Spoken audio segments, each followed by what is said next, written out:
React, react, react.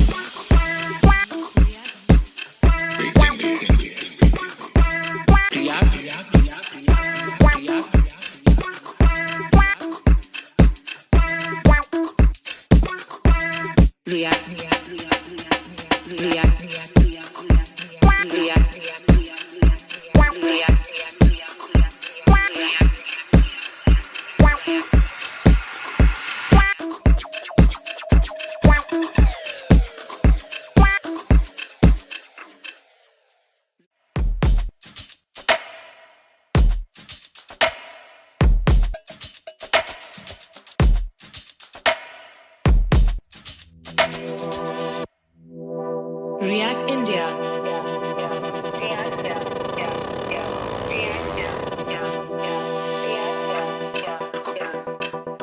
React, react, react.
Meet Sarah.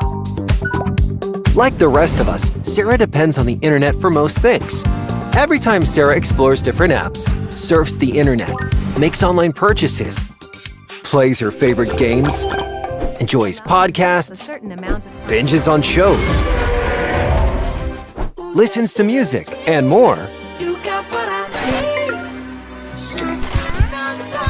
her digital data is left lying around, making her identity vulnerable to fraud, theft, misrepresentation, and even privacy invasion. How can Sarah protect herself better? Introducing Affinidi, a revolutionary digital identity solution that lets Sarah manage her data trails holistically with full control, so she can discover her data found across social media, e-commerce, medical or banking apps, and more. After bringing her data together, Sarah can store them securely in a privacy-preserving manner. With Affinidi's personalized AI, she can also manage and share her information based on her preferences. Thanks to Affinidi, Sarah now enjoys full control in managing her data and reputation, greater privacy, and enhanced security. There's even room for monetization in the not-so-distant future. Affinidi. Reclaim your data. Reclaim your identity. Reclaim yourself.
React. React. React.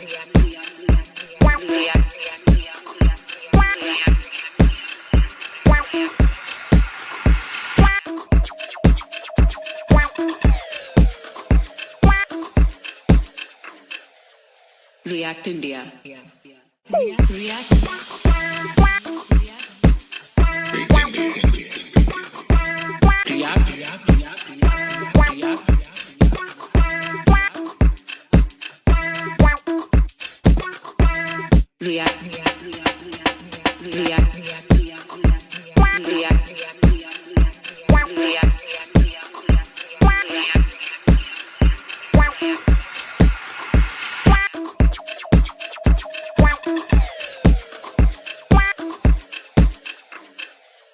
React India. React.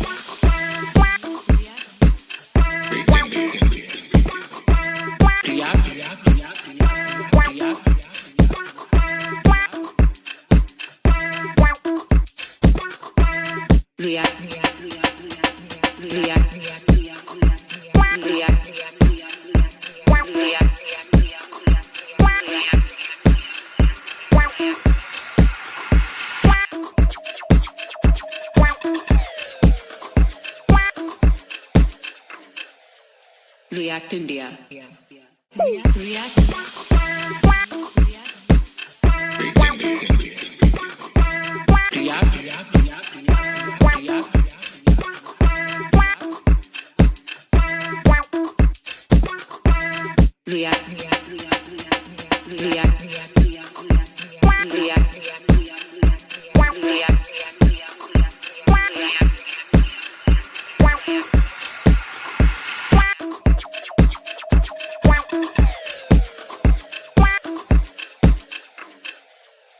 React India. React.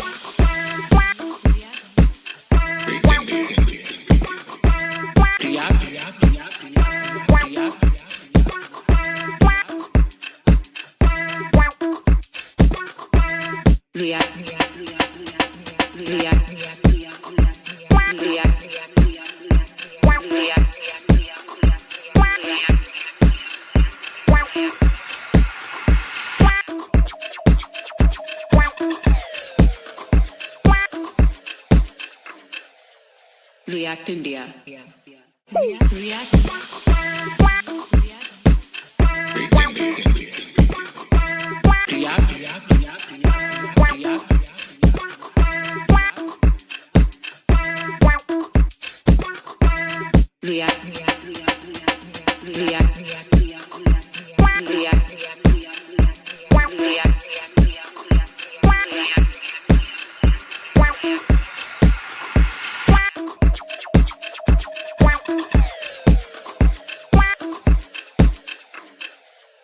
React India. React.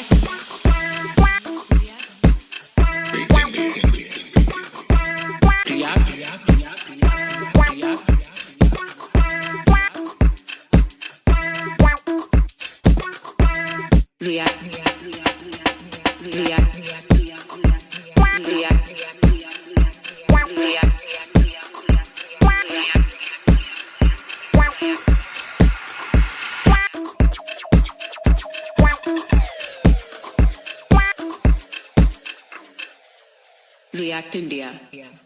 React.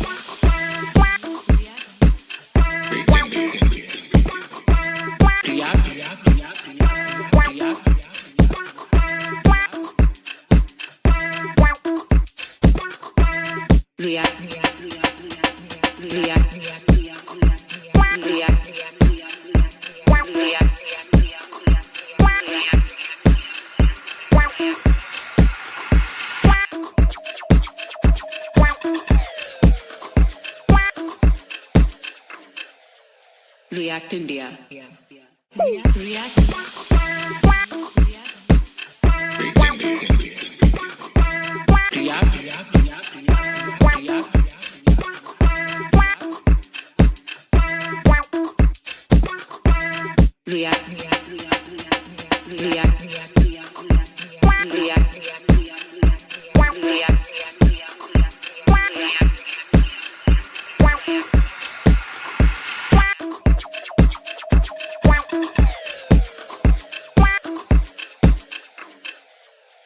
React India. React. React.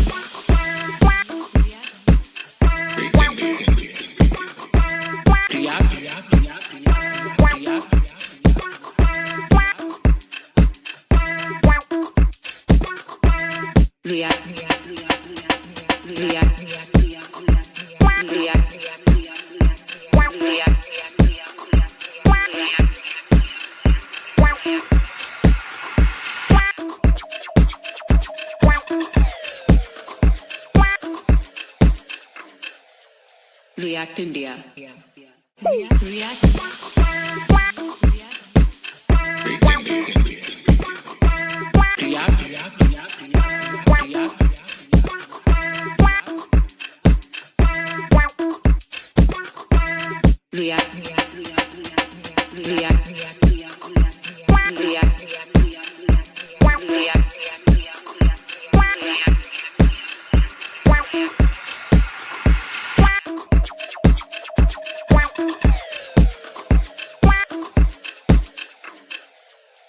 React India. React.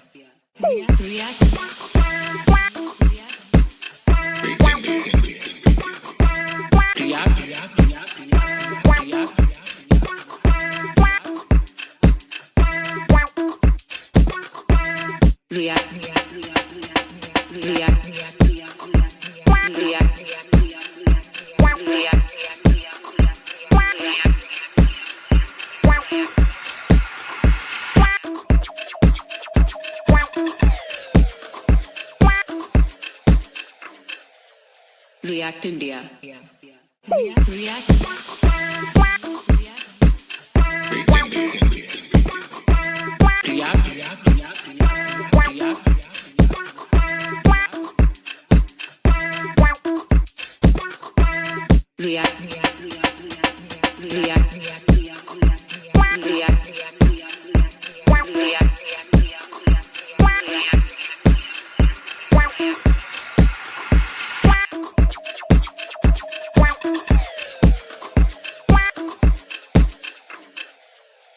React India. React. React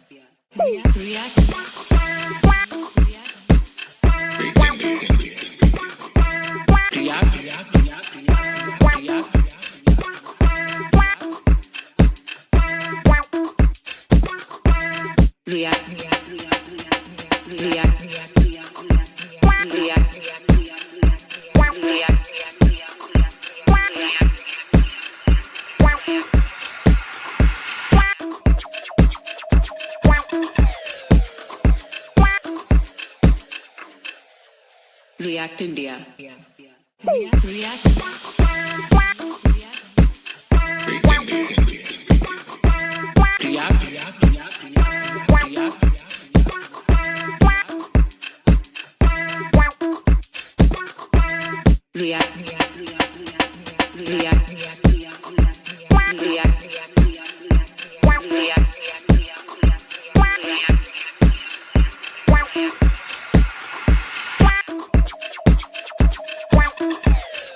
React India. React.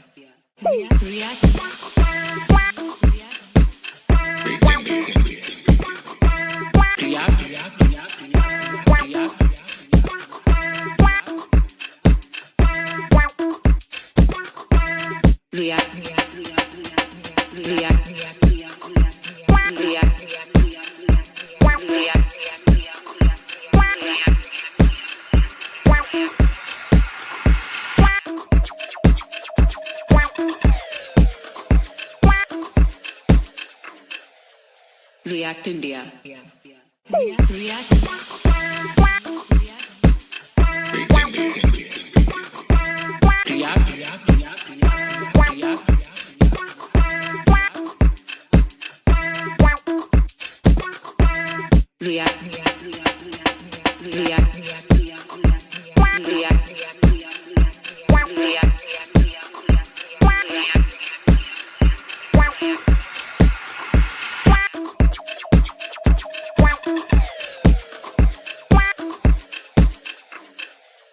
React India. React. React.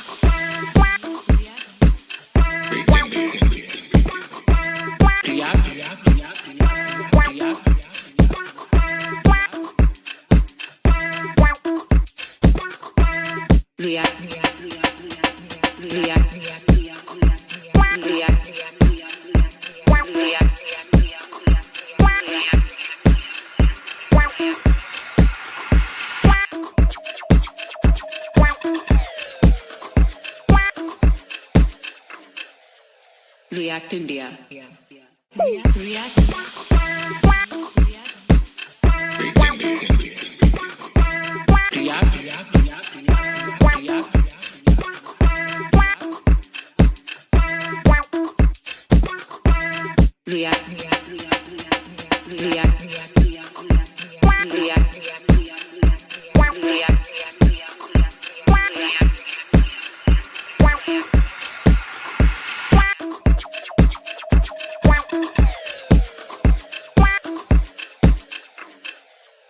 React India.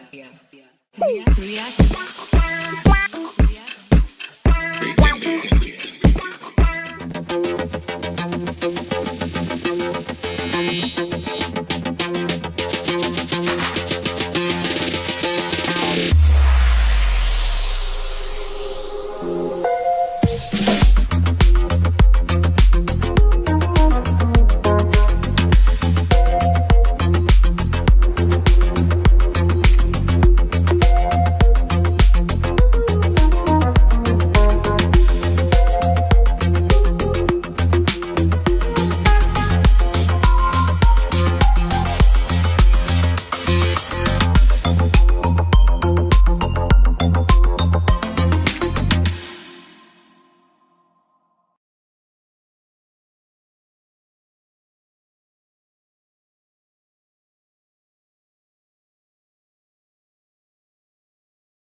Meet Sarah. Like the rest of us, Sarah depends on the internet for most things. Every time Sarah explores different apps, surfs the internet, makes online purchases, plays her favorite games, enjoys podcasts, binges on shows, listens to music, and more, her digital data is left lying around, making her identity vulnerable to fraud, theft, misrepresentation, and even privacy invasion. How can Sarah protect herself better? Introducing Affinidi, a revolutionary digital identity solution that lets Sarah manage her data trails holistically with full control, so she can discover her data found across social media, e-commerce, medical or banking apps, and more. After bringing her data together, Sarah can store them securely in a privacy-preserving manner. With Affinidi's personalized AI, she can also manage and share her information based on her preferences. Thanks to Affinidi, Sarah now enjoys full control in managing her data and reputation, greater privacy, and enhanced security. There's even room for monetization in the not-so-distant future. Affinidi. Reclaim your data. Reclaim your identity. Reclaim yourself.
Luxoft is its people.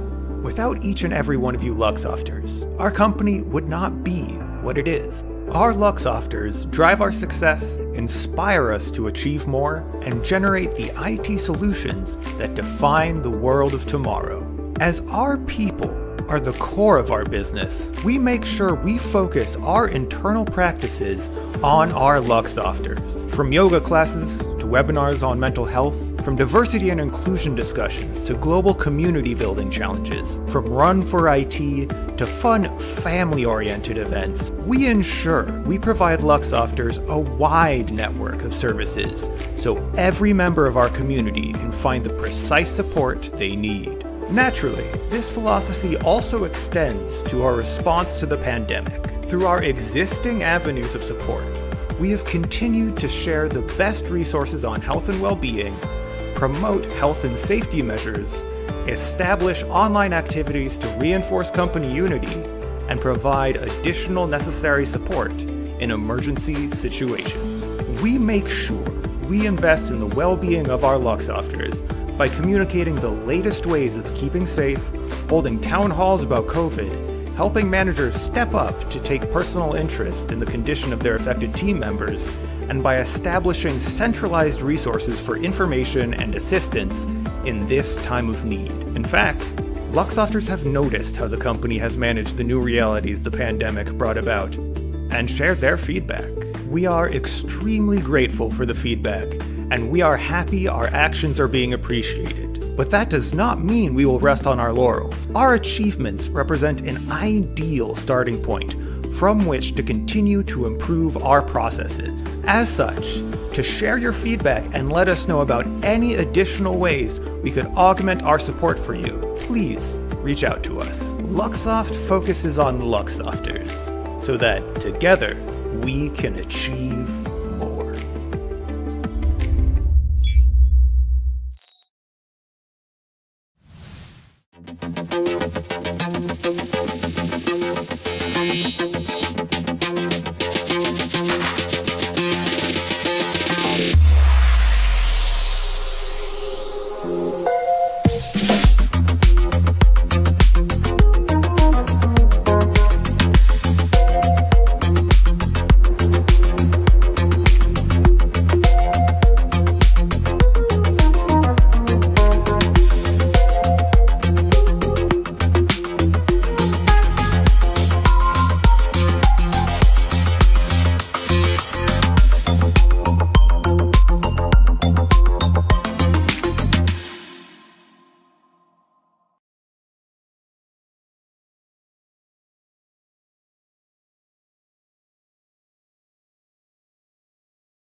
Meet Sarah. Like the rest of us, Sarah depends on the internet for most things. Every time Sarah explores different apps, surfs the internet, makes online purchases, plays her favorite games, enjoys podcasts, binges on shows, listens to music, and more, her digital data is left lying around, making her identity vulnerable to fraud, theft, misrepresentation, and even privacy invasion. How can Sarah protect herself better? Introducing Affinidi, a revolutionary digital identity solution that lets Sarah manage her data trails holistically with full control, so she can discover her data found across social media, e-commerce, medical or banking apps, and more. After bringing her data together, Sarah can store them securely in a privacy-preserving manner. With Affinidi's personalized AI, she can also manage and share her information based on her preferences. Thanks to Affinidi, Sarah now enjoys full control in managing her data and reputation, greater privacy, and enhanced security. There's even room for monetization in the not-so-distant future. Affinidi. Reclaim your data. Reclaim your identity. Reclaim yourself.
Luxoft is its people. Without each and every one of you Luxofters, our company would not be what it is. Our Luxofters drive our success, inspire us to achieve more, and generate the IT solutions that define the world of tomorrow. As our people are the core of our business, we make sure we focus our internal practices on our Luxofters. From yoga classes to webinars on mental health, from diversity and inclusion discussions to global community building challenges, from Run for IT to fun family-oriented events, we ensure we provide Luxofters a wide network of services so every member of our community can find the precise support they need. Naturally, this philosophy also extends to our response to the pandemic. Through our existing avenues of support, we have continued to share the best resources on health and well-being, promote health and safety measures, establish online activities to reinforce company unity, and provide additional necessary support in emergency situations. We make sure we invest in the well-being of our Luxofters by communicating the latest ways of keeping safe, holding town halls about COVID, helping managers step up to take personal interest in the condition of their affected team members, and by establishing centralized resources for information and assistance in this time of need. In fact, Luxofters have noticed how the company has managed the new realities the pandemic brought about, and shared their feedback. We are extremely grateful for the feedback, and we are happy our actions are being appreciated. But that does not mean we will rest on our laurels. Our achievements represent an ideal starting point from which to continue to improve our processes. As such, to share your feedback and let us know about any additional ways we could augment our support for you, please reach out to us. Luxoft focuses on Luxofters so that together we can achieve more.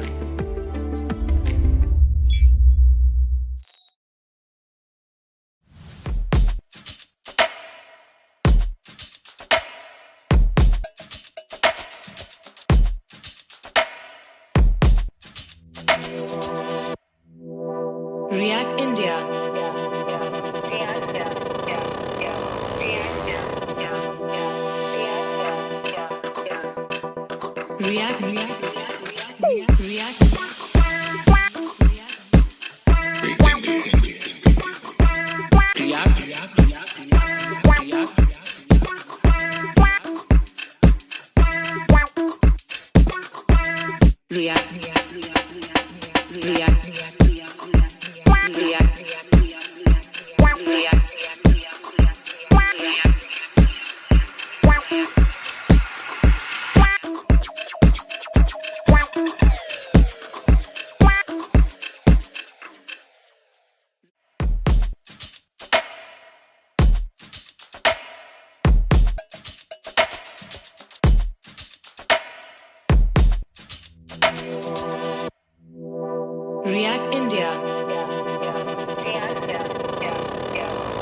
React India. React India.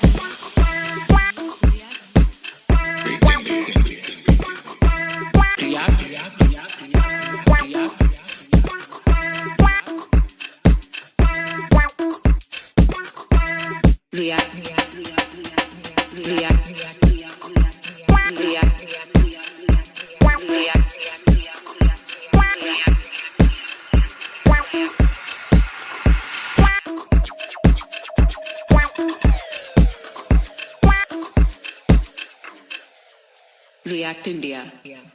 React.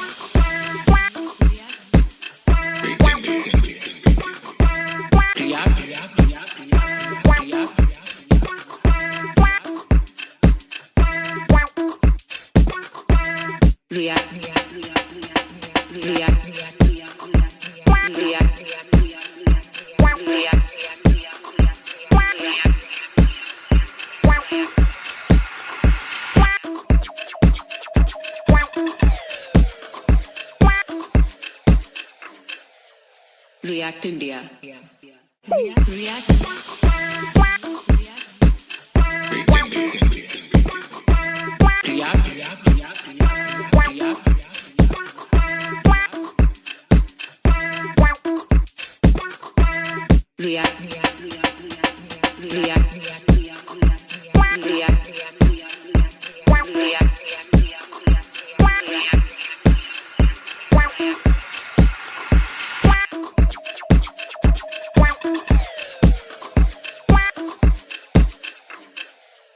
React India. React. React.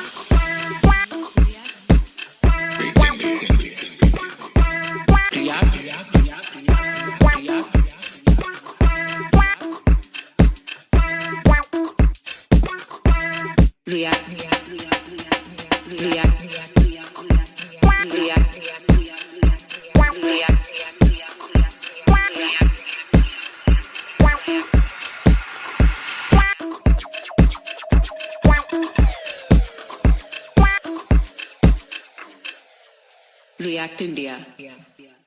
React.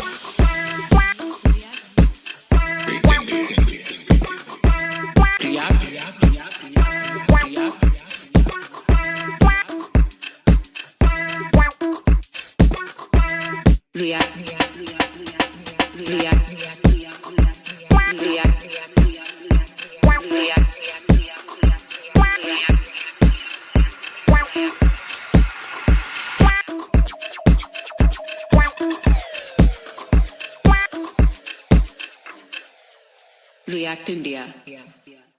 React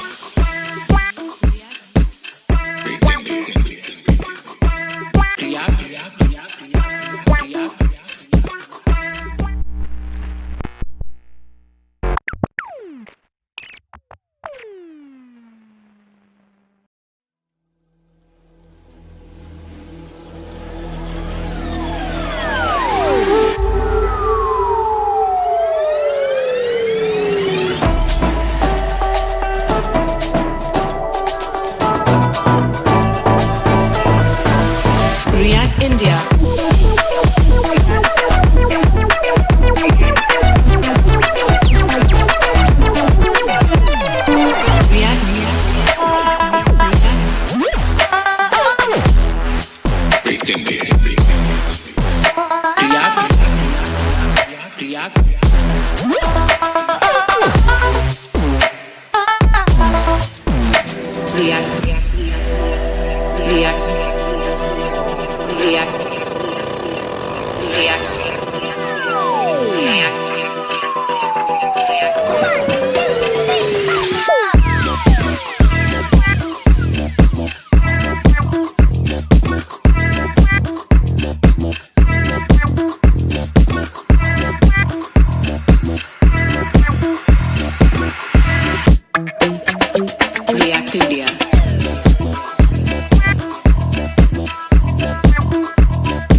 an incredible lineup. So before we get into the meat and potatoes of the talks, which I know we're all very excited about, we do have a few things to talk through with you. So I'm going to step down for a moment and hand off the mic to our third and final and most organized MC. Woo! Good. All right. Later. 28 years ago, JavaScript was first created.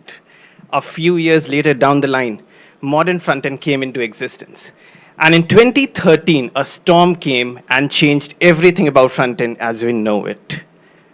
Front-end has never been more important. Front-end has never mattered more. And front-end has never looked so slick. Whoa. Today, you think of something and there's an app. You want to order something online, there's an app. You want to order food, there's an app. You want to shop stuff, there's an app. You want to watch something, there's an app. And other bazillion things which literally nobody cares about. So please, folks, stop overdoing it. Stop creating an app for everything. And in all this, React plays a teeny tiny part. And I'm Ankit, and I want to welcome you all to this spectacle of a conference. Please give it up for React India 2023. No, keep going, keep going. I really, really want to welcome yourself. Because have you forgotten the ticket prices? And cool. So lots of beautiful faces here. So today with us, we have 25 plus speakers, house full of attendees, and over 10,000 people tuning from home right now. Isn't that insane? Okay. Okay, cool. I see folks still coming in. Okay, is everybody settled down? Okay, cool. Next up. If that was not enough, to keep this program running on time, 15 volunteers, and we're already 25 minutes late. So great work. And lastly, to keep this program very, very, very, very fun, we have 3 awesome MCs. Sorry. This is how you become an MC. Tejas. Anjana. And me. Folks, what is this? We decided we will not show reality. Come on, organizers. This is not cool. Don't forget the mic is still in my hands. And audience, sorry, let's just get it. So audience, I wasn't going to say this, but since they did me dirty, last year there were 4 MCs. This year we only have 3. So guess who was on a cost-cutting spree and still couldn't afford a bigger auditorium? Ha. Jokes apart, folks, personally I feel that this has been a very tough year for front-end and for tech with a massive slowdown. A lot of our friends had to go through like very stressful times. So can we please get an applause for them who endured and came back even stronger? Woo! Come on. That's great. Yeah, that's a really important point, Ankit. I'm glad you mentioned, thank you for acknowledging the tough season. It has been a tough season, and hopefully today we're going to make it somewhat better. Yes? Together. Yes? Fantastic. All right. Thank you. Thank you. Let's hear it one more time for Ankit, everybody. Can we get Anjana back up on the stage? We need to talk business, okay? Serious business. Very serious, the most serious business. Actually, Yeah, Ankit's the comedian. We're gonna be the downers. the drill sergeant. Yeah. Especially, that's my middle name, Teju Drill Sergeant Kumar. Okay. Anyway, we have a code of conduct. We expect you to behave yourself. The code of conduct in general is just be excellent to each other. But if you want to learn more, this link, okay, reactindia.io/code-off-conduct. Next up, we have an anti-harassment policy. Do you want to tell us about that? Exactly. Now, I don't need to tell all of the ladies in the audience and other folks, unfortunately, that may have encountered harassment or unwelcome comments or unwelcome attention at events, but that is not happening here. We have a safe space for all kinds of developers of all walks of life, and the policy that's linked up here, which everybody needs to read because we all are agreeing to it by being in this room, protects us all so that we have a safe space to think about tech and not about all the other stuff that we have to deal with in the real world. So let's all please be respectful. Keep in mind we're all here as professionals and we're all on the same page, literally the same web page, reactindia.io. Right, /anti-harassment-policy. Keep it context appropriate. And again, if not, there will be consequences. Let's talk about those consequences. If you experience something and you're like, oh, that's not appropriate, somebody offers you drugs. Tejas, what are you planning for later? Goa, okay? Things happen in Goa. But anyway, anything that happens, you can report it anonymously, confidentially, and it will be taken care of. You can do that here at this link. And you can also do that if you see something happen, even if it doesn't happen involving you directly. If there's anything you think the organizers should know about, you can report it anonymously. Yeah, and we encourage you to do that. And some of you may think, oh, I don't want to cause trouble. No, this is not causing trouble. This is fixing trouble, okay? So be vigilant there.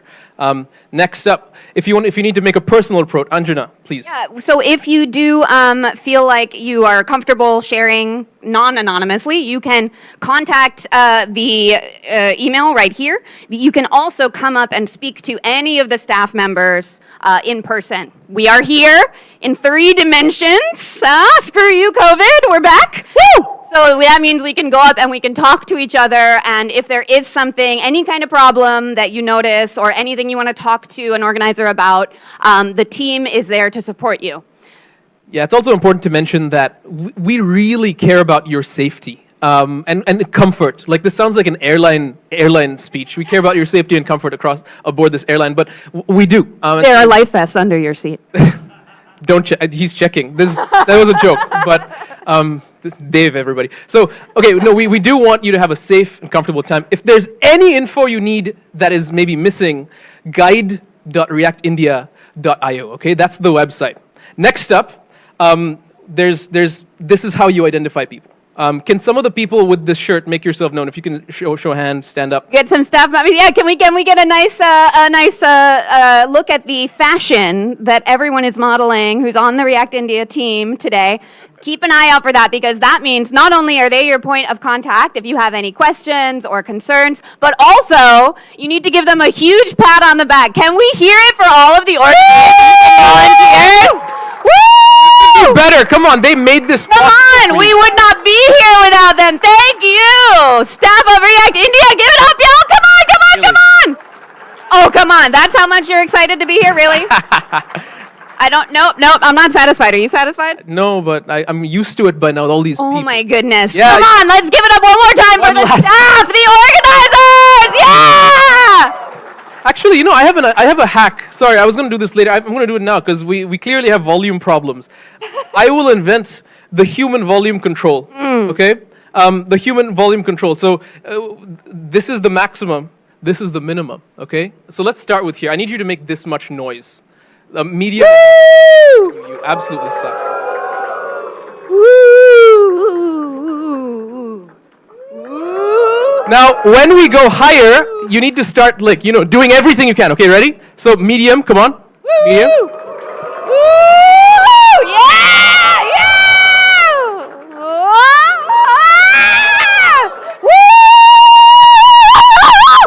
Okay. Nice try. We're gonna work on it. Yeah, we need coffee. Next day, I expect better. You'll get marks. Anyway, this is the map. Anjana, please tell us about the map. So I am very excited to see this map because I have been getting lost this whole time. So we are in the main conference area. Keep in mind that above us here, I guess, are some rooms for the various needs we have that might not be best served by a room full of hundreds of people. So the child care room, the prayer room, the quiet room are all upstairs. please make use of them. They're there for you. There's restrooms at the back, and then we have, you all come through the lobby and registration area with all the fun games and exciting marquee lights and whatnot. And on the other way through the community area, through the lobby, you'll find the Fame restaurant by the pool, and that is one of the venues where we're gonna have some food happening later. So again, if you have, we also have the other venue for food is the Planet Daily's restaurant, which is just around the corner here.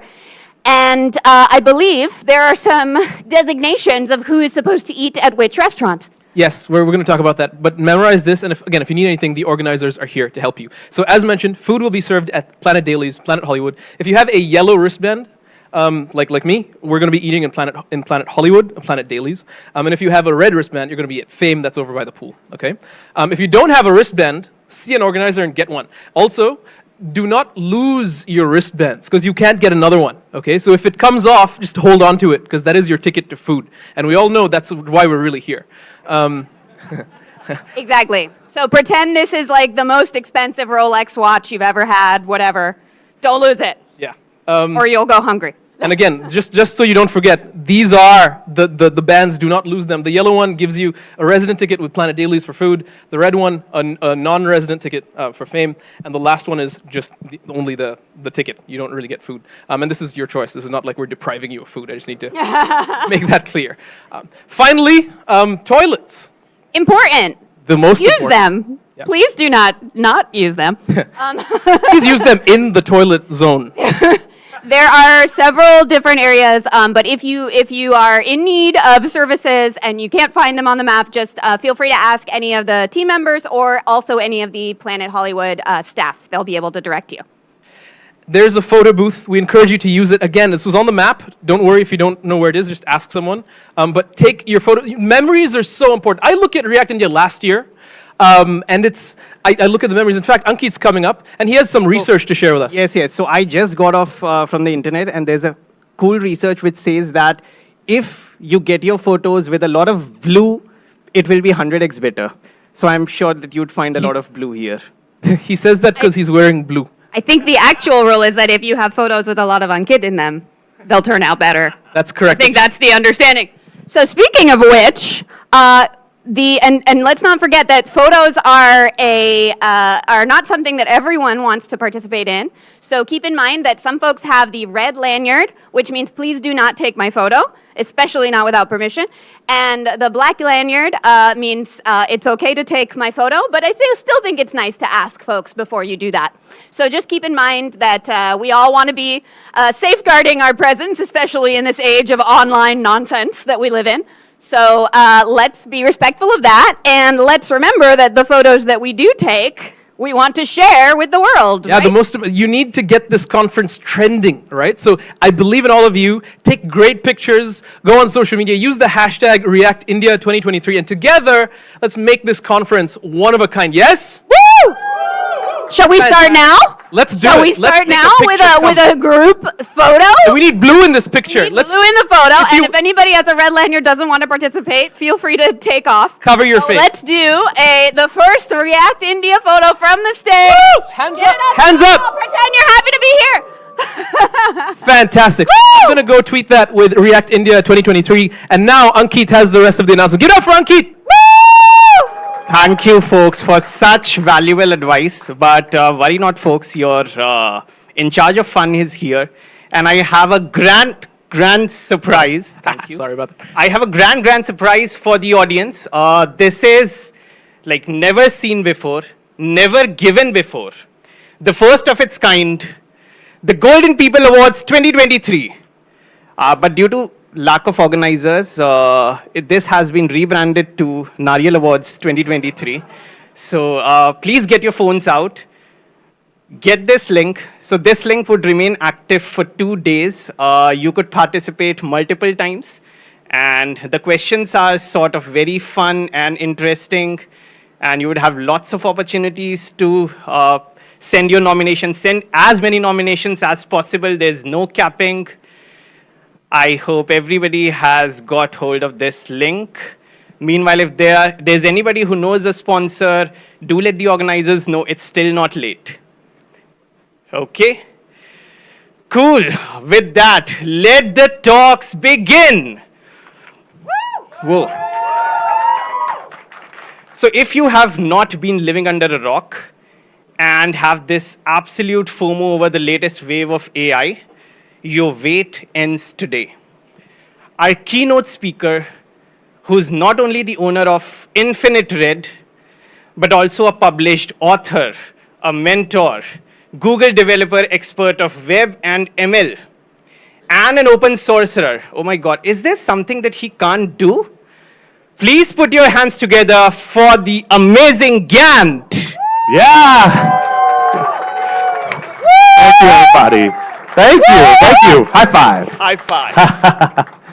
Wow. I just want to say it has been amazing. I got here. I got to meet so many wonderful people. I have to say, India, you've been amazing. You've been so friendly and so kind. And it's been a really impressive time just talking to each and every one of you. I hope that we all get to talk after my talk as well. One of the things I really learned to respect is just how difficult it is. Every time I see somebody from India in my country, now I have a new level of respect for them because it took so many hours just for me to fly here. And it was so difficult. I want to say it wasn't going to be even possible if it wasn't for the organizers who went ahead and they were supportive and they were friendly and they took care, they reached out, they made the connections, they made it worth it for every single hour. I'd do it all over again. I love you all. For the organizers, thank you so much. And those organizers brought me here, and I took some pictures the other day, and I sent them to somebody, and they said, "Oh, not a big turnout, huh?" I was like, "Well, it's the workshop day. Like, what are you doing?" Like, there wasn't enough people in there. And now I'm here, and I'm looking at all these faces, with 10,000 people streaming in the internet, and then a whole other room in the other room where people can watch this on TV. The thing that happens is people don't know just how special it is to be right here, right now. And that is your job. That's your job for the organizers, to tweet, to get the hashtag trending, to make the whole world feel it in their bones. Just how amazing it is. Volume meter, I just need one more of those, just from all of you. I want you to take photos, I want you to tweet, and I want you to just feel this in your heart, because when you feel it, everybody who's watching is going to feel it. Give it to me one more time. Yeah? Yeah. All right. That's too high. That's too high. No, quiet down. Quiet down. Okay. Yeah. Okay. Yeah. Yes. Thank you very much, sir. All right. Let's get started here. This beautiful animation is going to fade out, and then you'll see a much cooler animation. So we're talking here a little bit about AI vision with React. Now, I know a lot of people have very strong feelings about AI, and it's very important for you to have those feelings. It's very important for us to talk about it, and it's ultimately important for us all to know exactly what we're talking about. And some of you know more than me. Some of you are afraid to know more than me. Some of you already just want to be told what we're going to have happen. And that's what I plan on doing. I'm going to demystify AI for us today. So we're going to talk it, and of course we're going to bring in some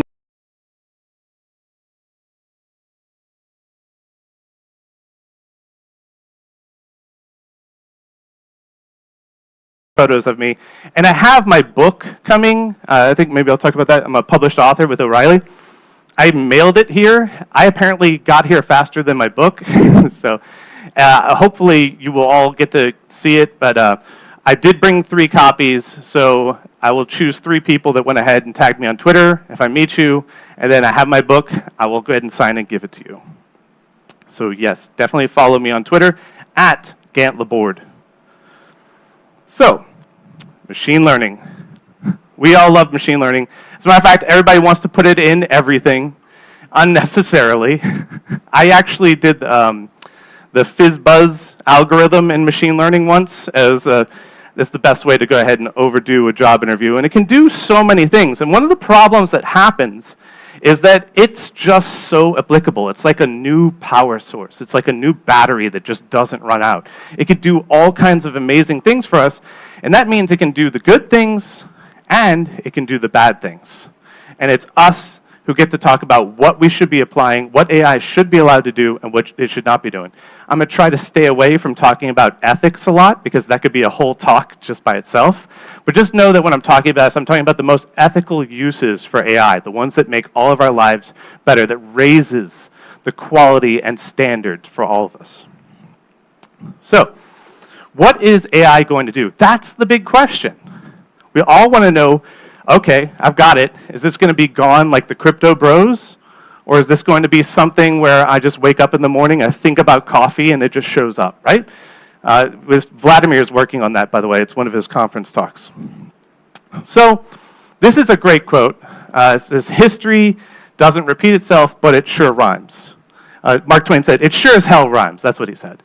So what that means is that we can look a little bit into the past just to see what we can expect in the future. And that's what I'd like to do for you to start off with AI, so I can talk about how you can expect it to come in and work with you in React, how you can expect to see this in your everyday world, because you're already hearing about it in sort of a general, playful way. But what happens when a client comes to you and they start saying, hey, we want this model in this browser, and we want it to perform at 30 frames per second? And you're like, I don't know anything about AI yet. I guess I'll figure that out. So you need to know what's coming. And so what is AI going to do? Well, first of all, I just want to say a lot of bad things first. Does anybody remember this app right here? There was an app on the App Store as soon as the iPhones were released called I Am Rich. And it was set for the maximum price of $999.99 US. And all it did was show that red dot. That was the app that they wrote in iOS. And it sold. It sold like 6 or 7 times. So the person who made that in a couple of seconds wound up doing that. It's just showing that we can. That's how people like to start. And what happens there is when you see that people can, it's a confusing thing. So we're about to enter a new world. And so I like to use this example in saying that we're in the Google Maps phase of AI. And I like this example because when Google Maps first came out and they announced it on their official blog, I said, that's amazing. I can't wait for this. They did that in 2005. And then they released an API in 2006. And I sat down. And I said, I'm going to come up with something great to do with this API. And I was like, I could put pins on maps. Oh, wait, Google Maps already does that. I could do a subset of a map. Oh, it already does that. I could go ahead and just have some of the features of Google Maps in my app. I was like, nobody cares. And so I sat down for a little bit, and after about an hour, I said, there's nothing you can really do with Google Maps. It's not really going to do anything. You know, it's not going to be popular. Maybe it'll be one of the things that they cancel at some point. I just couldn't see it at that time. Then, fast forward, we all know this app. A revolutionary app called Uber. Ethics aside on this one, of course, as well. But formed in 2009 at a conversation and then launched in 2011. What if the spatial service was able to use a map? What if you could call a limo or a cab, as they were thinking about it, immediately, as it was first released as Uber Cab, and then see where they are as they're coming to you? And then what happens? Everybody says, this was amazing. This is such a great idea. This is exactly what my spatial service needs. Then all the services start to add this. You start to see it everywhere.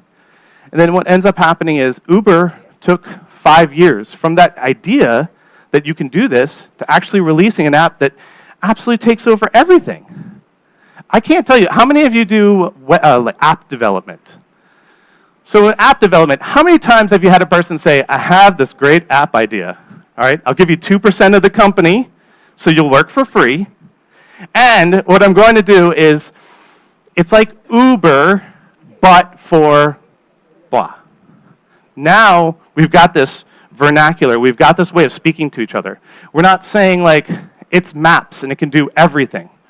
We're saying, guess what? It's the idea of applying the map and the spatial payment system to my business. It's Uber, but for this. It's a descriptive word now. And so whether you like Uber or you prefer Lyft or you use cabs yourself or you just want to drive yourself anyway, everybody understands that terminology. And once that terminology is there, that's what everybody is going to be able to refer to. And then what happens after this becomes a term is it comes to consultants. So for the first 5 years, you could just become one of the millionaires. And then after that, you're just one of the people who goes ahead and helps build Uber but for blank, Uber but for this. And now it's expected. Raise your hand if you've worked with the Maps API now. Yeah, look at this. You have to have that in all your apps. That's what happened. And that is where we are. The idea of what AI can do is what it can't do. We're just in analysis paralysis at the moment. There's too many things it can do. And I can demonstrate that for you today because we're just going to make up ideas that are interesting, that could be businesses, that could take off, and then we're going to implement them with some React code. And you're going to see just how fast. The problem isn't that the code's not there. The problem is that we aren't there yet. And once we are there, this is where it's going to really connect. So it'll be in all apps. It'll be inside all devices. Think about all the AI hardware that's already in place. It'll be in all products. If you want to deny that, enjoy your next probably less than 5 years. So it goes everywhere just like JavaScript. So why not just use JavaScript? I think that that's funny because it's actually quite practical. We can use TensorFlow, TensorFlow Lite, and TensorFlow.js. The book I wrote is actually on TensorFlow.js. One thing I did that I will not do live, I'm not brave enough to do this live. There's no chance I would ever have these images ready to go in front of you. This is an animated GIF of, yes, I say GIF, of a not safe for work detector. This is for free. It is being used by Discord communities around the world. It's all over the place. Now, how is this scaling so that it's free? Because it's not running on the server. I'm not running a server that does this. It's open source, and it runs on the client machine as those images come over. So imagine if we had a chat app right now inside the conference, and someone sends you a photo, and it comes in blurred out, says, we're 95% sure you do not want to unblur this photo. Wouldn't that be great? Now, there's entire companies or entire sections at Facebook that have to stare at this disgusting content all day, and those people often quit their jobs. But now we can have AI take that part for us. And this is free and open source. It's at notsafeforworkjs.com. Additionally, what about a product like trying on makeup? We have people trying on makeup, and you don't care about the model anymore. It's not the secret sauce. What's actually important is that people buy your product. So wouldn't it be great if instead you could try on 50 different types or 50 different outfits, and then say add to cart, the whole thing goes to your cart, and you press the buy button? This is something we did for a client. It came with really fun pull requests late at night like this, with Leon actually working on it really late at night, trying on makeup and sending his pull requests in. One of my favorites. You're looking good, Leon. Thank you. So how can we do that? So I'd love to do a little experiment with you. Now, I know the network is kind of slow, so if it works, it works. If it doesn't work, it doesn't work. Are you in? Yes. OK, good. So I want you to go ahead and try. I did a website called Enjoying the Show. And so what I want you to do is go to enjoyingthe.show/room/India. And when you go to this website, it'll do two things. One, it'll download the model to it. And that's the part that's just going to absolutely drive the network completely into the ground. The second thing it's going to do is to access your camera. Please give it access to your camera.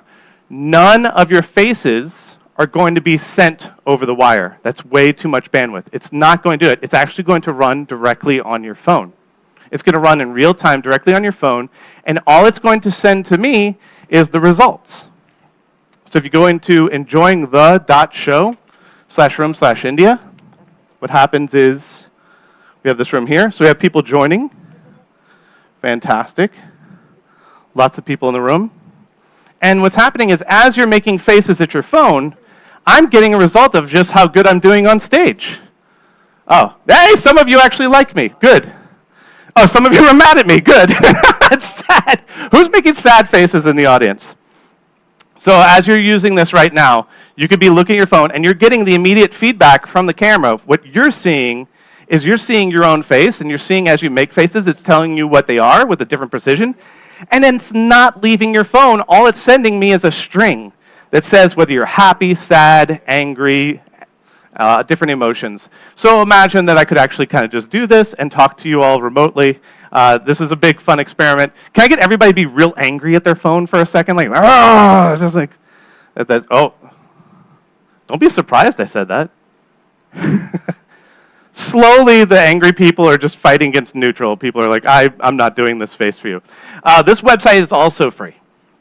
So what you can do is, if you want to go ahead and try this, experiment with it, you can open one tab that's a watch room and one tab that is like an actual sitting in that room, and then you can make faces and watch the pie chart work over its end.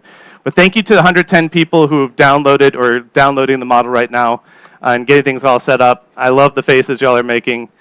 Y'all look ridiculous in the audience right now. Just want you to know this. But yeah, feel free to play with this later. It's a lot of fun. You can see how many people. We have 33 of you are just okay at the moment. That's perfect.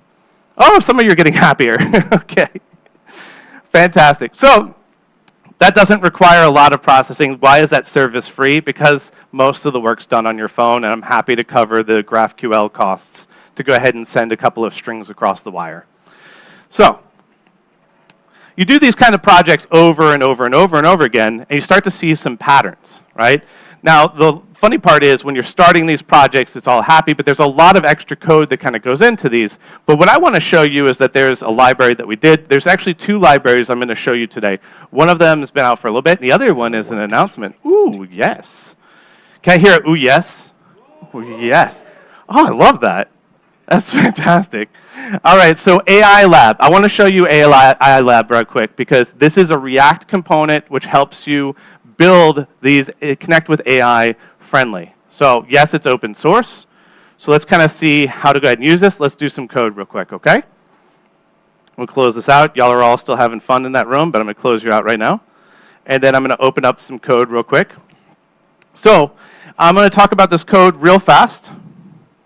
And I wish I had more than 30 minutes. I could, please afterward, come talk to me about AI. Talk to me about the ethics of it. Talk to me about the tools. Talk to me about all those other parts. Because I could talk about this all day. So we're going to start off with a really simple project right here. We're going to start with, essentially, we're going to load the model from Google. So that's just going to go ahead and kill everything. And then, then we're going to go ahead and just say that we've got the model real quick. So when I do that, if we take a look at the process here, you see that I refresh it, and you can see it downloaded the model, and it grabbed it all right here into the network tab. It's all cached. Or no, is it downloading it in real time? No, this is all the cache files. Okay? So now we have this AI model that's capable of identifying all kinds of different things, ready to go. So I don't like to live code. I mentioned to somebody that the other day, so I'm going to live uncomment. So I'm going to start off with, how do you detect a person? So detecting a person with this model. And so why would you want to detect a person? Maybe you want to add this to a security camera. You know? Or maybe you put it on your webcam in your office. Like if it's after 3 p.m., nobody should be in your office or something like that. That's a cool idea. There you go. Office detector, .com. There's a service. So what we're going to do is we're just going to go ahead and we have an AI Lab local video component here. And then we're going to load in the model and pass its configuration. And then on inference, we're going to check the results. And what the results are going to do is go ahead and we're just going to say that set the total number of people to the length of the results. Because if you see right here in filter, we're filtering only for people, which is class 0. So what this code is saying is like, give me people, and then we're going to use this use state to set total people to that count. And then what I'm going to do is if the total people is greater than 0, alarm detected. So now we're going to go ahead and set the background color red. I can also set that to purple if somebody wants to see some extra colors in here. So just let me know. So I save this. I'll save over here. So we're going to detect a person. And then let's see this code in action, okay? So close this here. And so here we have our security camera. And when I hit play on here, There, as a person walks onto the screen, we've detected them. We're seeing about 35 frames per second, and they walk off, and then they're gone. We added a bounding box. Woohoo! We just made officealarmdetector.com. It sends out a tweet, says, hey, this person's in there, takes a screenshot, shows you who they are. All right, product number 1. Now, let's see what else we can do. I'm going to now detect with some, we're going to detect multiple people. Let's say that you're having a party, and the party is only allowed to have 4 people at it, or something like that. You have a service, and you want to make sure that after it goes over a certain number of people, you get a detection there, right? That sounds like it could be a real thing. If you run like an Airbnb or you have a service, you have to make sure that a certain number of people aren't here. Counting people is an easy service. So we counted 1 person. The code for that is really easy because we're setting the result lengths of how many people we saw. So now I'm just going to set the background to be when it's greater than 3 people. The amount of code that I just wrote is like, hey AI, detect people, and then turn the background red. This isn't going to be very difficult. We're all following here, right? Everybody's following? Give me a woohoo! Yes. All right, so we've run this code here. Let's see what we've got. So counting people. Let's start here. All right, there. 1, 2, 3, 4. And then we get red. 5, 6, 7. And it comes back down. And 3 people. 2, 1, 0.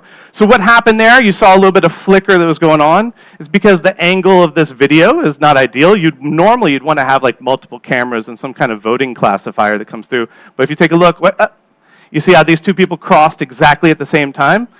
AI is going to do its best to a certain degree, but once they get this close to one another, it says that they're currently 3 people instead of 4. As soon as they pass each other again, you'll get 4 again. So you do need multiple angles. That's just like any human being. As a matter of fact, a lot of AI cameras have 2 lenses in it to get some kind of depth of field so they can be more human-like. So as soon as I hit play, it'll go red again, and then you'll see it flicker in and out when people cross one another. Is anybody being left behind with this insanely difficult React code that I'm writing up here? No? Good. Because this is the kind of stuff that you'll be asked to add into apps. And so peopledetector.com, set the number of people and then send a tweet or a message when it goes over a certain number. Ta-da, there's another app idea. Oh, they won't leave my screen. Stop. Okay, good.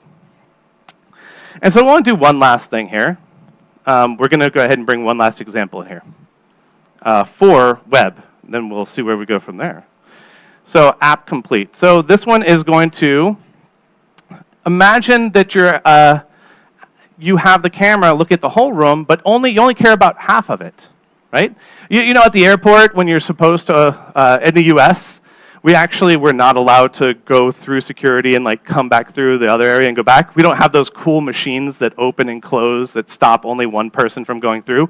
We have a dude who sits there and he's like, you can't go back. That's that dude's life. I know he does not want to do that. There's a lot of better things for them to do. But maybe he's coding in his spare time, so he decides to set up something where he could detect when people are going over to the wrong area. I'm just going to say that there's a no-no zone and there's a good zone, okay? And the way I'm going to do that is I'm splitting the screen in half. So the code that's going to be here is I'm going to put just a simple line down the middle. And if you take a look at the code here, here's the model, same exact model, detecting people, same exact thing. I'm simply just changing the source videos here. And you could set this to a webcam as well, or other things, or pictures and stuff.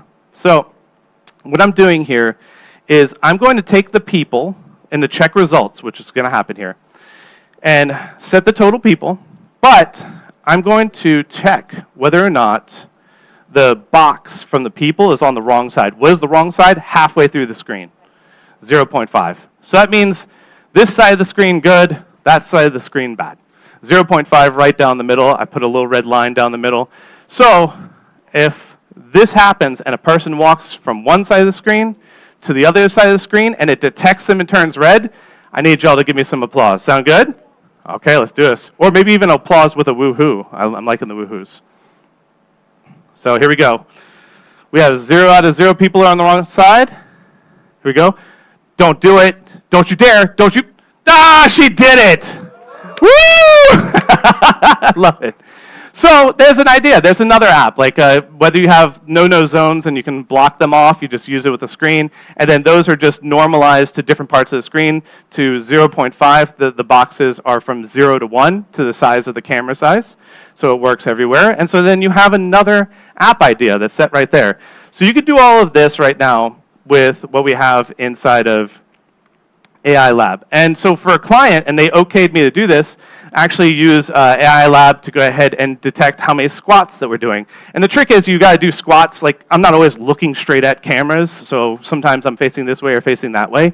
And they had me decide to go ahead, let's go ahead. And so that exact same React components you're looking at is counting me doing squats or doing different exercises. So they would say, do this exercise, and then it counts the reps that you need to do for that. So that's really cool. I could talk about that to a certain degree. Some of that's under NDA, but it's super fun. So what about doing this on phones? So here's a part, just I've got a little bit more time left. How about running this on phones? Well, you could take the same models and just do a small conversion and then run them with React and React Native, running them on the actual devices. And to make that more familiar, make that easier, went down to a deeper level. Because MLKit, which is a really cool thing that Google does, is perfect for running high inference, high speed, really intense and really intelligent, very useful models on the phone. As a matter of fact, they already pre-package a lot of the wonderful models for you. As AI Vision for MLKit has barcode scanning, face detection, face mesh detection, text recognition, image labeling, object detection and tracking, digital ink recognition, I'm not even sure I know what that one is, and then pose detection. So we can do all of this using a phone. And this is set because Google is making sure that MLKit works perfectly with both iOS and Android. Now, they also have some text selfie segmentation. Don't forget about that one. That's important. So natural language, they have language identification, translation, smart reply, entity extraction. So the thing that's great about this is that Google solved all this and make sure it works on iOS and Android, but they make you write it in native iOS and native Android. So, naturally, there's not enough JavaScript in that for me. There needs to be more JavaScript in all of our lives, all the time. So what we're doing here is that we took React Native, combined that with MLKit to create, ta-da, MLKit plus React Native. Yeah, woo! I love it. I wish I could say that I'm copyrightable enough for open source. So yes, this is open source. So I just want to show you a quick, we've converted several demos over, and we started with the first 3 that we thought were the most important. So I'm going to click on our docs, and you can see here that we have the face detection, the image labeling, and the object detection already done. Those are already wrapped. All you have to do is write React Native to go ahead and do those. If you have a business need to do any of the others, please contribute. It's open source. If you can't, we're a consultancy. We can do it. We just cost money. We're very good at it, though, so we're happy to help out. And so just to see how this works right here, I have the demo app running right here. We have object detection. We have face detection. So there's no face, face, no face, face. There you go. And so we have object detection, face detection, and image labeling with the not safe for work, using a custom model, like just throwing in there rather than one of the ones that comes from MLKit. So let's do an object detection. I'll do a random image. So yeah, here we are selecting stuff, seeing things in the image. There you go. And no, it's ridiculously small. But feel free to pull this down and run it. You can see the labels. You can see what it's seeing in the actual images, and you can start to apply this. Maybe you want to use eye tracking recognition to see what, and remember, ethics are absolutely at the core of this. But if you do have people's permission and they're coming up to the carts and they're able to see like what people are interested in, what they're going to buy. You could see where their faces are. You could see what their expressions are. But again, be careful with this. It can be quite invasive to have AI watching every person and judging them at the same time. So I say use this all appropriately. Excellent. So we have all of these in place. Let's see. And I'll finish out the slides right here. All right. So, the next part is whether or not it's ethical, whether or not it works, whether or not you're left behind, or whether or not we all work together, it can't just be me. It has to be you. It has to be, this is the part. If you keep waiting, if you want to wait 5 years for other things, or even shorter because everybody does everything faster each time we go through this cycle. If you want to wait for it to just show up and then people start asking for features and you're just like, okay, well, I'll figure it out then. Sure, that sounds good. But I think we're all more empowered when we start talking about it together. When we start using React and AI together. When we start building these components in open source so that we all get it for free and we all get it to help one another. So the key part is we start with you. I just want to say, please tweet those photos. This is my book. It's called Learning TensorFlow.js. I love this book. I worked very hard on it. It is a wonderful one. And I did ship it here, so maybe it will arrive today. Who knows? And if I have it, we'll take a look at Twitter and see if I can find some of the people who did some of the tweets from today. And I really appreciate it. And then please use the hashtag. Get this conference trending. You have the people, you have the energy, you have the passion. I've spoken to so many of you already, and I know it's deep down inside. And so everybody needs to see that. And trust me, I'm an introvert nerd. I know I'm up here, I'm like, hey, but I'm an introvert nerd. And I know how hard it is to talk about the things you're at and the people and yourself, but the world needs to know these kinds of things. And so I want us all to talk together. I want you to come talk to me. I want us to talk about all this technology together. And let's take all the photos and tell the whole world about this. I want to say thank you to some of the comrades at Infinite Red who went ahead and worked on AI Lab and then React Native ML Kit. This is Kate Kim and Trevor Coleman. And then I want to say thanks so much to Infinite Red for sending me across the globe, and then for everybody being so patient while I figure out how to get here while my flights get canceled and I book a new flight and I get over here anyway. You couldn't stop me from coming here, React India. I was here. And like I said, I'm very happy to meet with you all. I want to talk to each and every one of you. Please come up and talk to me and keep in touch. Thank you so much. Thank you so much, Gant. I think that was an amazing talk. And I'm still not able to wrap my head like how one person can be so charismatic, intelligent, and better than me. But I think I know the reason, because he does not have a boss at work. So, cool. Thank you. Okay, so we have another QR code. Isn't this conference a gift that keeps on giving? So to talk what this is, I would like to introduce very shortly Sailesh, who's SVP at Publicis Sapient, to give us an intro of what this fascinating piece of tech does. Sailesh. Great, thanks everyone. I'm Sailesh from Publicis Sapient, and we are proud to be the platinum sponsors for React India. And also this time around, what we are doing differently is we are also the quizzing sponsors. So as you scan the QR code, you will see a lot of questions being posed through the course of the day. The way we've designed this app, since Gant has been talking about AI apps and ideas, we couldn't stay behind. We always like to be ahead of the curve. So what we did was we created an app which works as real time as it can. So the way this will work through the course of the day is as the speakers finish their talks, the transcript from their talk gets fed into the Gen AI. That generates questions and pushes back into this app. So you'll get real-time questions of what is being presented. So as long as you're attentive, you get to answer all the answers, get to answer all the questions, and obviously at the end, you get a lot of awards as well. So keep quizzing. Right? Thank you, Sailesh. Cool, moving on. Up next, our next speaker is someone who has been at the helm of top leadership positions for the last full decade.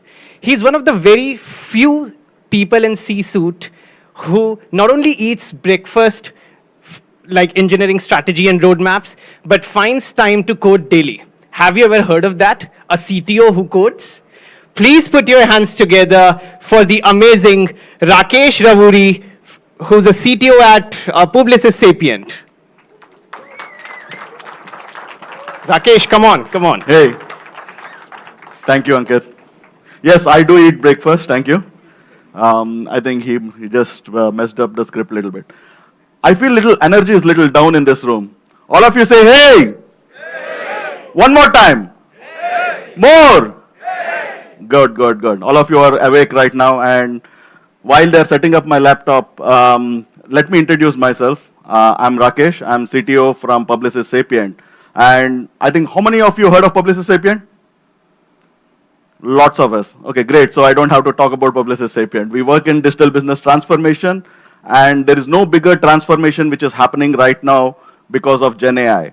Gant just talked to you about AI, and now we are taking AI, which is generally single purpose, right? Most of the models which were there until last year were like, they can do one task pretty well. Either they can translate pretty well, they can detect a face pretty well, or they can do a sentiment analysis pretty well. The sentiment analysis model cannot detect faces, the faces model cannot detect tags or cannot summarize documents. What happened last year was we started getting this Gen AI, the generative AI part of it, which started taking the single purpose model and creating more generic and more general purpose things. So it started opening up possibilities for us. So what I wanted to talk to you about is, how do you sort of explore these properties?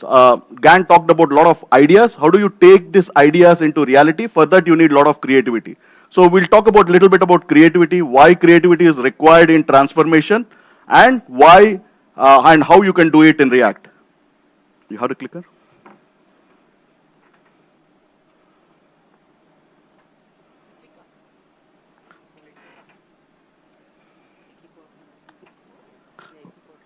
मेरा laptop देना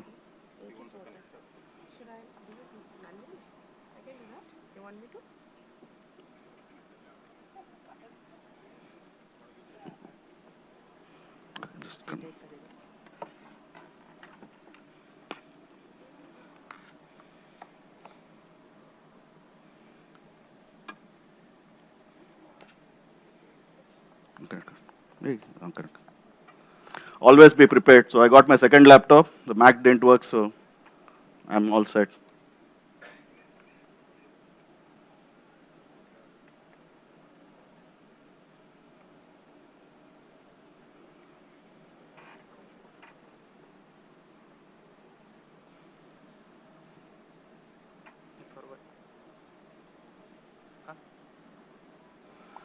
Great.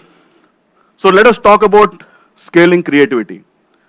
Now, I just introduced myself. Let me just skip the ideas. Everyone has ideas. Have you heard the statement, ideas are cheap? Right?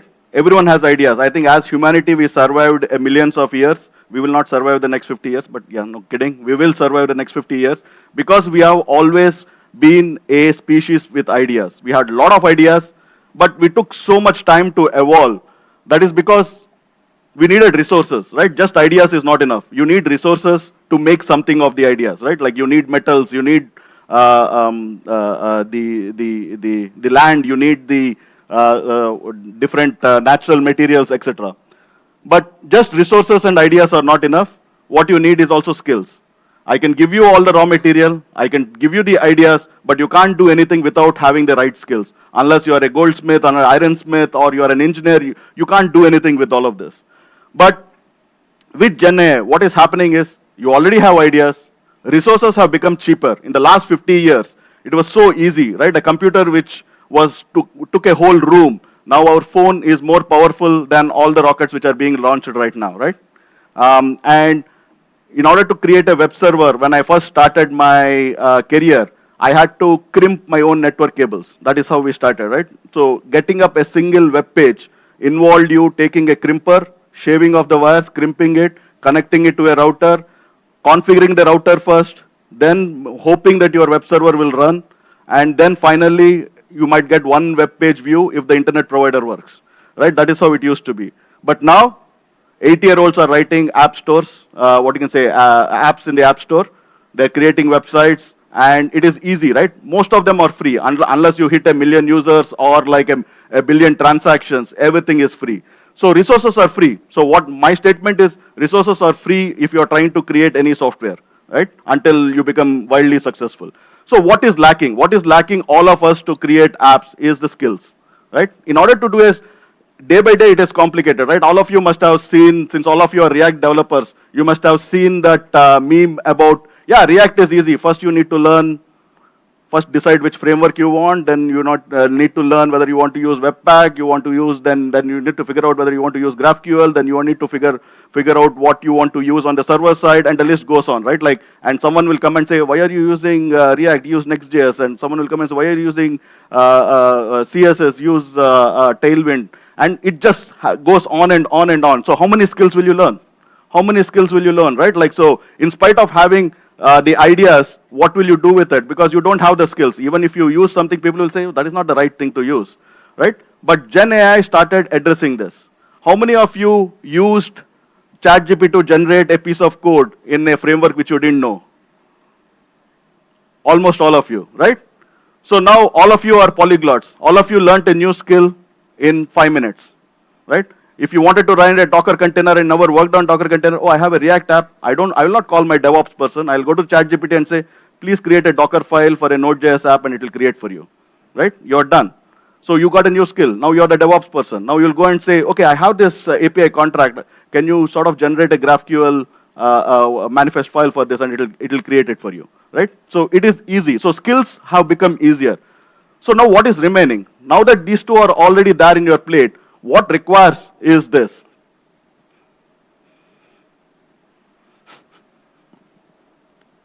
Yeah. What we require is creativity. Now, how you put all these things together is going to make the difference. Ideas are cheap, resources are cheap, skills. My 8-year-old daughter is able to generate code, and I'm like, no, this is not good. I learned 20 years to do this, right? Like, she can't be doing this, right? And then the code is actually better than mine, right? Like, so. That really makes me think. Then I had to challenge myself, and I come up with a new thing, say, no, creativity is important. And for creativity, you need experience, and you need to figure out how to do things. And what we said is, okay, now you're being creative. Let us use Gen AI. But Gen AI is like fire, right? When the first man discovered fire, they were scared. They were running away from it. Few people decided, saying that, okay, if you are far enough and if you use a stick and poke it and pick it up in your stick, it will not hurt you, right? And they started using it carefully. Then they started burning other people's houses, right? Then people came and said, no, you should have ethics. Use fire for the right things. Kill the animals, not the houses. Then the governance came and said, no, you can't kill the animals too, right? They're our food. We'll just use it in limited things. So you went from ethics to governance. And then what comes is, you always need a driver for a change, right? You just don't do something new because something is new. Though all of us in this room must have done because the next new cool framework has come, right? No. Just kidding, I never did that, okay?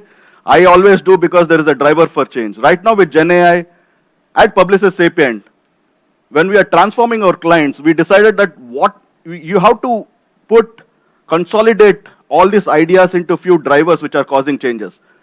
I think these are the new drivers which we feel which are making our clients and partners compelled to change their application. First thing is generative content. Content is no longer moving from one place to another place. You need to generate the content. There is generative software. Software is just not written and built, it is also generated. Then generative interfaces. What I mean by generative interfaces is plugins. All of you must have used ChatGPT plugins, right? Now what are plugins? Plugins are nothing but API contracts. But at the end of the day, your interfaces are not hard-coded at design time or build time, but it's decided at runtime. That is what generative interfaces mean, right? So your software understands at runtime what interfaces I need to use. I will decide to use this plugin versus this plugin. I will use an Instacart plugin versus an Uber plugin, right? So it needs to decide what it is going to do, and that is based on the Gen AI concept we are seeing. And the next thing is generative robots. Generative robots are nothing but agents. It is basically the robotic process automation taken to the next level. Robotic process automation is nothing but your business process automated. But generative robots are deciding at real time what the process should be, right? And they're going to do it. So what I wanted to talk a little bit about today is how these things are going to affect the architecture, because that is more important. You can't use Gen AI to do, we have to move beyond the POC stages, right? Yes, we are working on POCs, they are all cool. Everyone looks at the demo and say, oh, this is looking cool, right? I never did it before, but I can't use it in my real application. So how do I sort of get it to a real application? Let us take a deeper dive of this one. And I wanted to put it this chart.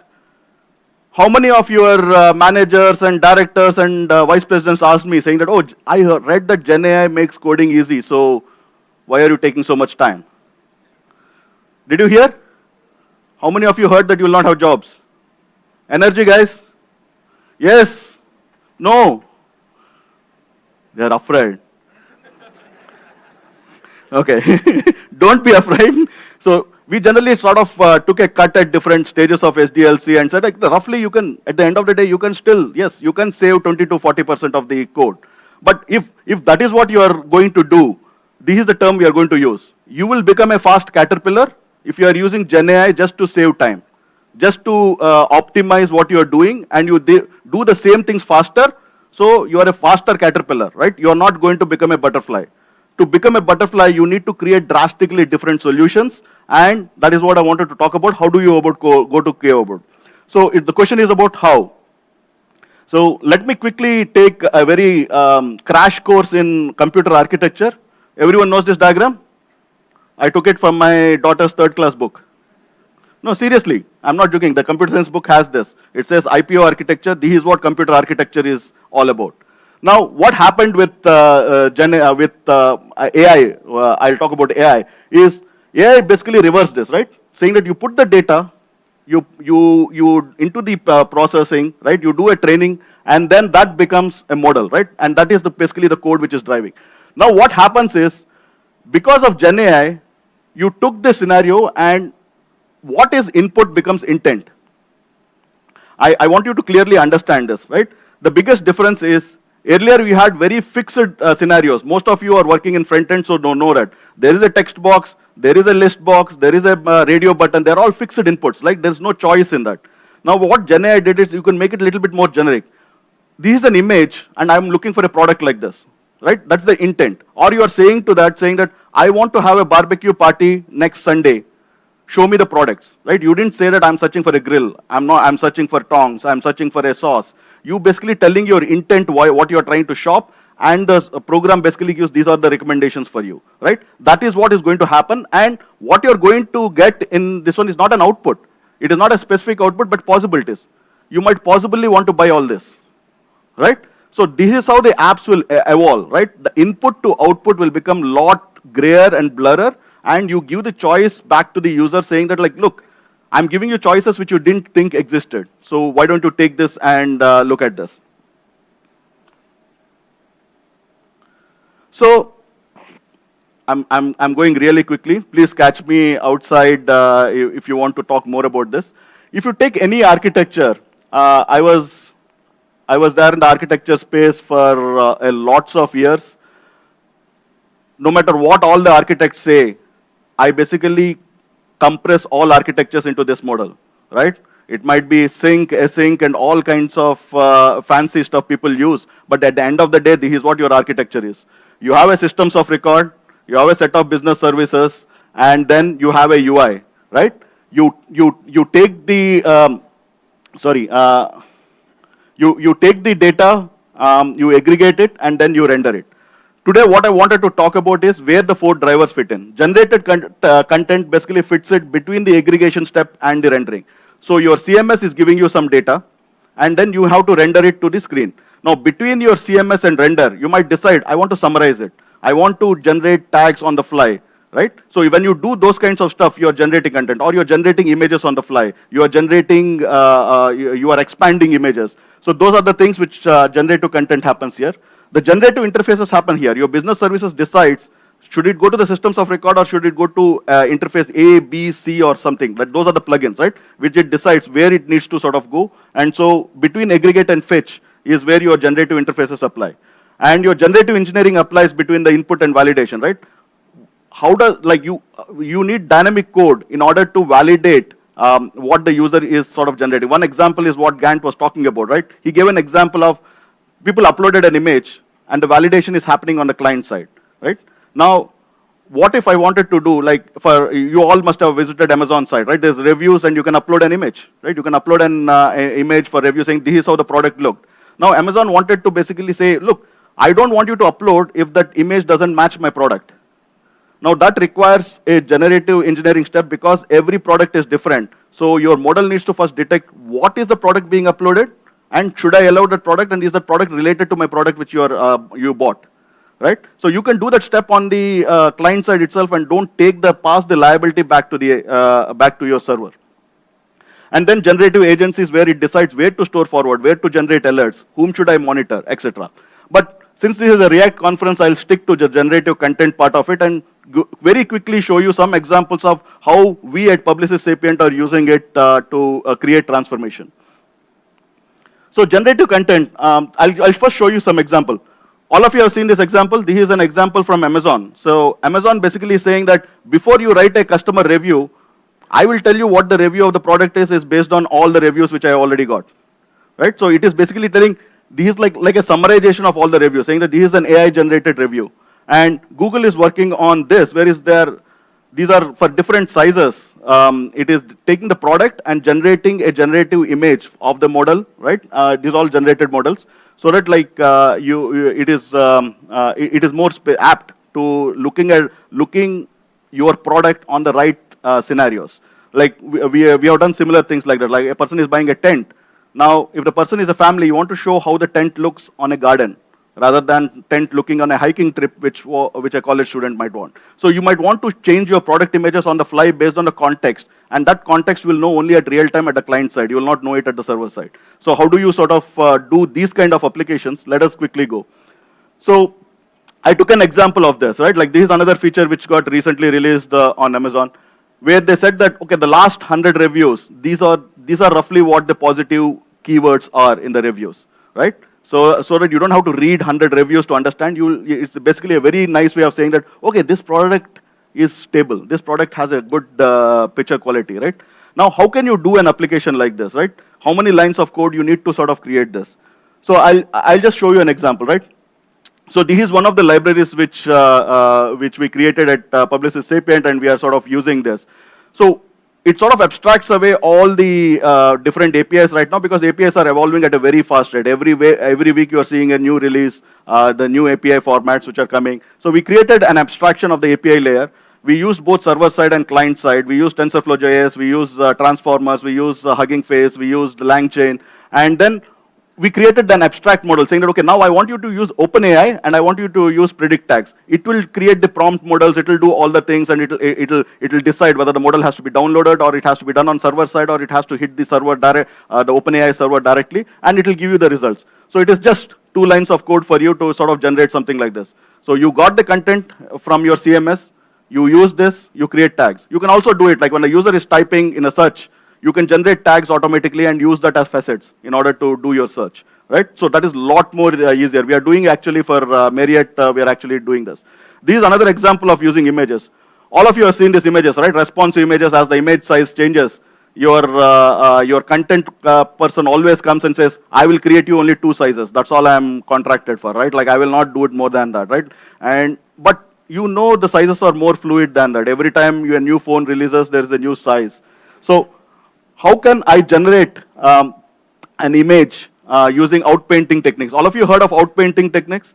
Outpainting techniques is take an image which is existing and generate the rest of the images, predicting what it might be, right? Like the AI predicts what it should be. Now that is a very cool part of it is while it is generating, you can prompt it saying that, okay, generate the rest of the stuff, but think that you are in a garden. Think that you are in a mountain. Think that you are on a beach, right? And it generates the stuff. So here I basically generated saying that, okay, think that you are there in a futuristic, some mechanized world or something like that, but it looks like part of the image. It doesn't look like it is different. But this, once you start doing that, right, your applications are a lot more personalized, lot more this one. These are just few examples. I want to talk about how this is done. What we did is like you have a React component. We have what we call our PS Next Gen AI library. It basically uses some industry standard things like LangChain, transformers, and of course LangChain has support for Hugging Face. So, and then, and it also uses server-side components because a lot of these models cannot be downloaded on the client side right now. that is going to change because every day people are releasing new models, quantized models, which can sort of, you can download on the server side. So this will be ready for that. Once the model is ready, the code, once you update the next version, it decides whether to go to server side or whether to download it. And you sort of do it. The architecture is pretty simple. You guys can go and create it. Hopefully, we'll release it into open source pretty soon. So follow us and you will get this. Now, having said that, you will ask, Rakesh, these are all great, but where can we use in the current right now? So we created a list of use cases which we are doing for our clients right now, right? We are using it for tag and facet prediction. We are using it for auto summarization. We are using it for auto completion. Auto completion is not just a keyword search and complete from your database. Auto completion is like GenAI based completion, right? Like Google sort of had this always, like how do you, and it used to complete, give a set of options. So those kinds of stuff, but contextualized to your site which you are creating. Language support, translation support is really good. It's not just about translation, but understanding the intent. Go back to my original thing, what I'm talking about. Understand the user's intent, for that language is important, right?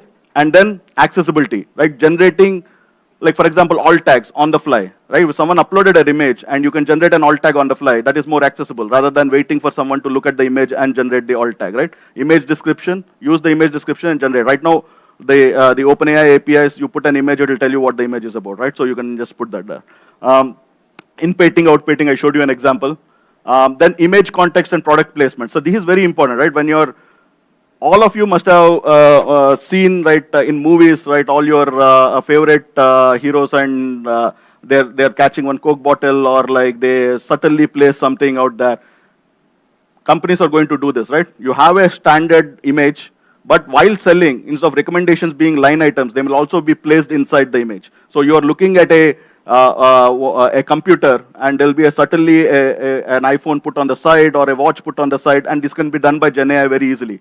Now, what should I put? Should I put an iPhone or a watch, right? That I'll know from the user context based on what he visited in the previous 4 web pages. So like that, we can use that and generate on the client side. So people will ask, okay, if you know that I can generate images on the server side, but you need the client side context because you don't know what he visited the 3 pages before he came here.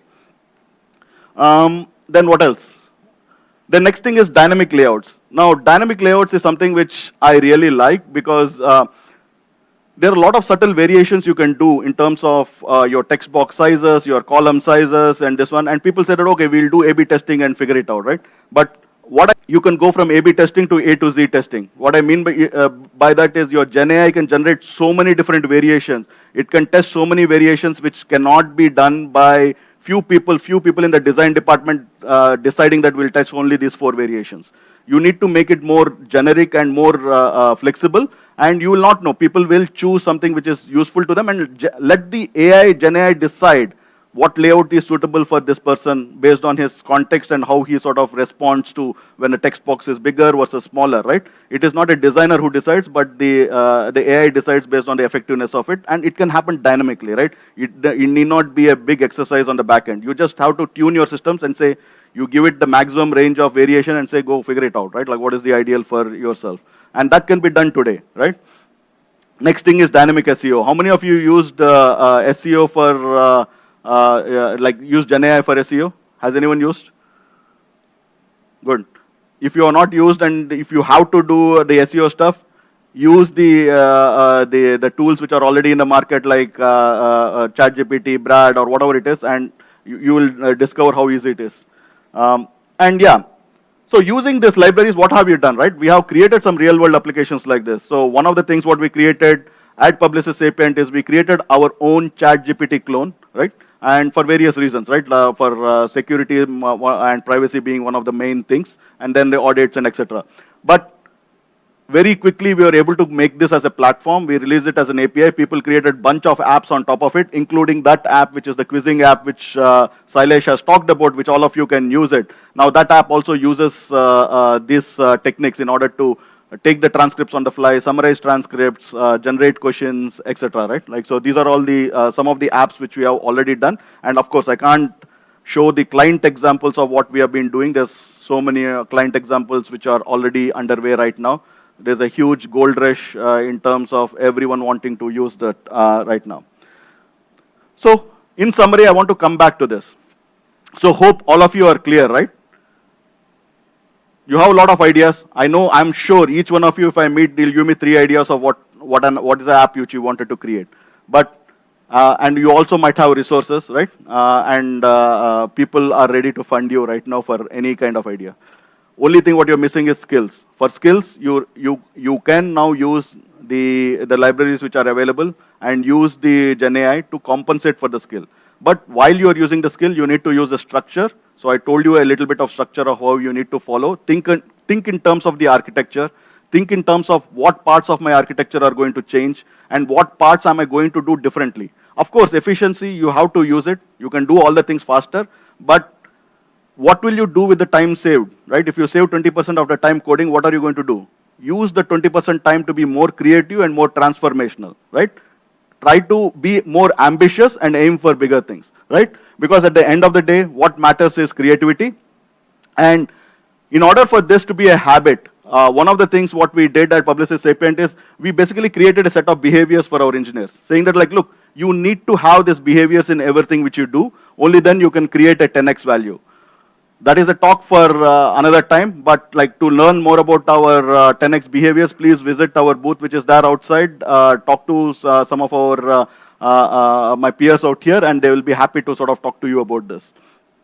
And last, I wanted to acknowledge a little bit. Most of the images which I used are done by Dr. Subodh.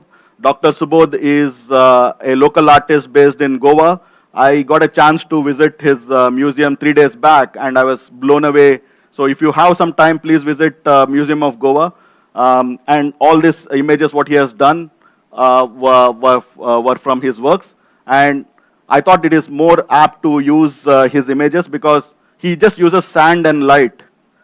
And he's creative about what he creates, right?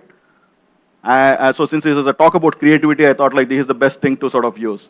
So I have about 5 minutes. I can easily take some questions. So anyone has some questions, I'll be glad to answer. Thank you. Thanks so much, Rakesh. I think there's a question out there. Okay, we have a question. 1 second.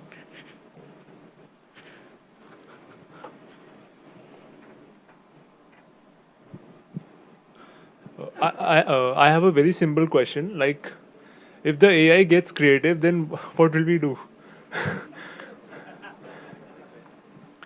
See, creativity is one thing which is creativity and intelligence. I actually don't like the word in AI intelligence because till now no one has been able to define intelligence. What we thought was intelligent, now computers are doing, right? So like that, what we thought creative, like we thought, okay, it's creative to create images. But still, when I look at the images which are created by artists and Gen AI, I can still tell the difference, right?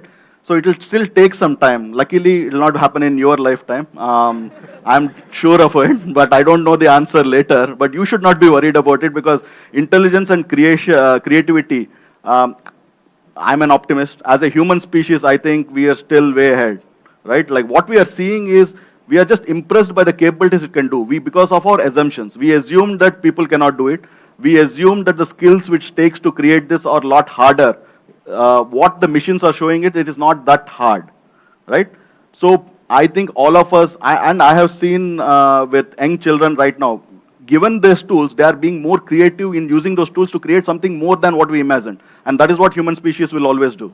So my thing is, if I'm alive for the next 20 years, I will be blown away by how the world will get disrupted and we'll all be there for a ride, right? So, Thank you so much. Thank you.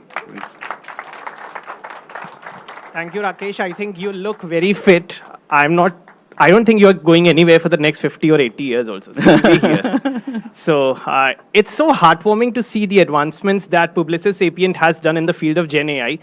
And I think everybody's super pumped up to deep dive into this. And coupled with our favorite framework, React, I think it's just cherry on cake. Okay, so moving on. So next is a very fun-filled talk where our protagonist, Agni Menon, whose hobby is to give talks, which I don't understand, but okay. So he's going next, and he's going to roast some of our favorite websites. So if you're worried that your website would show up, beware, you have been warned. And we've just closed all the gates, so you have nowhere to go. Cool. Please give a huge round of applause to Acne. Yo. Hi everyone. So can everyone hear me? The backbenchers, can you give me a who? Can you hear me? That's it. But I can't hear you. Can you do it once again? Come on. That's my voice, thank you. So my talk is titled Roasting Your Inaccessible Websites.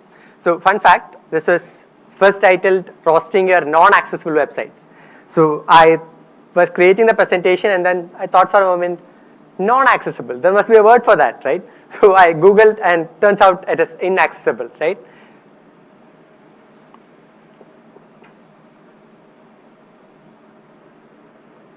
It's not showing up. Yeah, the slides itself is inaccessible at this point.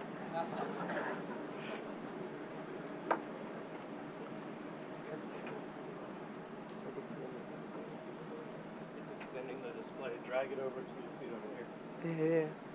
Unless you need to see it. No, I don't. All right, then drag it. Probably to the right.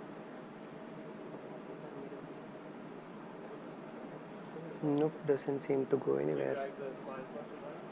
Yeah. Look down here. Mm. Okay, I think our collective brains are failing here. Can you do a mirror of this thing, not extended desktop? You can mirror it. Can we try that?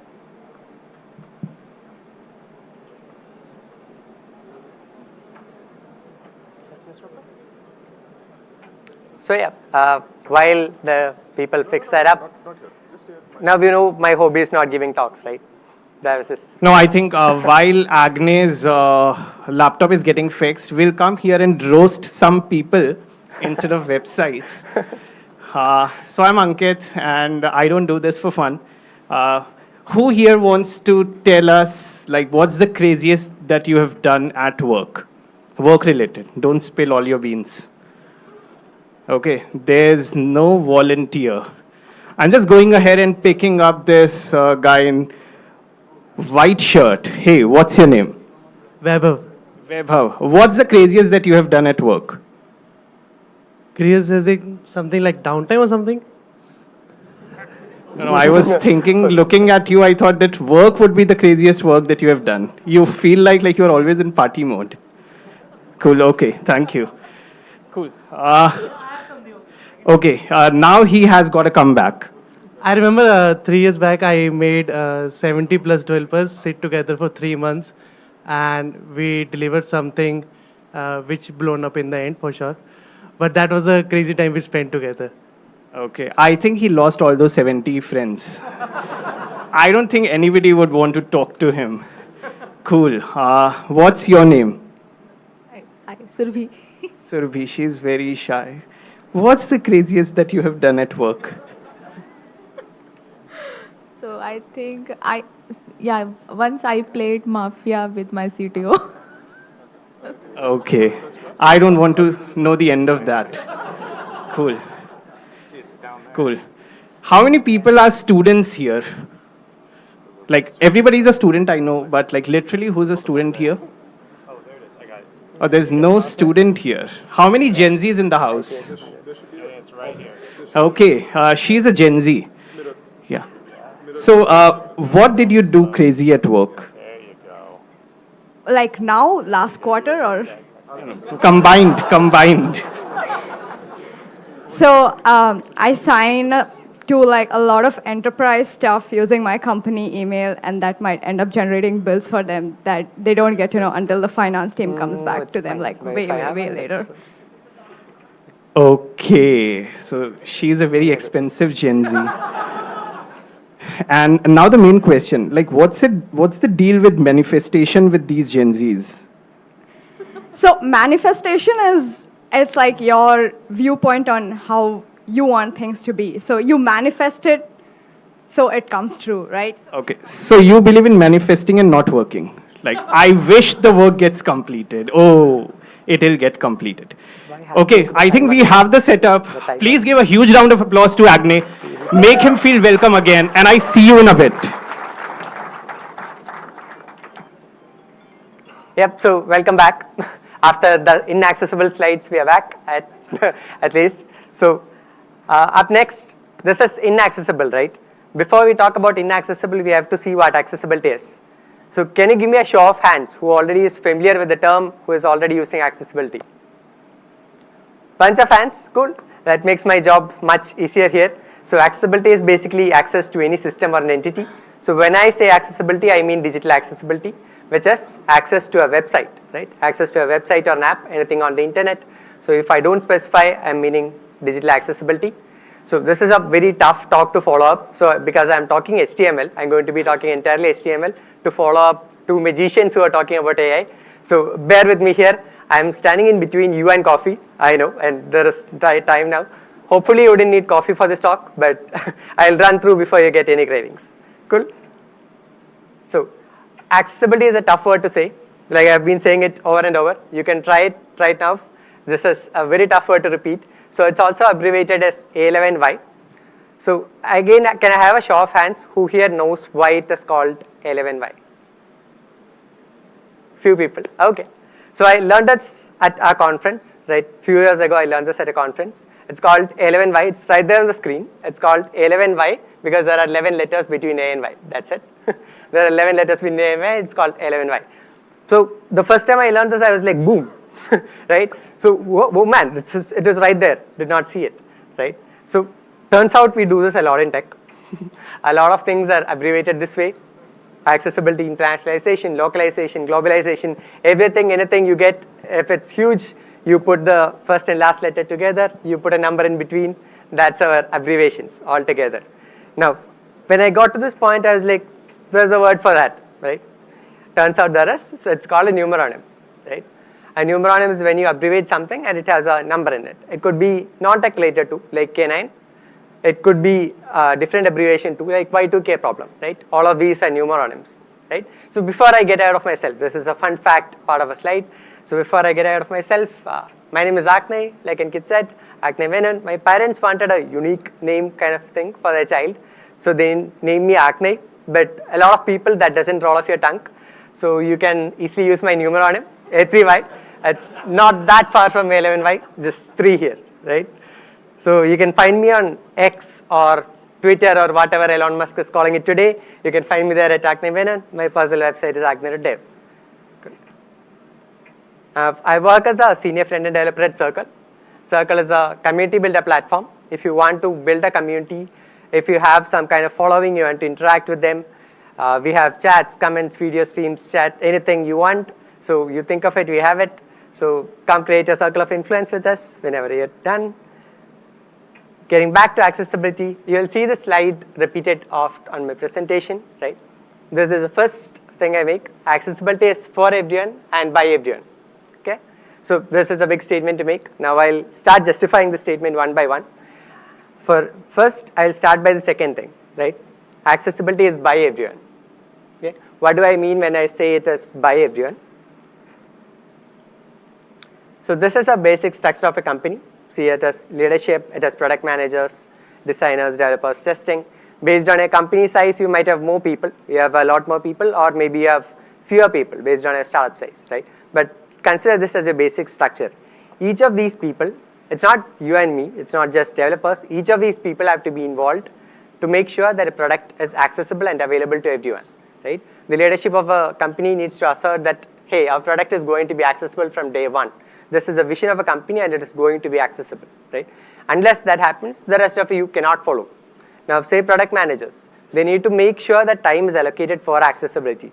They need to make sure that they allocate, hey, say you have this many hours they use for accessibility.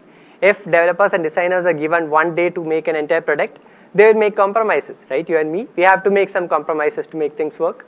And for sure, accessibility is going to be one of them because that is what you see in the wild right now. Designers, they have a lot on the plate, color, contrast, fonts, a lot of them have, been designing for accessibility and will be doing it more and more. Developers, that's what we'll talk about in this one, so we'll keep that reserved. Testing, right? You could build an accessible product right now. You could start right now. The leadership is ready, the product managers are ready. You could be releasing a feature right now, but it will not stay accessible unless you're testing for it. unless you're testing for it and making sure that the products that came before, the features that came before and the features that are coming after are accessible, it will not stay that way. So testers are very important to this equation. And now getting to the fun part, right?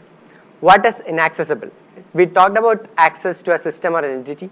So if a system or entity or your website is not accessible to some people, right? These some people may have some kind of disability.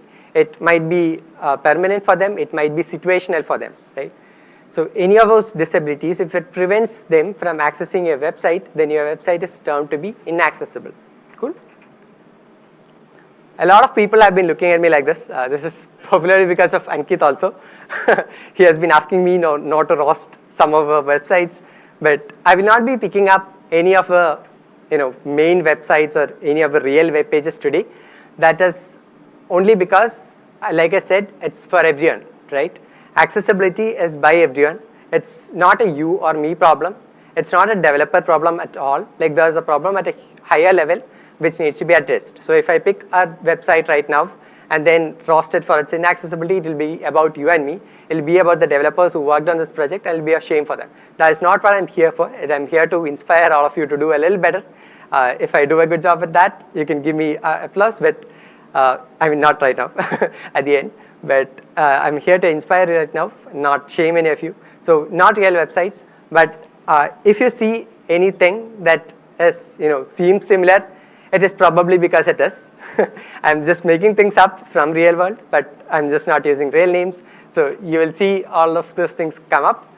So this is how we tell people this is inaccessible, but a lot of people are not aware of a context this is fitting in, right? Now, I will look at two categories first. I will look at images and motion and how they relate to inaccessibility. Then I look at a component by itself. Cool? So first up, images. Images is a great category to start by when you discuss inaccessibility, because 95% of all web pages have images. Just 95%. Cool? So 95% of images, 95% of all web pages have images means everything has an image, right? When everything has an image, people say an image is worth 1,000 words. That's why 95% of web pages have them, right? But what if a user cannot see this image, right? The user is blind, has some kind of vision impairment. The user cannot see this image. Where does the 1,000 words go? So the 1,000 words go in an alt tag. Cool. So this is basic tip. When you describe an image, put in an alt tag. Right now we discussed using AI to put things into alt tag. That could be one session. So this is a basic thing, right? Alt tag. The thing is, what you write in the alt tag is important. Always have an alt tag, but what you write into an alt tag is important. Consider this, right? This is an image. A lot of you laughed when you saw the image. So I assume a lot of you know what this image is. But let's say I'm describing this image as image of guy with hands on hips. Say this is my alt. And it is true. It is an image with, don't publish this anywhere, but it is an image with guy with hands on hips. But I don't look similar to him, right? Because you have a context. As a visual user, you have a context that the alt does not satisfy, right? Reading the alt, it is an image of guy with hips. But you have a context that this alt does not satisfy. To change this, first we'll take off the image of part. This is something I see a lot of developers do in PRs or in actual websites. The alt tag contains an image of or picture of describing it. But a user who is vision impaired is using a screen reader, right? The screen reader is also already announcing that it's an image, right? It has an image tag, so it is already announcing that it is an image. You don't need to specify an image of or picture of to make it sound like an image. That's already there. So we'll cut that off. So it is a guy with hands on hips. Now, consider the context. A lot of you laugh because you understand this is a meme, right? A lot of you smile that you understand this is a meme of a guy. So consider this context, right? What does this image, what does this usage of this image communicate to the visual user? If you understand what this communicates to a visual user, you understand what the alt tag has to be. For example, this is a meme containing a cricket fan looking disappointed and exasperated. That is a thing that is being communicated to the visual user in this case. Now, this is because a lot of you did not laugh, right? A lot of you did not smile because a lot of you did not understand this image.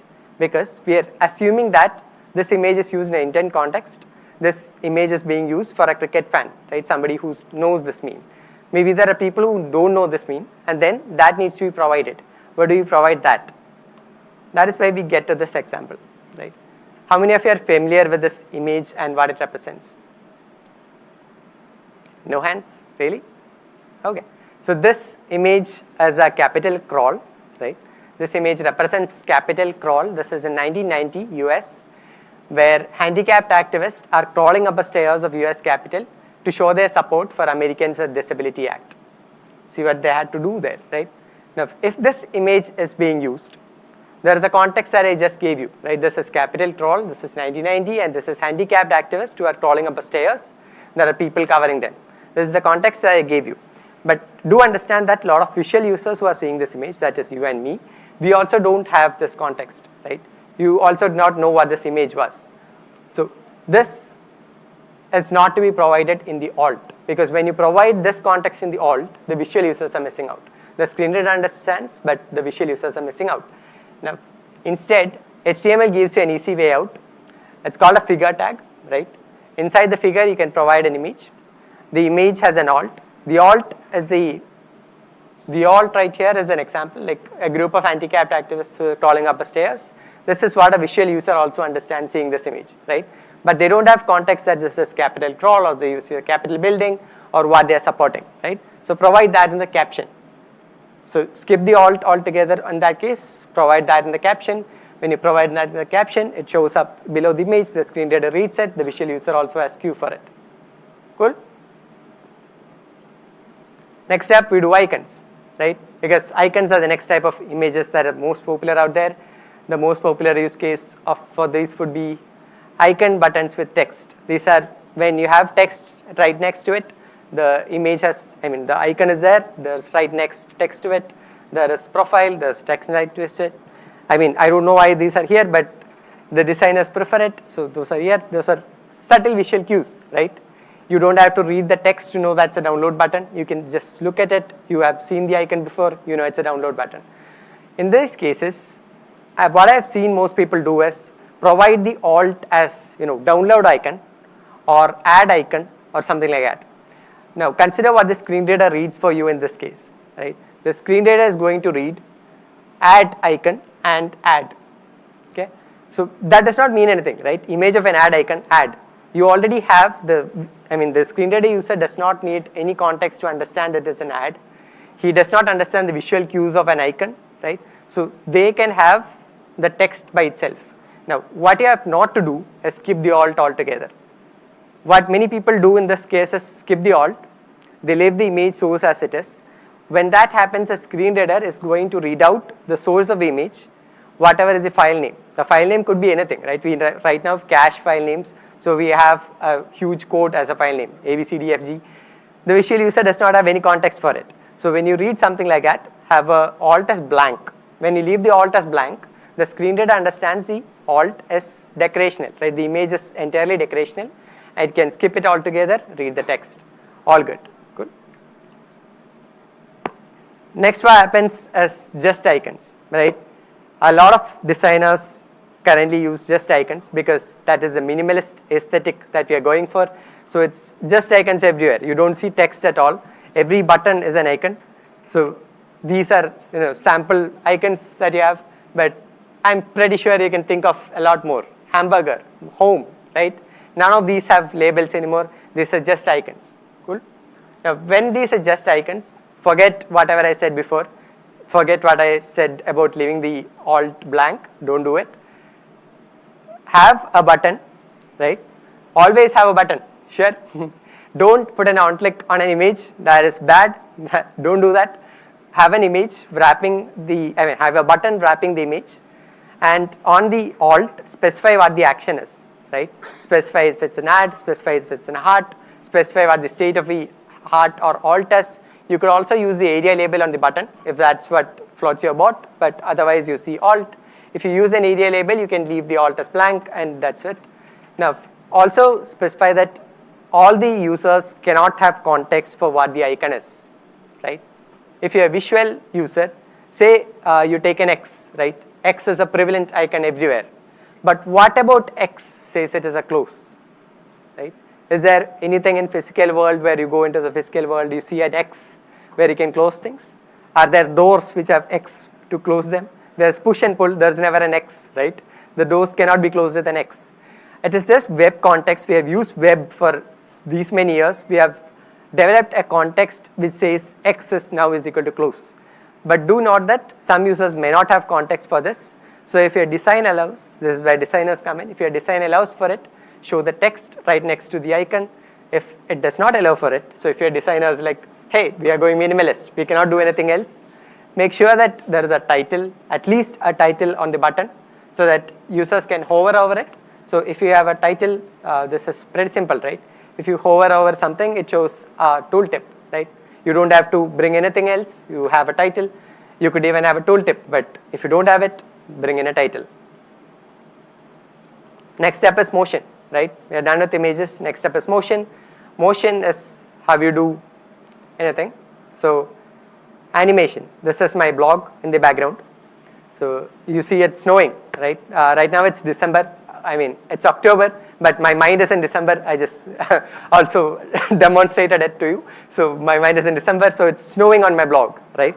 And a lot of websites do this. You have seen snow, you have seen icon changes for Christmas. A lot of animations happen during this time, right? See what happens when I make this smaller. I make the window smaller. Right now the snow is falling all over the page. And it turns out I cannot read the text unless I wait for at least 2 snowflakes to pass, which is a terrible user experience to have. And you would think I'm making this up, right? I'm making this example up. But this happened on a railway ticketing platform. This was in 2019 December. This happened on a very popular railway ticketing platform where people had to wait for snowflakes to pass so you can click the book button. So you have to wait for a few minutes. So you're like, snowflake, go away, snowflake, go away, and then you click the book button. Sometimes it does not work because there is a small snowflake on top of it. So that has actually happened. So I mean, I don't have to tell you don't do this. So I have to tell you something more important. When you put animations like this, right? These are animations that are auto-playing on your website, right? When you have animations like this, consider people with vestibular disorders. If people have vestibular disorders and you have animations which triggers their syndromes, what happens is that they have, they cannot concentrate on a website anymore. It triggers something in them, and you have to have warnings for them. We have to have controls for them so they can control what animations they see. If they can post animations, play animations, consider people who have ADHD, right? Attention deficit disorder. If you have people with ADHD, you will see that these people cannot concentrate on a website anymore because your damn snow is falling, right? Don't make the snow fall for them. Let them use a website as it is. Good. So our operating systems actually provide a use for them, right? This is an escape hook for these users specifically. They can opt in to the animations by saying prefers reduced motion. This is available on all operating systems. It's available on Mac. It is available on Windows. Use this, right? If these as like it has 2 values, prefer reduced motion has 2 values, no preference and reduce. So if the value is no preference, then you can use an animation. You can start an animation. You can autoplay an animation. You can do anything with it. But if a value is reduce, right? Reduce the animation if it's, disable the animation altogether if it's no. Doesn't matter to them. But if your animation is important to the context of your website, reduce it. Reduce it as much as possible so that these users can use your website as much as possible, as healthy as possible. This is how you look at prefers reduce motion. It has 2 values like I mentioned. It has no preference, which is right in here. I prefer using it because then it is used to start the animation, right? If you use prefers reduce motion reduce, then you're using the value to stop an animation. This might lead you to forgetting, and forgetting is bad. But if you use it to start animation, even if you forget, the bad thing that could happen is animation is not there, right? People can still use your website. People are not unhealthy because of you. So use no preference to start it. If you're using JavaScript, say frame a motion, React Spring, any of those kinds, use watch media query to watch for the same media query, and you can add an event listener to it. Start and stop your animations at will. Good. Next step, I'm looking at a pattern, right? So I asked you a few questions. A few of you could not raise your hands before. So I'll give you one more chance. Raise your hands if you have used an OTP input. Almost everyone, right? Raise your hands if you have built one. Cool, that's it. So my advice is, if you don't have requirements for it, if you don't have enough time allocated to it, don't build this. Okay, I'm not saying don't use this. Use this. It's secure, but I'm saying don't build an input which has dashes or boxes in them, because these suck. Okay, I'm going to show you the happy path of this. This is the happy path, right? A lot of you agreed, but this is not the happy path. The happy path for an OTP input is going to the email or your SMS, copying it over and pasting it into this input, right? And guess what? That is not going to work here. These are 4 inputs. So if you copy and paste over a text into this input, the first digit is going to show up. I'm pretty sure a lot of you have seen this before. You copy and paste something into this input, the first digit shows up, the rest of it is lost altogether, right? There are a lot more problems with this input as we'll discuss. One of them would be not be able to use arrow keys, right? If you use arrow keys in this input, it will not work. You can move over a number, but it will not move over to the other input, right? You cannot use backspace for more than 1 digit, right? Now, these are all affordances that you can build in. Like, I'm not saying these are impossible to fix. I'm saying a lot of components on the web have these, and I'm pretty sure you have seen them before, right?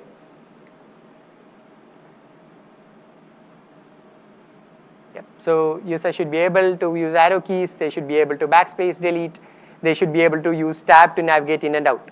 This is for a keyboard user, right? Some people have motor problems. They cannot use a pointer like a mouse, so they use keyboard to navigate the web. So when you use keyboard to navigate the web, say you have 6 inputs or 8 inputs of your OTP, you don't need them to tab over all the digits so that they can get to the link at the bottom, right? Instead, they could very simply use arrow keys to move in and out of a input. Move in and out of each digit, and then tab and shift tab to move in and out of the component by itself, right? The last one is consider why you're doing this, right? This is not a example for this project itself, it's for everything.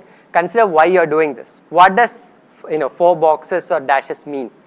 It's a visual design, it's a visual cue, right? It's for users who have vision, who are seeing this and thinking of a bank form, right? The bank forms have small squares on them, they have small dashes where you can put in your name, you can put in your numbers, right? Each of them have a box dedicated for them. This is a visual cue that there are 4 numbers, you can put this in one by one, right?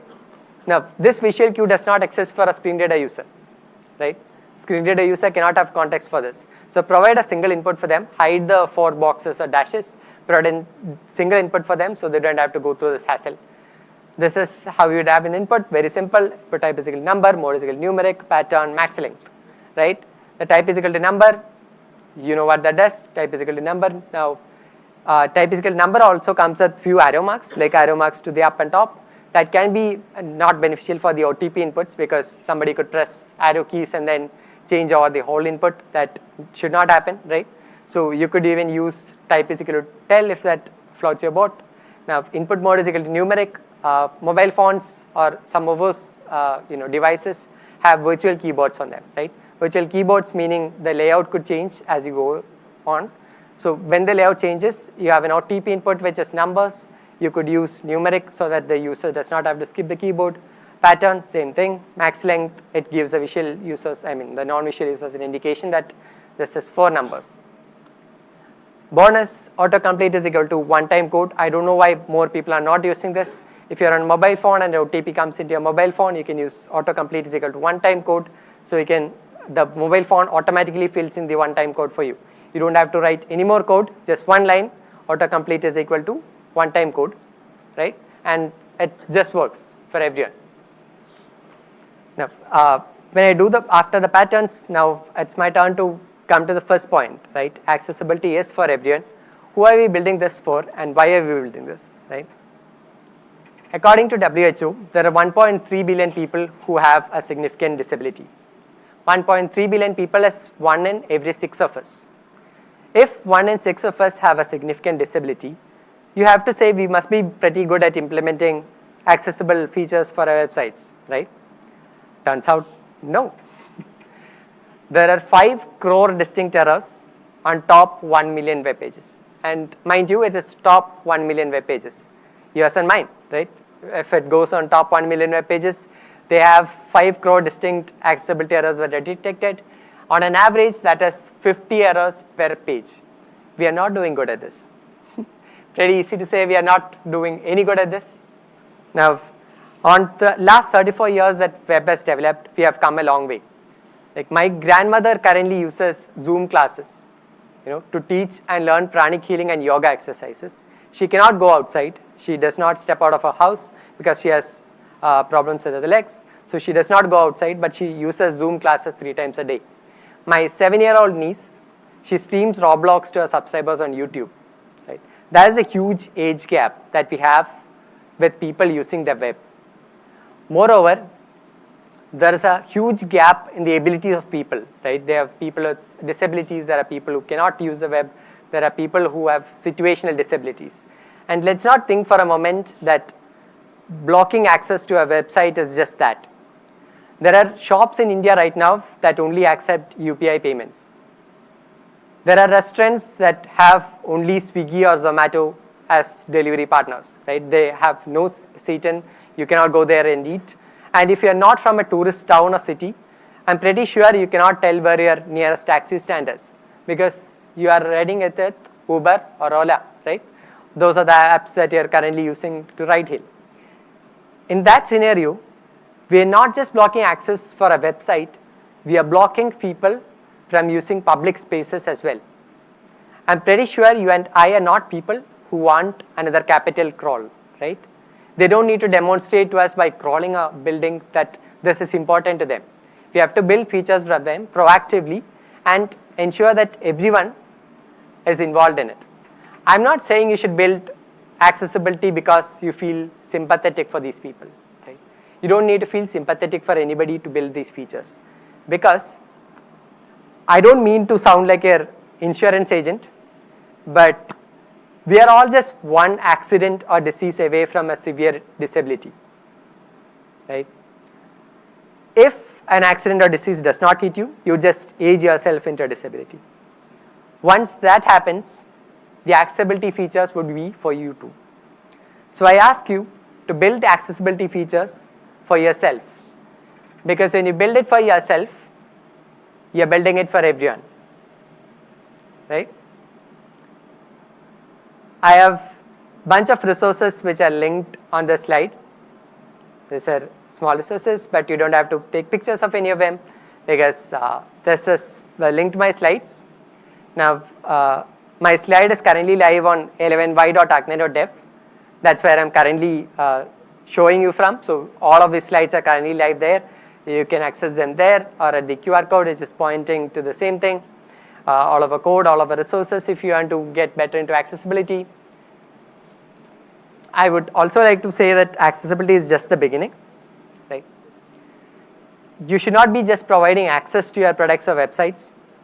Your websites or products should be easy to use for all of the people, like whatever their disability is, whatever their Wi-Fi connection is. It should be easy for everyone to use.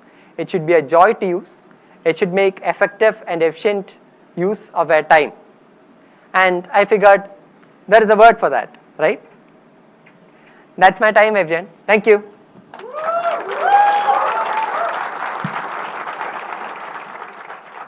Thanks, Agne. I think very solid points. Accessibility is super important. If you folks are not doing accessibility, please create awareness, tell it to your leadership, tell that's important because that's the right thing to do. Cool. Thanks, Agnes. Next up, okay, before I invite the next speaker, there's some confession I want to do. So I may seem okay, but deep down, I still don't understand React 18. So, and I think there's lots of people like me, but you'd not accept. But don't worry, our next speaker is here to break it down step by step into piecemeals, Please put your hands together for the wonderful Kirti.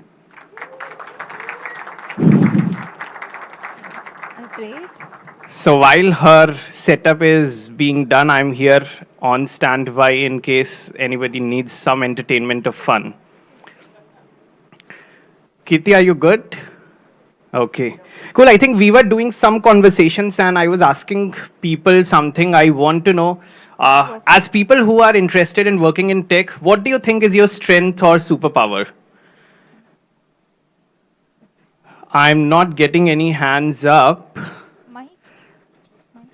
Okay, I'm going to ask somebody, hey, what's your name? Uday. Uday, what do you think is your superpower? Analysis. Analysis. Just analysis and then do nothing. Analyze that it's not worth it. Okay, that's smart. Okay, I think we are all set. Kirti, over to you. All the best. Thank you. Are you guys able to hear me? I think yes. Hi everyone, my name is Kirti Varnekar. I'm a senior software engineer at Recro, and today I'll be talking about React 18 SSR changes. So React 18 introduces changes to server-side rendering so that we can leverage the concurrent features that React 18 has brought for all of us. So let's begin. The key takeaways from this talk would be what are the SSR improvements in React 18 and how concurrent rendering works under the hood, and how Suspense enables concurrent features for SSR. So I was actually looking for a funny opening line, but actually I found a brainy one. So why does React component start taking acting classes? So it wanted to master the art of suspense, but it just kept rendering too soon. So, okay, moving on. What is server-side rendering and why is it important? So server-side rendering is one of the rendering patterns used to ship products in a more performant, SEO-conscious and user-friendly way. So how does it work? First of all, when a browser receives a request for a web page, it forwards the same to the server. Server then fetches the data for all your components and renders the React components into a ready-to-go HTML, and then the resulting HTML is forwarded to the browser and is visible to the users while the browser downloads all the JavaScript and the page is hydrated. So because the browser has a reliable internet connection and possibly a more processing power, it can do this pretty quickly as compared to client-side rendering. So it does all the heavy lifting of, gathering data from your databases, calling APIs, and doing any personalization in case you want to render custom content. So now, in case of server-side rendering, we have to hydrate the page. So what is hydration? So the React team defines hydration as the process of rendering your components and attaching event handlers to them. It's like, your server is forwarding your dry HTML and you're pouring in the water of interactivity and event handlers, which is a really nice analogy to the name. So now, what are the advantages of server-side rendering? It has a lot of benefits and they fit into different categories depending on what use case you use server-side rendering for, but they broadly fit into these three categories. That is, it helps improve performance, search engine optimization, and user experience. So SSR is best in case you have dynamic pages to render, which requires user cookies, data that is render blocking, and sites that are content heavy. Now, what was the server-side rendering process before React 18? Whatever we discussed just now is exactly the process that was occurring before React introduced the concurrent features in 18. So you have to fetch the data for your application. That is, on the server side, your data has to be fetched for all the React components, and only then the rendering is going to start. The rendering of HTML has to happen for your entire application, and then it is forwarded to the client. So on the client side also, the browser has to load JavaScript for your entire application, and the page has to be entirely hydrated. Only then the users can, interact with the application. So the emphasis here is that all these 4 steps have to occur for your entire application at once. That means neither of these steps can take place before the previous step has completed for the entire application.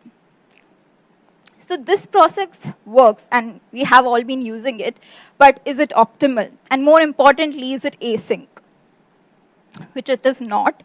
Each of these steps have to happen sequentially, and they block the user while, until the entire hydration process is complete, the user is blocked and the page is not interactive. So even if at all, most of your application is really fast, but if at all there are just one or two components that are really slow because they involve expensive data computation or maybe a very slow API, then your time to first byte and first contentful paint will be increased for the entire application. So now what do we understand from this? Is that you have to fetch everything before you can show everything. You have to load everything before you can hydrate anything, and you have to hydrate everything before you can interact with anything. So now if we have to think about solving these problems, we have to think of an approach where you can, break your application into parts, and each of these steps can happen asynchronously for those parts. So is it possible to have parts of our application served to us asynchronously? And are we doing this anywhere in React? So if you guys know or might be using, we have something called code splitting and lazy loading with suspense. So when it was earlier introduced, this code splitting and lazy loading with suspense was only supported on the client side. But React team has leveraged this for the server as well now. So suspense introduces two major features for server-side rendering, that is streaming HTML on the server and selective hydration on the client. So the improvements that have been introduced are that suspense and React Lazy are supported on the server now.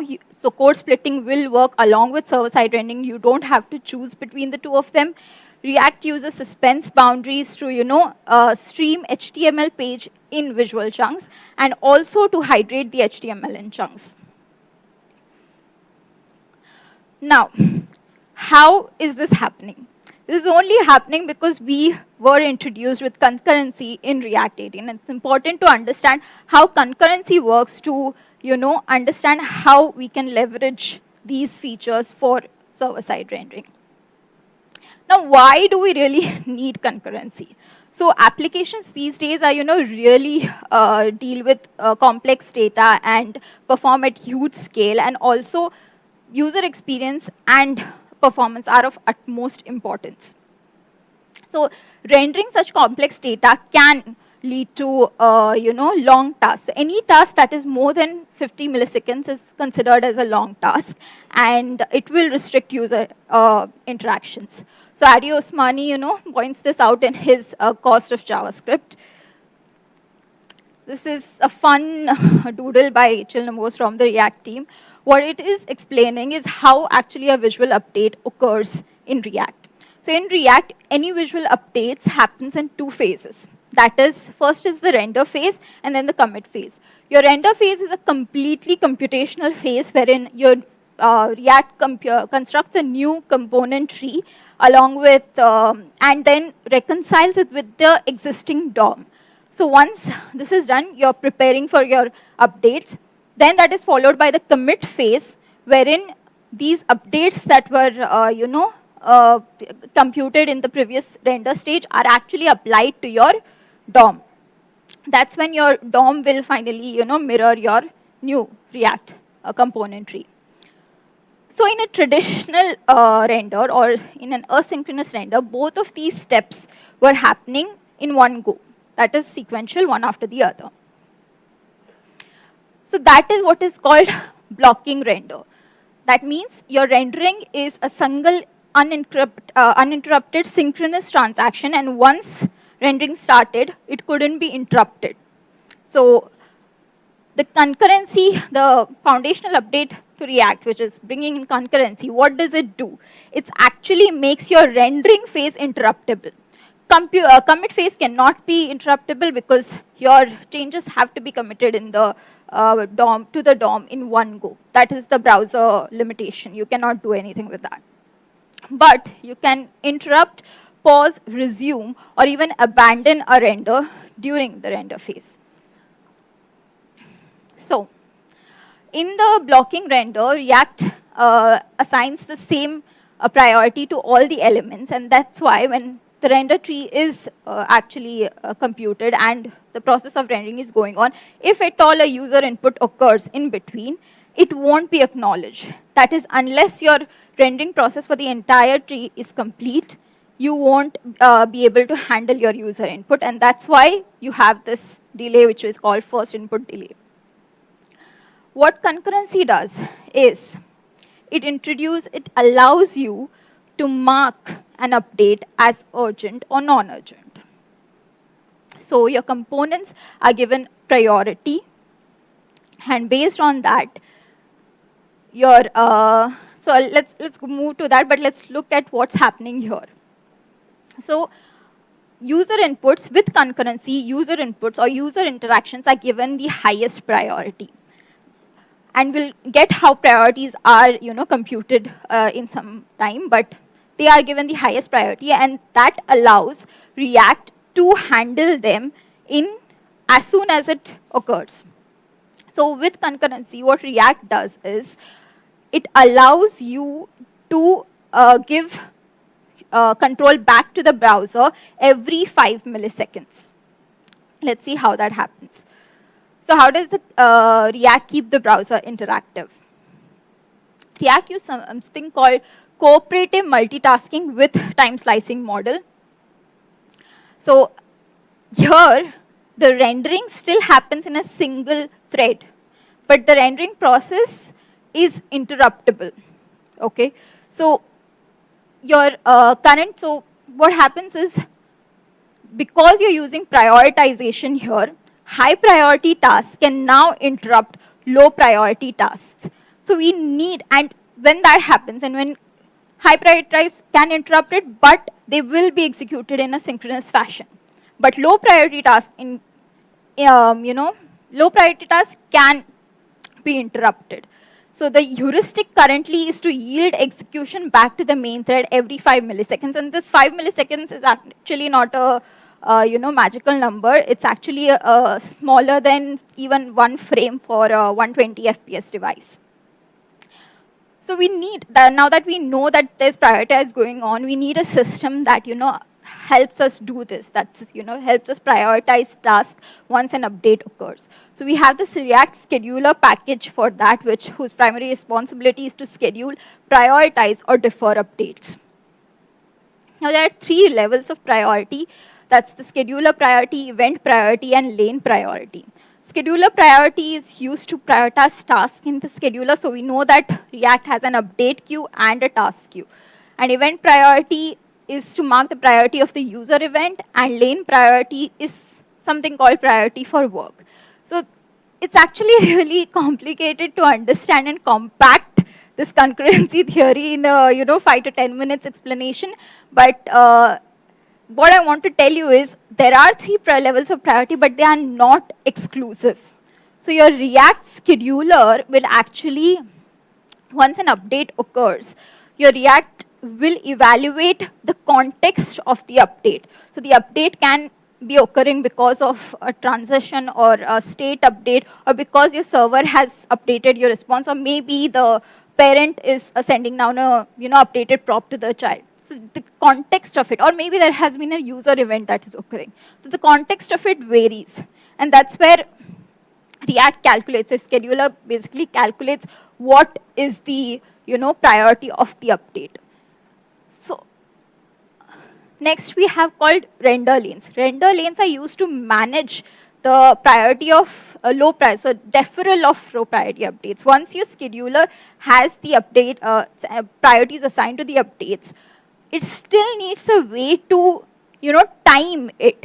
When should you pick up which task, and when should it begin, and when should you interrupt it? So that is all that's happening in the scheduler. I'll skim through this because lanes is really a tricky option, but just understand this is where your deferral of updates take place. So you can check out the React fiber loop file. There are different 3 levels of priority. And now coming to it, at the end, all of these 3 levels give you the output in these 5 priority types, which have the timeouts assigned to them, which helps the scheduler understand when should it begin what task. I mean, when should it pick up what task to render. So if your task queue has a low priority task and the main thread picks it up, what concurrent React does is it will actually render it in chunks of 5 milliseconds. So after 5 milliseconds, the control will go back to the browser. And if at all there is a user input, it can be handled almost instantaneously. And user input, again, as I said, are considered to be a high priority task. So they will be rendered synchronously. And once that is done, your low priority task can again be resumed and completed. So hope you have at least a vague idea of how concurrency works and scheduling works in React, because that's actually going to help us understand the features for server-side rendering. So streaming HTML. Earlier, what we were doing is we were generating one server file which has the entire markup for your application and sending it from the server to the client. But now what we can do is we can break down your server HTML into multiple chunks and send them towards the client as and when they are ready. So this actually helps us with loading the initial state of your application earlier than what was happening with the previous SSR approach. So now your HTML can also be visible to the user incrementally instead of one go. So for using this, we have to be switching from render to string, which is the current server API, to render to pipeable string. Now, render to pipeable string leverages your Node.js streams, which allow you to inject, streams of data into your response object, and you can continuously stream your data from the server to the client in one open stream. So this has all the new features, that is full built-in support for SSR, suspense, code splitting with React Lazy, and streaming of HTML. So we can import it from React DOM server, and it returns 2 methods. That is the pipe method, which is used to output your HTML into a writable Node.js stream, and your abort method. And it takes your root React component along with certain streaming options, which we will see later. Also, the client API for your client side has been revamped. Now Hydrate Root supports all your concurrent features, so you can be using Hydrate Root if you want to opt into concurrent features in React. And if it's not SSR, it's Create Root. So on the server side, we use the render to pipeable stream. We pass the React component, and along with that, in the options object, we have to mention your file name, which actually defines your root React component. And there's something called on-shell ready callback. So what does this on-shell ready callback do? We are actually required to call your pipe method, which opens your stream for streaming HTML inside the on-shell ready. So what is it actually doing? Let's understand it with an example of a product page on an e-commerce site, wherein you have the search bar, sidebar, product, image carousel, details, reviews, etc. So let's let's consider that reviews is the problematic component. It's really slow to render and might interrupt your application rendering. So that's why let's wrap reviews around suspense, and your product also, because your product component will be dynamic depending on what product you search for. Let's wrap that as well around suspense as well. And why do we actually need to wrap it around suspense? Because as we had discussed earlier, React uses suspense boundaries. So to stream, opt into these concurrent features. So React, your render to pipeable stream API will also actually rely on these suspense boundaries to understand what fallbacks it has to pass in the initial HTML block that will be streamed from the server to the client. So what is your shell, or what will be the first chunk of HTML that we send from the server to the client? All your React components that are outside all of the suspense boundaries will form, the first loading state that will be sent from your application, from the server to the client. So this is what is called the shell. So once your server has incrementally rendered these HTML chunks, it can be passed to the client again in chunks. So this is what your user will first see, and this is what your shell will look like. So your server will pass down the fallback for the suspense boundary, and incrementally, as and when your components get ready, the data is fetched for them, and it is available to be streamed down, it will be streamed by the server. So incrementally, you can see your HTML loading. So even now, it's not hydrated, but at least you're able to see something far early. So if you see, because we are wrapping the suspense around components that might involve heavy data computations, your shell is considered to be something that will not require any of this, or you should wrap your suspense boundaries for your components in such a way that your shell is ready pretty quickly, and that's why your time to first byte and first contentful paint will be significantly reduced. And because it is an open stream, as soon as your product or your review section is ready, it will be streamed in the same stream along with an inline script tag. So now that you have, the HTML is still single, but because you have blocks of them continuously sent from the server to the client, you need to pass a script tag to understand where this new block of HTML should be injected. And that is done under the hood by React, so we don't have to worry about it.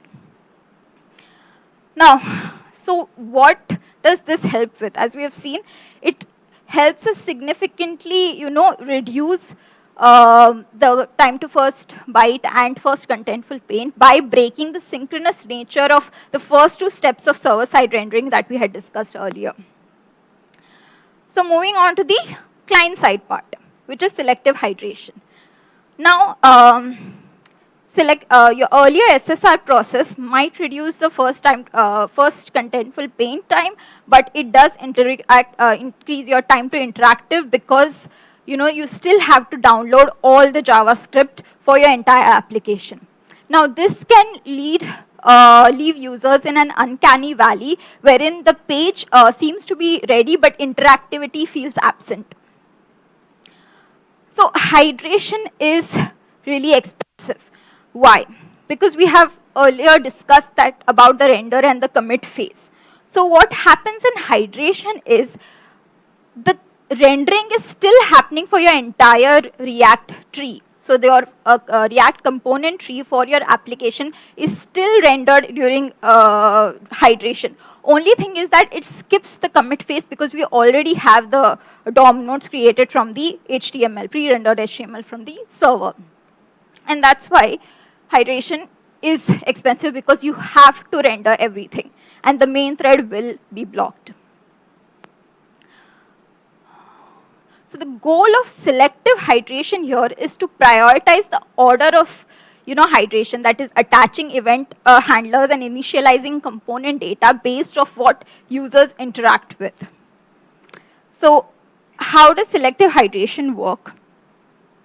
Initially, when the first HTML chunk is sent from the server to the client, it is not hydrated because it just has your fallback suspense boundaries. Then when a user interaction occurs, that is called click or key press are considered discrete events in React, and that triggers a synchronous selective hydration. So within the encapsulating suspense boundary, hovered and focused suspense boundaries get increased hydration priority.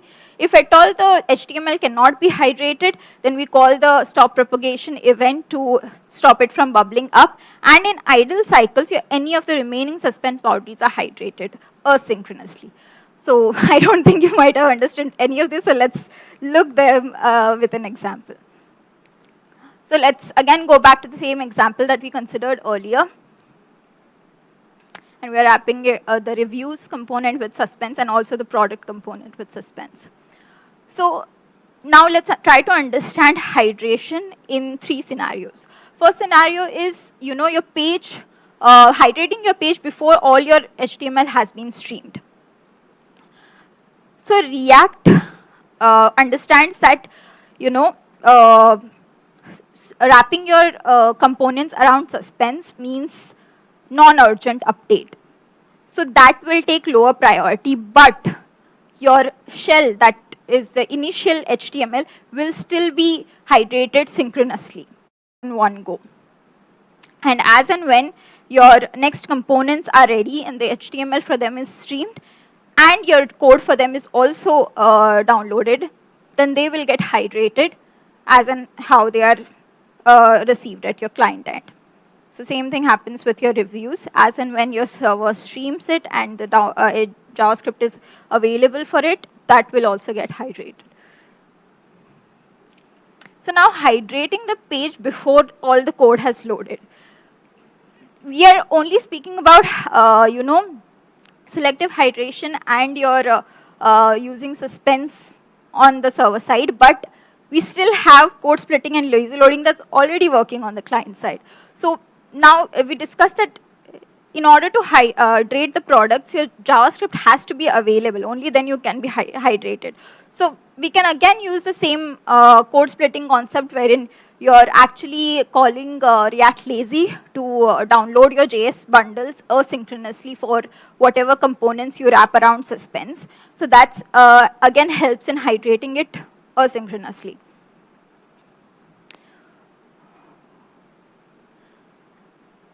So now, in this particular example, you have wrapped reviews around suspense. Okay, so this is the third scenario. In the third scenario, we are understanding how we can interact with the page before all your components have hydrated.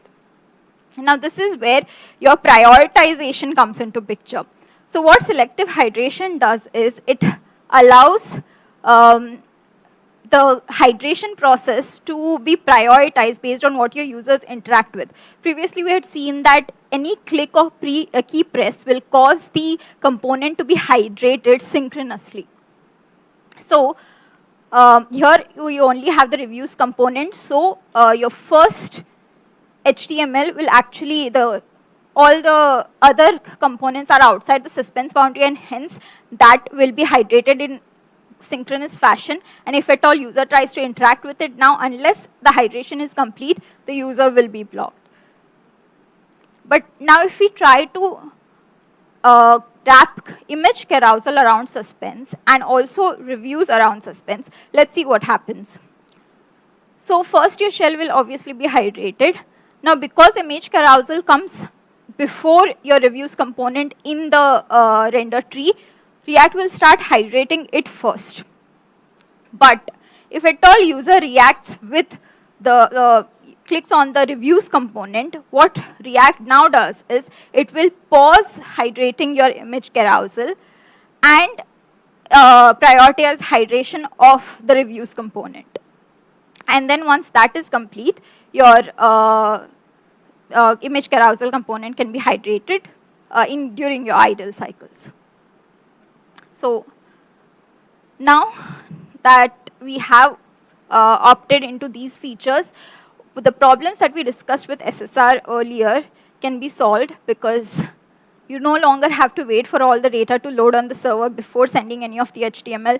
You no longer have to wait for the JavaScript to load to start hydrating. And you no longer have to wait for all the components to hydrate before interacting with the page. And the benefits of streaming SSR is that whatever your benefits were available for SSR are already in place, but they are only enhanced because of the concurrent features. And also because your streaming is in place, it takes care of network back pressure as well. Now, these features may have certain caveats that will be available for your specific use case. So, in order to handle them properly, do read the docs. That's all for what I have for you today. Thank you. Thank you, Kirti, for such a wonderful talk. But I think the only takeaway that I'm taking from here is if you use React 18, you will have faster responses. That means more money for your company, which means better bonuses for you. Or I think the last one doesn't apply. Cool. Okay. So up next, the next speaker is a very dear friend of mine who thinks he's an absolute foodie and who suggests you sushi places when he himself is pure vegetarian. So I don't know how that works. Please put your hands together for Saurabh Verma, who's dressed in the most beautiful pink that I've ever seen today. Saurabh, come on. Hi guys, hi. How are you? And he has given a lot of talks in the past which were like very techy, and he got recently promoted. So I don't know whether this is did promotion get to your head? Like, what's the deal with this clickbaity title? I mean, when I send out techie talks, they don't really get selected. So I thought I might as well try the clickbaity way. Okay. So I found a loophole into the system and I got it. Okay, please stick to talks. Do not gun for MC. I'm not giving up my job. Cool. Over to you. Cool. Thank you. Take it. Thank you.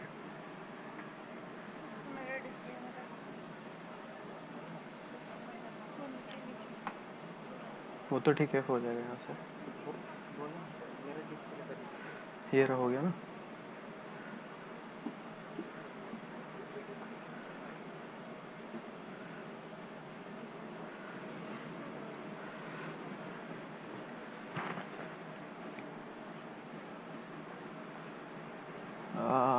so अभी the clicker is working.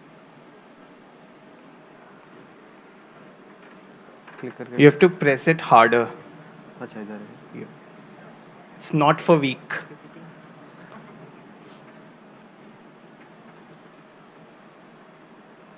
एक काम करता है.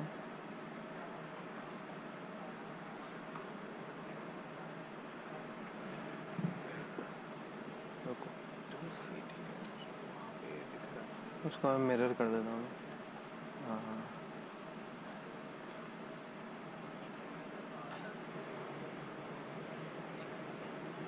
So while he's doing the photographers, can you just click him in this pink?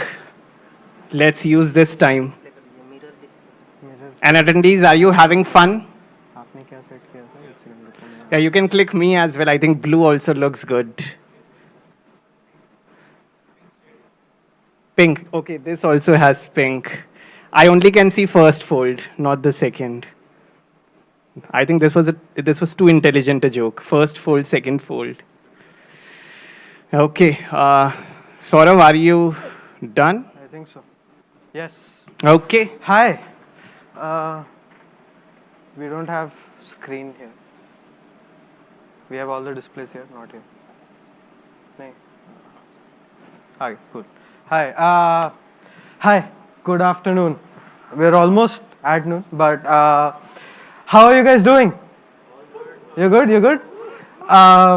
So I wanted to talk about code splitting in a way where this might seem like an antithesis to code splitting, and as if I'm deterring you from code splitting. I was just curious, how many of you guys here in your orgs code split your apps? A quick raise of hands would be nice. Oh, that's a lot. I'm going to make a lot of you angry. And are there people who don't believe in code splitting? Think that this is waste of your time? Are there? Nice. I like it, right? But I'm going to make you angry as well. So what we're talking about is what happens when you chunk way too hard. So I'll set some context for who I am and why I'm giving this talk. And we'll also keep this session a little bit interactive. So if someone has any queries, they have any questions, they want to stop me in between, please raise your hand. Someone will reach out to you with a mic, and then we can take questions instead. So I work at Tata 1mg, and we are an e-commerce healthcare company. But our team's primary focus has been performance for a lot of the last few years, right? in August 2018, we got, when Google sent out a new update to PageRank, our page went from being at the 3rd or 4th rank to being in the 3rd or 4th page, right? So that meant insane loss of business. And at that point, we realized that there was a lot of room for us to grow in terms of performance, and we started doing performance specifically.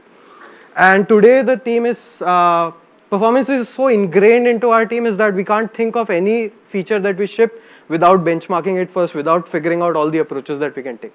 And this is what we're going to talk about, right? What happens when you chunk way too hard? And 1mg would be an example of this because you'll see further how we are chunking it. So we came here at React India in 2021. We showed what, how to make your website faster. What is it that we are using? Your network strategies, what your resource hint should look like, and how do you reuse components? How should your design system also leverage? Should be aimed towards performance. And we sort of achieved a fairly quick time for an e-commerce website, which is about 3 seconds interactivity, and then our payload, JS payload, was about 250 KB. And I'm glad that the couple of people right before me talked about, Addy and Google generally pushing hard about how JS bytes are very different than media bytes. And that is also something that we really targeted really hard. So if you want to get into this, you might want to check out the 2021 talk.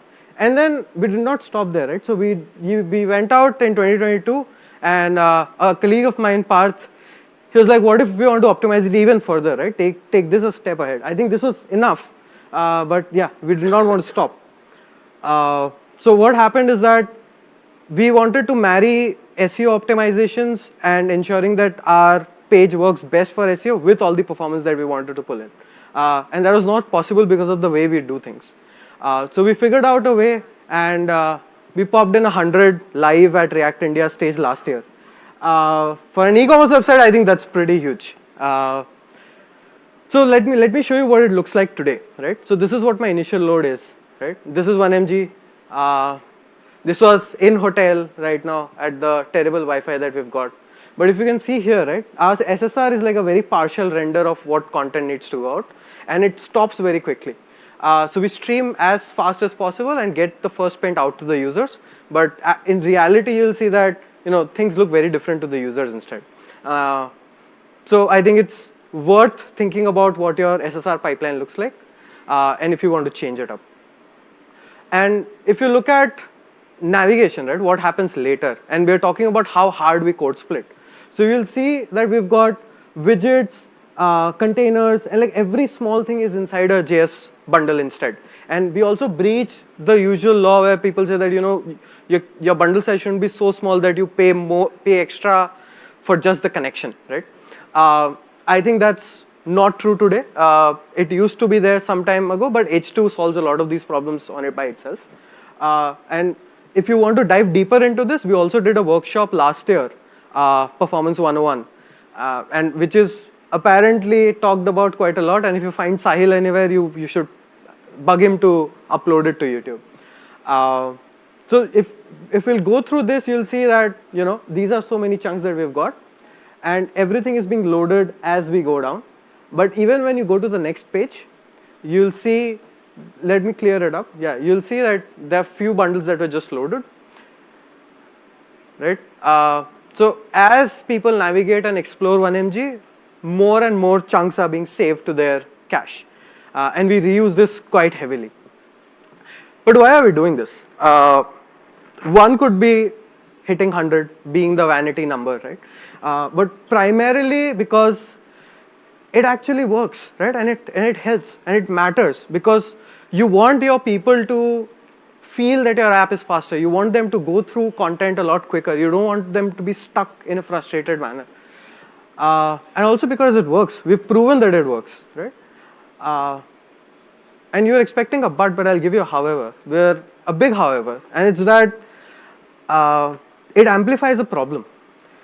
And the problem is that when you've chunked this hard, your network waterfalls can become a little shady, and you would want to optimize for that. But there are more ways of doing it. So something that really occurs is artifacts, And I'm not talking about rustic items that you've got in your house which are fancy looking and from days past.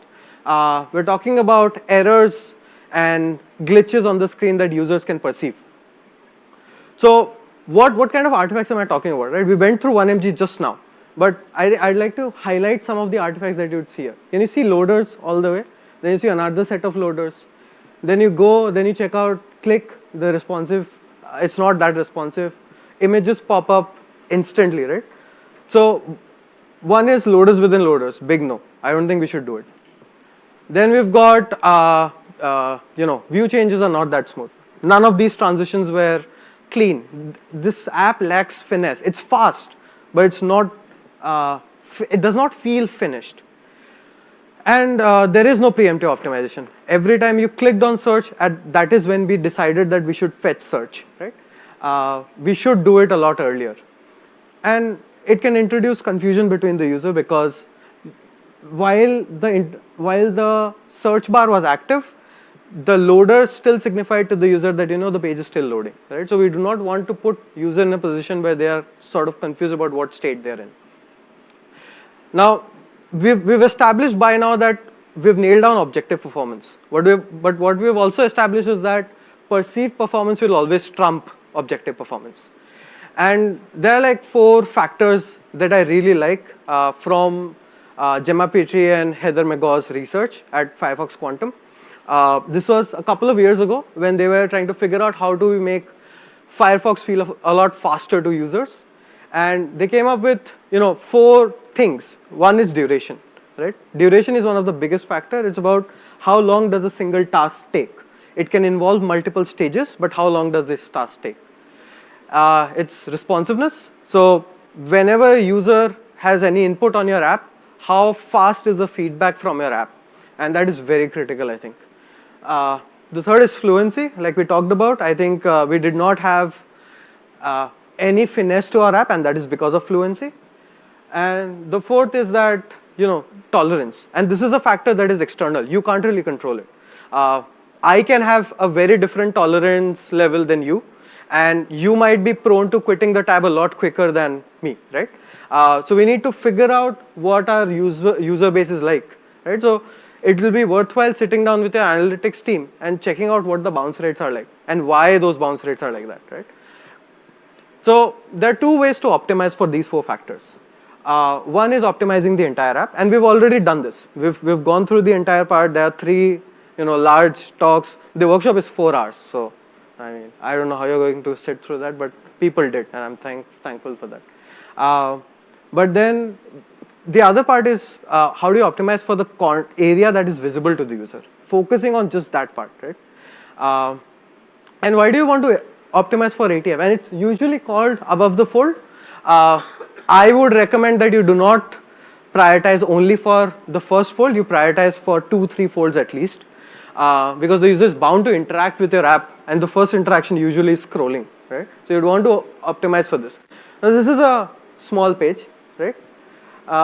We've been going about it for a while. This is just the home page, and luckily what I realized was that I've hit the limit that Apple has set for the full page screenshots.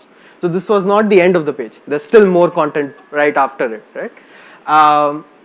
So why do we want to optimize for above the fold? Not all components are equal. There will be components, and someone just before me spoke about how some components might be poorly written and they might take up all of the resources on the user, and the thread, you've only got a single thread to work with.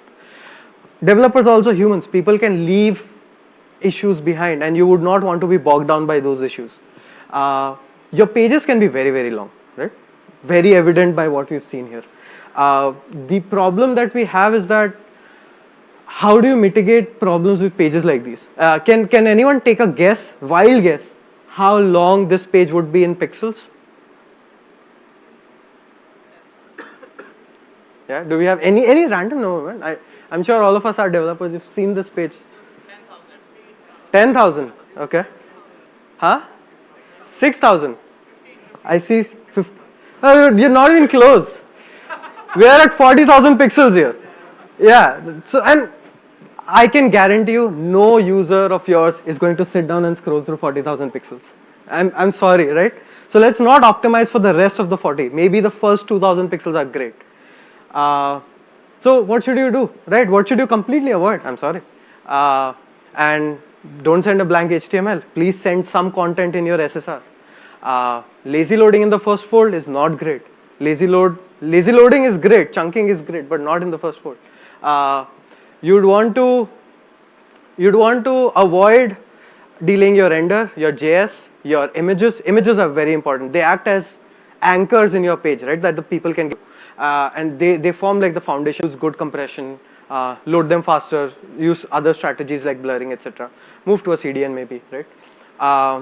Not having pre-allocated space for media. I'm glad that we have metrics like INP and LCP and also layout shifts, CLS, because this is what is going to affect all of these 3 metrics. And you would want to optimize for them because these are perceived performance metrics that we just talked about.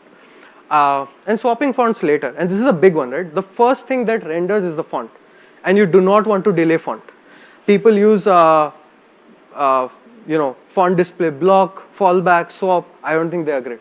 And if you are using swap, please at least CSS size adjust, right? So that your fonts are, at least you don't have layout shifts. Let's do a quick recap, right?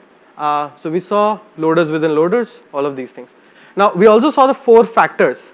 Can you guess where loaders within loaders sit? We had duration, responsiveness, fluency, and tolerance. Tolerance. Tolerance is an external factor. It's the user's tolerance, not ours. Yeah. So where does loader within loader sit? It's fluency or duration. Depends on where you're using the loader, right? What about view changes are not smooth? Any clue? Come on, man. I think it needs to be a two-way communication here. Fluency. Oh, damn, you guys are good. This is responsiveness. What about the 4th one?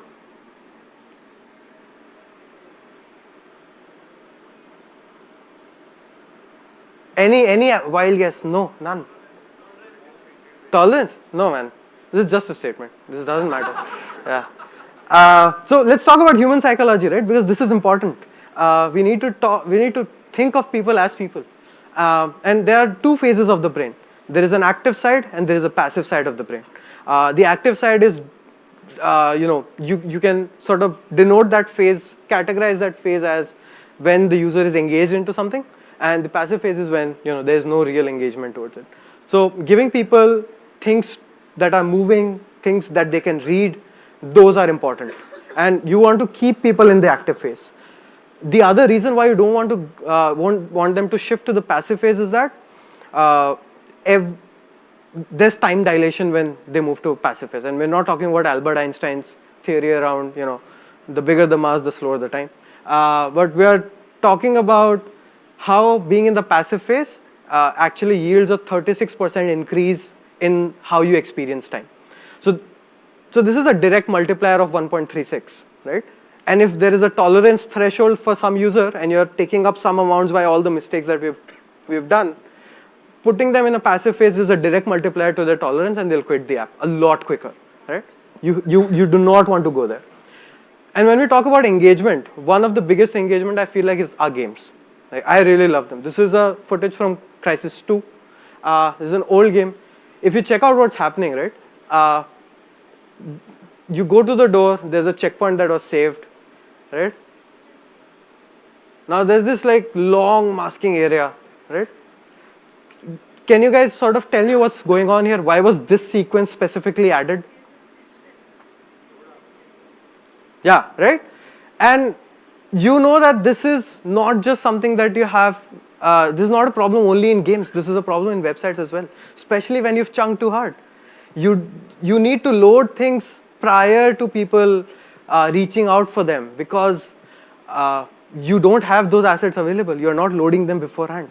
So what they figured out, what they did was, they finalized the intent. So when the user was going towards the door and clicking to open the door, you know that this is where they want to go. So you want to capture intent. You want to prefetch the assets that are required. and you want to mask this transition with something, right? And what are these something is what we'll talk about later. Loaders don't need to be boring either, right? So let's talk about loaders.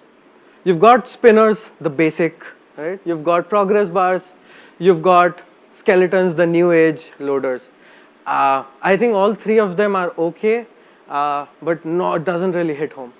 So what do you want to do with loaders? I think you should just sit with the design team, they know best, right?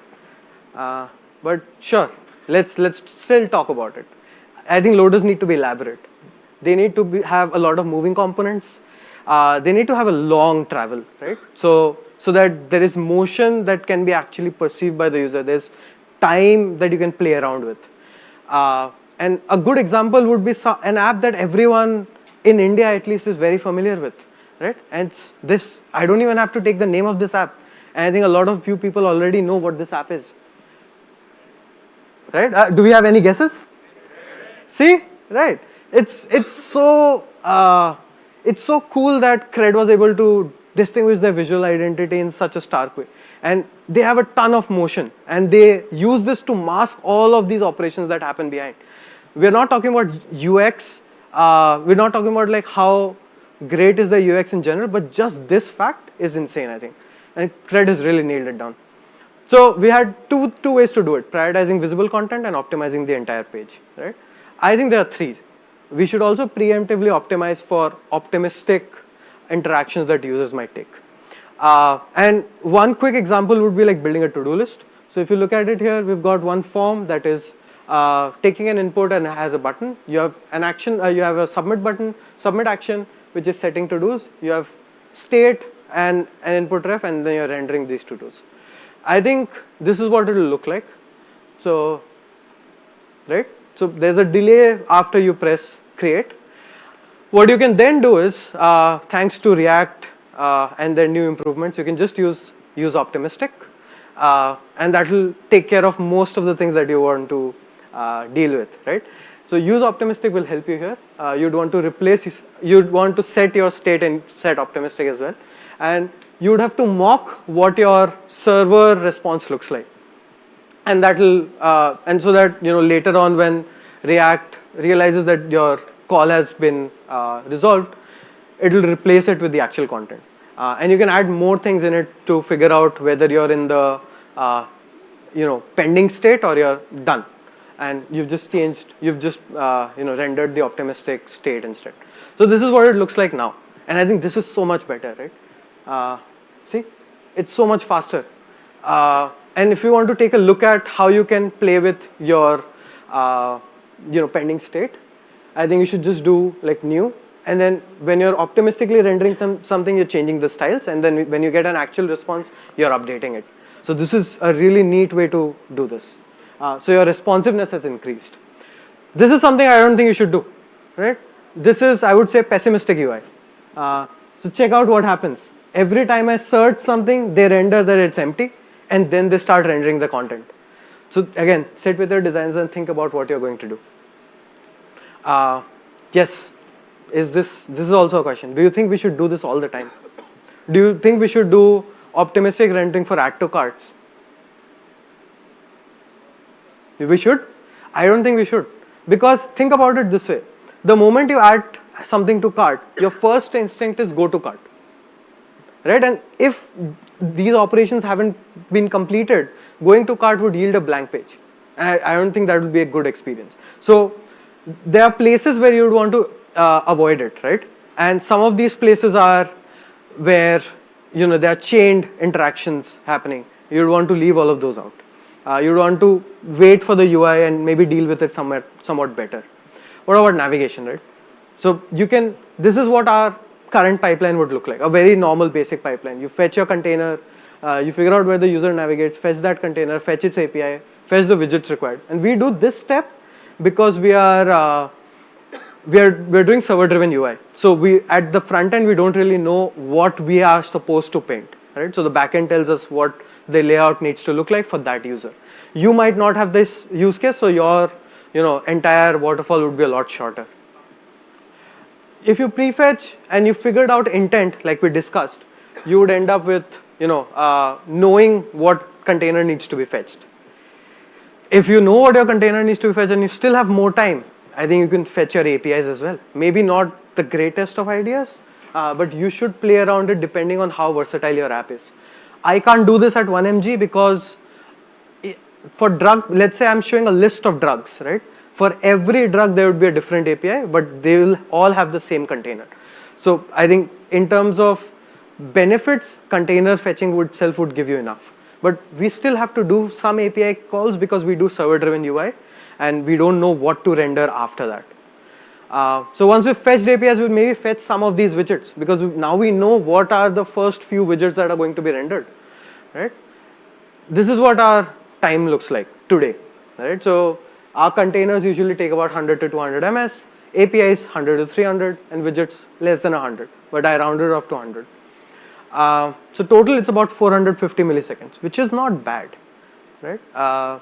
But you still saw that even though this is not bad, you can see all of those artifacts that people go through, and you don't want that to happen. So what we can do here in math is that you can use loaders when you know the interaction is going to take longer than 200 ms but less than 10 seconds. You can prefetch some of the things, and we'll talk about prefetching in the talk tomorrow, where we'll talk about how we are sort of adding more intelligence into our prefetching algorithm, and we get more head starts, we get like a bigger hit on our head start. We don't want to suck up all the resources that the user has, take up all the network as well.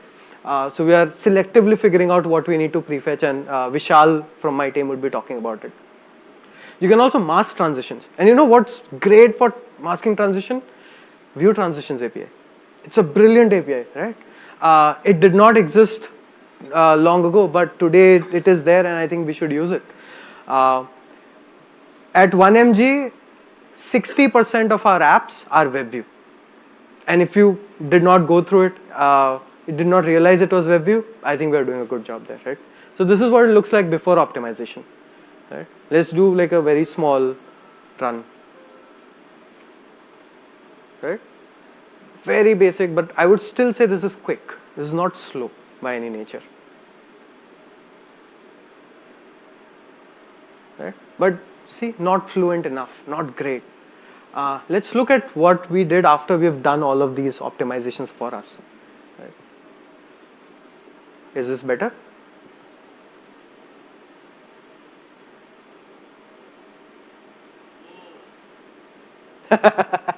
Thank you, Ankit, for the support.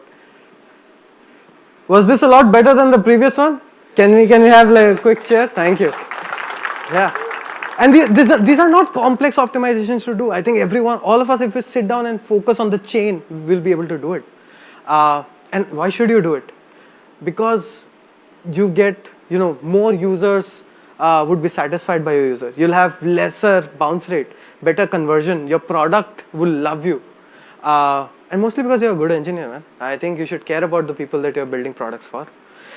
So these are the giants who worked on these things. And I can't thank them more for thinking and doing what they're doing. And that's my talk. If you want to have a Q&A, we still have time. I'd be happy to answer any questions that you've got. But if you don't, I can just leave. That's cool as well. Yeah, hi.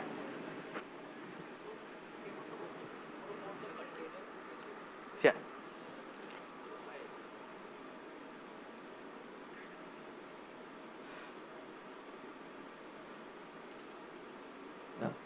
Thanks for the talk. Yeah. And can you talk a bit more about the container prefetching part that you explained? Yeah, so ideally I would say please wait for Vishal's talk because he covers it in depth. But usually you'd want to finalize intent, right? So you could figure out intent with multiple things. One is how does the user's cursor move like, right? Usually when they are about to click on something, they have some patterns that you can sort of record and play around with and see that, this is how a click is about to happen. You can preemptively think that this is about to happen. And you can optimize for that, and you can say that, if X, they are about to go on this anchor tag in navigation. I know what this anchor tag correlates to in terms of container. And you can fetch it from your stats.json and figure out that I need to fetch this asset. So you'd prefetch those assets earlier. Later, what we are thinking is we'll also maybe open source our router where we are doing most of these orchestration so that everyone can use it. But we're a small team. We don't really know that we'd be able to support open source in a way where we want to. But at least we'd be happy to help you guys build it yourself if you want. So that is how we do prefetching. Yeah. Are you sort of timing the interaction, or like for how much time the user is hovering on certain thing and then you are prefetching? Or like how are you maintaining that log that I need to take that decision preemptively? Yeah, so you could do this in 2-3 ways, right? One is, let's say you use your intersection observer and you say what is currently visible. Whenever there is idle, whenever the thread is idle, let me start prefetching one by one. But you would also want to, then a smarter way to do it would be adding probability on top of it, some heuristics that tells you where the user is most likely to go. And on top of that, I think you can do multiple heuristics. One would be where is the cursor going? Are there elements that are being hovered on? And you can't do that on mobile, right? And our primary focus has been mobile because 80% of India is online through mobile and they are not using expensive phones. So we want to optimize for them first. If we've done that, the rest of the job is easier. So we are running a different set of operations, and I think Vishal's talk will cover all of that. So tomorrow at 11:20, that talk would commence. Yeah, hi. Hi, Amir. So I understand the point that you need to use interactive loaders and transition to make it look smooth. But how do we make this easy for people who prefer reduced motion, in which like they don't want to see a lot of things moving and they don't want to see loaders that are like very interactive? Yeah.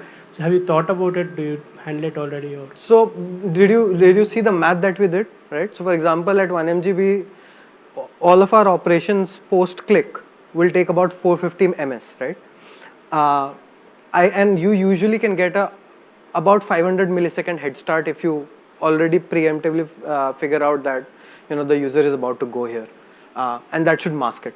So the additional transition is just for added delight in 1 MG's case, but maybe your app would be a little bit different, so you would want to still play around with that threshold. So for us, it's not required. Today, if I turn off the view transition layer, I think we'll still render like correctly. Hi, nice talk. Just wanted to understand, do you also take care of, or when you lazy load, how do you take care of your A/B test or whatever you're doing below the fold, correct? In that case, detecting which bundle to load from stat.json may be tougher, or do you take care of that currently at 1 MG, or it's Yeah. So most of our A/B experiments are backend driven, and we also have server driven UI. So the backend would usually let us know what needs to be rendered for this user. So it's simpler for that. The decision has already been made. But below the fold, when you take that call on the runtime, correct? Yeah, we do. So once the thread is empty, the first priority is for us to start populating things that are below the fold.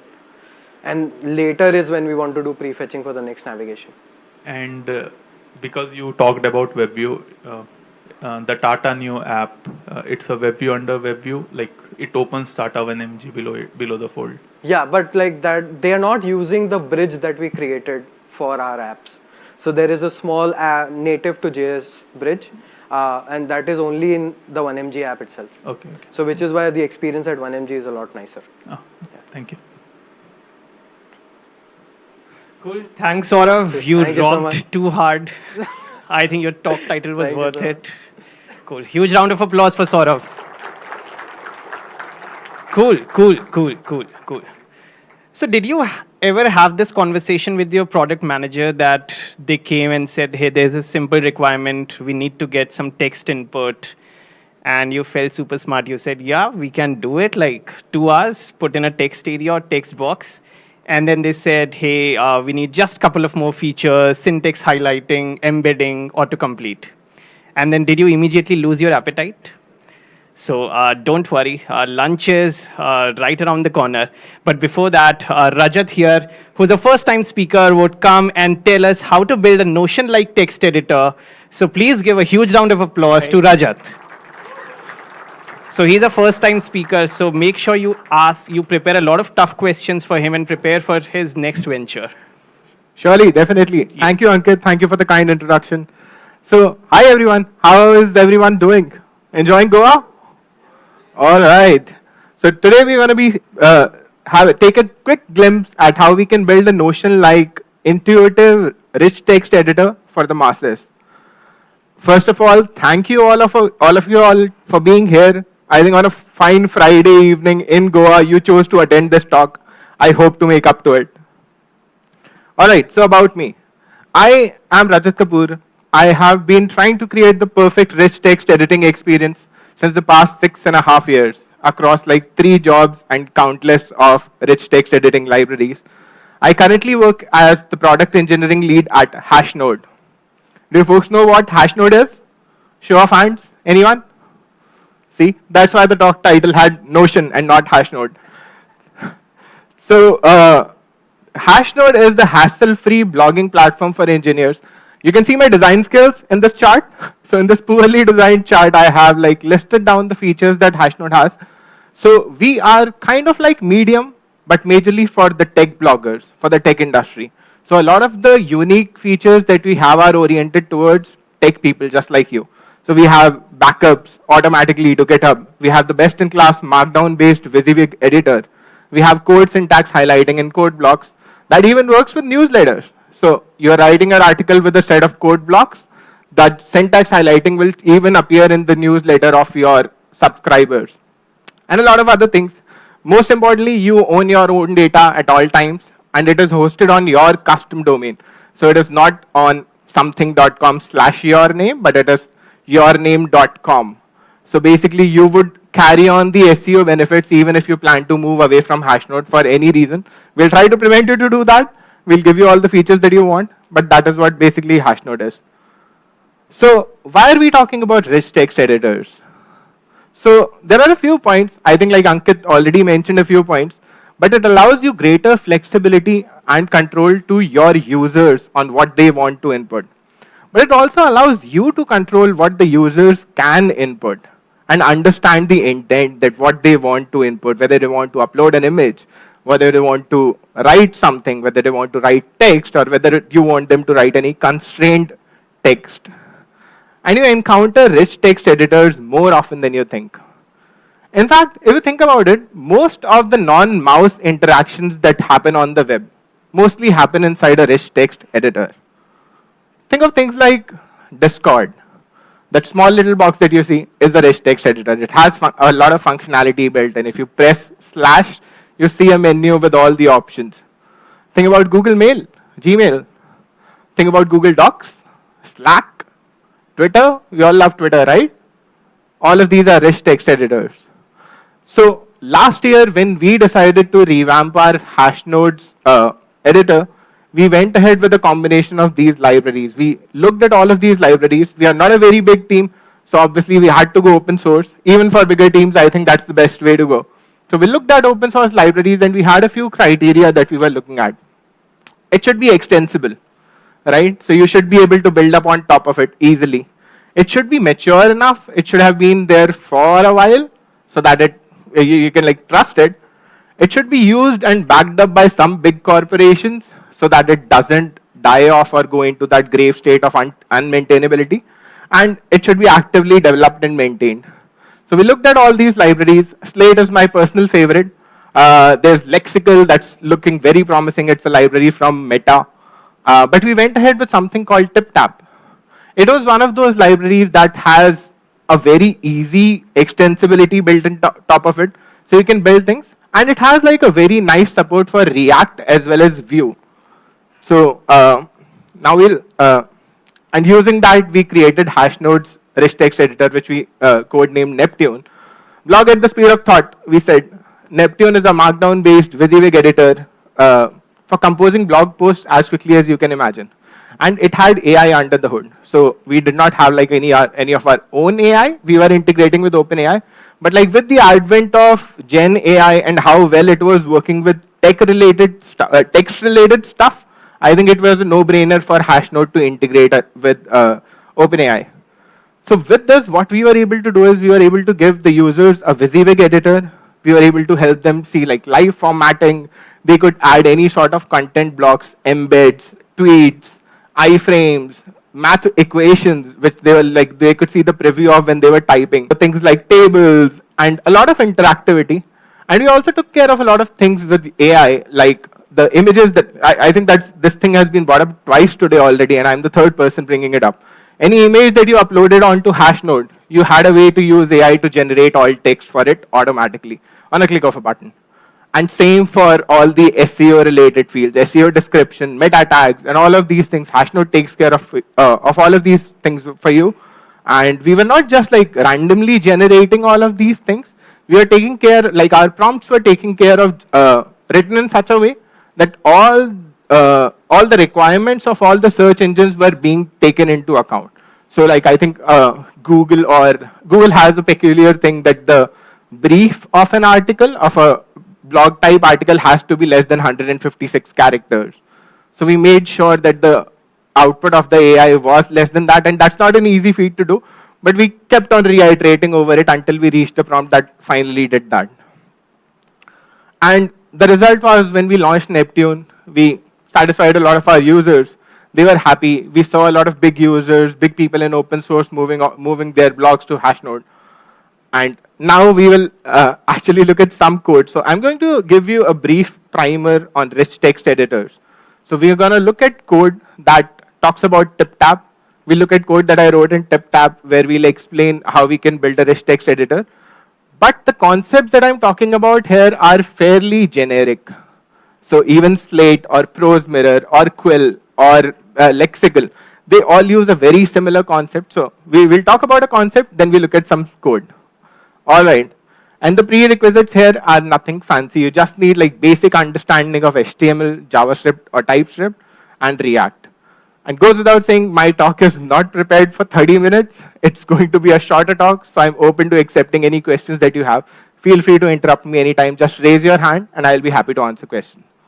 So the first concept that we'll look at is data formats. There are majorly two things that you need to worry about. First is the serialized data. So think of something like, if your user is coming on your website to write an article, serialized data format is the format of the data in which you store that article in your database. So it is optimized for storage in your database. It is optimized for reusing that data at other places apart from this rich text editor. It is optimized for human understanding so that if you look at the actual content, or if a human looks at the actual content, they can make sense out of it. So examples for this are JSON, Markdown, or HTML. Like you can look at an HTML, you can reuse it at other places, you can render it right then and there, and you can run kind of queries on top of it as well. You can see whether that HTML document has an image or not. You can just load that into a DOM object and see that. And then there's deserialized data. Now, you do not need to worry about this too much, but there's something that's very important, because this is the data format that your editing library understands. So basically, when you give the serialized data to your editing library, or you deserialize the data and give it to your editing library, your editing library converts that into a tree kind of a structure that is very easy for manipulating it in terms of the transformation that library does. It will transform it into a data structure where it can do schema enforcement. It can enforce the rules that you have given it to that library. It can put events on top of images. For example, let's say you create a rich text editor in which you want that your images, when right-clicked on, they show a delete pop-up. This deserialized data would be in such a format that your editor can put all these hooks on that data structure. Examples for this, again, JSON, HTML. A lot of these things can be done with HTML, so keep that as the bare minimum thing in your mind, or data structure in your mind. So on this, let's take a look at some code. So this is what we are going to build. So we have a rich text editor here that says hello React India. So hello React India. And I have a debugger on the right hand side. So as you can see, what we are seeing here is on the left hand side is the WYSIWYG editor. So there is a h1 tag that says hello React India. then that's an empty paragraph in which my selection lies right now. And you can see that on the right hand side, we have like the formatted HTML that the editor is giving us. Now, how is this working? I want to show you something here. So let me know when can you read the code? People at the back? Perfect. Hang on, let me just get this out of the way. So what I've done here is like I've created a very basic Next.js simple React app. This is the page that you were seeing looking at. So we just have a heading, let's build a rich text editor, and then we have two components here. One is the editor. The second one is the content debugger. The content debugger just takes in an HTML string and prettifies and shows it to you. That is just for us observing what's happening in the editor. And then we have the editor component, which is again a custom component that we have created. It's built on top of TipTab, right? So as you can see, I'm importing a few things from TipTab. The first thing noteworthy that we want to see right now is that we are importing the use editor hook and the editor content component from TipTab/React. We are using the use editor hook here. We are passing an on update function to it. So whenever the content of the editor updates, the TipTab calls this function, and then we can do whatever we want with it. As of now, what I'm doing here, the set function that you are seeing here, it's basically just writing it into a client-side IndexedDB, and that's all. We're doing nothing else. And apart from that, we have like an external on update function being passed here that we are also calling. So basically what this function is doing is it's updating the state variable on the top level page, which essentially triggers the re-render here for the content debugger so that you see the new content. And that's all. Apart from that, I'm also passing some content here, which is what you were seeing here. But I'll just quickly comment this out and get this use effect working so that our content is now being saved and being loaded from the rich text, like the IndexedDB that we are saving on the front end. So basically, if I go here and I put in hi, and then I just refresh it, you will see hi being loaded. So that's what I did here. That's the only change we'll make here. So this is how, for now, I think that's all we need to know in terms of data format. But the fun thing to note here was that the content that we are providing to TipTab is in HTML. We are able to provide it HTML content, and it just knows how to render it, right? How that works is, we'll jump onto that as well. And the content that we are getting back from TipTab is also HTML. So I'll show you where that happens. So we are getting, this editor is the object that we have from TipTab, and we are able to get HTML out of it. So basically, we are just working with HTML. The deserialized data, the serialized data is HTML here. We are storing that. We are getting it from the IndexedDB, passing it to the editor. Editor does not work with HTML. It like creates its own tree structure there. But it's able to give us back the HTML. So we are saved with the work here. Where did my slides go? Hang on. Yep. All right. So we have covered this. The next thing that you need to, like again, this is a very generic concept, not related to TipTab at all. That's a schema. So basically schemas, so this like is a definition taken from Prose Mirror directly. Schemas provide something like a syntax for documents. They set down which structures or content are valid. Think of HTML. Think of semantic HTML. Let's not think of HTML. HTML works anyways. So think of semantic HTML. You can put a TR tag, a table row tag, inside a table only, or you should, right? There's no point putting a TR tag inside the head tag or putting anything outside of the body tag that you don't want rendered, right? So schema is something like that you are creating for your rich text document where you are explaining that these are the things that are allowed. How do we create schemas? We do that by a few things. First of those things is a node.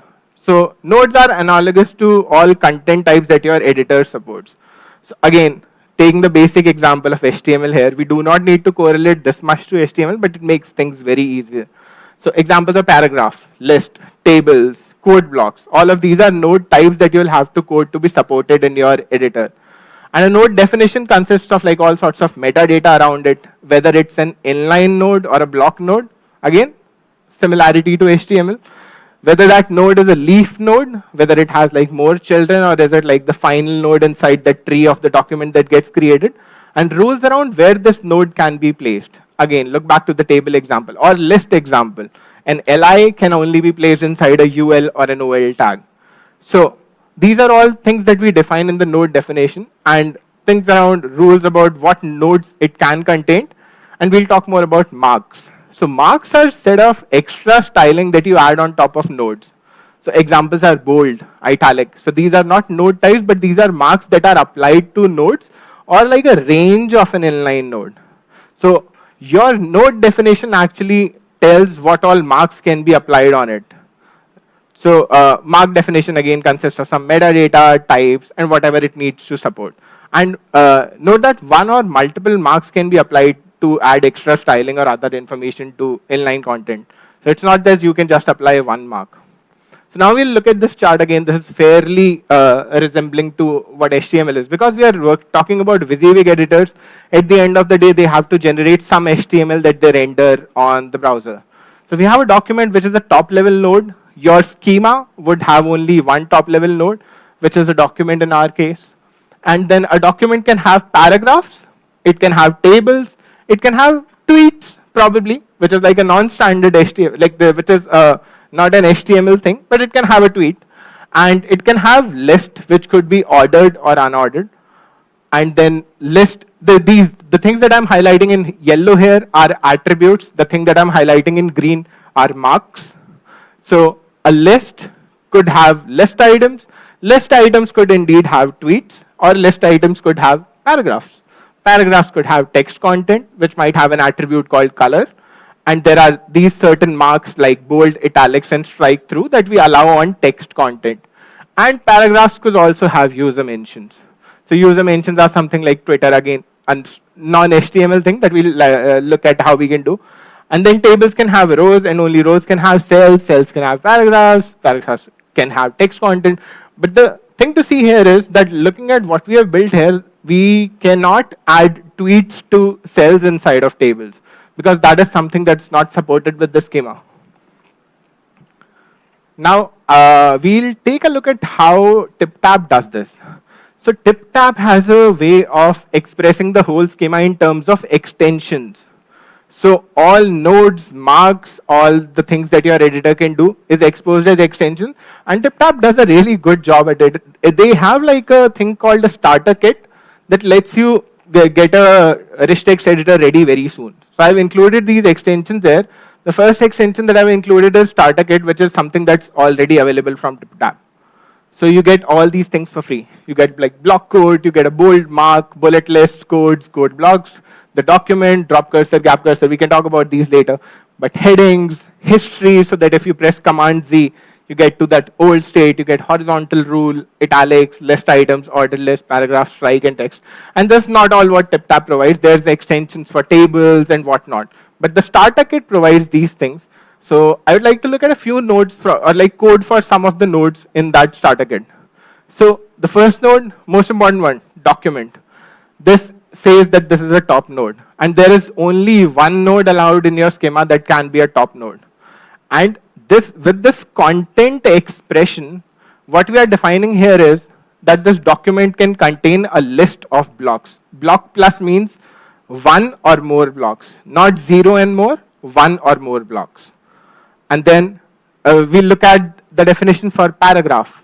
So for this also, like we can look at the content expression. It says that it can have 0 or more inline nodes. Text content is an inline node, like the chart that we looked at. So it can have any text content. And then it also has some things around like parse HTML and render HTML. So parse HTML basically means that when we are giving our editor or TipTap the HTML, it knows what will create a paragraph node. So it will look at tags that start with P, because we are passing it at HTML. So it will look at paragraph tags and create paragraph nodes out of those tags whenever it encounters them. And when we ask it for the HTML, when we ask it for the getHTML method, then it will create a paragraph text using all of these attributes and then pass it to you. So this is how like these things work. And similarly, if you look at bullet list, the bullet list has like a content expression, which is a function. So you can basically pass what type of items you want to be included as a child of a bullet list. So in this case, we have this as list item. So the other thing that you can pass to your rich text editor is like define what actions a user can take. These are behaviors. These could be global actions like typing @, showing a user selection combo box, or what happens when a user presses enter. Or these could be node-specific behaviors like right-clicking on image, showing a context menu, or pressing tab in a list, actually syncing the list item one level deep. So behaviors define all the actions that the user can take inside your editor. And in terms of the editor lifecycle, so we have like serialized data that we store with ourselves, we deserialize it, give it to the editor. The editor does event handling, behaviors, it can do transformations depending on user actions, and it also does one very important thing, which is normalization. So what happens when a user has accidentally landed in an incorrect state, or where the selection goes when the user presses enter or deletes a node, where the selection goes. All of these things are handled by the editor. So now we look at some code and we'll add a tweet node.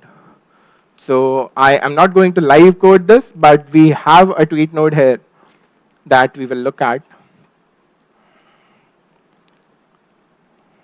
All right, so I have created a new TipTab extension called tweet. The name is tweet.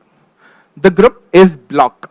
What this means is that any other node that uses a content expression which says that blocks are allowed as a child here, this node can be used there. So basically this becomes a block type node. We have shown that this is not like an inline node, and atom means basically this is a leaf node that does not have any other thing. So just to give you an example, what we are creating here is something like this. You would be able to do this inside your text editor. So you get a tweet node. And if you see here, you will see that the HTML has a tweet tag. Now, this is a structure that we are following here. This is not actual HTML. This is not valid HTML. Tweet is not a tag. But we can train the editor to understand what we want it to do with that. So how that works is that we have told it that whenever it encounters the tweet node in its schema, then it renders the tweet tag and renders all the attributes related to that. We do not have a lot of attributes here.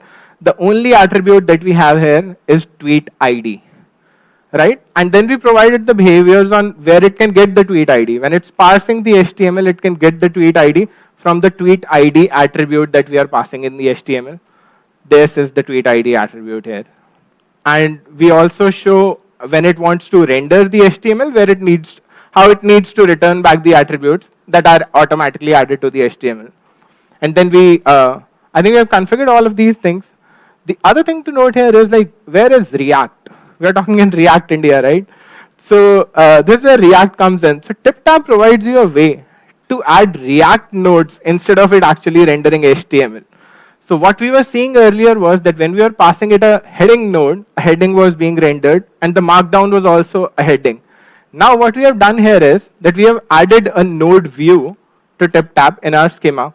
We have told TipTab that whenever it encounters a tweet node, rather than rendering HTML, which was this function, you add a node view there, and instead of rendering the regular HTML, you render the tweet component.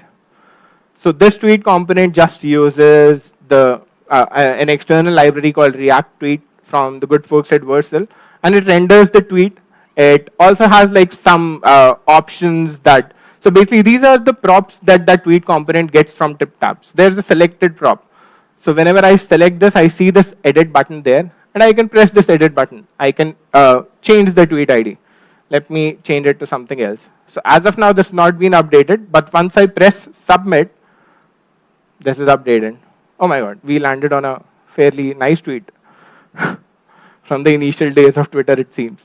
All right, so basically, the thing is like TipTab allows you to add these React nodes and provides you the functions to see when that node is selected, to give you the ability to update attributes on top of that node.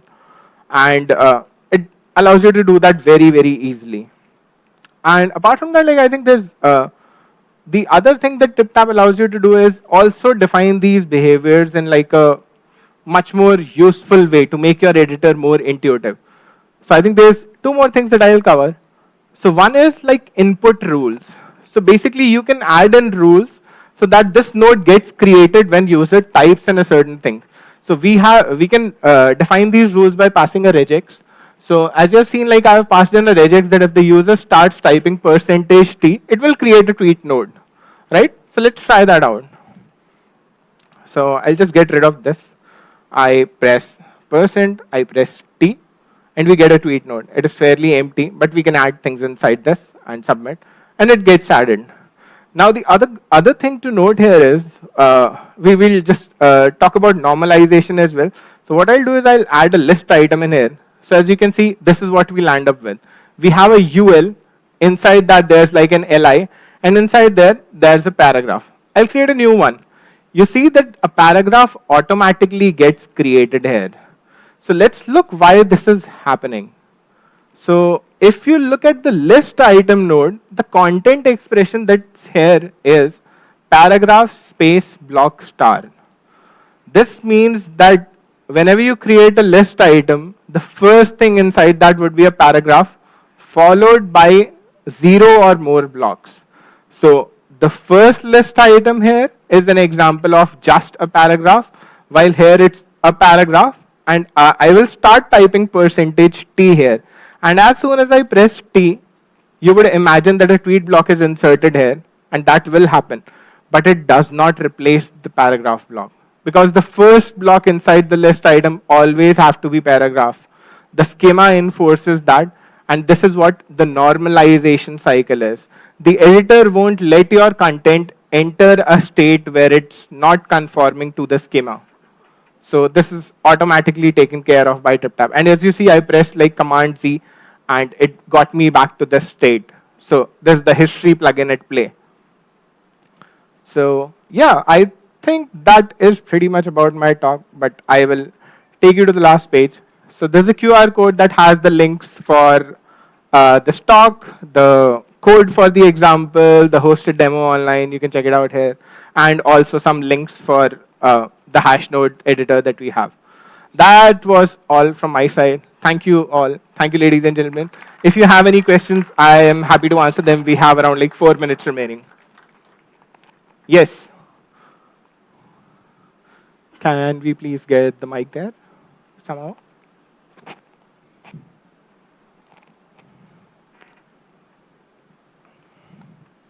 Just a second, we are getting the mic to you.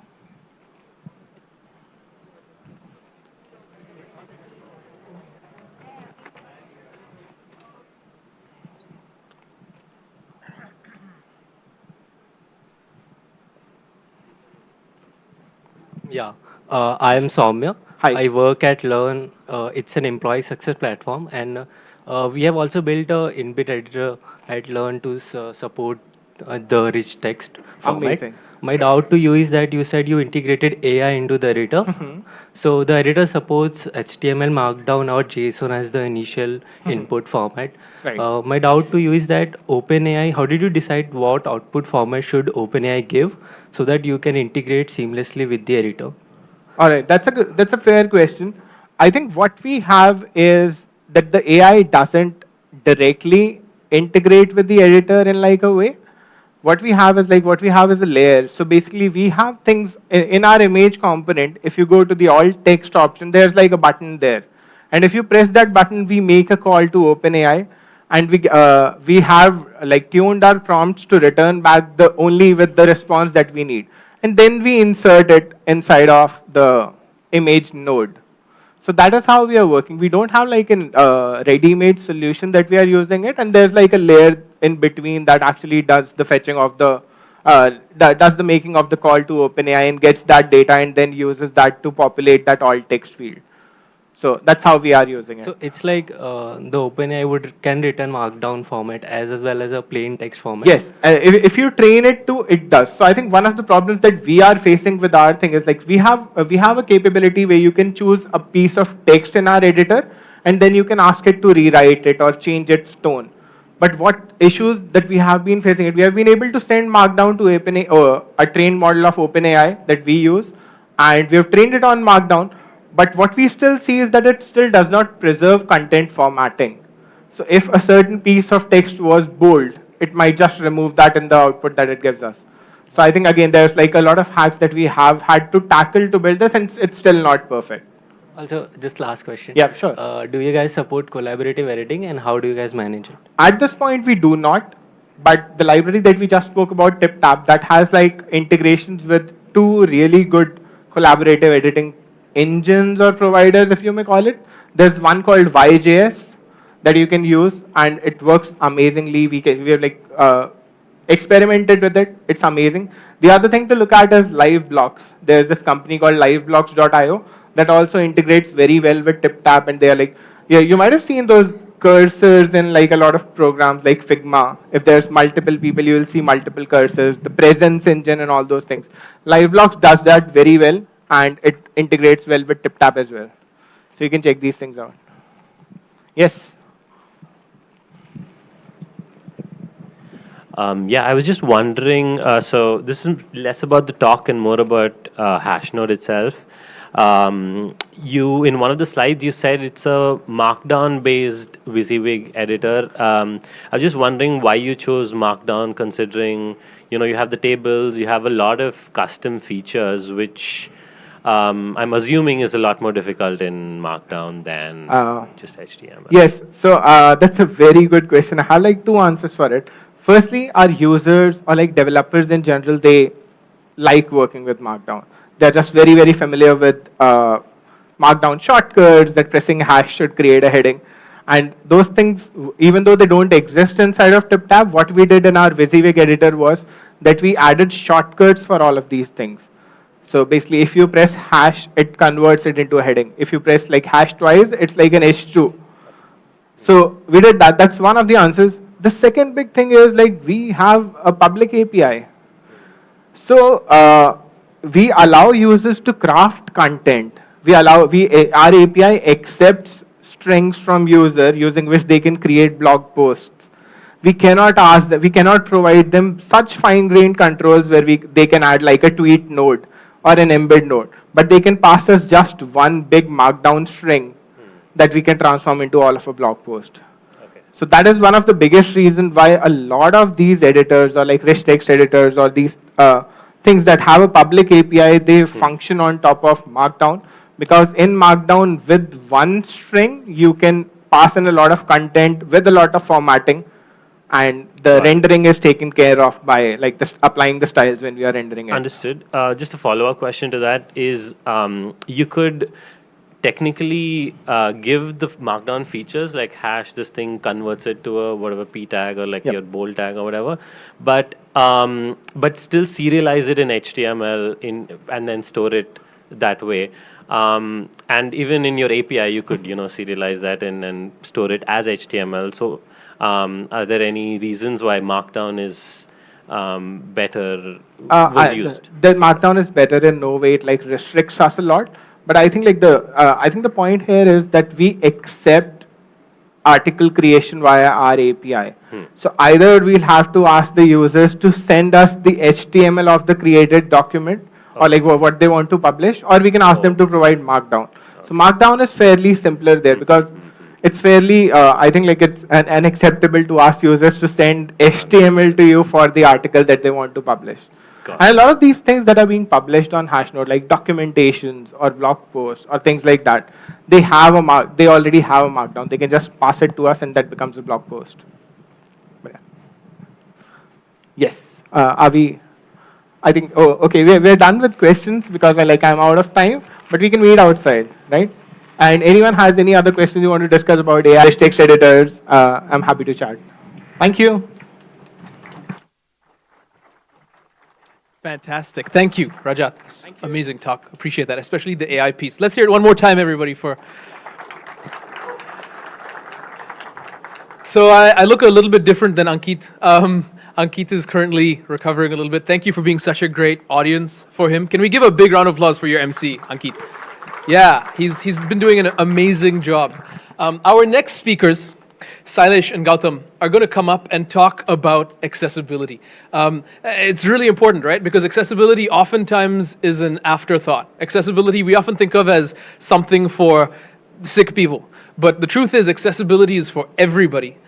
empathy is for everybody. Having those vibes is for all users. And this is the thing that I want you to pay attention to. Accessibility is indeed for all users. Okay, it's going to be a quick 10-minute lightning talk, and then we're going to break for lunch. While they set up, some announcements. Hi, pay attention, this is important. Some announcements. Number one, if you have a ticket that isn't an accommodation ticket, isn't a hotel ticket, then you're going to need to buy a separate ticket to the after party that is at the end of tomorrow, okay? So if you're here and not staying at the hotel and don't have an accommodation ticket, see the registration if you want to come to the after party and buy a ticket, okay? Are you ready? Not yet. I need to stall a bit more. I have a joke for you. Why do developers like dark mode? Yeah, okay. You're a speaker, man. What are you doing? You're supposed to make them wait so you can be ready. This guy. Okay, what's the other one? Come, while they set up. This is for the folks in Bangalore. Why do computers... It's on. Why do computers reach late at work in Bangalore? Because it's got a hard drive. Hard. Nice. Yeah. Not a solid state drive. What was that? Hashtag weather acha hai. Great. You ready? No? Not yet? The first one, why do developers like dark mode? Because light attracts bugs. Nice, one guy didn't get it. What is the most used language in computer science? Profanity. Man, what else? I'm making this up on the spot, by the way. I can help. Oh, I have another idea. Wait, actually, no, go ahead. I'll save mine. Right, so what do computers do when they have a really long day and they want to unwind? What do they go and drink? They take screenshots. Hey, why do functions break up? Why do functions end their relationship? Because they stop calling each other. One person's clapping, he's like, oh, okay, yes, let me have mercy on this guy, some pity applause. Thank you, man, I appreciate at least one of you. All of you are savage, you're like, that's not funny. Like, please refund my ticket, I didn't pay for this. There's a ukulele, I'm excited. So everything ready technically? Yes? Yep. No? Yeah, we're good. Great, okay, so this talk, accessibility, empathy, Salish, Gautam, huge round of applause, let's go! Right. So clearly we set the tone right. This is not going to be a serious talk, right? Any stretch of the imagination. But while we start, I'll quickly introduce myself. Name is Salish. I'm a colorblind front-end engineer and accessibility evangelist. And I have Gautam with me. Hey everyone, I'm Gautam and I'm a overnight turned musician. Oh, okay then. That wasn't the introduction I was expecting. Yeah. How did that happen? Yeah, I asked Alexa, how do I become a musician? It said, buy a ukulele. Wow, okay. But do you really know to play a ukulele? Yeah. Brilliant. That's exactly what happens when you get the tool without the knowledge. And that's exactly what happens when we start using Lighthouse without even knowing what accessibility is. Right, so that's what we are going to spend time on for the next 10-15 minutes. Like we had in the earlier discussion, we'll quickly talk about what is accessibility. A very simple definition for everyone, it's the ability to access. Now, the thing to comprehend is, whose ability are we questioning here, or whose ability are we talking about, right? I'll take you a little down memory lane back in my school days, and I'm sure all of you would have done a lot of coloring, within those lines and stuff like that. So I used to do that as well. So I had gotten this, chart where I had to color a scenery. We've all learned, grass is green, leaves are green, sky is blue. And I used a set of crayons to start coloring. So if you look at the crayons, it had color names written on it. Easy for me to pick up the right color, start coloring, only till I actually went into the exam and I had to color the same bit again. And I thought, oh, piece of cake, I've done this many times. And this was the set of crayons that were given to me, right? Now, me being colorblind, I had no idea what to pick, right? Now, if you look at the scenario, I'm still the same. The scenery is still the same. The color set is still the same. But yet, my impairment is now become a disability. But what's changed this entire scenario? This is what really happens. People only have impairments. It's bad design that makes them disabled. right? So building on this thought even further, I'm sure you all have seen this image before. In the recent past, it's been trending, saying it's a piece of art, it's been really creative, very inclusive because it's got a ramp, it's got stairs and stuff like that. It's built on the basic pretext that the moment we say accessibility, the first thing that comes in our head is a person on a wheelchair. And honestly, we are not to blame for it because that's what the logo of accessibility is. It's a person on a wheelchair.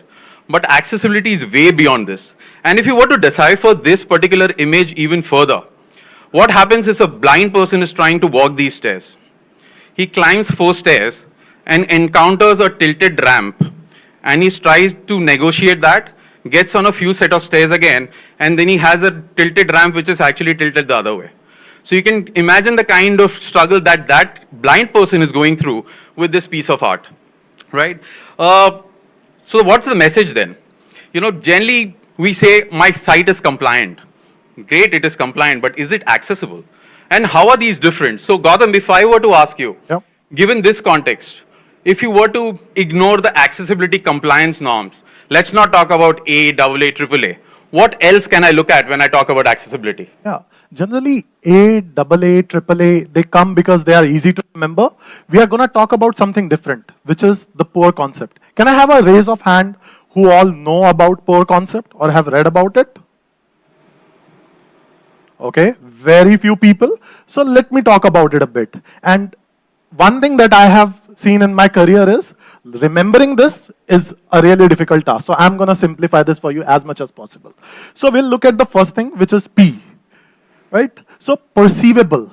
Understand. We need to understand the concept. How do we perceive information? We have multiple senses through which we communicate. We have ability to see. We look at things.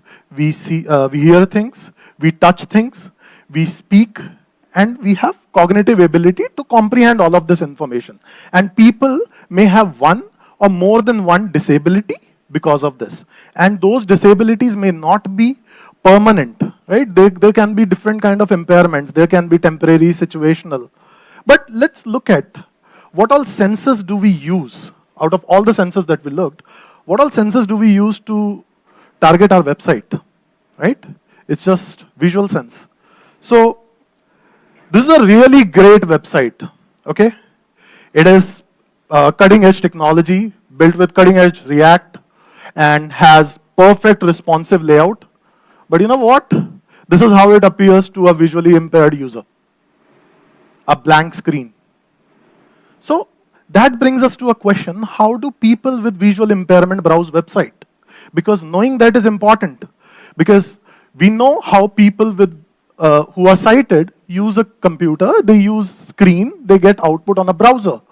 But if you don't know what a browser is, will you be able to build a website? No. So let's look at what is a browser for people with visual impairment.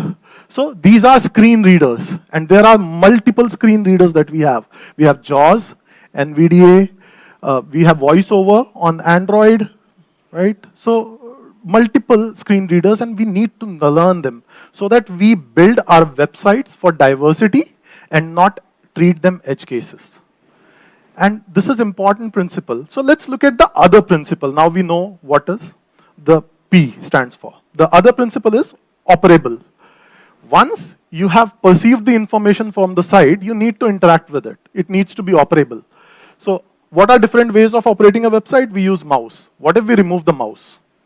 Then we have keyboard available. And why is keyboard important? And how is keyboard accessible? Okay, so we'll look at how it is accessible.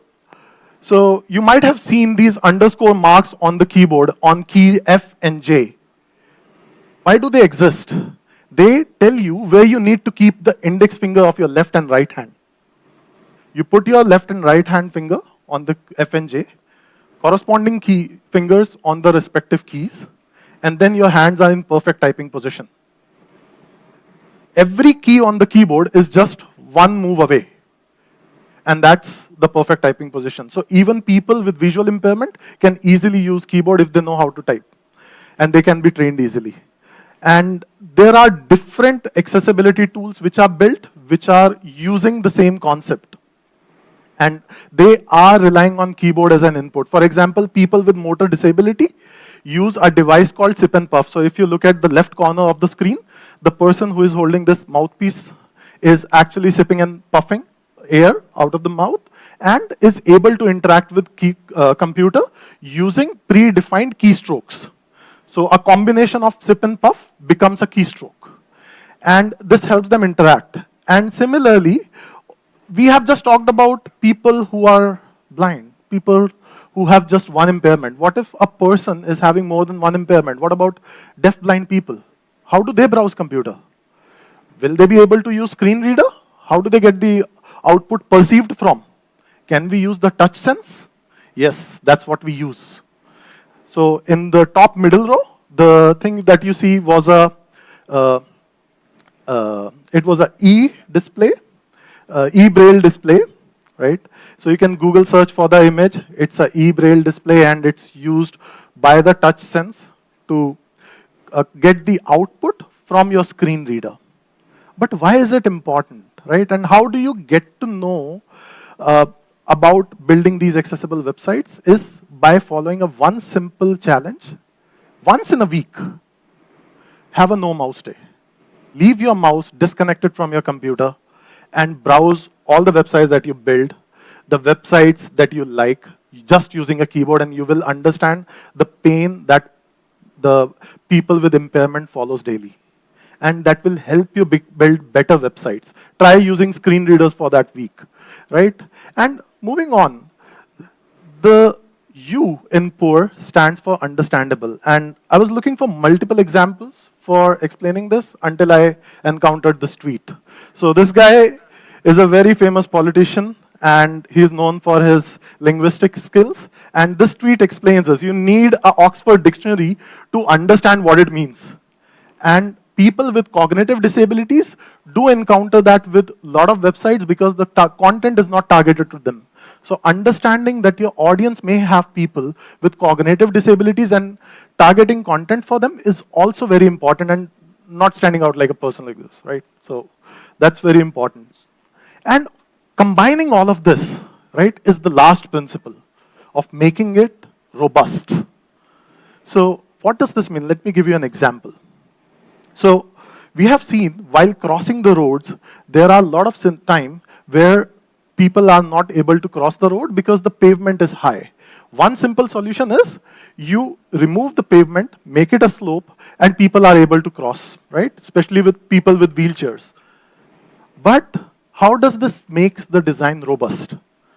Now there is a lady who is walking with a kid in a stroller. Now she is also able to cross the road from that pavement. There is a person who is moving the load across the street. And now that person also leverages the same pavement and is able to cross the road easily.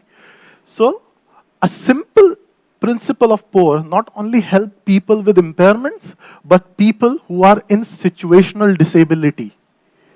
So it is important to build good designs that help people remove the roadblocks. That's brilliant. So a quick trivia for everyone, right? Let's look at this image, and how many of you see a specific number in there? Just a show of hands. Great. What number do you see? Brilliant. How many of you see 21? Do we have anyone with 21? You see 21? Brilliant. Anybody who does not see any number? You don't see any number. Brilliant. We are of the same community, that means, right? So that's the challenge that we are talking about, right? You will always encounter a few people who don't see the number 74. For the ones who see 74, how do you design for somebody who's seen 21 here? You practically can't, because you don't even know what I'm going through, right? It's difficult for you to comprehend and understand unless you go through it yourself, right? So it makes life difficult. So what do we do in Sapient? If the clicker works. Yeah. You can come over here. Right. Okay. Will this work? Yeah, brilliant. Right. So what do we do in Sapient differently? We believe in the concept of nothing for us without us, which basically is the premise of how we built our accessibility COE, which has people with impairments, we have people with physical impairments, visual impairments, hearing impairments, and we have these people test applications for us, so we realistically know what the end user is experiencing, so that we are able to get everybody on board together and make the experience whole and sundry for everyone. This accessibility also kind of conforms to our 10x engineering behavior. That's probably a talk for a later time, and you can probably have those discussions with us around what we call 10x behaviors in our booth outside. But how does this help? We also get all these concepts together, and we have our old code companions, we have our own inbuilt generative AI tools that we have built that help our engineers comprehend and build for these experiences also, right? Quickly doing a summary of all that we've spoken so far and trying to break it down a little further. So we spoke about perceivable, which is basically how do you have the like-to-like usability for everyone, making sure everybody experiences the same thing the same way. Talking about operable, how do you organically grow to make sure that all that you're building is easy to access and navigate for everyone? That's operable for us. Going to understandable, it's basically making sure that you're validating content for consistency, context, and relevance. Last but not the least, you would have guessed, robust is making sure that you have ease of use for each and every user. So you see, that's how you achieve accessibility. So the next time you want to ask Alexa, or if somebody asks you, how do you make your sites accessible? The answer is simple, right? Pour some love in it. That's all we had. Thank you so much. Thank you, everyone. Fantastic. Thank you so much, Sailesh, Gautam. That was one of the best talks I've ever seen on accessibility. One more round of applause, please. Amazing, really. I especially love the point where a win for one is a win for all. This case with the wheelchair, the person transporting the amazing, really, really amazing talk. And I'm motivated to do more accessibility work because of it. So thanks to them once again. We're about to break for lunch. Who's hungry? Anyone hungry?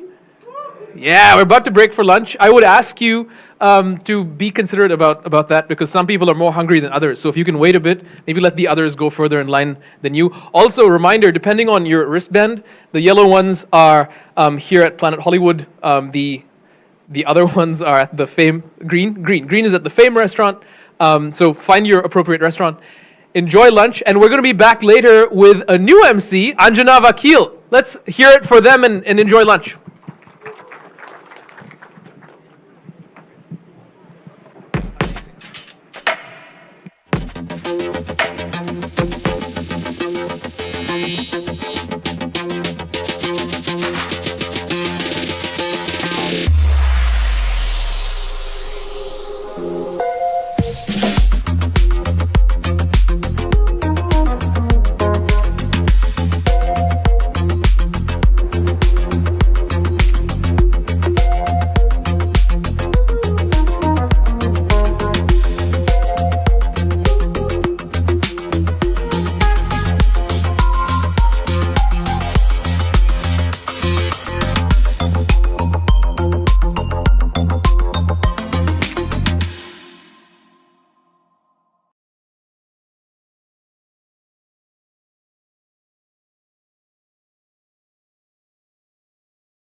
Meet Sarah. Like the rest of us, Sarah depends on the internet for most things. Every time Sarah explores different apps, surfs the internet, makes online purchases, plays her favorite games, enjoys podcasts, binges on shows, listens to music, and more,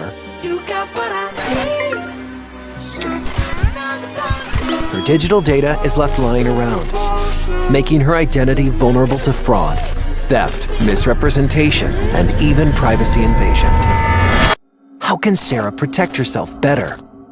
Introducing Affinidi, a revolutionary digital identity solution that lets Sarah manage her data trails holistically with full control, so she can discover her data found across social media, e-commerce, medical or banking apps, and more.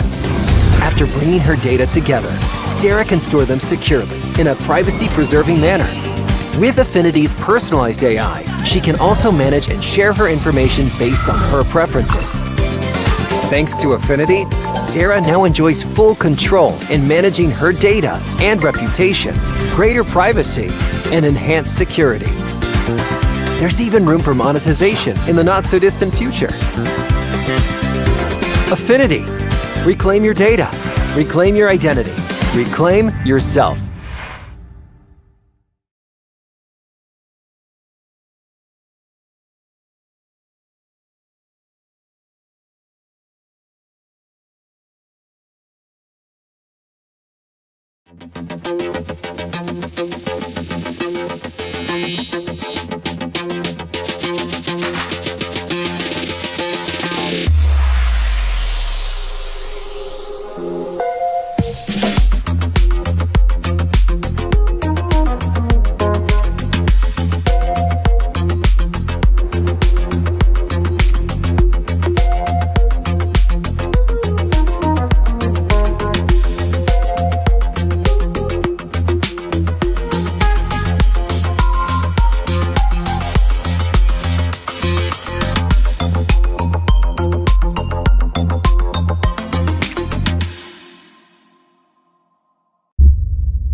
Luxoft is its people. Without each and every one of you Luxofters, our company would not be what it is. Our Luxofters drive our success, inspire us to achieve more, and generate the IT solutions that define the world of tomorrow.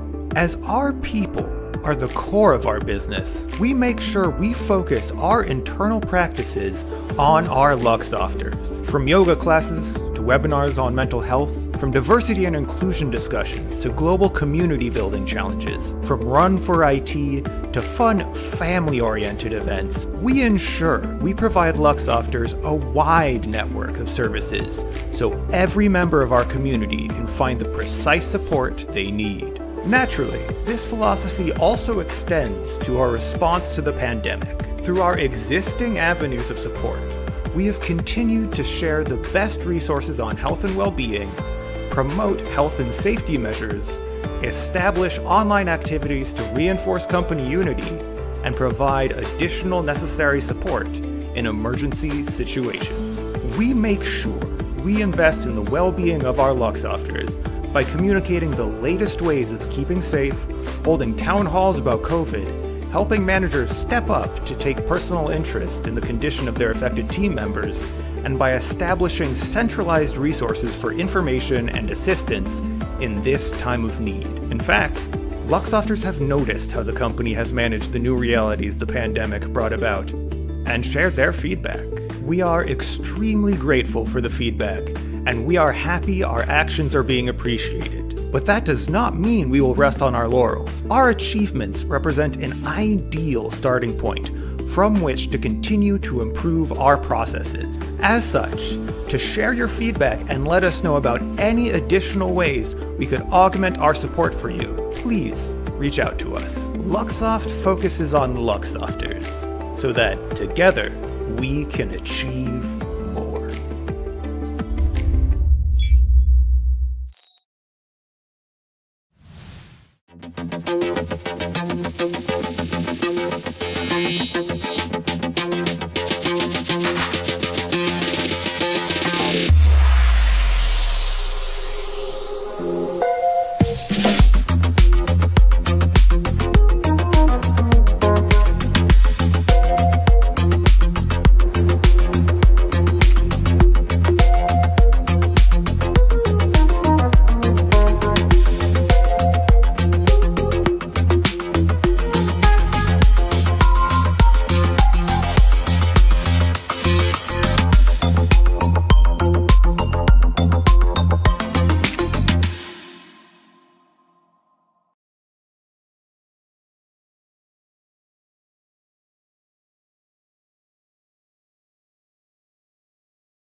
Meet Sarah. Like the rest of us, Sarah depends on the internet for most things. Every time Sarah explores different apps, surfs the internet, makes online purchases, plays her favorite games, enjoys podcasts, binges on shows,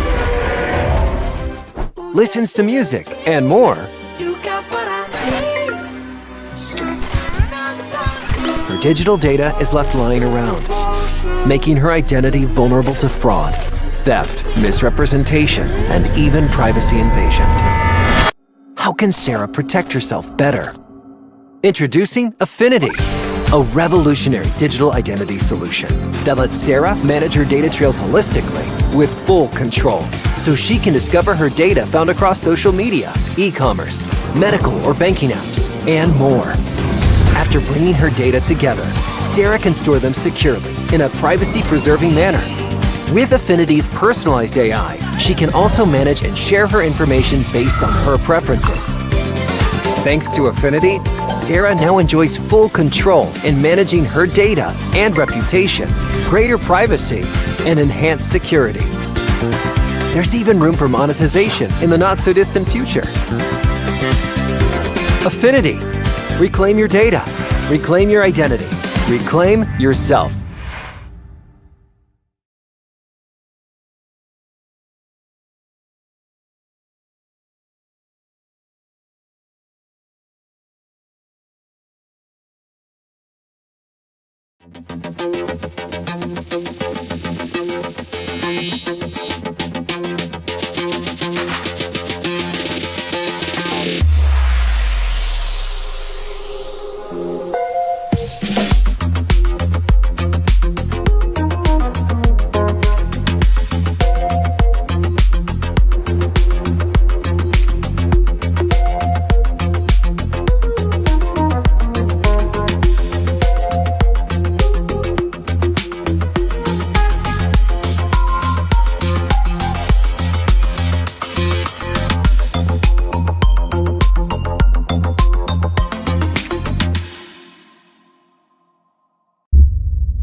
Luxoft is its people.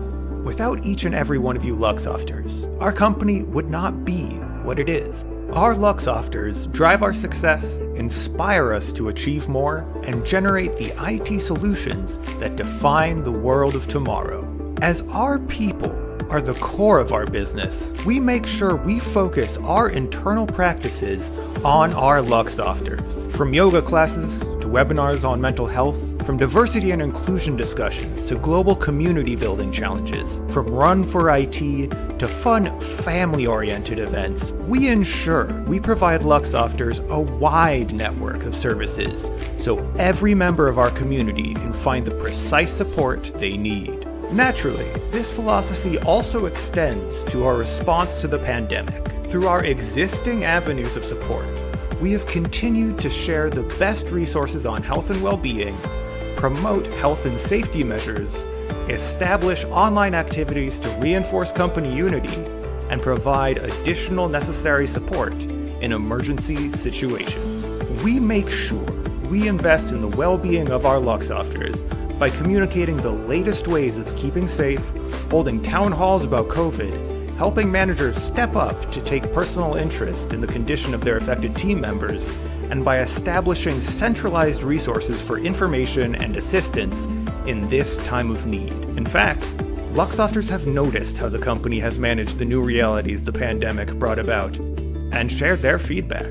We are extremely grateful for the feedback, and we are happy our actions are being appreciated. But that does not mean we will rest on our laurels. Our achievements represent an ideal starting point from which to continue to improve our processes. As such, to share your feedback and let us know about any additional ways we could augment our support for you, please reach out to us. Luxoft focuses on Luxofters so that together we can achieve more.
Meet Sarah.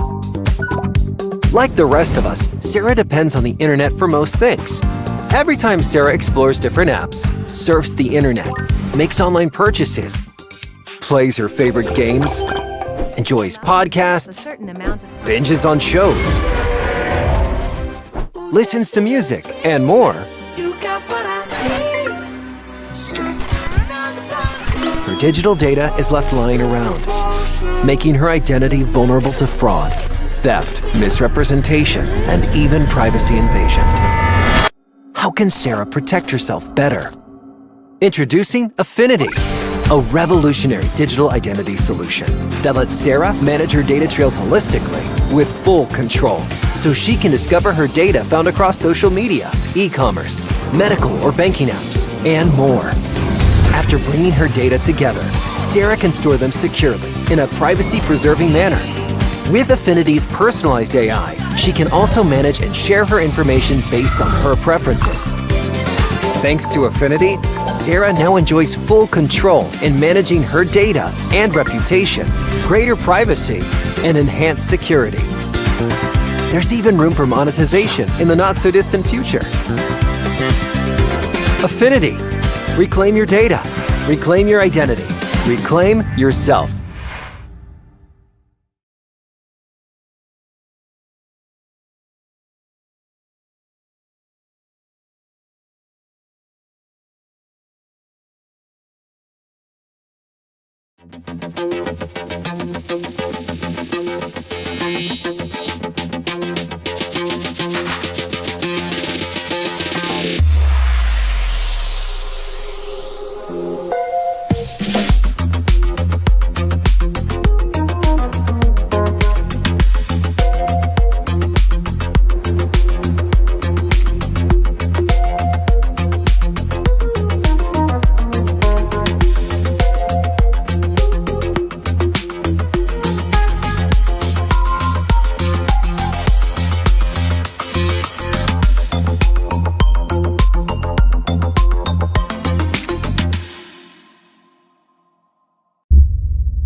Luxoft is its people.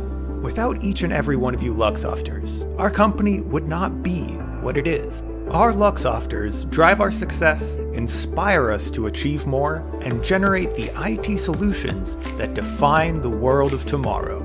As our people are the core of our business, we make sure we focus our internal practices on our Luxofters. From yoga classes to webinars on mental health, from diversity and inclusion discussions to global community building challenges, from Run for IT to fun family-oriented events, we ensure we provide Luxofters a wide network of services so every member of our community can find the precise support they need. Naturally, this philosophy also extends to our response to the pandemic. Through our existing avenues of support, we have continued to share the best resources on health and well-being, promote health and safety measures, establish online activities to reinforce company unity, and provide additional necessary support in emergency situations. We make sure we invest in the well-being of our Luxofters by communicating the latest ways of keeping safe, holding town halls about COVID, helping managers step up to take personal interest in the condition of their affected team members, and by establishing centralized resources for information and assistance in this time of need. In fact, Luxofters have noticed how the company has managed the new realities the pandemic brought about and shared their feedback. We are extremely grateful for the feedback, and we are happy our actions are being appreciated. But that does not mean we will rest on our laurels. Our achievements represent an ideal starting point from which to continue to improve our processes. As such, to share your feedback and let us know about any additional ways we could augment our support for you, please reach out to us. Luxoft focuses on Luxofters so that together we can achieve more.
Meet Sarah.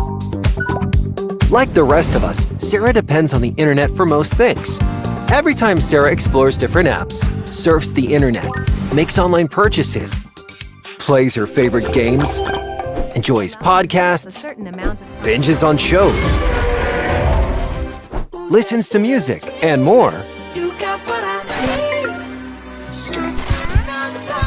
her digital data is left lying around, making her identity vulnerable to fraud, theft, misrepresentation, and even privacy invasion. How can Sarah protect herself better?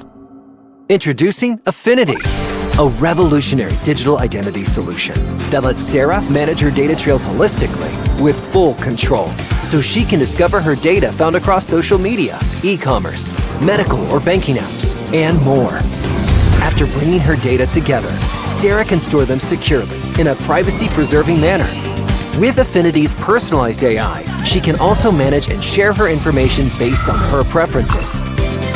Thanks to Affinidi, Sarah now enjoys full control in managing her data and reputation, greater privacy, and enhanced security. There's even room for monetization in the not-so-distant future. Affinidi. Reclaim your data. Reclaim your identity. Reclaim yourself.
Luxoft is its people.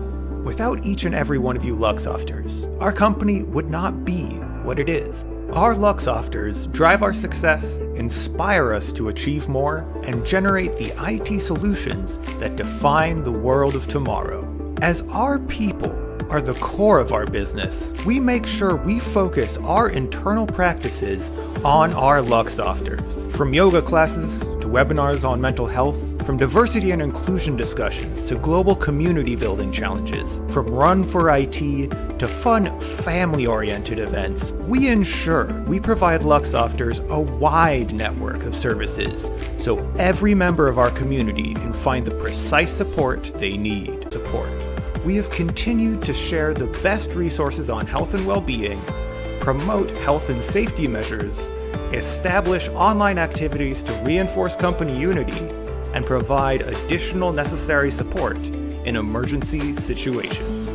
We make sure we invest in the well-being of our Luxofters by communicating the latest ways of keeping safe, holding town halls about COVID, helping managers step up to take personal interest in the condition of their affected team members, and by establishing centralized resources for information and assistance in this time of need. In fact, Luxofters have noticed how the company has managed the new realities the pandemic brought about and shared their feedback.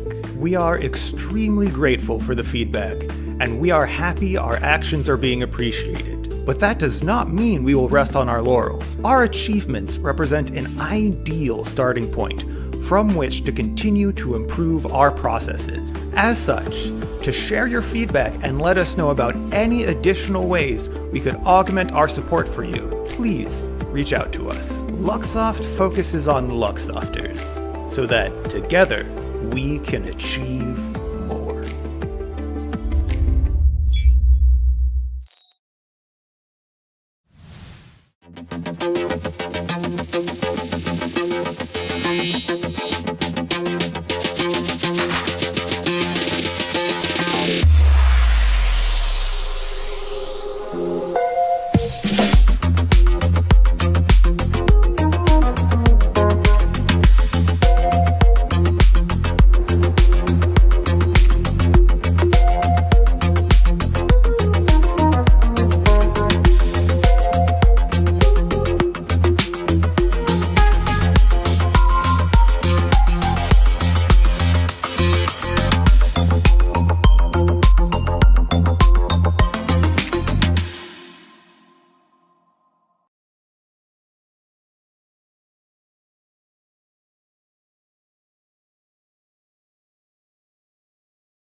Meet Sarah.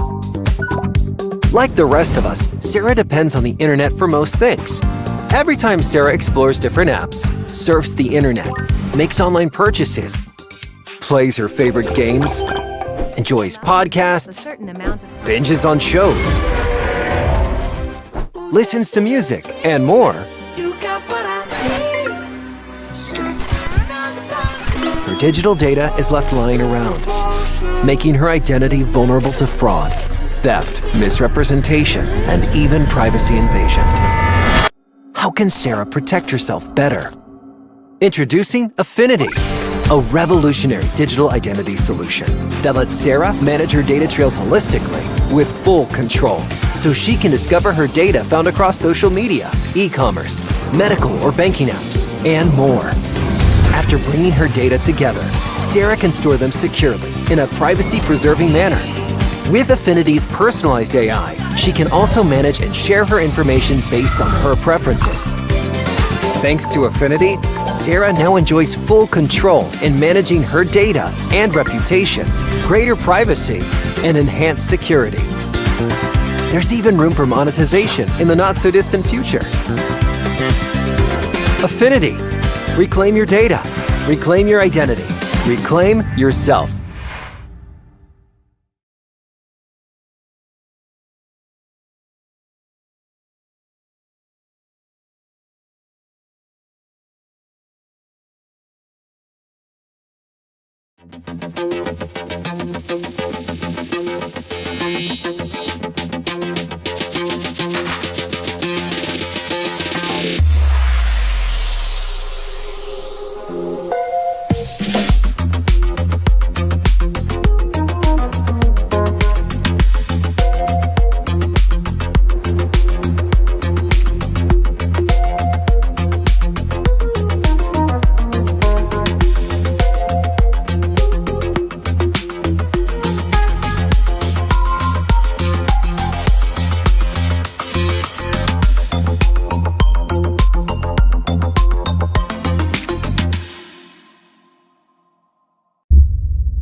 Luxoft is its people.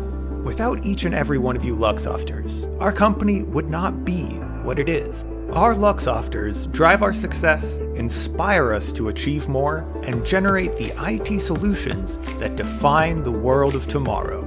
As our people are the core of our business, we make sure we focus our internal practices on our Luxofters. From yoga classes to webinars on mental health, from diversity and inclusion discussions to global community building challenges, from Run for IT to fun family-oriented events, we ensure we provide Luxofters a wide network of services so every member of our community can find the precise support they need. Naturally, this philosophy also extends to our response to the pandemic. Through our existing avenues of support, we have continued to share the best resources on health and well-being, promote health and safety measures, establish online activities to reinforce company unity, and provide additional necessary support in emergency situations.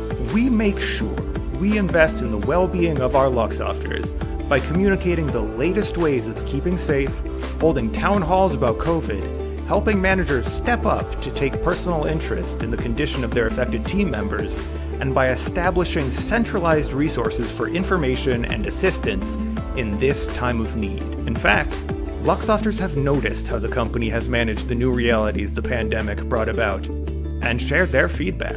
We are extremely grateful for the feedback, and we are happy our actions are being appreciated. But that does not mean we will rest on our laurels. Our achievements represent an ideal starting point from which to continue to improve our processes. As such, to share your feedback and let us know about any additional ways we could augment our support for you, please reach out to us. Luxoft focuses on Luxofters so that together we can achieve more.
Meet Sarah. Like the rest of us, Sarah depends on the internet for most things. Every time Sarah explores different apps, surfs the internet, makes online purchases, plays her favorite games, enjoys podcasts, binges on shows, listens to music, and more, her digital data is left lying around, making her identity vulnerable to fraud, theft, misrepresentation, and even privacy invasion. How can Sarah protect herself better? Introducing Affinidi, a revolutionary digital identity solution that lets Sarah manage her data trails holistically with full control, so she can discover her data found across social media, e-commerce, medical or banking apps, and more. After bringing her data together, Sarah can store them securely in a privacy-preserving manner. With Affinidi's personalized AI, she can also manage and share her information based on her preferences. Thanks to Affinidi, Sarah now enjoys full control in managing her data and reputation, greater privacy, and enhanced security. There's even room for monetization in the not-so-distant future. Affinidi. Reclaim your data. Reclaim your identity. Reclaim yourself.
Luxoft is its people. Without each and every one of you Luxofters, our company would not be what it is. Our Luxofters drive our success, inspire us to achieve more, and generate the IT solutions that define the world of tomorrow. As our people are the core of our business, we make sure we focus our internal practices on our Luxofters. From yoga classes to webinars on mental health, from diversity and inclusion discussions to global community building challenges, from Run for IT to fun family-oriented events, we ensure we provide Luxofters a wide network of services so every member of our community can find the precise support they need. Naturally, this philosophy also extends to our response to the pandemic. Through our existing avenues of support, we have continued to share the best resources on health and well-being, promote health and safety measures, establish online activities to reinforce company unity, and provide additional necessary support in emergency situations. We make sure we invest in the well-being of our Luxofters by communicating the latest ways of keeping safe, holding town halls about COVID, helping managers step up to take personal interest in the condition of their affected team members, and by establishing centralized resources for information and assistance in this time of need. In fact, Luxofters have noticed how the company has managed the new realities the pandemic brought about and shared their feedback. We are extremely grateful for the feedback, and we are happy our actions are being appreciated. But that does not mean we will rest on our laurels. Our achievements represent an ideal starting point from which to continue to improve our processes. As such, to share your feedback and let us know about any additional ways we could augment our support for you, please reach out to us. Luxoft focuses on Luxofters so that together we can achieve more.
Meet Sarah.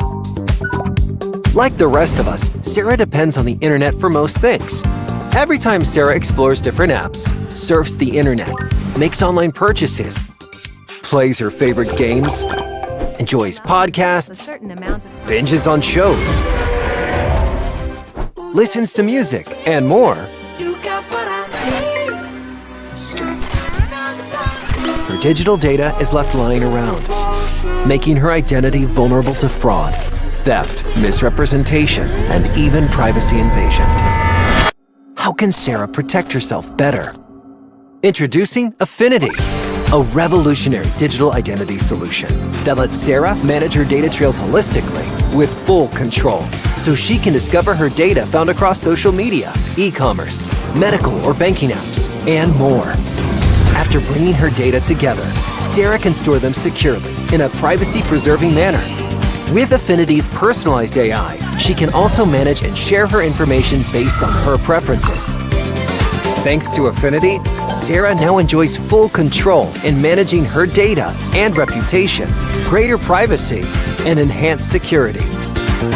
There's even room for monetization in the not-so-distant future. Affinidi. Reclaim your data. Reclaim your identity. Reclaim yourself.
Luxoft is its people. Without each and every one of you Luxofters, our company would not be what it is. Our Luxofters drive our success, inspire us to achieve more, and generate the IT solutions that define the world of tomorrow.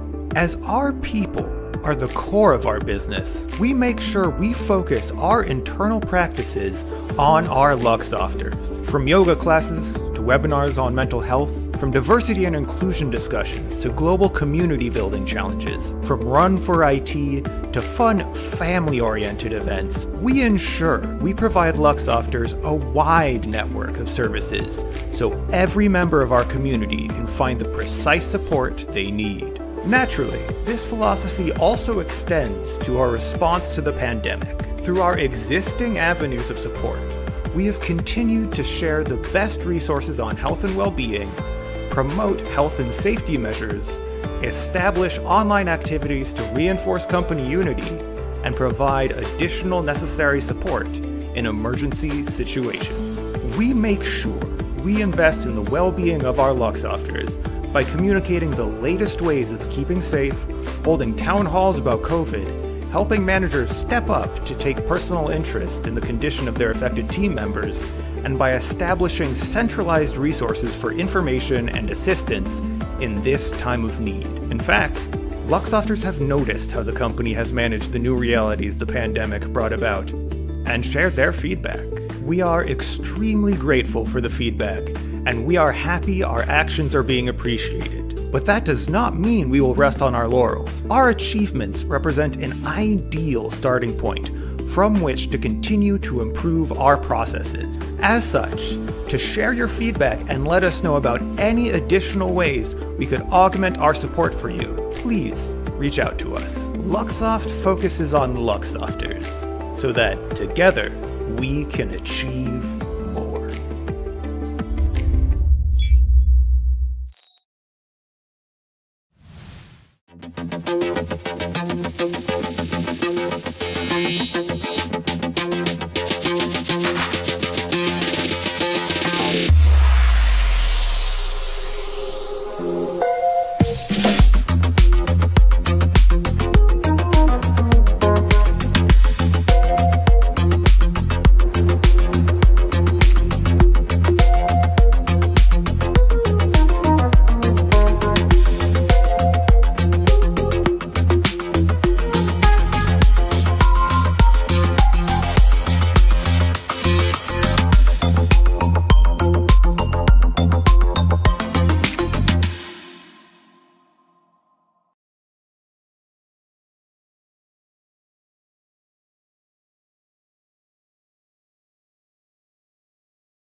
Meet Sarah. Like the rest of us, Sarah depends on the internet for most things. Every time Sarah explores different apps, surfs the internet, makes online purchases, plays her favorite games, enjoys podcasts, binges on shows, listens to music, and more, her digital data is left lying around, making her identity vulnerable to fraud, theft, misrepresentation, and even privacy invasion. How can Sarah protect herself better? Introducing Affinidi, a revolutionary digital identity solution that lets Sarah manage her data trails holistically with full control, so she can discover her data found across social media, e-commerce, medical or banking apps, and more. After bringing her data together, Sarah can store them securely in a privacy-preserving manner. With Affinidi's personalized AI, she can also manage and share her information based on her preferences. Thanks to Affinidi, Sarah now enjoys full control in managing her data and reputation, greater privacy, and enhanced security. There's even room for monetization in the not-so-distant future. Affinidi. Reclaim your data. Reclaim your identity. Reclaim yourself.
Luxoft is its people. Without each and every one of you Luxofters, our company would not be what it is. Our Luxofters drive our success, inspire us to achieve more, and generate the IT solutions that define the world of tomorrow. As our people are the core of our business, we make sure we focus our internal practices on our Luxofters. From yoga classes to webinars on mental health, from diversity and inclusion discussions to global community building challenges, from Run for IT to fun family-oriented events, we ensure we provide Luxofters a wide network of services so every member of our community can find the precise support they need. Naturally, this philosophy also extends to our response to the pandemic. Through our existing avenues of support, we have continued to share the best resources on health and well-being, promote health and safety measures, establish online activities to reinforce company unity, and provide additional necessary support in emergency situations. We make sure we invest in the well-being of our Luxofters by communicating the latest ways of keeping safe, holding town halls about COVID, helping managers step up to take personal interest in the condition of their affected team members, and by establishing centralized resources for information and assistance in this time of need. In fact, Luxofters have noticed how the company has managed the new realities the pandemic brought about and shared their feedback. We are extremely grateful for the feedback, and we are happy our actions are being appreciated. But that does not mean we will rest on our laurels. Our achievements represent an ideal starting point from which to continue to improve our processes. As such, to share your feedback and let us know about any additional ways we could augment our support for you, please reach out to us. Luxoft focuses on Luxofters so that together we can achieve more.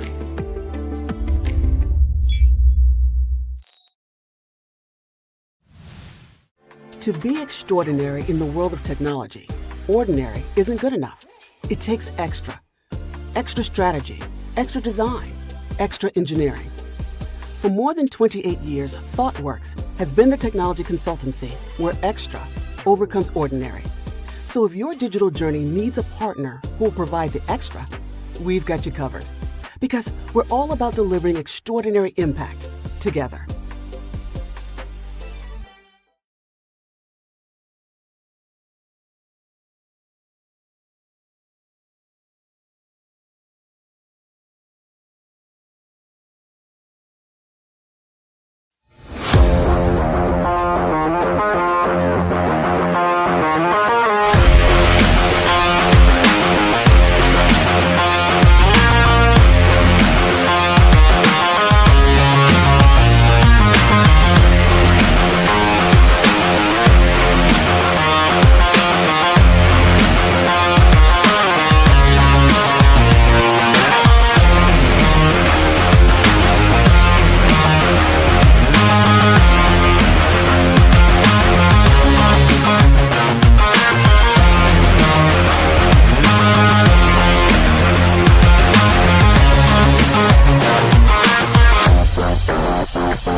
Meet Sarah. Like the rest of us, Sarah depends on the internet for most things. Every time Sarah explores different apps, surfs the internet, makes online purchases, plays her favorite games, enjoys podcasts, binges on shows, listens to music, and more, her digital data is left lying around, making her identity vulnerable to fraud, theft, misrepresentation, and even privacy invasion. How can Sarah protect herself better? Introducing Affinidi, a revolutionary digital identity solution that lets Sarah manage her data trails holistically with full control, so she can discover her data found across social media, e-commerce, medical or banking apps, and more. After bringing her data together, Sarah can store them securely in a privacy-preserving manner. With Affinidi's personalized AI, she can also manage and share her information based on her preferences. Thanks to Affinidi, Sarah now enjoys full control in managing her data and reputation, greater privacy, and enhanced security. There's even room for monetization in the not-so-distant future. Affinidi. Reclaim your data. Reclaim your identity. Reclaim yourself.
Luxoft is its people. Without each and every one of you Luxofters, our company would not be what it is. Our Luxofters drive our success, inspire us to achieve more, and generate the IT solutions that define the world of tomorrow. As our people are the core of our business, we make sure we focus our internal practices on our Luxofters. From yoga classes to webinars on mental health, from diversity and inclusion discussions to global community building challenges, from Run for IT to fun family-oriented events, we ensure we provide Luxofters a wide network of services so every member of our community can find the precise support they need. Naturally, this philosophy also extends to our response to the pandemic. Through our existing avenues of support, we have continued to share the best resources on health and well-being, promote health and safety measures, establish online activities to reinforce company unity, and provide additional necessary support in emergency situations. We make sure we invest in the well-being of our Luxofters by communicating the latest ways of keeping safe, holding town halls about COVID, helping managers step up to take personal interest in the condition of their affected team members, and by establishing centralized resources for information and assistance in this time of need. In fact, Luxofters have noticed how the company has managed the new realities the pandemic brought about and shared their feedback. We are extremely grateful for the feedback, and we are happy our actions are being appreciated. But that does not mean we will rest on our laurels. Our achievements represent an ideal starting point from which to continue to improve our processes. As such, to share your feedback and let us know about any additional ways we could augment our support for you, please reach out to us. Luxoft focuses on Luxofters so that together we can achieve more.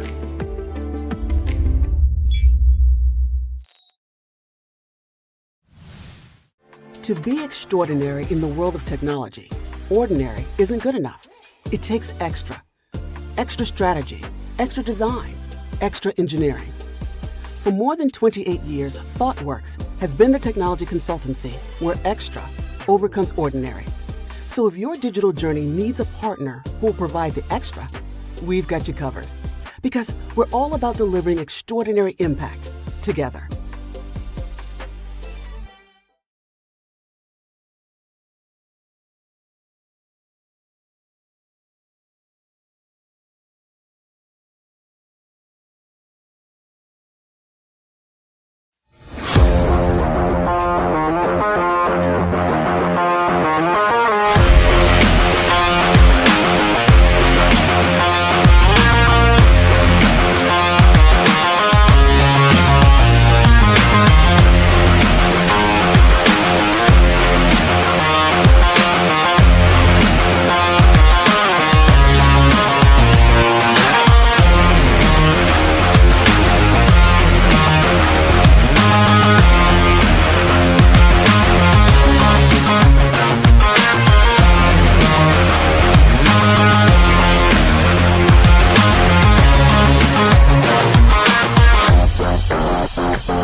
Meet Sarah.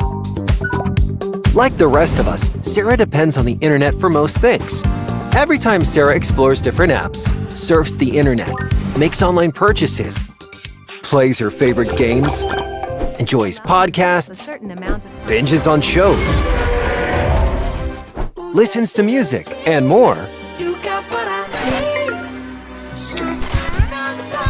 her digital data is left lying around, making her identity vulnerable to fraud, theft, misrepresentation, and even privacy invasion. How can Sarah protect herself better? Introducing Affinidi, a revolutionary digital identity solution that lets Sarah manage her data trails holistically with full control, so she can discover her data found across social media, e-commerce, medical or banking apps, and more. After bringing her data together, Sarah can store them securely in a privacy-preserving manner. With Affinidi's personalized AI, she can also manage and share her information based on her preferences. Thanks to Affinidi, Sarah now enjoys full control in managing her data and reputation, greater privacy, and enhanced security. There's even room for monetization in the not-so-distant future. Affinidi. Reclaim your data. Reclaim your identity. Reclaim yourself.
Luxoft is its people. Without each and every one of you Luxofters, our company would not be what it is. Our Luxofters drive our success, inspire us to achieve more, and generate the IT solutions that define the world of tomorrow. As our people are the core of our business, we make sure we focus our internal practices on our Luxofters. From yoga classes to webinars on mental health, from diversity and inclusion discussions to global community building challenges, from Run for IT to fun family-oriented events, we ensure we provide Luxofters a wide network of services so every member of our community can find the precise support they need. Naturally, this philosophy also extends to our response to the pandemic. Through our existing avenues of support, we have continued to share the best resources on health and well-being, promote health and safety measures, establish online activities to reinforce company unity, and provide additional necessary support in emergency situations. We make sure we invest in the well-being of our Luxofters by communicating the latest ways of keeping safe, holding town halls about COVID, helping managers step up to take personal interest in the condition of their affected team members, and by establishing centralized resources for information and assistance in this time of need. In fact, Luxofters have noticed how the company has managed the new realities the pandemic brought about and shared their feedback. We are extremely grateful for the feedback, and we are happy our actions are being appreciated. But that does not mean we will rest on our laurels. Our achievements represent an ideal starting point from which to continue to improve our processes. As such, to share your feedback and let us know about any additional ways we could augment our support for you, please reach out to us. Luxoft focuses on Luxofters so that together we can achieve more.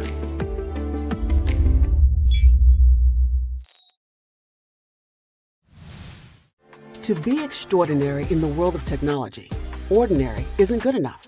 It takes extra.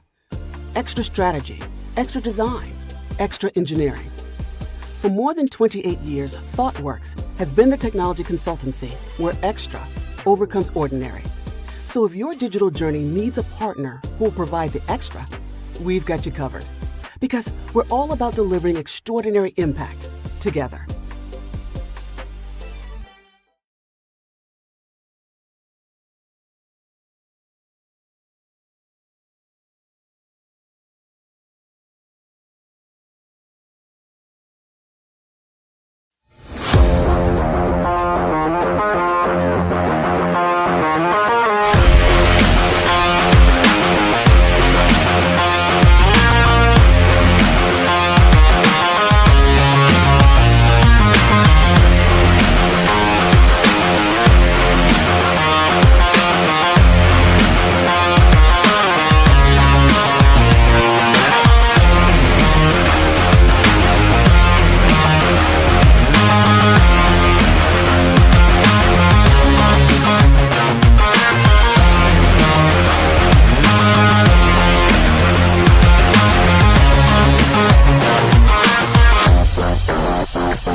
React India.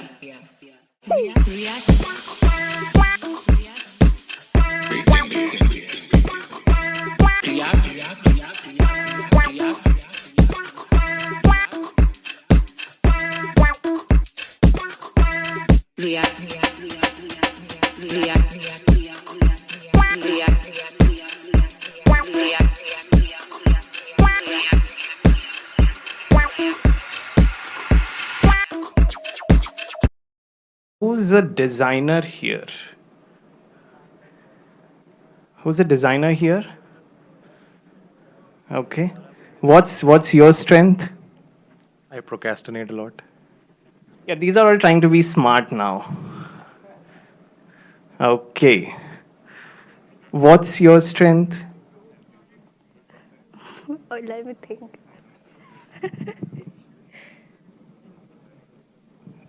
One of the strengths is she's very calm, calculative.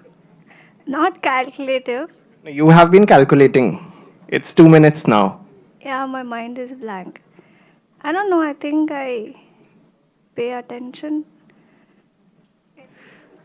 Okay, she just pays attention. Cool. What I want to ask right now is, what do you all think about at work? What do you think about at work? When is it gonna end? Nice. I see somebody sitting here. Hey, what's your name? My name is Vimit. Okay, what do you like to think about at work? So actually there are lots of things. So One. Okay, so I wanted to put my best every day. So that's what I think about my work. Okay, he wants to put again and again. So that's what we think.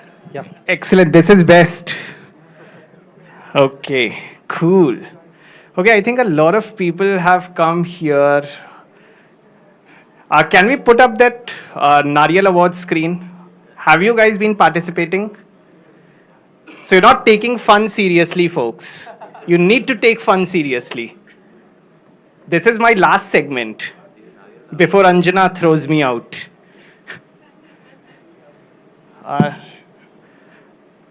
Console, can we put up that Nariyal Award screen? We need as many nominations as you can send.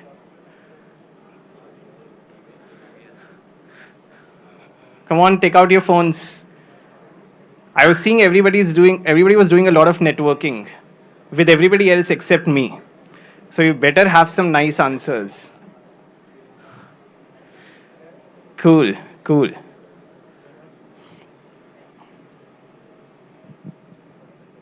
So I'll give you a minute of silence before you think and type in your answers.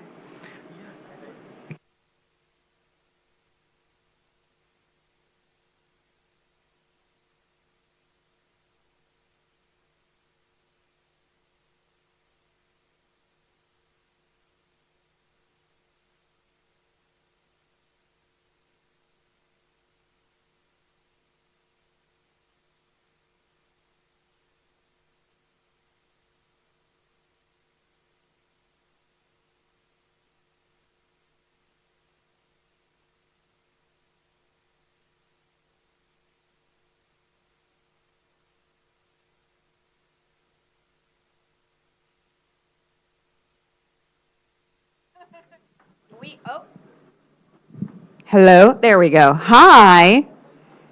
Everybody well fed? Everybody food comaed? Because it's very quiet in here.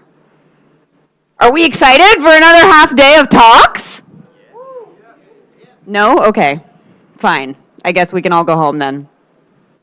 Are we excited for more talks? That's more like it.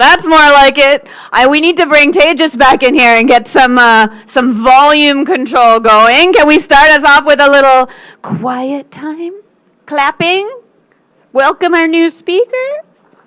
Yeah, okay, all right. Let's get a little more like we just ate some energy food and now we're really starting to cook with gas here. Okay, all right. Now, before we kick things off, there's long lines at the lunch situation, so we're going to give folks a few more minutes to join us. And there are also more folks in the lobby watching on the big screen out there, scanning this lovely dinosaur-themed QR code. Very exciting. And I am curious now, before we get started, how folks are feeling about the overall vibes, let's say, of the event so far. Can you show me on the volume scale how the vibes have been this morning? Low vibes? High vibes? How are you feeling about the energy at the conference? No? Oh, okay. All right. Okay. But some of us are not convinced. And you know what? That's fair. But the thing is, it's really a group effort here. What we're doing here at this conference, it's not just up to the speakers or the organizers. It's up to all of us to really bring the energy that gives then the speakers and all the panelists and everyone we're going to hear from this afternoon. The energy we give them, they are going to give back to us. So let's show them that we can go from medium volume, here, give me a medium volume, to a little bit 75% volume. All right, come on, let's do 100% volume, woo! All right. I think we're gonna need to make this a little bit competitive to get people fully engaged here. So let me get this half of the room. Let's hear how loud you can cheer. Okay, all right. I'm going to put that like an 80%. And this half of the room, there's fewer of you, so you're going to have to cheer louder. Okay, let's hear it. Hey, okay, wow, small but mighty team over here. Sorry, main side of people being lazy and sitting in the first chairs that they find. Just kidding. Alrighty, so this afternoon we are going to be doing a lot of learning, more learning even than what we've been doing already. So I hope your brains are not 100% full of knowledge already, because you better make room. Even if our bellies are full, we gotta make some room up here. So, in the interests of making room for new knowledge about things like security and video creation, and things like identity management and augmented reality, we are going to need to take a moment and like shake off any cobwebs that we have in our brains right now. So can everybody give me a nice like head shake? Like, let's just shake it all out. There you go. Give your shoulders a little shake too. Get that tension out. You know? Yeah, that's right. Everybody shimmy. There you go. Nice. Okay. Now that we've cleaned out the cobwebs, we have so much more room in our neurons, right? You feel it? You feel it. I see nodding. Exactly. So I believe now that most folks are back from lunch, we are ready to get started and fill up those neurons. What do you think? Yes. All right, like 3 people are ready. What do you think? Are we ready? Yes. I'm still not convinced. One more time. React India, are we ready? Yes. There we go. All right, so we're going to kick things off now with our first speaker of the afternoon sessions. Very excited that we are all going to learn a bit in this talk about how to make our React apps more secure. Because if you're anything like me, you learned a lot about how to make things pretty and you know, look nice and whatever, but not how to make them invulnerable to attacks. So, luckily, we have our next speaker, who is a full-stack engineer at Tweenie Technologies, who is not only an advocate for best practices in security defenses in React apps, but also in life, because he is a boxing enthusiast as of recently. Any other boxers in the audience? No? Okay, all right, so let's not pick fights with these people. Yeah, because they can knock us out.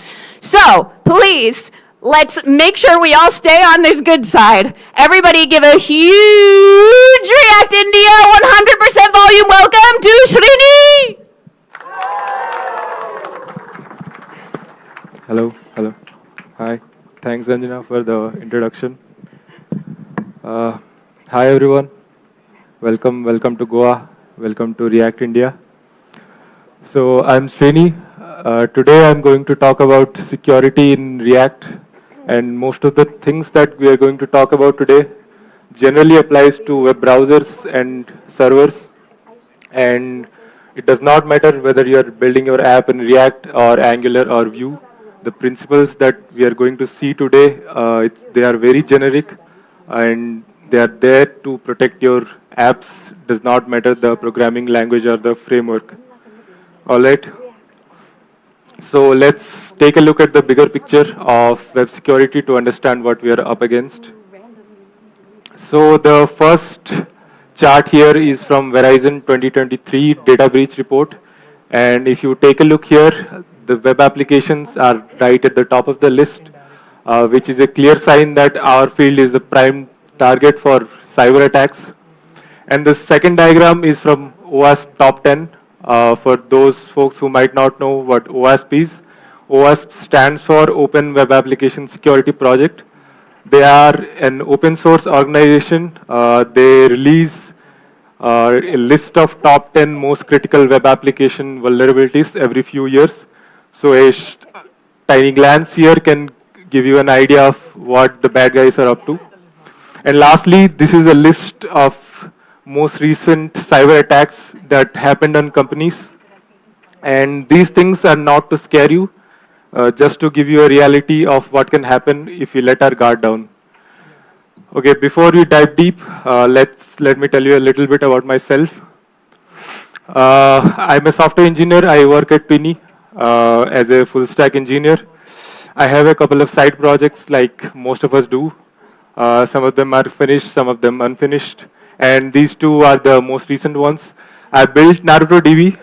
It's a open source public API for all Naruto characters. Any Naruto fans in the house? Great, great. So you might want to check it out. It's called Naruto DB. You can just type Naruto API. It'll come right at the top. We have top-notch SEO. And lastly, I built Zist. We have recently launched it on Product Hunt. It's an open source code snippet management platform. It integrates with GitHub Gist and it provides some of the functionalities like a Notion style editor and AI-based auto-tagging feature and stuff like that. So if you have used GitHub Gist previously, you might know that the interface is not that user-friendly. So if you are a regular user, you might want to check out Zist. It offers a lot of features in that area. I have a blog. It's called Sriniyasly, and I regularly write about the problems that I solve on day-to-day basis. And lastly, recently I have launched a project called Bulletproof React. It's under OASP Foundation. We talked about OASP. It's an open source organization. And the goal of this project is to provide a one-stop solution, a documentation solution for everything related to security in React ecosystem. And it's an open source project. So any of you, if interested, you can contact me. If you're interested in leading the project or interested in just contributing, you can check it out. So the point here is I'm not a big shot in web security. Neither do I have hundreds of bug bounty reports on my portfolio. I'm just a full stack engineer like most of us here are, and I'm a little paranoid while building my apps. And the goal of this talk is to make all of you also a little more paranoid, and that will be a successful talk. All right, so let's jump into our story. So this is the story. This is a front-end engineer who recently got his first job in a startup, and he has no idea about web security. And this goal of this talk is to guide him through a couple of principles and some of the vulnerabilities that he can face so that we can turn him into a security wizard by the end of this talk. All right, so let's jump into our first vulnerability. So it's impossible to talk about security in React without talking about this prop. Dangerously set inner HTML is used to directly inject HTML elements into the browser DOM in a React app. If you have built a rich text editor or a CMS, you might have come across it. Otherwise, it's not heavily used in most of the SaaS apps. So let's see why they've named it dangerous. So this is a simple textbook example of what we call cross-site scripting. You can see we are taking a user input. For the sake of this example, I have just taken a hard-coded string. So assume that this input is coming from an input element the user types, and we take the data that user types and directly inject into the div tag using dangerously set inner HTML. The goal here is to render whatever the user has typed in a structured format using HTML elements. But the problem here is if the user has malicious intents, then they can do something like this. They can provide some image tag with a random source. What happens now is, since the browser cannot find a source, it will go to the on-error event handler and it will execute the JavaScript, and this is what you will see, the alert dialog. Now this is a very harmless example. The damage can be much more if they can make the script a little bit more powerful, like adding a simple fetch API call or accessing local storage and things like that. So let's see a real life example of this. So this is a security advisory from GitHub for a package called React Admin. React Admin is a package to build dashboard-like UIs for React apps. And they have they had the same vulnerability where they were directly injecting user provided elements into the DOM using dangerously set inner HTML, which made them vulnerable to cross-site scripting. And later they released a patch which used a package called DOM Purify, which sanitizes the user input before injecting it. For those who might not know, DOM Purify is built by security experts, and it's a package which, given a string, it sanitizes it from potential attack payloads and gives you a clean string. So if you're dealing with user inputs, make sure you are using packages like DOM Purify before you inject them into the DOM. So let's see another example. This is what we call an open redirect attack. What happens is, this pattern is very common in SaaS apps. For example, imagine we have a user profile page and we ask the user to give us some of their social media links. The problem here is if the user provides a link something like this, instead of a HTTP scheme, they provide a JavaScript scheme. And what the browser does is, when you inject it into the anchor tag, when another user comes and clicks on the anchor tag, they will see a pop-up like this. And this is to give you an idea of JavaScript. Any JavaScript can be executed inline. So this is a very simple example. The damage can be much more again if they do a little more effort into the script. So let's see another real life example of this.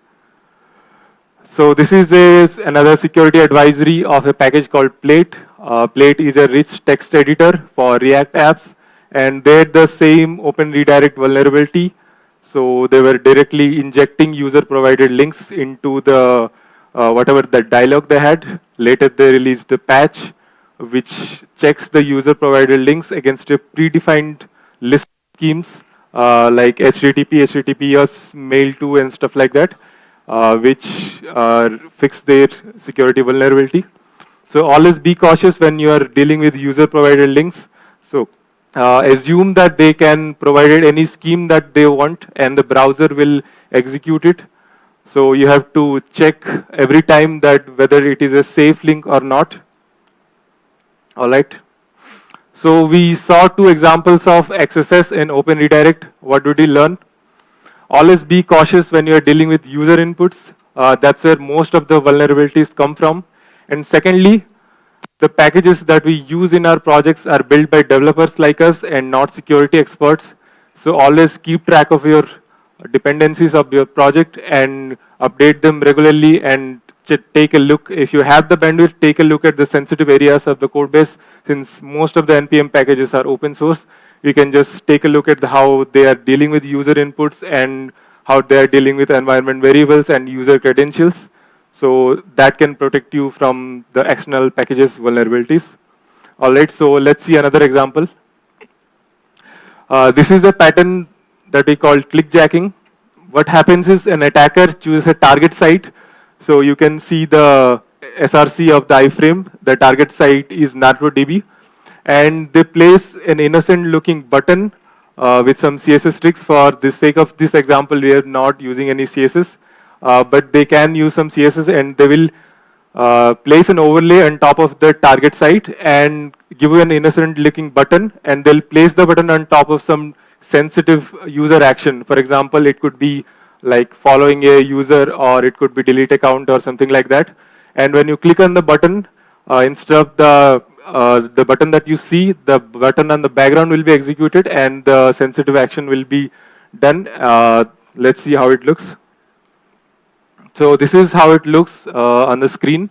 For the sake of this example, I have not set the opacity as 0, but most of the times when you are under a clickjacking attack, the background site will not be visible, and you will only see the button wherever that is placed. And when you click on it, the action will be executed. So the danger here is, it can be, the target site can be anything. It can be a social media site, so the attacker might want to gain more followers, or it could be an attack for information theft, or it could be downloading malwares, and it could be anything. It depends on the creativity of the attacker and their CSS skills. So we have to make sure our React apps are not embeddable inside iframes, and we have to take appropriate security measures for that, and we'll see soon how can we do that.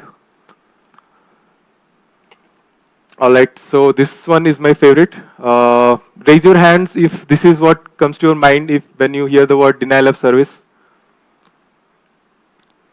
All right, so this is what it means when we are talking about server side. There is an attacker, he's controlling a bunch of computers online through some rootkit or some malware and constantly sending traffic to a victim computer to crash their system. But there is another side, a subtler side to denial of service, which we call regular expression denial of service. And let's see an example of that. So in 2016, Stack Overflow went down for 34 minutes because of this simple regular expression. They ran this regular expression on a malicious post content, and all their browsers hung for around 34 minutes, and also their server CPU utilization went to 100%.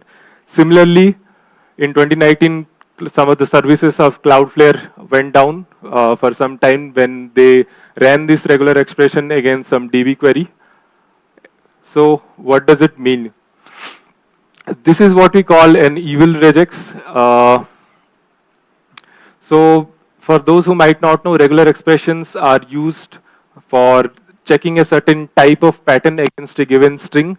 For example, we have a certain string from the user and you want to check whether that string is an email or not. So we have a regular expression and we check that it follows the patterns of email and we are sure that it's an email. So let's take an example. So this is a simple example of evil regex.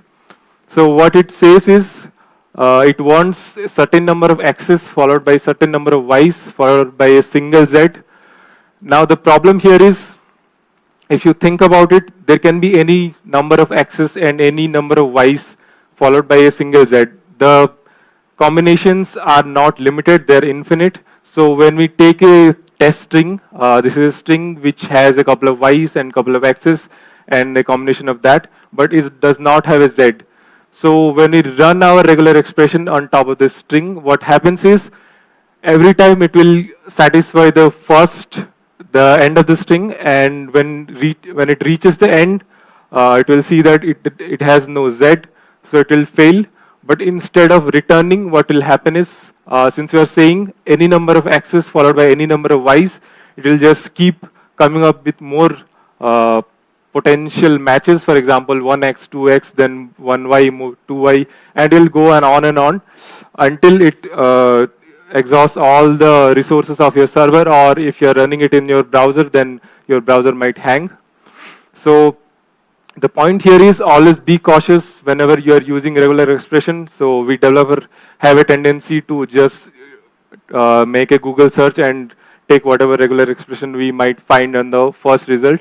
So take a bit more time, take regular expressions from secure and verified sources so that you can protect yourself from attacks like this. Alright, this is not necessarily a security vulnerability, but this is equally dangerous. So let's take an example of the package called React Admin that we saw earlier. So you have a React app and you are building a feature for your admin dashboard and you are using the package React Admin. So what happens is later you realize that you don't need an admin panel right now. So you discontinue that feature, but you keep the component just in case you might need it later. But now the problem is, since you're not actively using the package, you're not updating it regularly, and you have a potential vulnerable package and a component lying around in your app. And if that information leaks out, anyone can make use of that and attack your site. They only need one point of entry and your whole site can be compromised. So make sure getting rid of unused components and getting rid of unused packages is part of your regular pipeline. It can be your build pipeline or your deploy pipeline or some schedule pipeline you have for weekly or monthly. All right. So we saw a couple of vulnerabilities and a couple of attacks. So what should we do? So fortunately, as developers, we have a certain set of tools and guidelines to help us build secure apps. So let's go through them one by one. So before we dive into internal security, let's take this apart for external packages. So if you have the bandwidth, whenever you're using external packages, pretty much all the NPM packages are open source. So you can take a look at the sensitive parts, as I said earlier. So how they are using user inputs, how they are storing their credentials and stuff like that. So that's the first part. Second part is updating packages and performing NPM audit should be your part of your regular pipeline. So NPM audit is a function which gives you information about whether the current version of your package has any known vulnerability. So you can check it out and update your packages accordingly. The last one is CVEs. There is a site called CVEs where you can search your package name and you can see whether that package has some known vulnerability reported yet, and you can perform updates according to that. All right, so let's go into internal security. So this is the most important one. There is a lot to say about content security policy, and this site called contentsecuritypolicy.com is a very good resource if you want to check it out. So let's see how it works. This is our earlier example of open redirect attack, where the user was providing a JavaScript scheme instead of a HTTP scheme. But here we are configuring content security policy using a package called React Helmet. So if you don't know, React Helmet is a package using which you can configure meta tags, and make your app SEO friendly. So CSP can also be configured with meta tags. So if you take a look, we are setting script SRC as self, which means that only those JavaScript which come from our own domain can only execute it in in the browser, and all the other scripts will be rejected. So when the user clicks on this link, this is what they will see. So this is the error that will come to console, which says that your content security policy does not allow you to run inline scripts. So which is exactly what you want. Let's see another example. This is the example of cross-site scripting that we saw earlier. So we are configuring the same CSP and we are getting the same error which says that you cannot run inline scripts.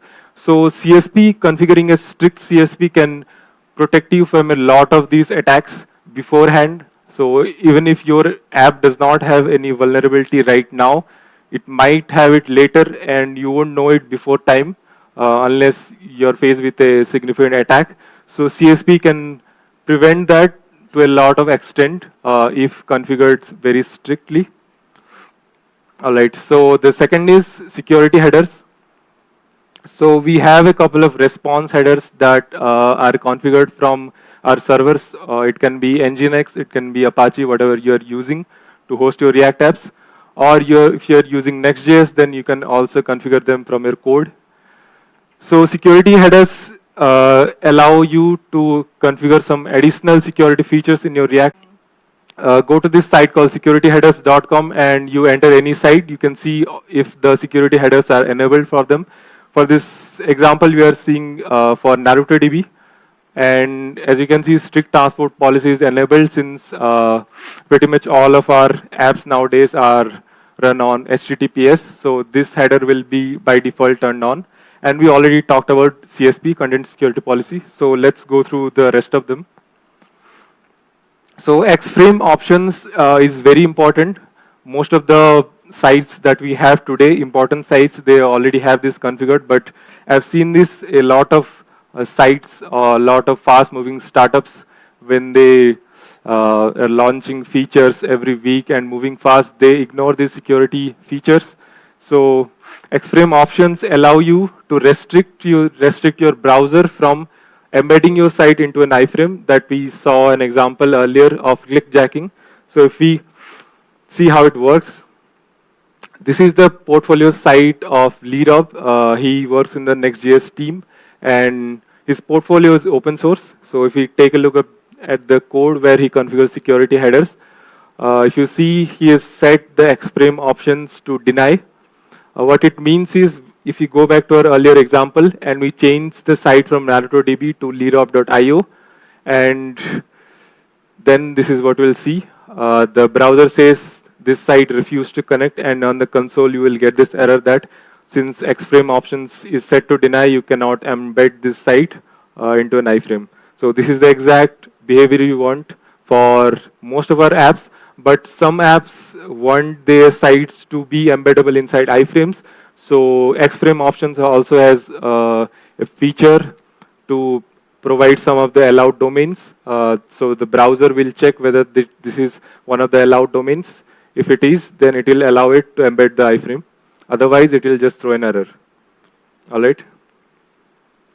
So the other two are not as heavily used, but equally important. So X content type options works in a scenario. For example, you have a feature where user can upload an image and you send it to the server.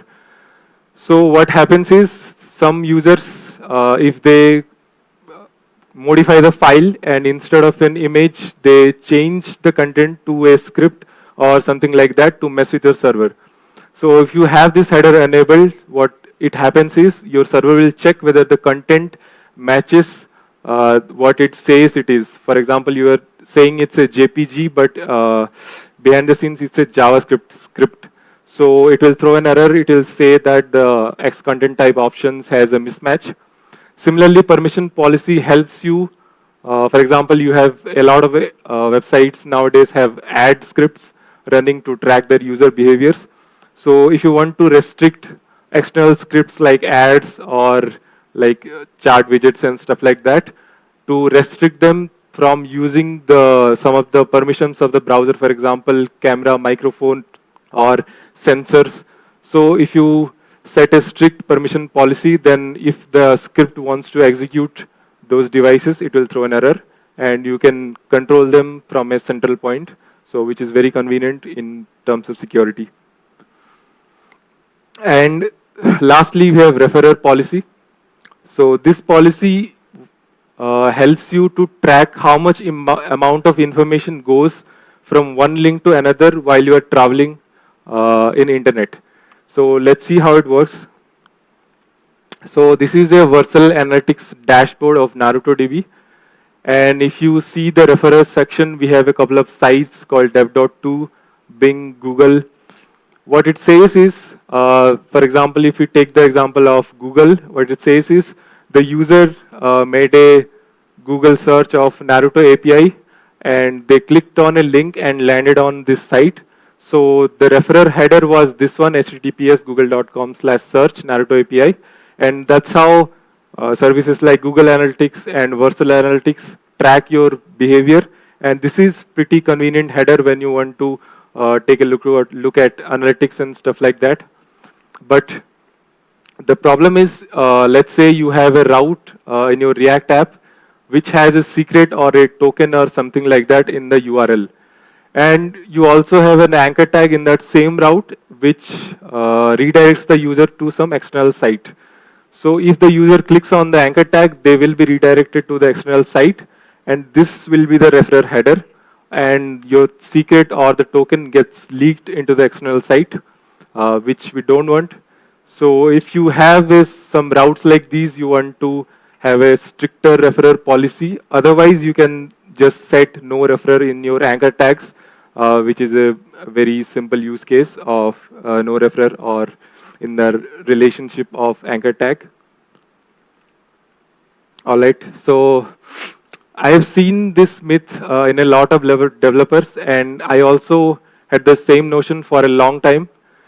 So a lot of times we think that environment variables are there to hide secrets from getting leaked to the code base or client-side JavaScript, which is obviously not the case. That is one of its use cases, but mostly environment variables help us to maintain some of our hard-coded links or secrets or anything like that that we want to keep loosely coupled to our code base. So when you have a mindset like these, a lot of vulnerabilities arise. For example, this is a screenshot taken from a tool called TruffleHog. So this is from a popular Indian bank, and as you can see, they are leaking their AWS credentials to their client-side JavaScript bundle. So that is the problem with the mindset that environment variables are there to protect your secrets. So this tool is called TruffleHog. It helps you. It's basically open source and helps you detect any potential leaked secrets or the secrets that are going to get leaked if you don't update your code soon. So the second is the chart, which says that GitHub and AWS credentials are more prone to getting leaked according to the previous studies. You can take a look at this tool called TruffleHog. All right. So if your keys get leaked, then you can take a look at this site called howtorotate.com. They have an extensive list of services, some critical services, and the most efficient way to rotate the keys on regular basis or scheduled basis. Cool. So let's take a look at this another example. So it's an ancient wisdom that you should not store your tokens or any sensitive data in local storage. So this is an example of why they say that. So this is our earlier example of cross-site scripting, and as you can see, instead of the previous script, what it says is, in the alert dialog, it takes the data from local storage and prints it. So the problem with storing tokens and secrets in local storage is they are accessible by JavaScript, and this is why it is advisable that you do not store any sensitive information in your local storage. And if you modify the script a little, so they can do something like this, that they are making a fetch call and they are sending all the credentials of user to an external site, and your whole site and all the user details are basically compromised now. So never store credentials in local storage. All right. So as a developer, how do you keep track of all these latest security threats that keep showing up every day? So I have a couple of resources that I personally follow, and I want them to list it out here. So the first one is Sneak. It's a cybersecurity company. They have a couple of open source tools and a couple of paid tools, and they have a section on their site, and it's a pretty comprehensive catalog of all the latest and old vulnerabilities that websites suffer from, and which you can take a look at. The second is Portsfigure.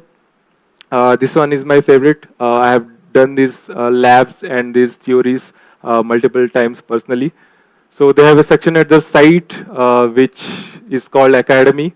So it is pretty comprehensive. You can learn about pretty much all the vulnerabilities, the OWASP top 10, and how to prevent them, how to construct payloads to exploit browsers and stuff like that.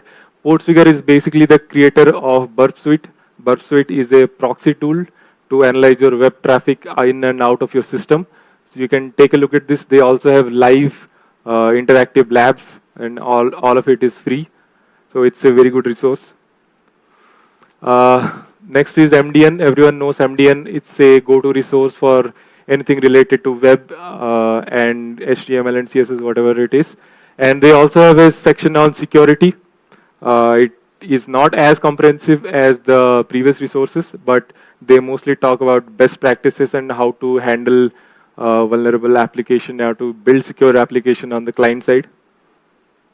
Next one is obviously OWASP. They have a lot of flagship projects, and they are continuously working on improving security of web and networking and any area security is applicable in. This one is one of its projects called OWASP Cheat Series.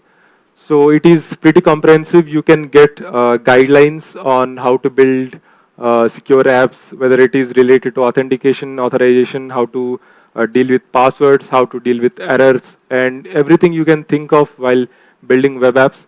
It is a very good resource. It is bookmarked in my browser. I repeatedly and every day visit it while building my apps. Next is CV. We already talked about CVs. It's a site where you can enter your package name and you can see whether that package has any known vulnerabilities previously reported or whether it has any patches, and you can update your packages accordingly.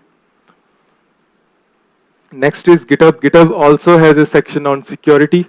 The maintainers of the repo can write about the previous vulnerabilities and whatever the patch they have released in certain versions, and you can keep track of these and regularly update your packages according to that.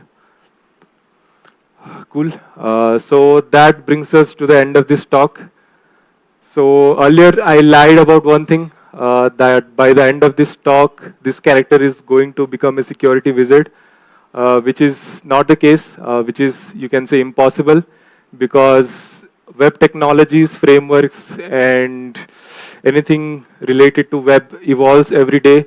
We have frameworks releasing every other day in the JavaScript ecosystem. So with that, threats also arise, and attackers find creative ways to exploit the new features. So you can never be a security wizard.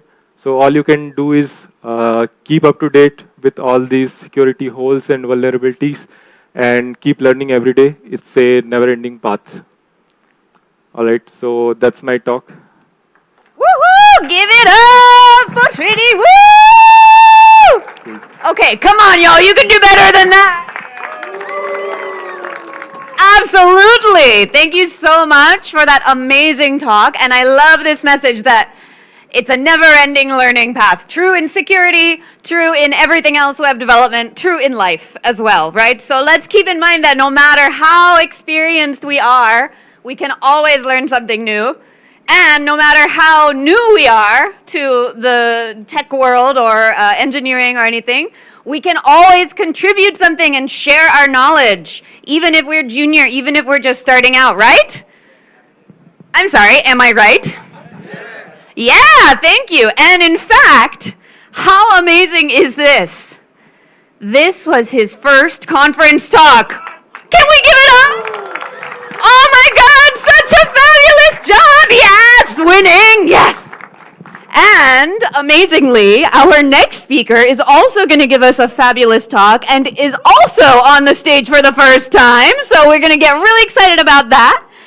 And fun fact, this talk wouldn't have maybe happened if it hadn't been for something that happened last year with our very own MC extraordinaire, Tejas Kumar.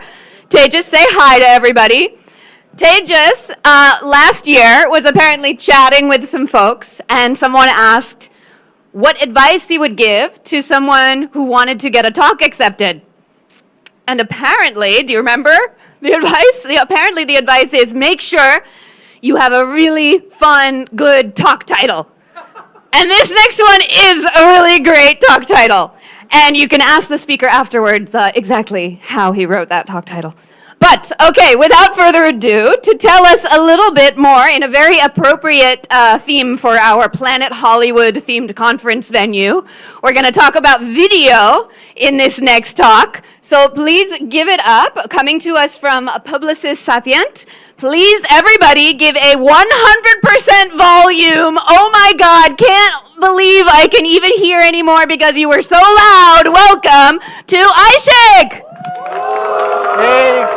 Yeah! Hello. Hey, how are you? So good. Doing good? Enjoying the conference so far?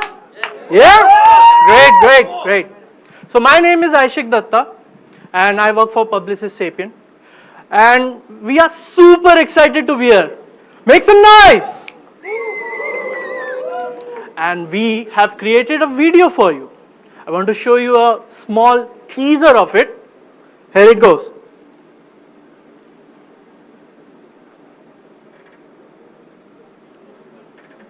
Not changing.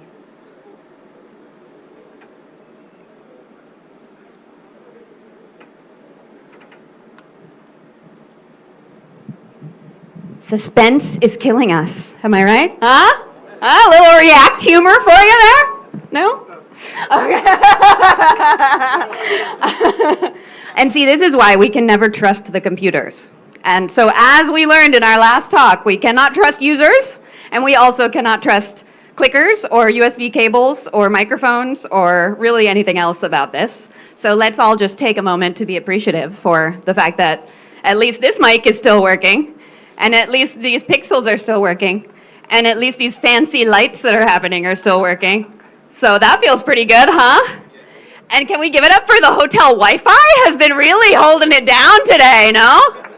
Surprisingly so for a conference, wouldn't you say? Yeah. All right, now, are we Let's try ready? again. Let's try again. Yep, Are you yep, ready? yep. Are you ready? Take it away. Here goes nothing. Yeah. I'll just do it from here.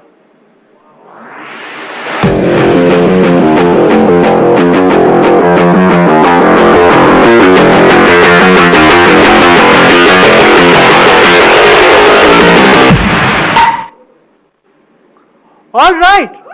Did you like this little teaser? Yeah? So I must say that our video editor put in a lot of effort for this. Yeah? He was working through the working through the lunch, trying to get the audio sequencing right. Yeah? And I want to recognize this effort and say a big thank you to our video editor, who is React. Wow. Were you surprised? Yes. Or did you guess it? You guessed it, right?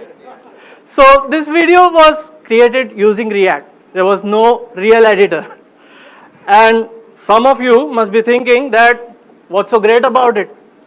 But videos like this, programmatic videos, when they are paired up with API data, they can give us personalized video contents, right? And major brands, they are already harnessing the power of these videos to create great user engagement. They are taking up user preferences and interactions to create content that generic content just cannot beat, right? Say for example, Spotify Wrapped. How many of you share your Spotify Wrapped in your social media? Not a lot of people, but in the social media, it's quite popular, right? And Spotify gives you these videos in short format so that you can share in your Instagram, Facebook, or Twitter.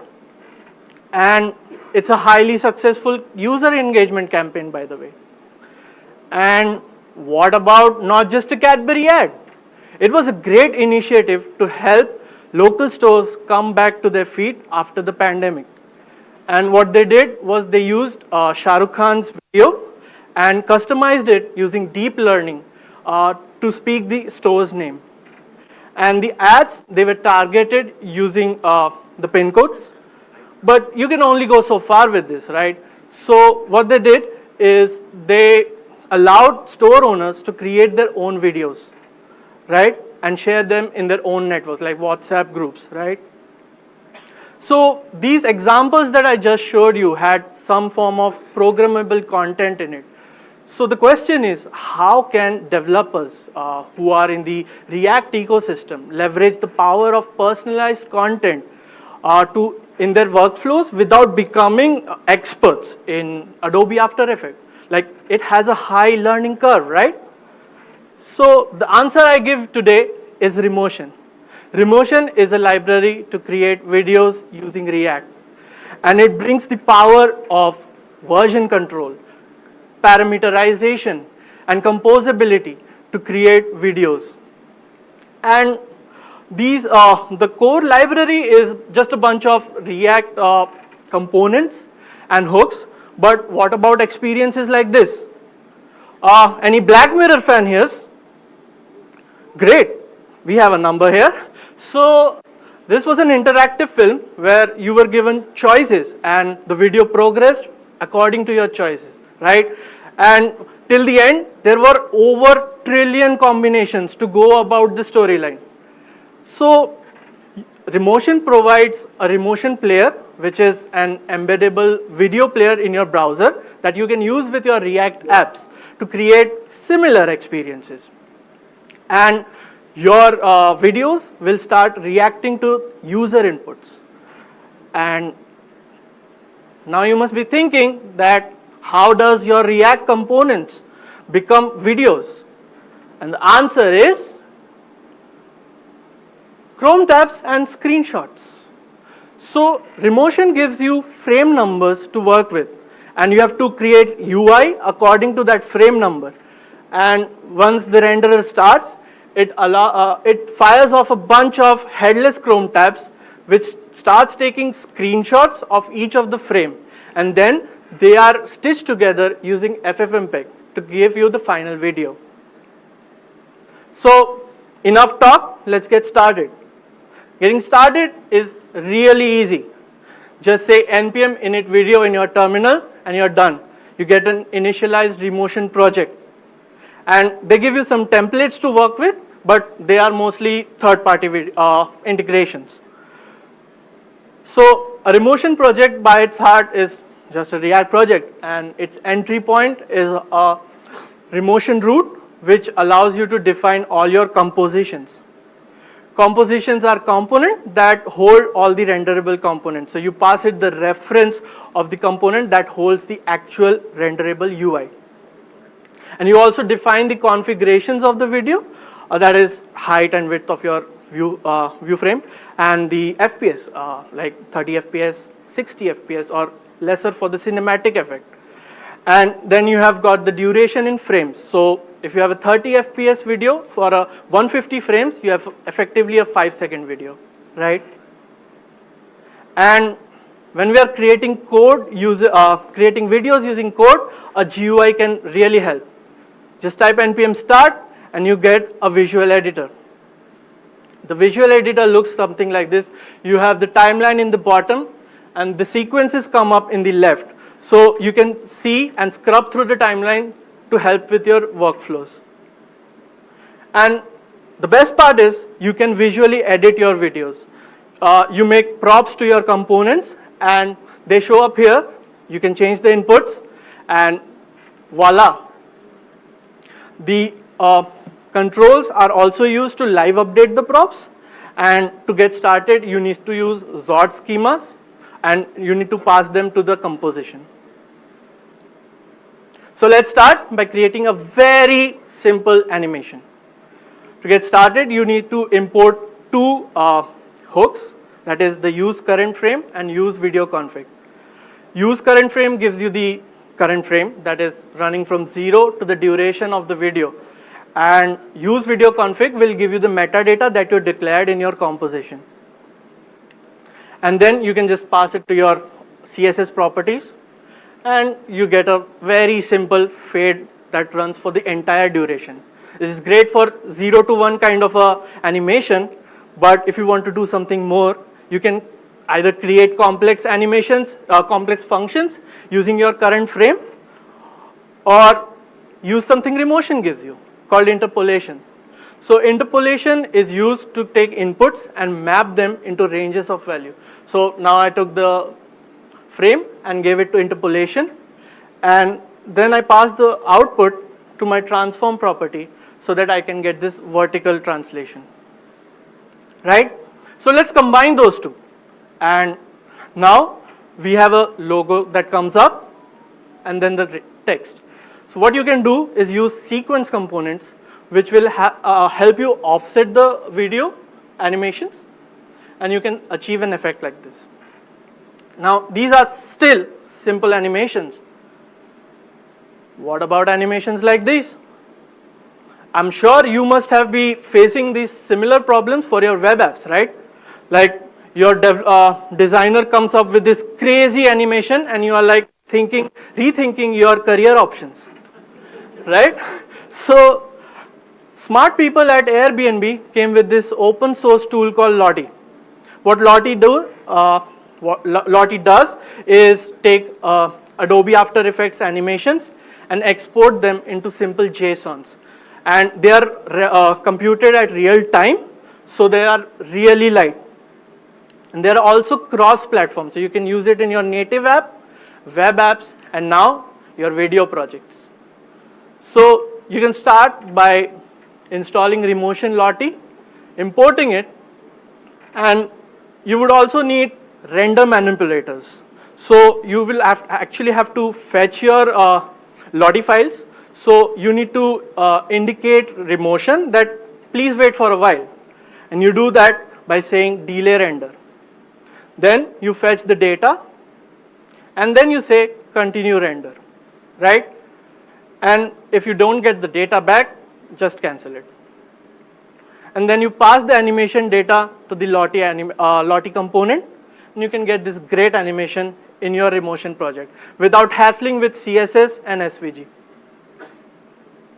So not just Lottie, Remotion supports many other integrations like React 3 Fiber for your 3D projects, Skia, Figma, and many more.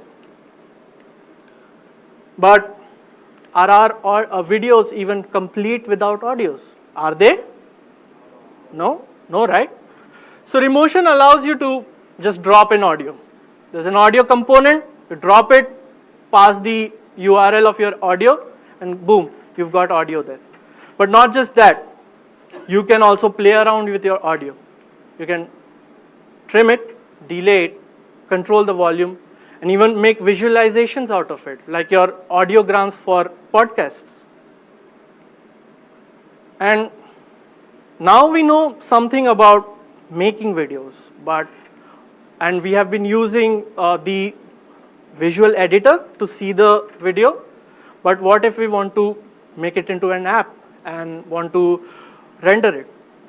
So you can use the Remotion Node APIs, and they would help you to render the videos server side. This is something that you cannot take for granted in the video generation space. But the problem here is you have to bring your own infrastructure solution, right? So you have to, at a higher scale, you have to think about things like orchestration, rate limiting, queuing, error handling, many more, right? So Remotion provides you cloud solutions called Remotion Lambda. And what it does is, it helps you to create workflows with distributed lambdas. And it's a cost-effective solution at scale. So what happens actually is, your Remotion project gets deployed as an S3 website, and there's a lambda that starts rendering it. It fires off multiple lambdas that takes portions of your videos and starts rendering it, taking screenshots of it, and then they are stitched together by the main lambda to create your final video. That is then available in the S3 bucket for you to download. So if you're thinking of solutions like this, please check out their official website. And I hope now you can truly create videos and video apps using Remotion and React. So what can you create? You can create hyper-personalized advertisements. You can create mathematical visualizations for educational content. You can create interactive movies. You can create AI-supported subtitle generators. And you can create product trailers. FYI, Remotion actually started when the creator wanted to make a trailer for his app. So, and the possibilities are limitless. Like, you can push your creativity with React and Remotion. So, I want to show what I created using Remotion. And that would be the complete video that I showed you in the beginning, right? And you can clone the project here. It's available publicly. And I hope you have a nice conference. And may we meet later.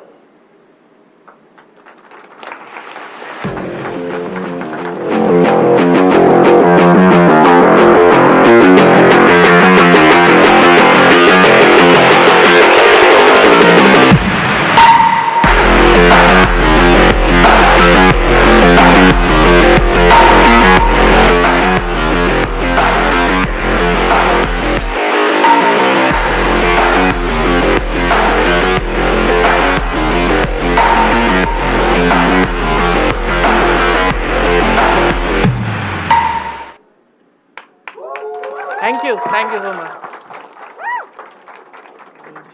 Keep it going, y'all. That all you got? Woo! Nope, not convinced. One more time. Yes, okay. Am I gonna have to ask Tejas up here to do a volume exercise? Is that what's gonna have to happen? Alrighty, please, again, let's give it up for our amazing first-time speakers this afternoon. How fabulous, right?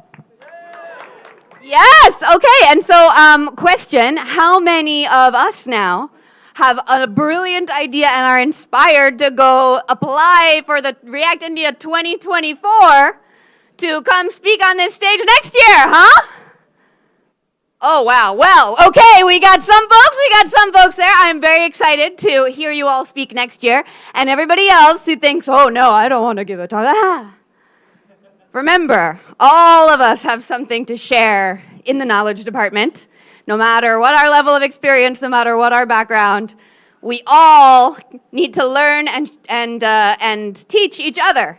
So think about it. I bet by the end of these 2 days, something is going to pop into your mind. It's like, oh, I would really love to see a talk on blah. And guess what? Best way to make it happen is to make it happen, you know? So keep in mind, next year, even if you've never done it before, this could be you. Woo! All right, now, without further ado, to get us back on track, timing-wise, our next speaker is really, I think, probably well placed for a seaside or oceanside conference like the one that we have here in Goa, because our next speaker is a water enthusiast, we could say, into scuba diving. Any scuba divers? One, yes, nice. Surfing, any surfers? No? Kite surfing, any kite surfers? And sailing, how about any sailors in the audience? Nobody? All right, so nobody's gonna be able to escape if the zombies come today.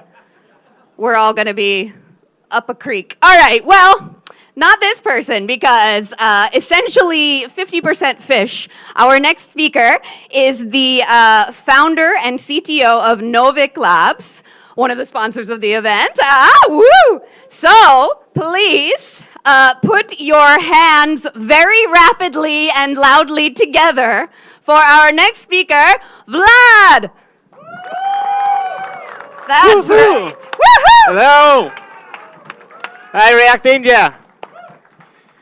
Ooh, what the introduction. Thanks.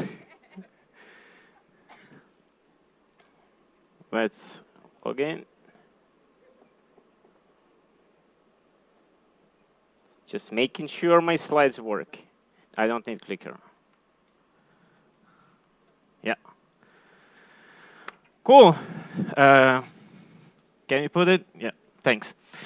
Today we'll talk about really cool stuff. Today we had amazing talks about like bunch of like new technology, future tech, AI, and it's time to talk about AR and understand where we are at in 2023 in AR space.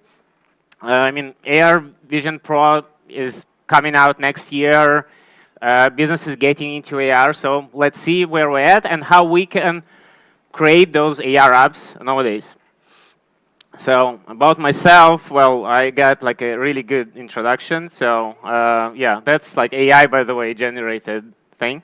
So I'm also software architect and consultant in my company, Novik Labs.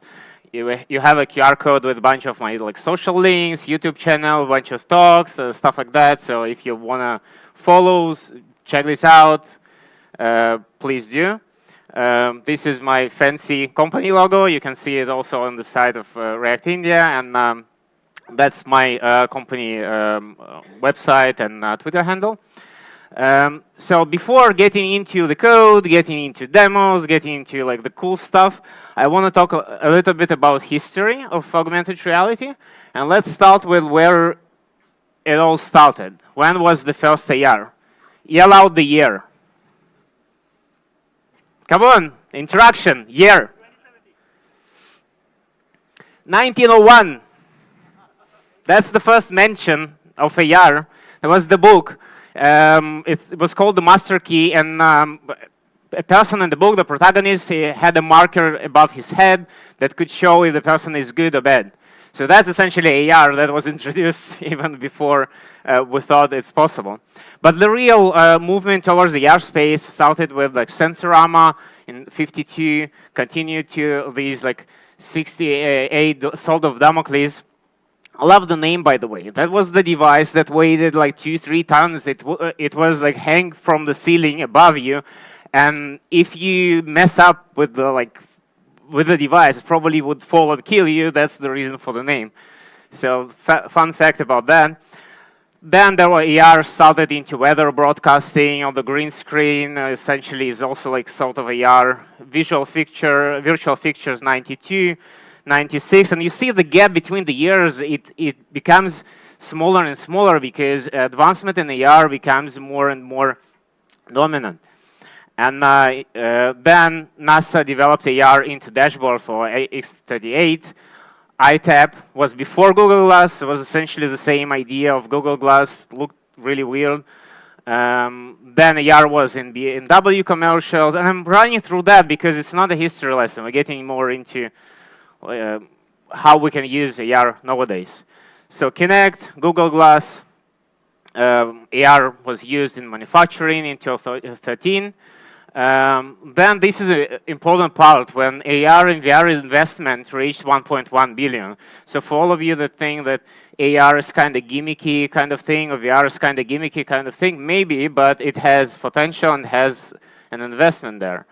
Then Microsoft introduced HoloLens. There was a Meta 2. Pokemon Go. How many of you have heard about Pokemon Go? Come on, I need all of you to raise your hands because there is no one single person in the audience that haven't heard about Pokemon Go.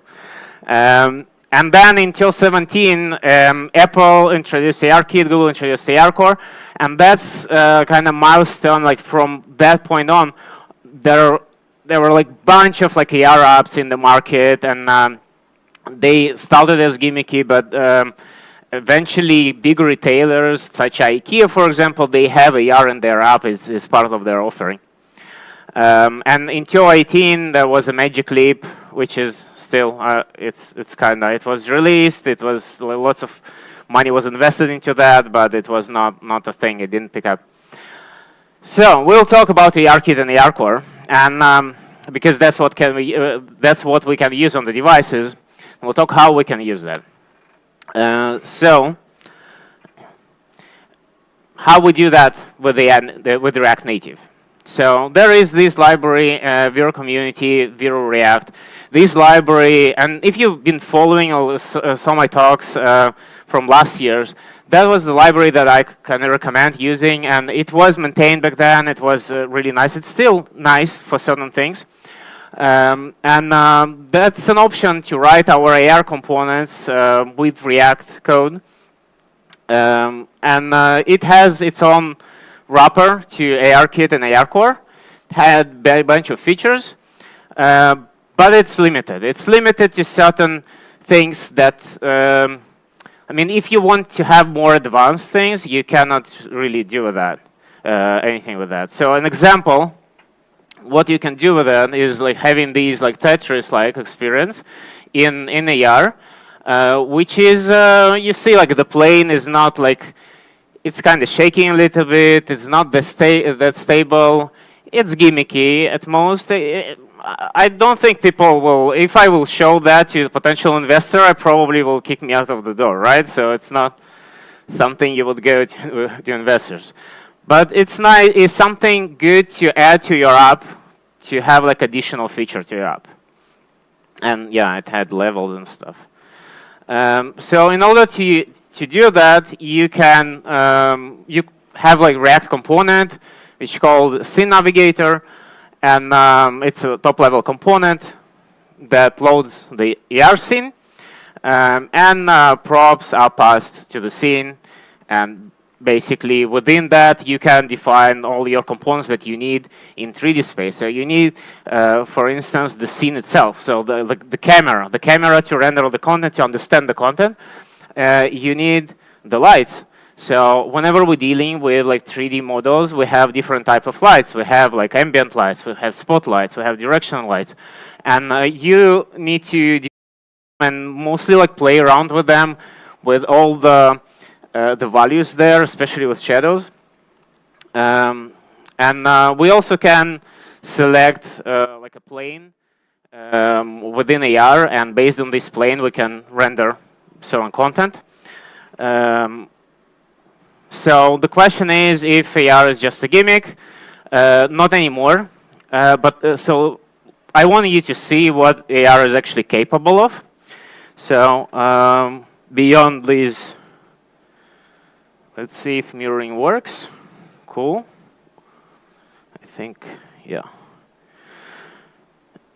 So let's dive into different options that we can use nowadays with AR. So let's start with a simple one. So here you all, and here is our plane. So this is the selection of our plane. So AR understands that this is a stage, this is a surface. If I look down, it will understand that this is the floor. And this is like a helper that helps me understand like where the surface is. Now you would see these like points floating around, right? It's not, here you see more points, and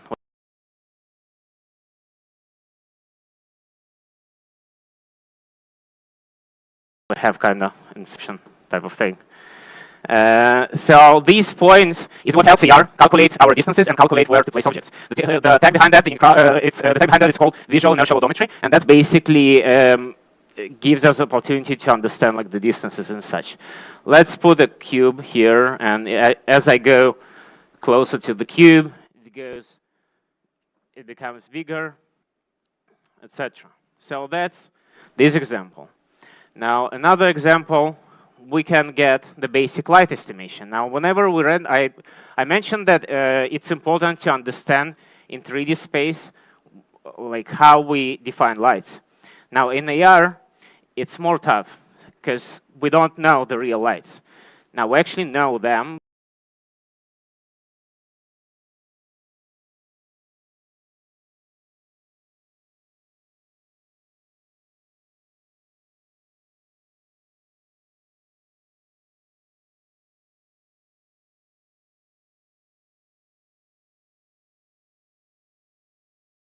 Obviously, I'm just kidding. Gent is a human being. He won't be a robot. Yeah. Anyways, let's get. How do I stop mirroring? Let's get back to our slides. So we saw what it is capable of, and you saw a logo on top of this app, Unity, and the question is, how many have heard about Unity game engine? Cool. Lots of you have heard about Unity. How many of you have used Unity? Nice. Quite a few people. How many of you have used Unity professionally? Few people. That's great. So some of you, most of you heard about Unity. Some of you used Unity, and less of you used professionally. I hope after this talk, you will be able to use Unity within your React Native applications, which is something cool, because with Unity, you can have the framework called AR Foundation, which encapsulates ARKit and ARCore and gives you helpers to create AR content for both platforms. And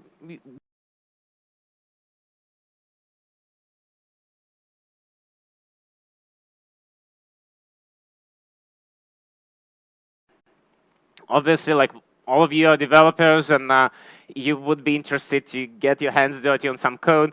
But for designers, for instance, or like level designers, or people that don't want to get into the code, that's a really great opportunity. Monetization solutions and AR Foundation, that's what we will be using. So the cool part is, at a certain point, Unity was closed, so you could create an app within Unity that will run on device. You cannot change it. It's like the whole interface has to be created within Unity, and that's it. Now, like Unity, and not actually now, but like since 2019, if I remember correctly, you can use Unity as a library, meaning you can embed it within native app. For us, it means if you can embed it in native apps, you can embed it in React Native app as well. So in a nutshell, the architecture of it goes like that. In React Native, we have JavaScript, we have native, we have here in between, we have the bridge. And we use Unity library, Unity framework to render like AR content or in general 3D content. So let's see a demo, another one. I have a video in case demo won't work, but hopefully it will.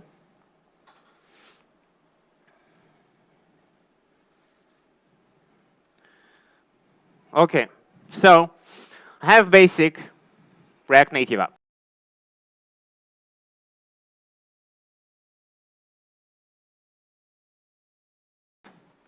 Just plain screen, Unity screen, go to Unity, and now I have two screens here. The bottom one is React Native, the top one is Unity. Just basic cube floating in space, I can message from Unity to React Native, and as you can see, that's pretty fast, like the reply. I can type text here, and the text basically is typed also like within Unity. Now I can click and get some cool effects. I can also change colors, and all of that is like two-way communication. I can communicate from React Native to Unity, from Unity back. Now I can light it up with some processing effects, get some like this blurry thing. But yeah, I just want to play a game. So we have robots. So we can actually load a game within Unity and look at the performance of it, right? So it's both React Native and Unity running in the same place. Now, another thing that we will do now, we'll have an AR within React Native, within Unity, like kind of that. So the thing, this plane detection is called feather plane, and it's like showing me the actual plane. And let me put a robot here. This is a small one. Now, the cool part about this robot and about this technology now. So what happens typically in AR is like AR is overlaid content, right? Overlaid content on top of something, like on top of the screen. What happens if I go beyond that? It feels like the robot is occluded by the real object, right? So it's called occlusion, right? And this occlusion happens within pretty performant, actually. Well, there are still some cutoffs, but that's enough for having AR. And I will put this robot here near.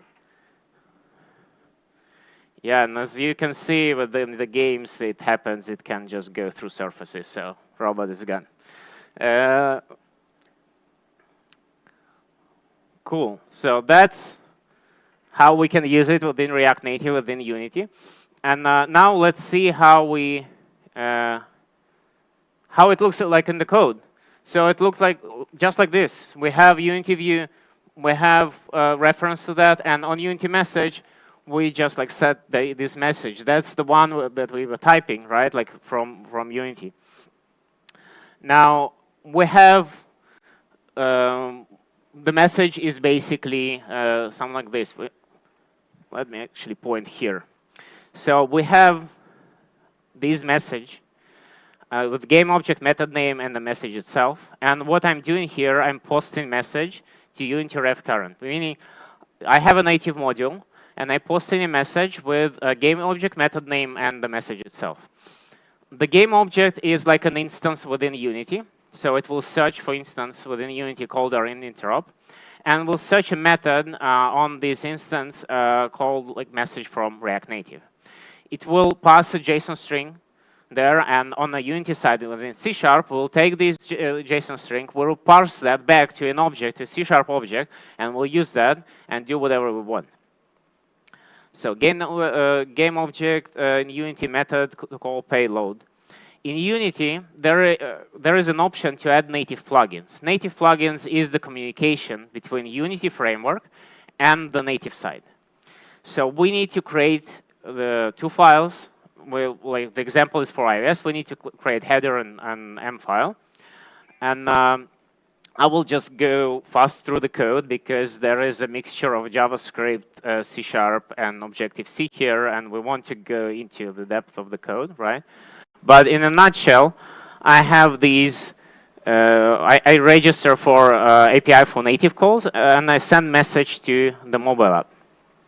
So functions that are listed are available within Unity, and they forward the call to the app itself.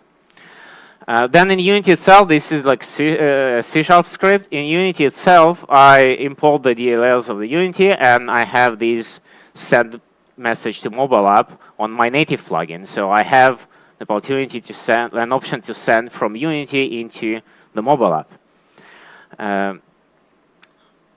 So that's how Unity looks like. By the way, something like familiar to you. For most of you have seen Unity. You need to apply this script to the button, and whenever I clicked on message React Native, it messaged to things from Unity to React Native. So in order to receive message from React Native, I already told you that we send in the stringified JSON, we need to parse it back. So we basically do this code or like whatever library you prefer for parsing JSON, you parse that into class, and then you do like whatever you want with that. Now, there are some integration steps involved. So let's say you develop your React Native project. It's there. It's fine. It's working. Now, then you work within Unity. So your project is ready. You're ready to publish it. You publish it into your React Native project within somewhere within your project, right? Then you open the Xcode workspace of React Native project and get the project that was built into add that project into your React Native workspace. And then there are a bunch of steps. You add Unity framework to embedded frameworks because we want to use Unity. You add them here, and you can go through all of these steps through the slides, right?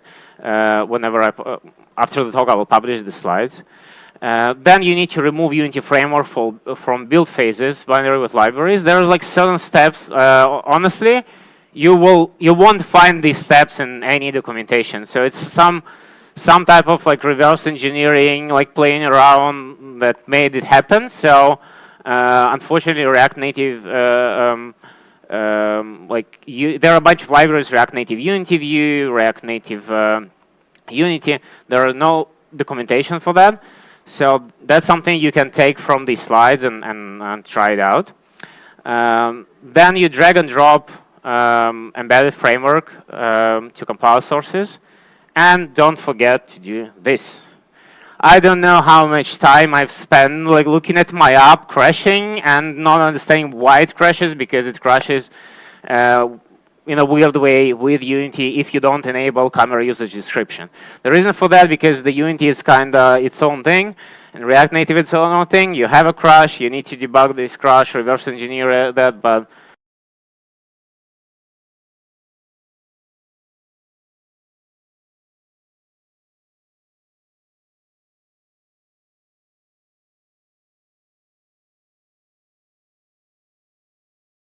the whole like opportunity to use all of the features of ARKit, all of the features of ARCore, and not just using overlay, Tetris, that's it.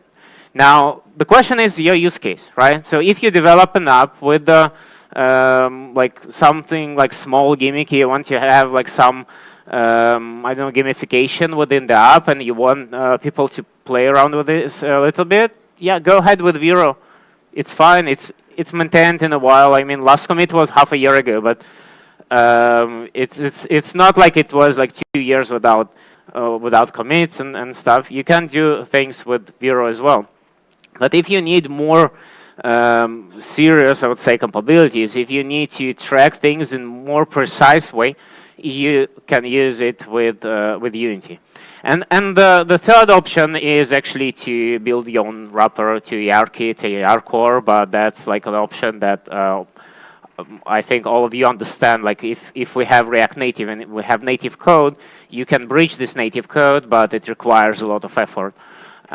This requires less, especially you can take the project, give it to the team specialized in Unity, they build a AR module for you. You take the module, you embed into your app. I had and have clients that basically have asked me, like, what would you use? I need like a really simple use case. I need like to have like just overlay it and that's it.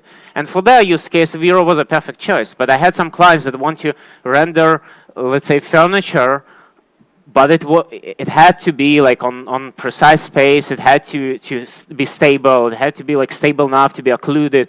So like to present that to the clients, for their case, yeah, they should go with Unity. Now there are caveats with that because Unity is like a heavy thing. So the app will be heavy. So there is no magic, like silver bullet, no magic there. Unity is a heavy framework. But if you have an app and there is an actual business use case to use AR to its capabilities, add body tracking, add occlusion, add like more precise anchoring, go for Unity. Now, to integrate this with React Native, I talked about like bridging between native modules and React Native, but I never showed the code. So let's look a little bit into the code.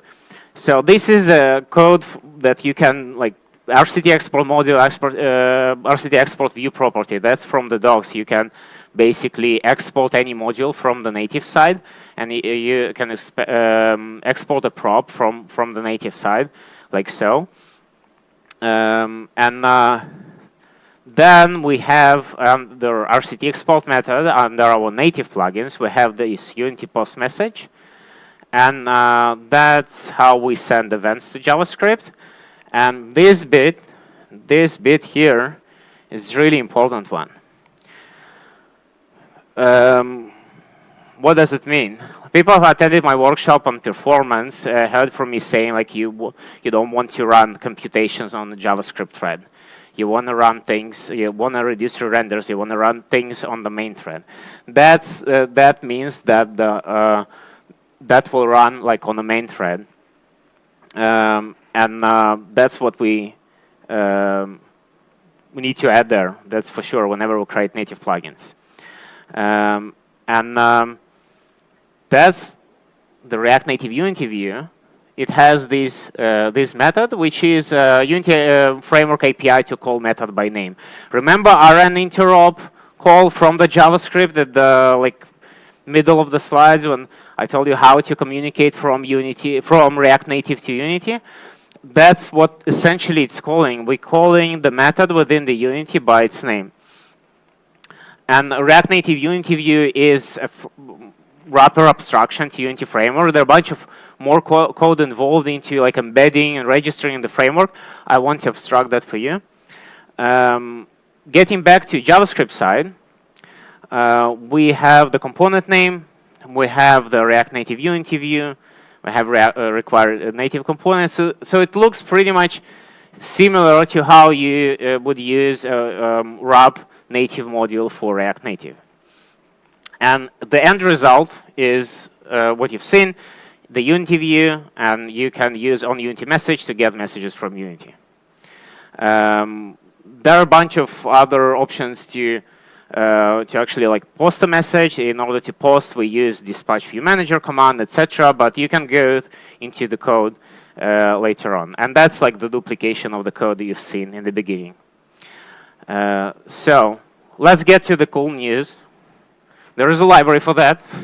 Well, that's not the news, but I kind of spoiled it in the middle. I said React Native Unity view, React Native Unity. So there is a library called React Native Unity. It does all of that, literally all the wrapping, all the native code that you've seen. It does all of that. But that slide you need to memorize for the steps, it still stays. You need to do all of these steps. But you don't need to write these native plugins. You don't need to write C# for embedding and combining everything. But now you know how it works under the hood. So if you have a bug with React Native Unity, you would be able to get into the slides, look a little bit into the code and fix that. Ta-da! So no need to write native code. Still need to do all the setup. And now you know how it actually works. So there are a bunch of helpful links here. So there is React Native Unity, the repo. Props to the guy that created that. There are like some maintenance going on there. Not enough. Need to more people to step in. This is the demo code. So if you want to look at the code, how it's written, etc., it's there. This one, the AR samples, that's the part that I showed you with all the like Unity and rendering like the surface and stuff like that. And also like the cool thing, but you already know that Unity has an asset store with lots of assets that you can use and create your AR apps, etc., etc. This is QR code, by the way, to like the same that was in the beginning for a bunch of my social links, company links, etc. And thanks a lot. Please check out like the social links and everything. Check out like my website, like my company website. There are a bunch of like services that we provide. This part was about this one, the future tech integration, as I like to call it. Yeah, thanks a lot. Nice, nice to be here at React India, and thanks. Woohoo! Come on, y'all, you can clap louder than that. Give it up for Vlad. Oh, wait. Let's augment this reality with some more noise, okay? No, I need a selfie. Oh. Can you do like hands up, everyone? Thanks. Nice. That was okay. artificial, but that's fine. Amazing. Okay, please, one more time. Big round of applause for Vlad and for all of our speakers this session. Come on, y'all. One more. Okay, we're like here. We're here. All right, let's keep it going to like here. Come on. Yes, thank you. Yes, yes, that's what I like to hear. All right. Now, it's almost time for coffee. I know, I'm excited too. But we would not all be here if it were not for our amazing sponsors. So next up, we're going to have a quick lightning talk from our sponsor, Affinidi. If anybody checked out, they have a booth out there. Yes, nice, I'm seeing some nods. Get your swag. And so we are going to hear from the Director of Solutions Architecture at Affinidi. Everybody, please, as we, again, appreciate that computers do anything right at all, ever, let's give this one a little bit more. Okay, looks like we're good to go. So everybody, please give a warm round of applause. Welcome to Giri. Yay!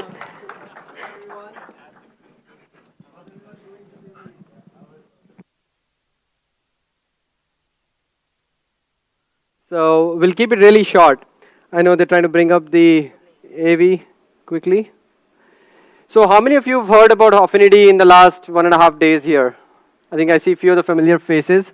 So I think basically we are looking at internet and trying to see where our data is and how we interact when we interact on the internet. How are we living around our data?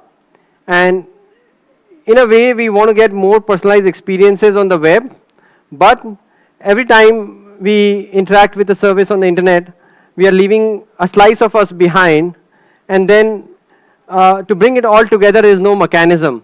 And what we are trading off for that convenience at many places where we use social logins or different kinds of single sign-on is sharing our data with the third party along with the identity provider along with us in the journey. So today I'm here to talk to you about how Affinidi is building some cool technologies, bringing the best of decentralized technologies to you as developers in a way that you can build your applications easily in familiar ways of building new things. So I don't know if this screen is still not up. Just 1 second, just want to make sure that you can see the screens that I'm while we're waiting for the computers to work, can we also please give it up for the people behind the scenes that are making all of this happen, our amazing AV crew? Huh? Okay, come on, y'all, louder than that, please. Absolutely. Especially important for those of us that need to watch the recordings later, because we can't fit it all in our brains right now, and for all of our friends who are joining us virtually on the interwebs. Ooh. So yes, thank you so much, everybody, for making the computers work. Yeah! Come on. Maybe if we applaud loud enough, the computer will feel appreciated, and then the screen will show what we wanted to show. Let's try, shall we? Yeah, I don't know. If I were a PowerPoint, I would not be excited about that. Come on, y'all, one more time.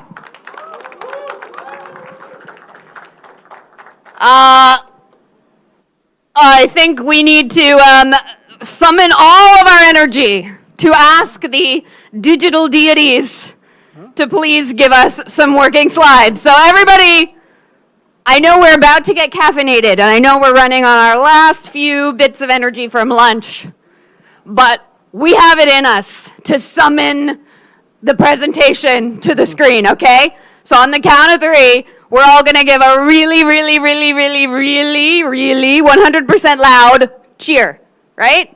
Right? Okay. 1, 2, 3. Yay. Yes, we did it! We did it! Woo! All right, I think that worked. Because we don't know what we did if that worked. Let me stand here, maybe see if this thing works, continues to work.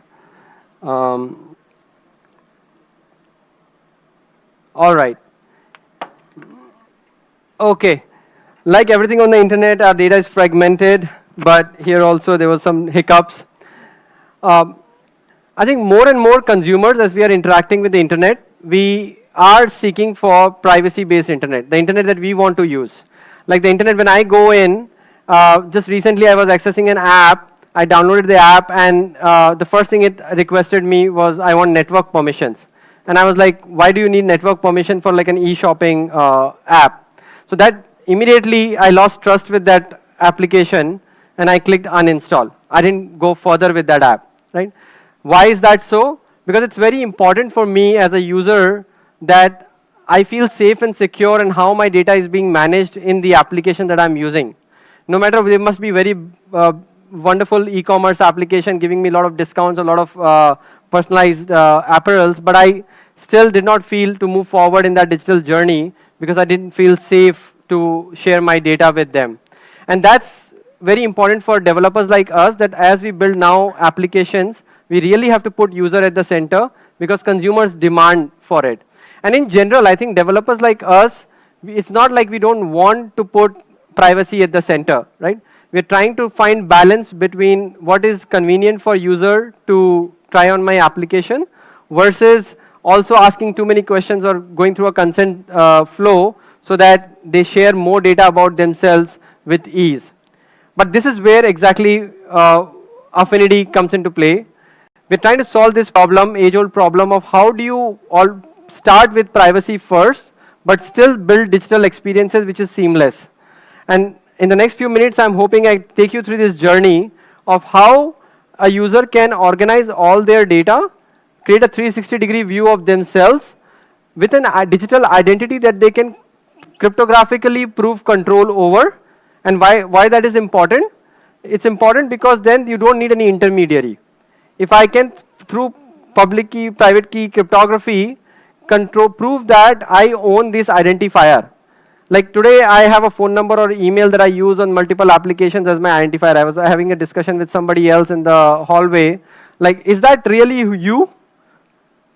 No, right? Like, I don't introduce myself as my phone number is so and so with my friend, right? In real world, I bring my whole holistic identity to that experience, to that context, and then I share what is relevant for that context to get in exchange for value. But that experience right now is not replaceable on the internet because the internet was not built with that identity layer to start with. Now, if you had an identity that you can control and prove mathematically that you are in control of that identity, then without any intermediary, you can actually establish trust with applications and other peers on the internet. And this is our vision of holistic identity, where a user can organize their information in discover, collect, store, and share, and eventually maybe monetize that data as well. And why is this important? Imagine, let's say, all of us developers are building a B2C new app. We want consumers to come connected with our applications. And what is the first thing you would like to do? I think first thing we like drop in a login of in some sort to get some contactable information about them, like their email, their phone number, so that you can start a relationship with them. And then you typically try to integrate with either other places where the user has data or create screens. Like I call it like death by 1,000 forms, right? I don't know how many forms have I filled to tell my name is so, my age is so, I live in this location. Why do we have to prove our identity repetitively on the internet? Like if I could organize and have control over my data in one place, I could avoid all that and just fast forward to the transaction that I want to do. And this is what we are trying to enable through a set of products and tools that we are building at Affinidi called Affinidi Trust Network. At the heart of Affinidi Trust Network is a vault, which is an edge storage where user cryptographically can control their identity and information. It always remains in control of their device and them, so the keys never leave the device. So that way it's very safe and secure and authentic for the user. And then with a set of internet scale API backplane, we are offering these services to developers so that they can interact with the vault. So user as a consumer will manage their information in a vault. Developer who needs this information to build better applications and experiences through using Affinidi Element Stack can request this information. Now is Element Stack something new that you have to learn or do? No. It's very familiar ways on how you're building applications. Those interfaces are being brought through as Affinidi Element Stack. Like for example, when you do login, social logins, you work with OIDC flow. Affinidi Element Stack will provide you mechanisms to configure, add a project, create a login configuration, and then add Affinidi login to your application, which works on OIDC flow. So what it means is that if you want to start working with decentralized technology, if you want to use digital data in your applications, you don't have to upskill yourself a lot. If you start using Element Stack, you can start getting the benefits of these decentralized technologies in your applications. And how does this all come together for a use case? I come back to that one use case we discussed now. Everybody needs to onboard an application. How can I reimagine that experience by not having to do a contactable information in one place and then again a lot of information about myself? Can I do a passwordless authentication to that application where I bring my whole self? I bring my identity. Instead of an attribute-based authentication on the internet, can I bring identity-based authentication to the internet where it's not just authentication. I'm sharing who I am and I'm sharing all the other information that is relevant for that transaction in that one click.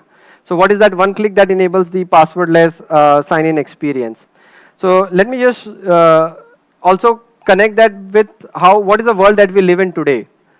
So we all enabled single sign-on or reuse one digital account to access digital services on the internet. And that's on the left side here, the social login as an analogy, as a pattern, right? And there what happens if you really try to unbundle that, and what's happening there is that applications are trusting identity provider, and that identity provider is standards compliant, so that's very good for developers. And then, but then it also manages and keeps the records of the user in the identity provider. So I am Giri, user, let's say XYZ, in a provider's namespace. That's how who I am is available to the internet in that particular ecosystem. So my identity is actually issued by the provider, and wherever I'm going, because I have to that mediator has to be part of that flow, they are like my shadow I'm carrying with all transactions that I do on the internet.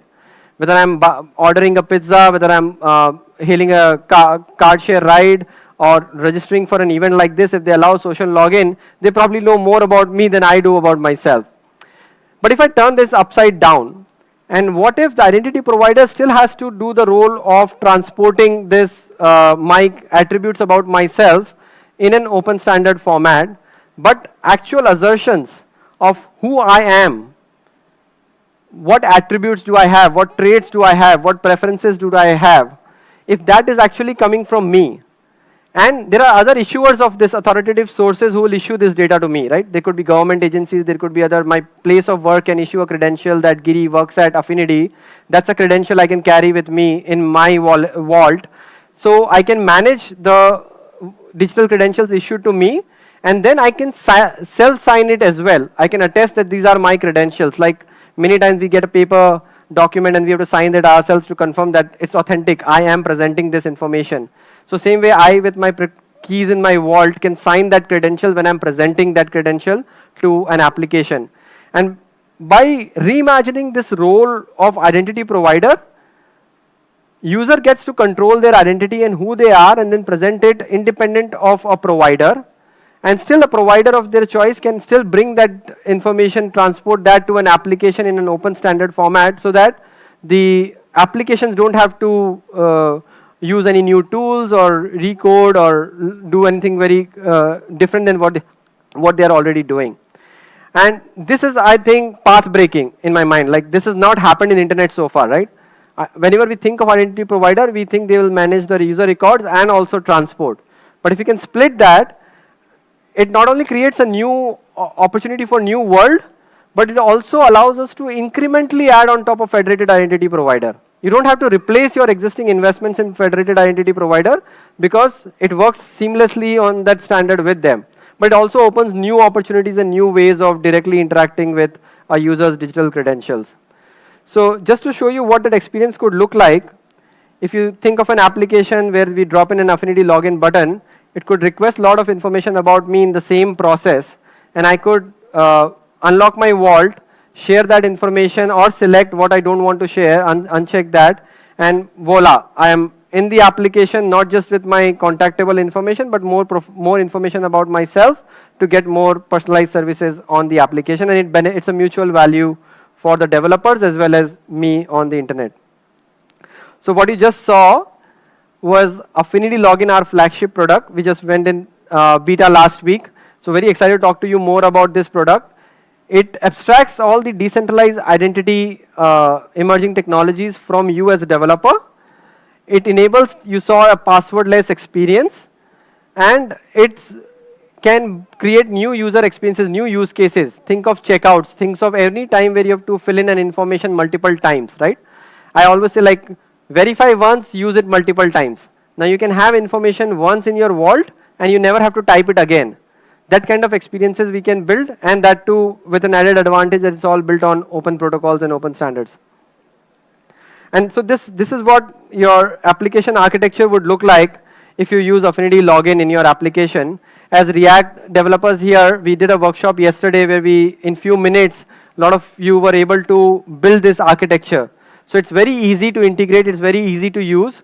We have built higher order libraries like React Auth, which can include the login button on your application and the custom hooks to complete the lifecycle of authentication.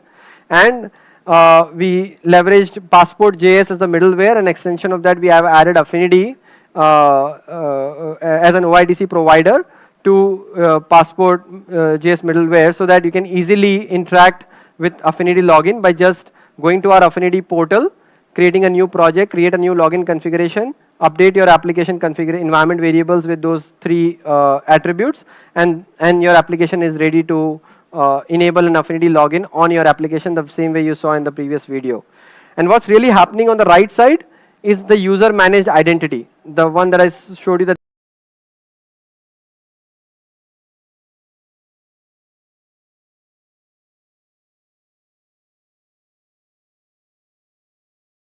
in a seamless process. So while we continue to build a lot of features in a seamless process. So while we continue to build a lot of features on Affinidi Trust Network, we are very excited to add very soon data connector framework and decentralized storage, decentralized messaging, basically privacy preserving primitives or building blocks for you, so that you don't have to worry about creating that infrastructure. You can take advantage of all this privacy preserving building blocks in your application, so you have privacy by design. More and more we are seeing across the world, there's a lot of compliance, a lot of I would say intention to protect consumer data, right? And that can come alive by using infrastructure or technologies like this, where user can manage their data and you can build applications still with rich experiences. And so what can you use today? You can use passwordless authentication on your app to just authenticate the user, or use single-click sign-up onboarding experience that we saw with more attributes beyond contactable information. And you can start leveraging more digital credentials in your application. As we build more more connectors on the vault, you'll get more rich data, and all of that you'll not have to change any lines of code because it's the mechanisms of fetching the data is almost same. So with that, I'll leave you with few resources, like we are developer first. So you have command line interface. If you prefer that, you can just go create, it's as simple as Affinidi start, and then you log in with your vault, and there you can start creating projects, login configuration, and again in few minutes, you'll have everything you need to create your application, or have enough information to create your application with Affinidi. And if you're somebody who likes GUI, you can go to Affinidi portal. It's portal.affinidi.com, where you can find and this all is done to help you be more productive. So please give us feedback when you go through it. I would encourage all of you to sign up on portal.affinidi.com, download the vault, go through that experience once. On our docs.affinidi.com, you'll also have sample labs that you can try immediately. Whether you want to directly build a simple React app with Affinidi login, or you want to integrate with any existing identity provider you might be using, like Firebase, Auth0, Cognito, Keycloak. You have step-by-step instructions in doing that. I would think for experienced developers like you, it would be like few minutes and you would be done integrating that application. So we'll look forward to what do you think, what use cases you can build with user really at the center, every data sharing with consent, and then integrate it easily in your application. We loved, I'm sure if I did, I might have picked your interest in some areas. If you have more questions, please meet us at the booth. We love to discuss because it's just starting. We see a lot of interest already at the booth since yesterday. So thank you for anyone who's already been there. We will be running a lot of prizes, and in the end there is a mega prize. So please do connect with us at the booth and ask us tough questions on how you can use this in your application. So with that, I'd say thank you for your time. Hope you have a great React conference day 1 as well as day 2 with all the remaining sessions later in the evening. In the end, our vision is to make it very easy, make it very simple for everyone to share their data securely and manage it safely, and as well as get most value from their data by data exchange with applications which will be built by developers like you, to put really user at the center. And with that, invite you again to experience our products and let us know what you think. Thank you very much. All right. Thank you so much, Affinidi. And big thank you to all of our sponsors for making this happen. So those who want coffee or a bio break, I urge you to go take it quickly. We are perhaps going to be starting a little bit later because we're a little bit behind schedule. I am not sure exactly what the timing is now, but perhaps we're about 15 minutes behind, so let's meet back here at 4:45 instead of 4:30. Sound good? All righty, see y'all there. Enjoy the caffeine.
Meet Sarah.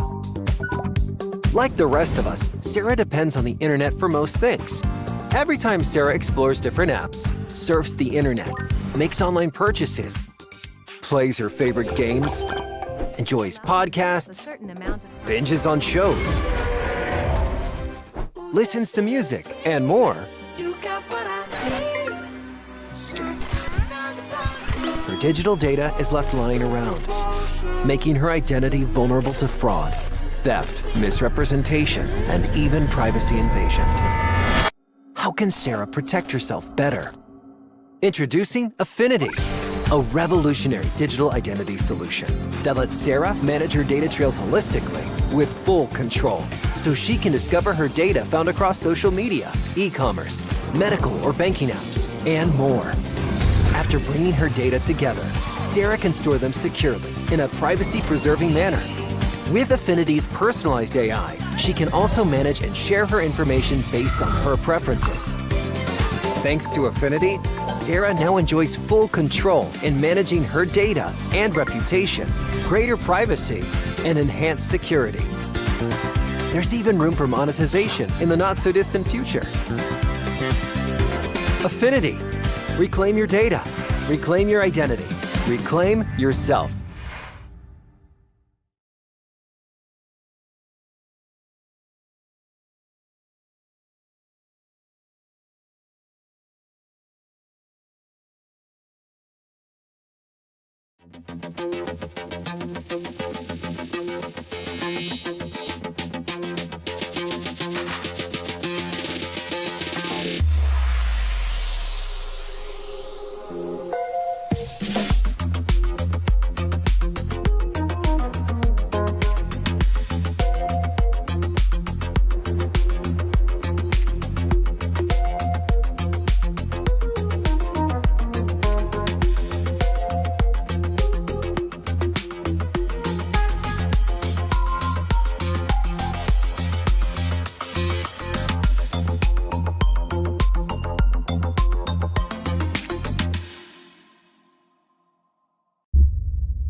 Luxoft is its people.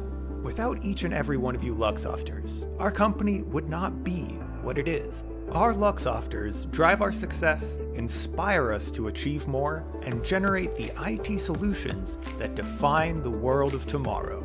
As our people are the core of our business, we make sure we focus our internal practices on our Luxofters. From yoga classes to webinars on mental health, from diversity and inclusion discussions to global community building challenges, from Run for IT to fun family-oriented events, we ensure we provide Luxofters a wide network of services so every member of our community can find the precise support they need. Naturally, this philosophy also extends to our response to the pandemic. Through our existing avenues of support, we have continued to share the best resources on health and well-being, promote health and safety measures, establish online activities to reinforce company unity, and provide additional necessary support in emergency situations.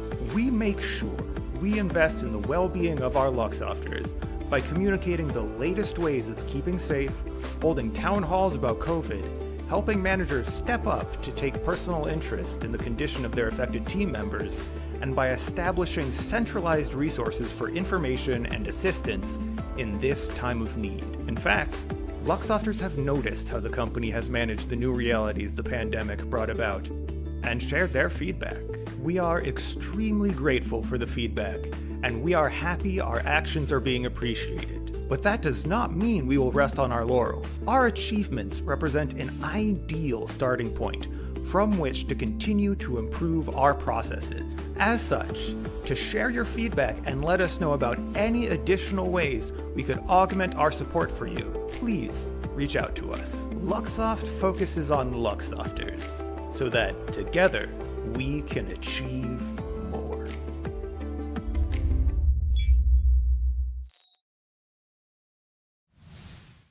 To be extraordinary in the world of technology, ordinary isn't good enough. It takes extra. Extra strategy, extra design, extra engineering.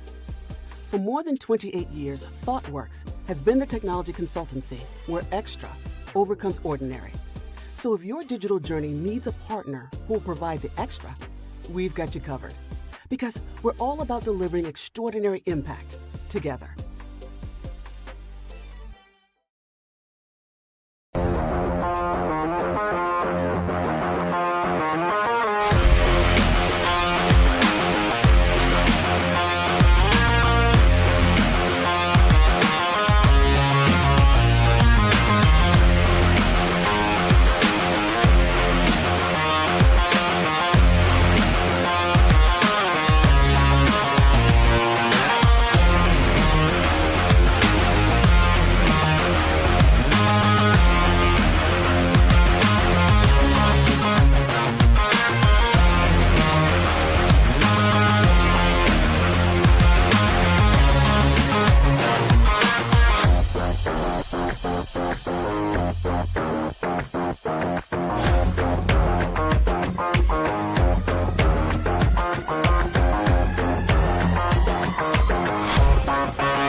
React India. React.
React.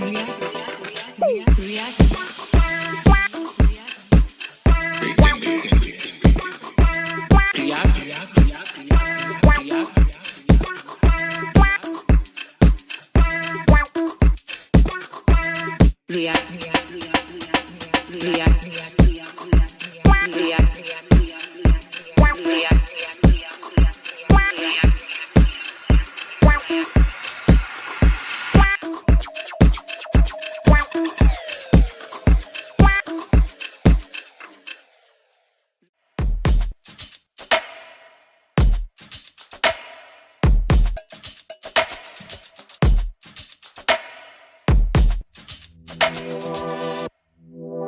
React India.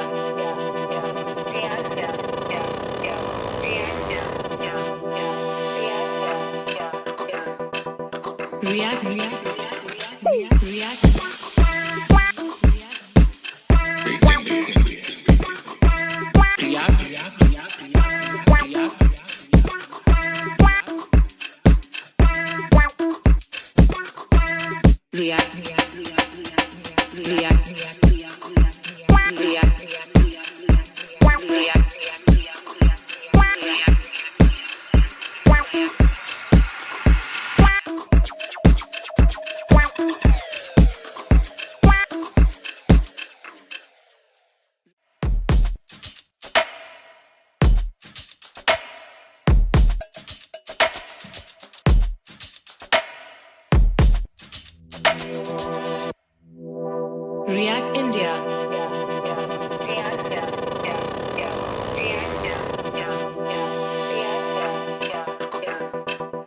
React India.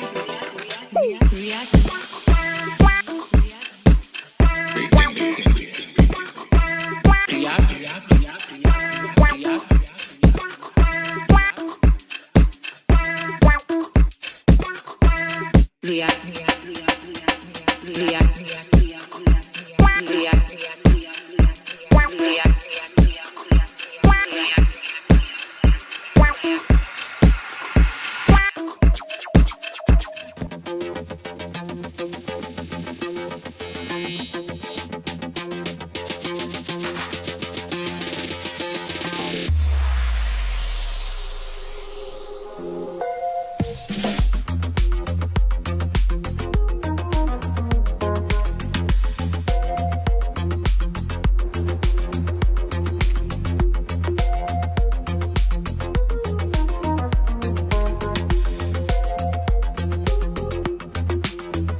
Meet Sarah.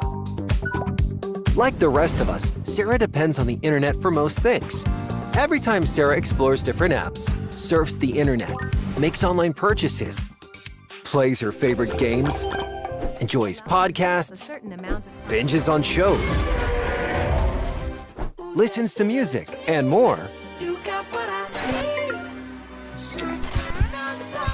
her digital data is left lying around, making her identity vulnerable to fraud, theft, misrepresentation, and even privacy invasion. How can Sarah protect herself better? Introducing Affinidi, a revolutionary digital identity solution that lets Sarah manage her data trails holistically with full control, so she can discover her data found. Clearly, everyone is still, injecting caffeine directly into their bloodstreams. And chatting with the sponsor booths outside, and chatting with other attendees and some of the speakers that we've already seen today, who've all been doing such an amazing job. Am I right? Meh. Come on. They've been doing an amazing job, right? Yes, okay. This is what I like to see. We've got a small but mighty audience right here. So we're a little behind schedule, of course, so we're going to move things right along. But we have one more chunk of talks, if we will, for this afternoon. And then we're going to also have a panel later at the end of the day to wrap things up.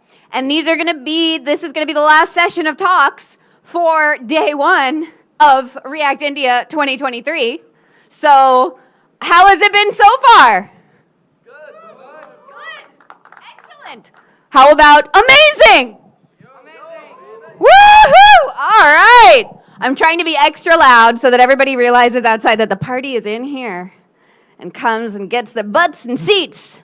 All righty. So kicking things off for this afternoon's sessions is someone whose hobby is essentially constantly trying new things. And fun fact, at one point in time, this desire to do new things and curiosity about new things led this next speaker to end up being chased by a pack of dogs through a Serbian forest. I'll let that sink in for a moment.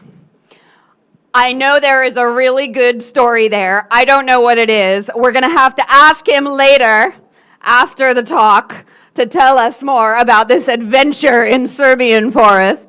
But first, he's going to tell us a bit more about animation using React Skia. So please, again, we only have about half the audience here sitting down, so that means you're going to be up to twice as loud. Okay, please give a huge, loud welcome to senior engineer at Omio, Vilma!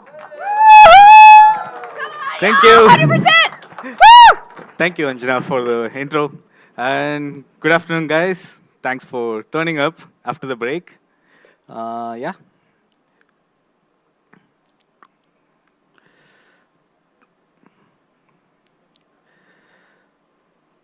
I'll give some time. So yeah, today we'll be talking about canvas and 3D animations in React Native Skia. That's the topic we are going to talk about today. Mostly she gave me a good intro about me, but then other things are like I work for a company called Omio in Berlin, and then I work for the platform team. I work in front end, back end, and tooling. And I love to teach, and sometimes I do contribute to open source, but not regularly. I speak in few places as well. And yeah, hobbies, I try to list few what I do once in a while. Yep. Cool. Before I get into the talk, how many people hate math class? Okay, so does that mean that others love maths class? Okay, I'll ask, how many people love maths class? Oh shit, I should have changed my talk in another way, because the numbers are more who like maths, because I thought the talk will be like a maths class and remodified it a bit. Fine, let's not waste any further time and just get in. What is React Native Skia? So Skia is a 2D graphic library. And what it does basically is, it's a graphics engine, and it creates animations or drawings or images for all platforms. It works on native Android, native iOS, and web as well. So React Native is an abstraction on the Skia 2D library, and it lets us create custom graphics or custom shapes, and also you can create custom animations and play around with images. That's the tool we'll be exploring today on how to leverage it for making some cool animations. Canvas and others. So what does this React Native Skia library provides for the users to use, right? So basically they give certain components which can be used for our own imagination and creativity. Canvas, it's as simple as our HTML canvas. Whatever you can do in a HTML canvas, you can do in a canvas from React Native Skia. This gives you a whole new opportunity to play around in React Native in the mobile world and draw or do many creative stuff. Painting. Painting is an API or component. What it does basically, painting, it lets you customize. So there is something called shapes where you can create circle or triangle or rectangle. But say if you want to do something very different and which doesn't bound into a particular shape, then you are free to paint it in however way you want. It's more like you tell React Native Skia to go this, draw a line, draw a circle, go this way, and then create a group of shapes or components, and then into a single component. Group. Group is nothing but it's just like our encapsulation. It doesn't have anything as specific for itself, but you can apply common features for all the sub elements of a group. Shapes, as the name says, it's more about the polygons. It's more like you can create a rectangle, you can create a circle. So the shapes are just self-explanatory. Images. So one cool thing about React Native Skia is it uses something called rasterization. When you access an image in React Native Skia, it doesn't directly render it. It doesn't consider it as a vector anymore. Instead, it rasterizes it and creates it into pixels. So basically, React Native Skia is nothing but pixels of colors. So it converts the image into pixels of colors and renders them. This gives you a whole lot of opportunity for you to do anything on the image, because now you can access those image in pixels and you can manipulate those pixels as per your need. That's with images. And text. With text, again, it's more like typing, but then you can also have a custom font for text. But then again, the text is also converted into pixels, which again gives you a lot more control over how to format the text, how to apply colors, gradients, and all those things. And the last thing is shaders and filters. One of my favorite thing in React Native Skia. Shaders are nothing but the API or the component from React Native Skia which lets you control how the rasterization happens. So there are image shaders, there are other type of shaders and filters. And filters are as simple as that. It just does some distortion and all those things on the pixels. Okay, enough about the introduction. Next thing is animations in React Native Skia, and that's our topic for the day. So three things are the basic things what you need for animating any component in React Native Skia. One is use value. So compare use value to use state of React. It is the place where you hold your variables or values which will affect your animations. Next is use computed value. Use computed value, consider this more like an use effect. Whenever there is a use value changes, this use computed value will automatically update itself based on the new value of use value. And then the last thing is use clock value. You can consider this as the plain render cycle, because use clock value is updated or is called for every display frame. These are the three things which we will leverage today and create some animations. Okay, let's start with some code. I don't want to spend more time on slides. So let's just start with some code. Imagine a React Native Skia project. So in today's talk, I'll not be dealing with how to draw things, or I'll not teach you guys how to draw or create components in React Native Skia, but I'll teach more on how to animate them. So just don't worry if you don't understand this piece of code, but just imagine there is a chart which uses D3.js and some dynamic data, and it is built over a canvas on React Native Skia. But this is just boring, right? Like you just see certain bars just hanging, and it's more like parallel lines, and it's not very interesting for people to watch. So let's animate it. What we need to do, we use two things. One is use value, which is our state value for the animation, and create a variable called animation state, and then assign the value to be 0. Then, if you see in the previous code, we have something called path. This path is nothing but, in SVGs we have paths, right? This is way more similar to it. Based on the data, and based on the amount of values in the data, and then using D3.js, it creates the graph on top of a canvas as a paths. So this is, just don't get into the function of path, but just assume this path function is going to give us the path on how the graph should look. And coming back here, what we are going to do is, we are going to compute this path whenever this animation state changes. So we use value for this animation state and create a state for the animation.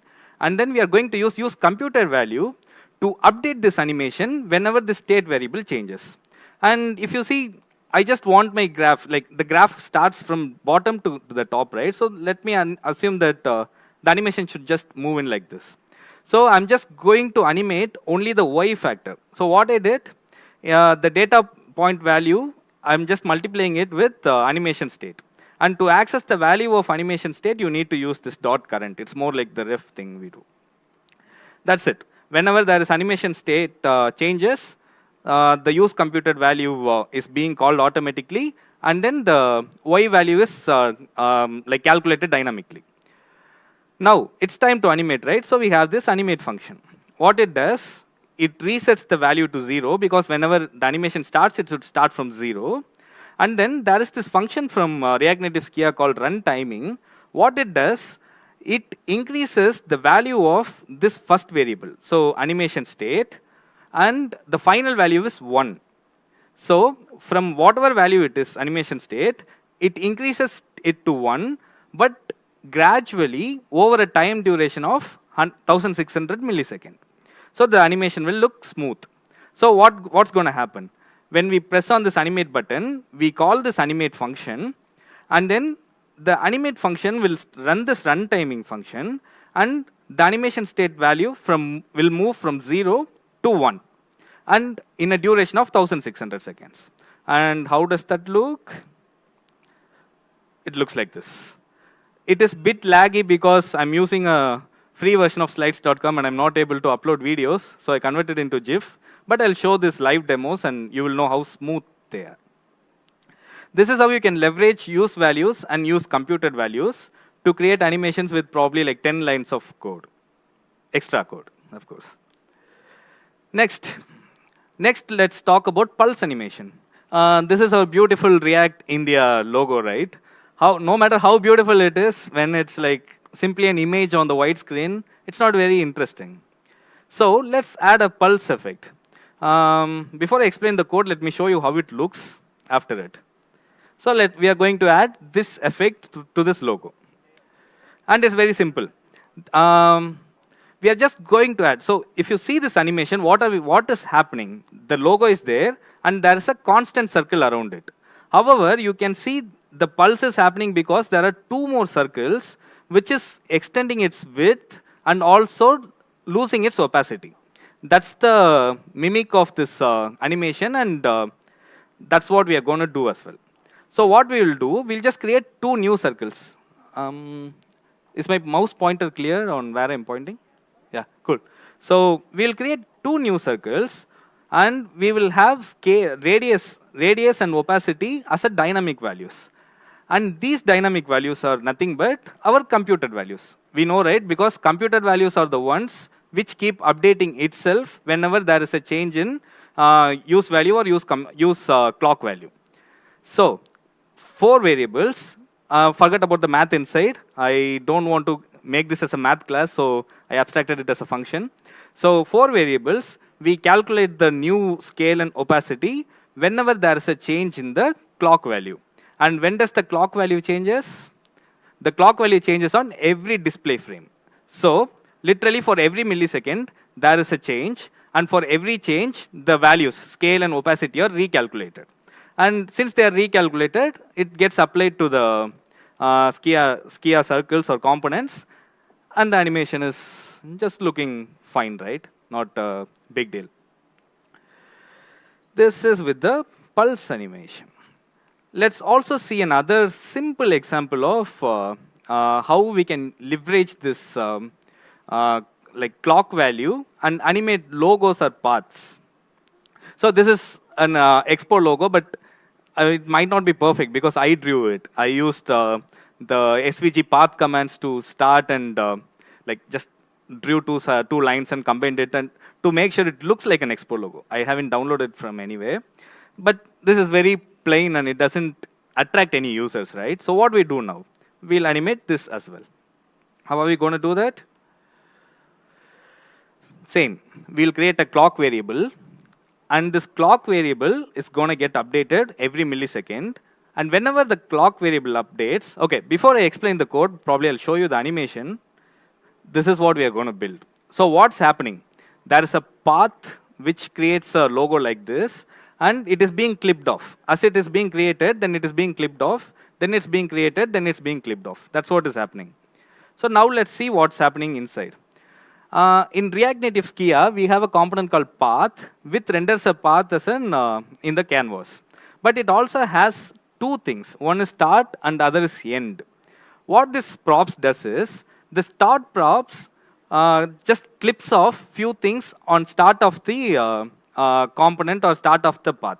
And end part clips off the finishing part of the path. So we are just going to calculate how much we are going to clip off from the start and clip off from the end. That's what this forward state and rewind state are the values. And again, of course, we use computed values because computed values update themselves whenever there is a change in use clock value or use value. And since it gets updated itself, we are checking the interval. I have an interval of 1500 milliseconds. I wanted it to be a bit slow so you can follow up. So based on the clock value, whenever the clock value changes, we calculate the new start and end value. If the start value is already there and if it has already disappeared, we reverse it, so it then appears. If it's already appearing, then we reverse it, then it disappears. That's the rough logic that's happening within this piece of code. Next is my, okay, so this is the output. This is what is happening. The path is getting drawn, then it's getting clipped off, then it's getting drawn again, and it's getting clipped off again. Cool. This is my most favorite part of the canvas animations, transitions. That's me, by the way. So for people who can't recognize, yeah, it's a good photo. It's a cute photo, I know, but it's not very interesting, right? Because it's just plain. It doesn't have anything onto it. So what are we going to do? Before I get into the code again, probably I should have shifted the positions. We are going to do this. Ta-da! The old way of revealing hero faces. So that's what we are going to do with the code. Basically, I'm not. So if you see the initial code, this is nothing but a canvas with an image component which renders my image. It does nothing else. So what are the changes I'm going to do? I want this particular animation to get triggered only on some gestures. That is, when I tap, I want this animation to trigger. Otherwise, people will not see my beautiful animation when they come, right? They may miss, they may see left or right. So I'll just have a gesture on tap. And on tap, what I'll do, forget about the calculations of the corners. So what that calculation does is, I'm not going to go into details, but this calculation tells me until what level the screen is. So the top left, top right, bottom left, and bottom right. That's the coordinates I get from those corners. And based on this, I calculate my radius. Okay, and when you come back to my components, I have a rectangle. And this rectangle is nothing but it starts from x0, y0, and goes all the way for the entire height and width with color black. That's what you see initially, just a plain rectangle. And then I have a circle.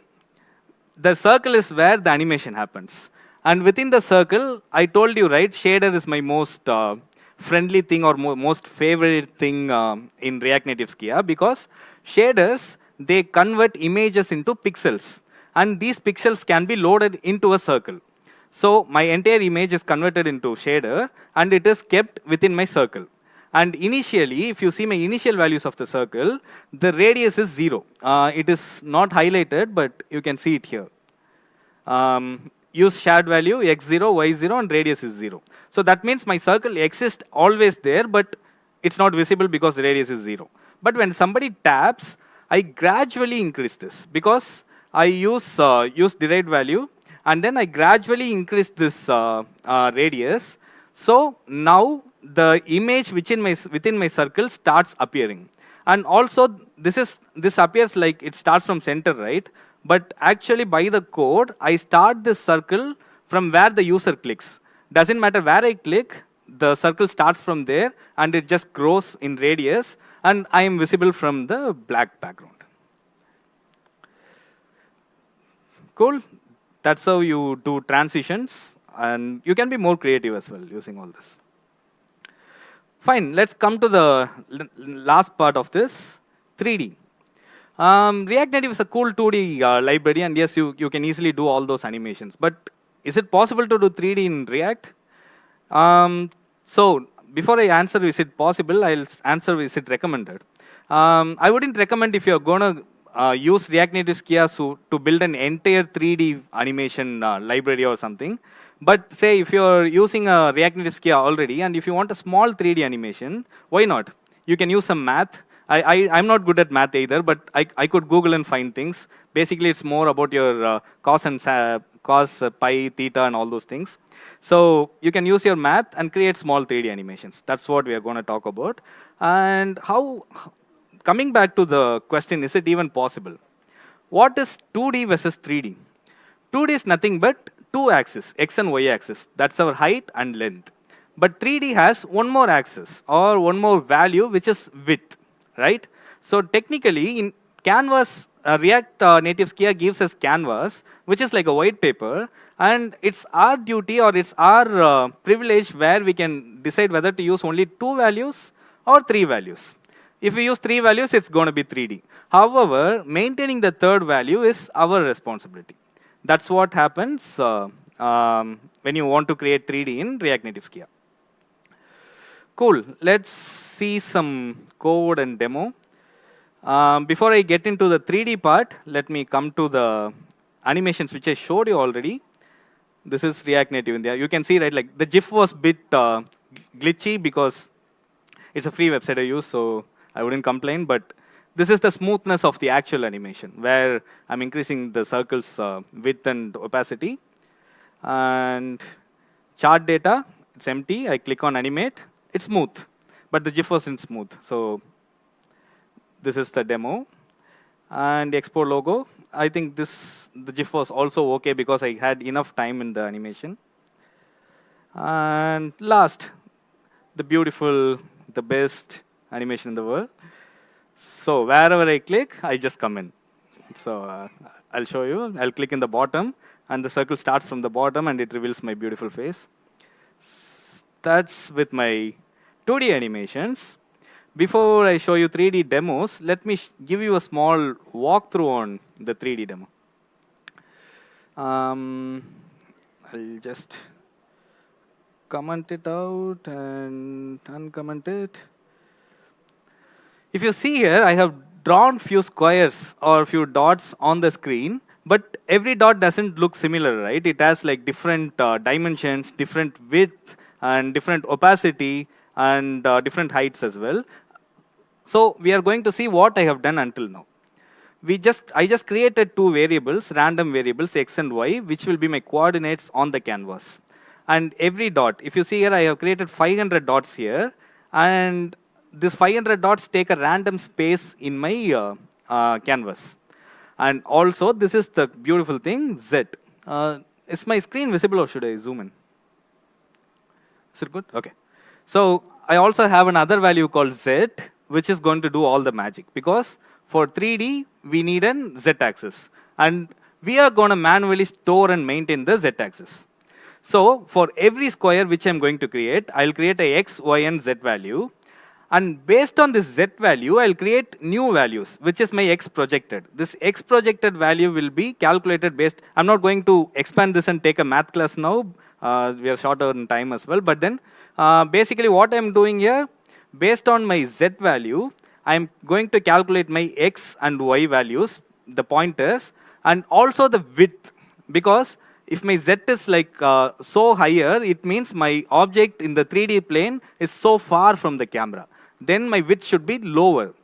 And same goes for my opacity as well. The opacity should be lighter. But if the Z value is like very less and if it's like close to the camera in the 3D space, then my Z value should be, the width should be bigger and the opacity should be darker. This way, I have created many dots on the screen. Now let's see how we can animate it. We will use effect.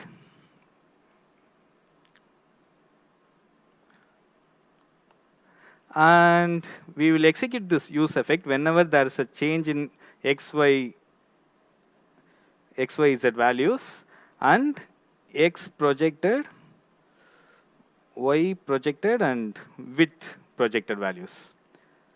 And what will we do in this animation?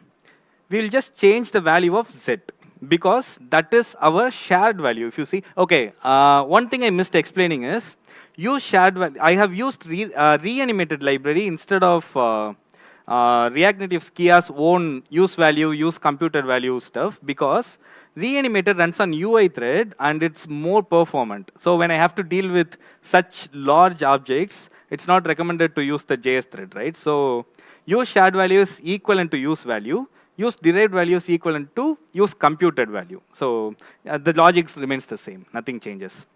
So I'm just going to change Z value because that is my shared value. And when Z value changes, automatically my X projected, Y projected, width projected, and opacity changes. And when all this changes, naturally my components get animated, right? And what am I going to do? First, I'll use width timing. It's similar to run timing of React Native Skia. And in width timing, what I'll change is, the maximum value of Z can be the value of width. So I'll give width, and duration, maybe I'll give a bit more duration, 2000. So this timing thing will change the Z value dynamically, which will make this components move. But I want this to repeat. I mean, I want this to be an infinite thing. So I'll add something called with repeat. And -1 means repeat it for infinite times. And true means reverse it. And when I save it, so now our 2D spaces became 3D. The squares in the 2D space starts moving in the 3D plane. And we already have mimicked the 3D thing. This is how you can leverage the React Native Skia and libraries like gesture handler or use animated to do all these things. Let me show you some more demos on the 3D animations. So this is the moving square which we just built. And if people who followed me on Twitter might have seen this. So what I have done for this particular sphere, it's exactly same as how we rendered the squares on the canvas on Z plane. However, I had to learn a lot of maths for this particular thing. I had to learn what pi is, what theta is. And I'm deciding where this particular square is being placed. And I'm deciding how it is being placed in shape of a circle. This can be changed into any shape, but that requires a lot of math. Also, I have added some gesture handler for this. So when you click this, it gets slow. And when you click this, it gets fast. So I'm controlling the speed of this as well, and you can see how performant it is. It's not, I'm rendering close to like 1,000 or 800 dots on the screen, and everything is continuously being re-rendered, but still it's performant because we are using the UI thread of React Native Animated. And probably I'm gonna finish my talk with this last demo. I did not find time to animate it. The math required was probably for PST level, but then at least I think even the stage before animation might look cool, and I thought I'll share with you people. So I named this as Trippy Cubes. The next stage will be to just move these cubes in random order and animate this. I'm still working on it. Probably I'll share it in my Twitter or something at a later point. All right, that's with me. Thank you for being a great audience. And any questions, any doubts, or feel free to talk to me or get connected with me on socials. Looking forward. All right. One more time, y'all. You know the drill. Make it loud. No. No. That was medium at best. Let's do our little, it seemed like earlier when I made you compete against each other, it was like a reality TV show and everybody got into it and was really loud. So let's hear it from this half of the room. Give me a loud cheer. Okay, all right, pretty good. And again, outnumbered, but perhaps not outshouted. Let's hear from this half of the room. Okay, all right, do you want a chance at revenge? Huh? One more time, louder. Nice. Okay. Except for the back half of the room. I see you. I see you all sitting there looking at me, staring me down, wishing I would stop talking and get to the next speaker. Okay, fine. Alrighty. So, continuing right along on our amazing list of speakers here for the whole day. It's been just like non-stop hits. Am I right? So, our next speaker is in the software field now, of course, but has not always been, and I understand has a secret history in the past of being essentially the Arnold Schwarzenegger of India, a competitive power lifter. Huh. Yeah, who's been pumping iron recently? Not me. All I've been pumping is the Control-Z buttons. But all right. But again, we have a lot of speakers up here who you do not want to pick a fight with because they are very strong, and we want to make sure that we're being very respectful when we disagree with any technological recommendations they might make, which we won't do because they're so smart and they have so much good intel and good experience to share. So in our next talk, we're going to hear from a very strong, literally, speaker who is going to tell us a little bit about a metric we can use to really understand our users' experience, which we all care about, right? No wonder the web is the way it is. We all care about user experience, right? Woo! Excellent. So we're going to walk away from this talk knowing even more about what we can do to go back to our teams and deliver our users a really performant, really amazing experience and show our boss like that we did it and then get a really good promotion. Yeah? Everybody excited for that? We're all going to go get promoted? Yes? Awesome. Excellent. Woohoo! And in fact, this speaker's boss happens to be right here in the audience with us, looking nervous about the jokes we're going to tell about him. Ankit is the manager of our next speaker, which means if you want to find out what Ankit is really like behind the scenes after the conference, you're going to want to ask this next speaker quietly later on after Ankit has gone to the party. So, alrighty, hopefully we're good to go on the technology front. Let's give it up for computers one more time. Yeah, computers. Anyway, all right, next up we have front-end engineer at Disney Plus. Please, everyone, give a really loud, really amazing welcome to Ayush. Yes. Hey everyone, thank you so much for having me. Today I'm going to talk about a new core web vital metric, that is INP. And I have been working as a front-end engineer at Disney Plus Hotstar. And apparently, Ankit is my manager, and he's really pissed about the performance of my application. So he gives me sleepless nights and lots of work to fix the performance of the application. So I will be talking about interaction to next paint and how is our journey to fix it, how to measure it, and most importantly, should you really care about INP at all? So let's get started. So how often on your web page you end up with an interaction that looks like this? You're pressing a button, nothing is happening. It's taking significant amount of time. User will get frustrated, right? It's not a great experience at all. So today I'll take you through my journey in making this interaction buttery smooth. And this is, by the way, a living room device. A living room device could be your TV, your Xbox, or even a PlayStation. So operating on a living room device is a little different from how we are usually used to on the web. We have to do it with a remote, right? We don't have a cursor. So we don't have this liberty to select the elements directly through the cursor. That's why we do it with the remote. And it's less intuitive than a regular experience that we are used to on the web. Let's move forward. Yes, but first we need to understand what exactly interaction latency means and how it's related to INP. So interaction latency is nothing but when you make an interaction on the web page and you see the changes on the screen. So what is the duration that it took for the device to paint the next frame onto the screen? That is precisely what we call as interaction latency. Now, to understand it better in technical terms, let's look at this diagram. So when you press a button on remote, that is registered as an event. So I suppose there would be a key down event listener associated with that.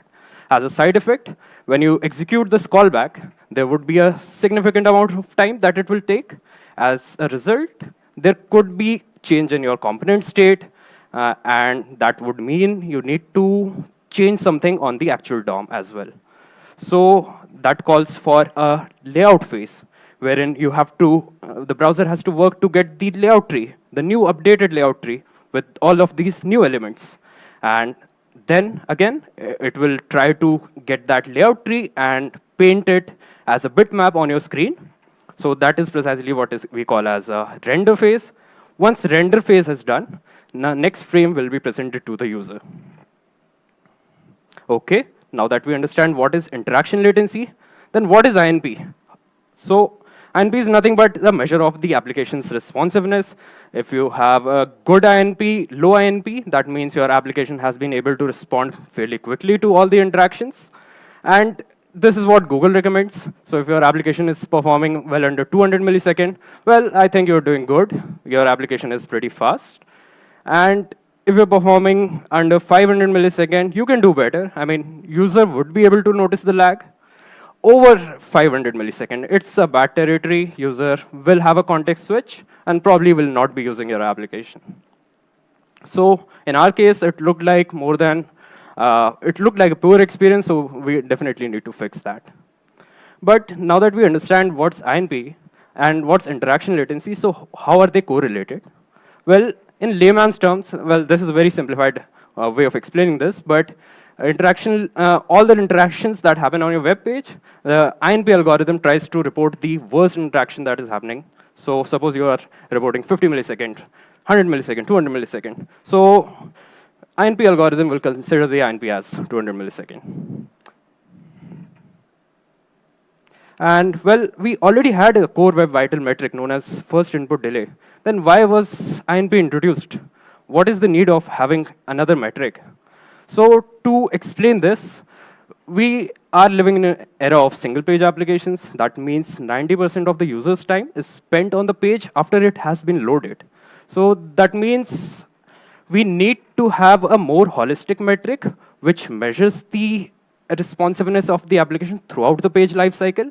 That is exactly what INP does. If you look at this diagram, when you suppose a user makes an interaction, you have something already queued on the main thread, and we know JavaScript is single thread, right? So on a main thread, if you're already having a task that is being executed, at that point, the actual event callback might get executed at a later point of time because, hey, something is already on the main thread, right? So this is what we call as input delay. The FID was the metric which measured the first input delay on the page. So it was like a page load metric. It was not like measuring throughout the life cycle of the application. So that's why I think INP is more holistic and makes sense. And just when we front-end engineers learned to optimize about FID, INP got introduced. And as I said, Ankit was bugging me to fix the INP of the application. All right, so it's demo time. I would recommend everyone to scan this QR. You can play with this small application that I have created. And I will get started as well. Let's see. You can still scan the QR, by the way. And this is a small application to show you the behavior, how it's like to interact on a living room device. We don't have the liberty, as I told you, we don't have the cursor. So we have to navigate with on-screen buttons. You can interact with the application with up and down arrows. You can see there's a small icon on the bottom left as well. Once you press that and make an interaction, the application is fast. Once I press that again, it looks like the experience is janky. And we can also see this on the small spinner that you see on the top right, this is a depiction of your main thread. It's spinning, and that means we are able to present the frames to the users, and the painting is going fine. If it stops, it freezes. That means the main thread was unable to paint the next frame and present the next frame to the user, which is what we anticipate as a lag, right? So again, this is a small example. You can see it's we will try to fix this. Well, spoiler, this is already fixed because you can switch to the performance mode and you can see it's behaving well enough. But I will leave you guys with a later exercise to tell me what was the culprit of the long interaction. We can sidebar on this. So let's understand, now that we know, at least looking at it, we know that this was not great. But how can we measure it? So there are a few ways you can measure the lab data. Lab data is precisely in your controlled environment on your local machines and on your runners. You can get that data to understand what is a good interaction, what's going wrong. And you can do that with a Chrome Web Vitals extension. This is the easiest way to get started. And I will show you a small example with this application as well. So you can get this. This is the Chrome Web Vitals extension. And once you open this up, and when you make an interaction, it shows something known as interaction, as we can see. 1 second.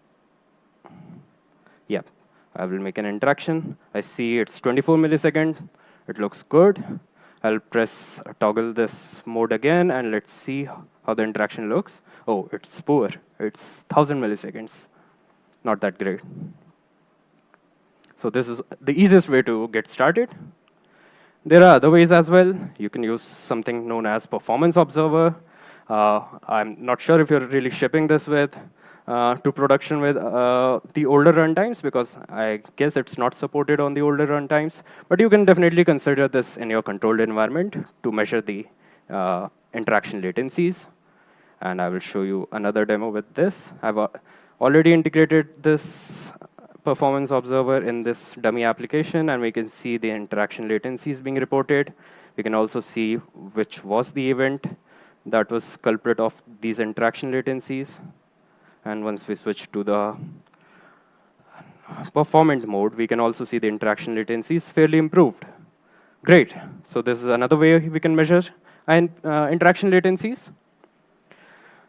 Also, once you are able to identify the long interactions in your application, it becomes really important to pinpoint which elements are the culprit of these long interactions. Thankfully, this is where performance profiling comes into picture. You can also profile these interactions, and thankfully in Chrome, let's try to profile this application. Oh, and by the way, try to make this as slow as possible, because you never know what is the actual device of the user. This is like, again, $2,000 MacBook. I'm expecting it would be really fast. So it's good to mimic the slowdown so that you can actually see how it's like on the actual user. So let's profile the application once. Made an interaction. That should be enough. It processes the profile. I can see one long task. We can leave this long task for now. It's because of profiling. When we actually profile, there's a profiling overhead as well, which we can ignore for now. But what I'm really interested in is that the interaction also shows that I made a pointer interaction. And this was a 1 second interaction latency. And this induced a long task. It was a result of click. So click event handler that I necessarily had. And down this flame chart, I can also see what was the culprit. Interesting. I can see there's something really expensive happening in all the card components that is causing this delay.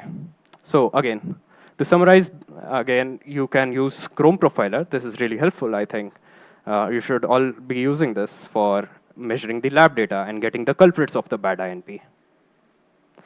Additionally, there's another way of doing this, because in a fairly complex application, this was a silly example, by the way, it's a simple application, right? So you might not see a very big flame chart with component trees, but in a fairly complex application, it's not that easy to determine the culprits from the profiler itself sometimes. At that point of time, maybe you can use the React Dev tools. And again, I think we can use it on our application as well. And I've already profiled it. So we can see the cards were the culprit. But in a fairly complex application, as I mentioned, the component tree will look a little more complex than this. And you would be able to know if there are possible things that got re-rendered, which you do not want to. Yeah. So that was it for the lab data. But I want to stress a lot of emphasis on field data. Field data is the actual metric on how the experience is like on the actual device. So we never know how the end user is going to experience our application due to hardware limitations. They could be running on a low-end device and things like that. So it becomes really important to get the field metric and field data from the actual devices. And this is where we have the Web Vitals plugin to the rescue. So Web Vitals plugin allows you to integrate and get these INP values. There's already support for INP, which is being added now. And using this, you can get the field data from the actual user's device and how it's like, how the INP is like on the actual devices. And you can pipe this data to your analytics pipeline. So for a sample application, I'm using the Firebase setup over here. And you can see it's reporting the INP data from throughout the week. And you can make sense out of this data. Now, there's another problem to solve. And that is, so this application was reporting INP around 56 millisecond, which is fairly good. But suppose it wasn't that great. We need to have more attribution. By attribution, I mean a segregation on the culprits of bad INP. So throughout the application, users will be interacting on, let's say, page 1, page 2, and lots of pages, right? So how do you get to know from which page did that bad INP originate? So for that, you need to add additional attribution data. And attribution, thankfully, Web Vitals plugin also provides some level of attribution out of the box, but you might need to add your own custom implementation. In our case, we do. So some of the attribution that is already available out of the box, we can see. You can get the details like event type, whether it was a click event, whether it was a key down event, and things like that. You can also get event target, which is precisely your node, your DOM element, from where this bad INP originated. This will be really helpful. And I can tell you from my experience, it was really helpful for us to determine what is the P0 interaction on our web page. And things like load state as well. So load state is like your DOM was ready, or your DOM was interactive, or your DOM was still loading. So things like that can also be really helpful so that you can further segregate and understand where are you going wrong and what are the next avenues to fix. All right, with that, I want to introduce you to the tale of tray interactions. This is our story of optimizing the trays interaction that we already saw, which was not that great. And to explain it better, well, as I mentioned, we already have this attribution data. So through this attribution data, we were able to understand that a lot of samples are coming from the homepage trace, which happens to be a P0 interaction on our web page, which we need to fix. And it was reporting fairly high INP. So this is how we identified that this is, again, a next avenue that we should be fixing. And we were also presented with another problem statement, which is fairly limited to context of a living room device. So a living room device like a TV, a target device can severely lack performance because the runtimes, the browser runtime is baked into the device, right? Users cannot update their TV Chrome runtime to a newest version of Chrome, right? It's already baked into the device, right? And CPU isn't that great. Memory could be as low as 350 MB of RAM, which is again not that great. So that's why field INP numbers weren't that promising from the low-end devices. So this is again problem statement that was severely hampering the user experience, as we already saw. And this makes me question, why should we even care about INP? Does it even relate to the business at all? So to understand this, well, think about it. If you are unable to browse the content on the Disney Plus Hotstar application, would you be even able to watch the content? Well, not really, right? So that means less conversion, people will be, and the bounce rate will be high, and I think this being at the very top end of the funnel, we should definitely fix it. So again, if your top end of funnel serves the experience like this, people will not be using your application. They will get frustrated, and this is not great. And you can see in this example, let's play that again. We can see I'm pressing this button again and again. So we call this as a rage interaction. So if a user is performing the same action twice or even thrice, they often get confused whether their previous interaction actually got registered. So that actually adds an overhead to the main thread, because not only now the main thread has to do the work from the previous interaction, but now the rage interaction long task also came in. They have to perform extra work to get that running on the main thread. This is not that great. So let's understand how is the component structure on the trays that we have. We have a fairly long list of cards and trays on the home page. That means there could be hundreds of trays and hundreds of cards within each trays. That's why we have an in-house virtualization for both cards and trays. So what that essentially means, we only render 4 trays in the DOM.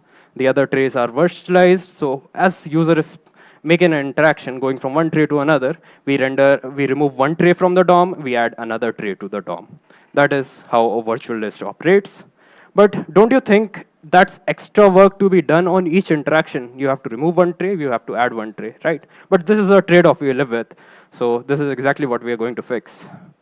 And let's understand this from the technical standpoint, how the profile looks. Again, this is a very simplified version of the profile. To keep things simple, I will explain. So we have something known as spatial navigation. We'll get to that. But this is taking considerable amount of time, as we can see. Then there's a re-render that is happening, which is bound to happen because we're switching from one tray to another. Then the tray above the fold is taking some time. There's a new tray that is getting added. That is possibly taking some time.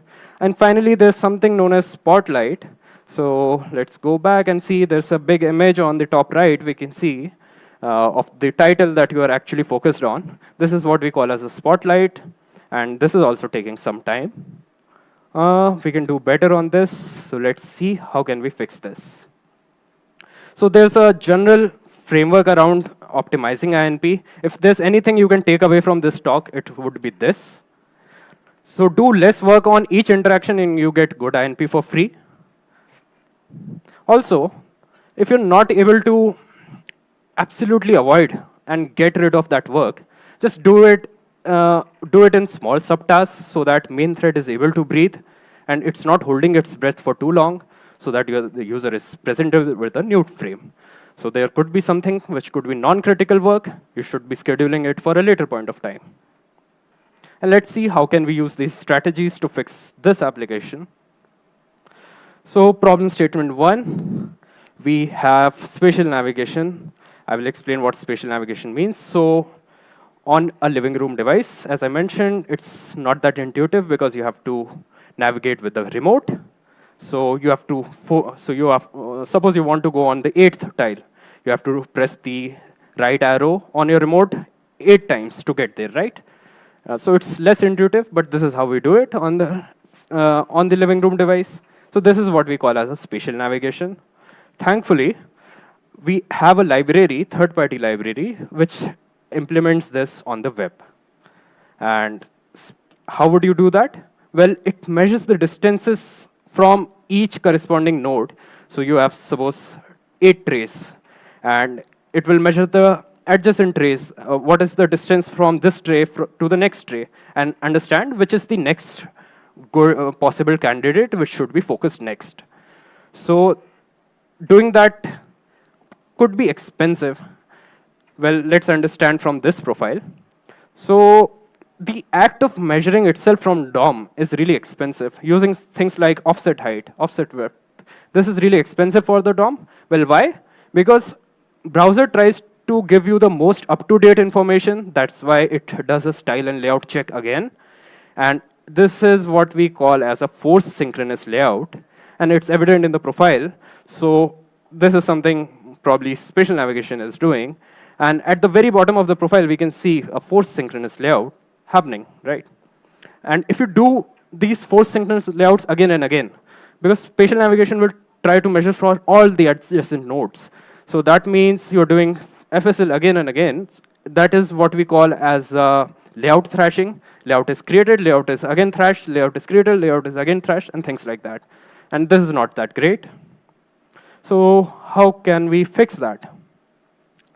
Well, you remember, right? Less is more. What if we can remove all of that? We can avoid all of that work, even if that is possible. So this is what the tree structure of our current application looks like.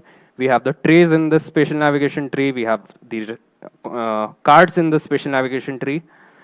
So the idea that we proposed was we will take the control of navigating the trays and cards. We will do this work on ourselves and not let the spatial navigation third-party library do it for us, because it's really expensive. How can we do that? Well, it's as simple as taking control of the key down handler and maintaining the active tray, because it's spatial navigation, right? We cannot jump from one tray to the first tray to the third tray. That means every key down press will be controlled by us. We are stopping the propagation on line number 15, which means we are not letting spatial navigation event listener take control of this interaction, and we are doing it by ourselves. This way, we are able to avoid all the work that spatial navigation was doing, and essentially have the control on the tray and card interactions, where we have extended this capability for both trays as well as cards. And as a result, this is how the spatial navigation tree looks like now. We have just a single node of tray container, which is containing all the trays in the spatial navigation tree. We have less nodes, that means lesser reflows. And when you're navigating within the trays, there are no reflows because we are taking control of the key down listener. And this is how the profile looks now. We have been able to get rid of all the work that spatial navigation was doing. No relayouts. That's great. No forced synchronous layouts now. But still, it looks like it's still a long interaction. We can do better on this.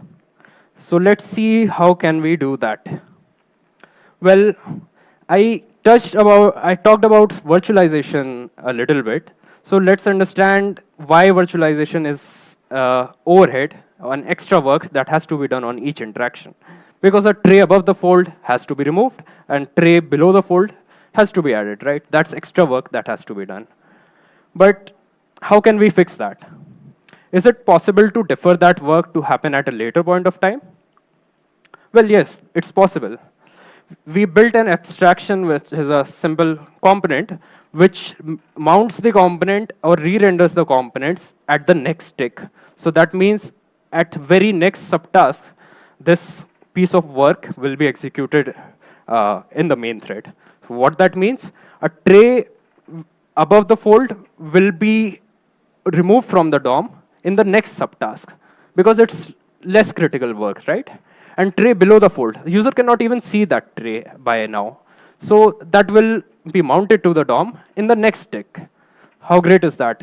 We are able to get rid of all the work that was happening in a critical fashion. And this is how the profile looks now. We still have the interaction. Interaction is only contained to container re-render, which means you have an animation when you go from one tray to another. So that still happens. We have something known as spotlight updation. And all the non-critical work like removing the tray and adding a new tray is happening in the next tick, in the next subtask. Okay. But we still see there's problem because we're doing a spotlight updation. It looks like it's something expensive. Can we also fix that? Well, yes. Sometimes the solution of fixing such things could be really simple, and it is as simple as adding a debounce. Why let the spotlight updation happen synchronously? Let it happen at a later point of time. That should be cool. Once you do that, again, the interaction latency looks much cleaner. It's no longer a long task. The interaction latency looks fine to me in the profile. And this non-critical work is done at a later point of time. But we run into a new issue doing this. Because spotlight updation might run at a later point of time, what that means is it could affect the later interactions. So for instance, spotlight updation is queued on your main thread. At that point of time, the user made an interaction. It can induce an input delay. So how can we fix that? Well, this problem statement can be solved by using generator functions. And to understand this, what if the idea behind generator function is to pause the execution of the execution of the function in between?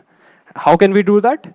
Well, using the generator functions, it provides a capability to add checkpoints. That means you yield to the main thread, and at that point of time, you decide whether you want to continue or not. And when you do this iteratively in a looped fashion, you can check. So at line number 13, we can see if the task has been aborted. That is when you no longer do the work. So by using this, what we can do is at a later point of time, when a user has made an interaction, we can mark that the function spotlight updation as stale, and we can abort this. So we no longer have to do that extra work that is queued on the main thread. So again, generator functions are really powerful, and you can make use of this for aborting things that are queued on the main thread. And as a result of doing all of this is how the interaction looks now. I think it's much smoother and looks fine to me. So this is with the lab INP. Let's see if we really had any success with the field INP. So this is with the actual user devices. We saw a 4x dip in the interaction latencies for the trace, which is really good. And there's a business outcome as well, which is really amazing, that weekly card views also shot up by 100%. So that's really great. That ensures that users are able to view more content and browse more content on our homepage. Looks like a step in right direction. And also, this is something I did not really see coming, but doing all of these INP optimizations also resulted in some performance gains. So page load times dropped by 30%. I don't know why. Well, I know now. So we eliminated the forced synchronous layouts that were happening due to spatial navigation on the initial page load. Now that we are taking control of this interaction, so they are no longer happening. And also the spotlight updation is queued at a later point of time. So that's great. We're not holding the main thread for too long. So that means the page load times will also drop. And once we have done all of this, I think it's really important to understand how can we prevent the INP from increasing again. So if you work in a fairly large team, it becomes really important, and things can really go south because you never know. There could be a feature that a partner team could be shipping, and that can possibly increase the INP.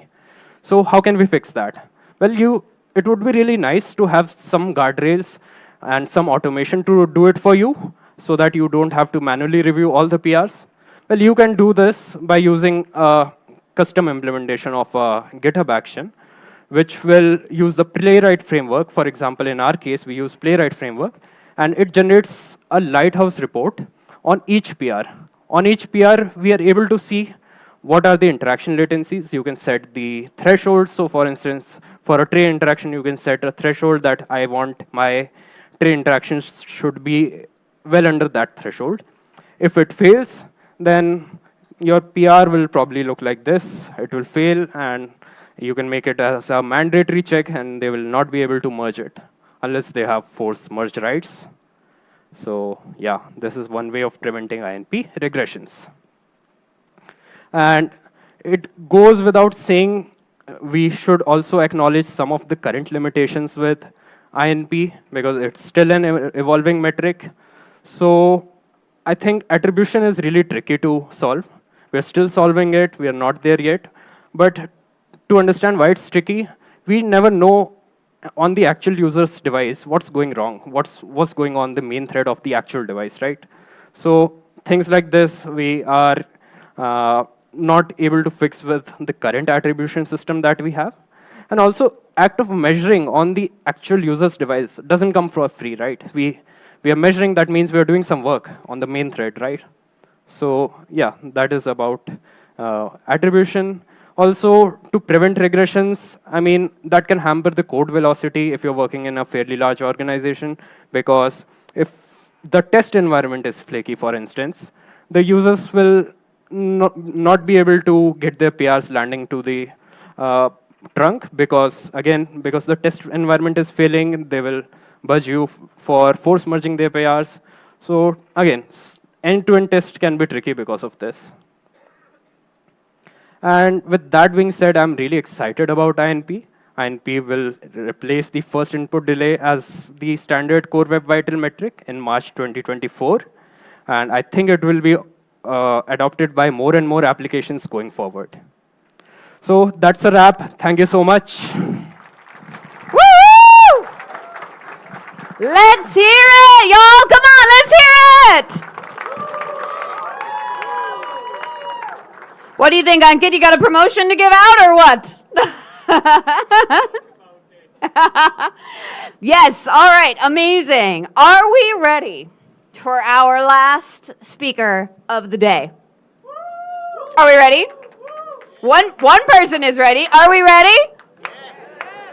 Excellent, excellent. Now, I say last speaker, this is going to be our last talk, but it's not going to be the last people that we hear from today, because after this next talk, we are going to have a very special couple secret announcements.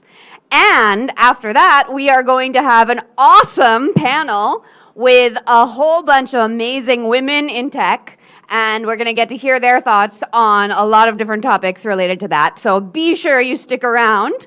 And then after all of the talks and panel are done, we will have some networking beachside. Yeah, how's that sound? Wow, okay. I hope you bring more energy than that to the networking later.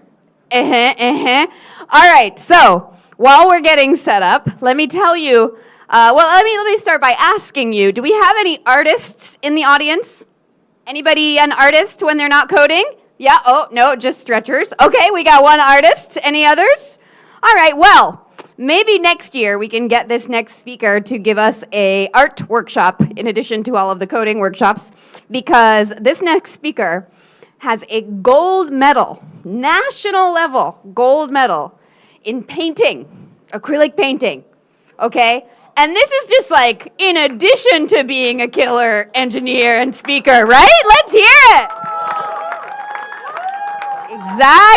Exactly. So we are going to finish out the talks for the day with a little bit more creativity and artistic pursuits. We've been having a nice run of like animation and art and augmented reality things. It's been pretty creative today, huh? So our next and last but definitely not least talk for the day is going to come from our resident artist, who is also, on the side, a senior software engineer at BSPDF Kit, and is going to be telling us about building interactive 3D scenes with Three.js. Do we have Three.js fans in the house? Woo! All right. So get excited, and please show that excitement with a very, very loud, last one I'm going to ask you to do today, a very loud welcome for our last speaker of the day, who I'm just waiting for the signal from that they were good to go. Okay, everybody, please put your hands together for Ritesh!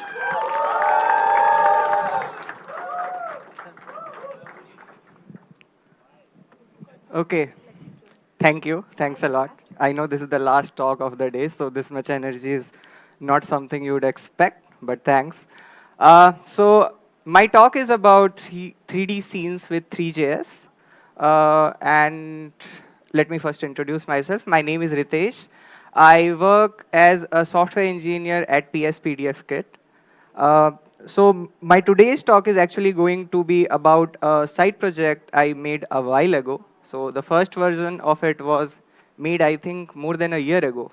And then I kept, updating it after that. So there's a reason why I'm talking about it a bit late. One of the reasons is basically this. You might have seen this. So the jury is still out on whether this product will be a successful one or not. But there's one thing that we can all agree on is that this is definitely opens a new vertical. This definitely opens us to, explore more, because we know that a lot more things are possible now in the AR industry, the VR industry, and this will set an example for the path ahead. So even whether it gets successful or not, the path ahead for this field definitely is very good. One of the things is that as web developers, we generally, when we create 3D applications, we treat them as hobby projects or, very specific use cases which are served by 3D applications. But now you will see that there will be a lot of apps that will start using, immersive view and all that because of a product like this. Now Safari is soon going to start supporting this, WebXR applications for Vision Pro. So it's only good that we start learning about this, how to create these kind of applications, so that even your web app can be used in immersive view. Now, I used a term called WebXR. So what is X there? It's just, there are so many realities that keep coming up. Virtual, mixed, augmented. And they just put a variable there so you can replace it with anything. Okay, so it's just a combination of all different realities together. And support for WebXR basically means support for all of these. Now, taking a step back, now talking about 3JS. So 3JS is a library which is built on top of WebGL. So when I say built on top of WebGL, it doesn't mean that it always uses WebGL. WebGL is one of the tech it can use. It can also use 2D renderer. Now WebGL is web graphics library that can use your GPU to actually, improve the performance of your application.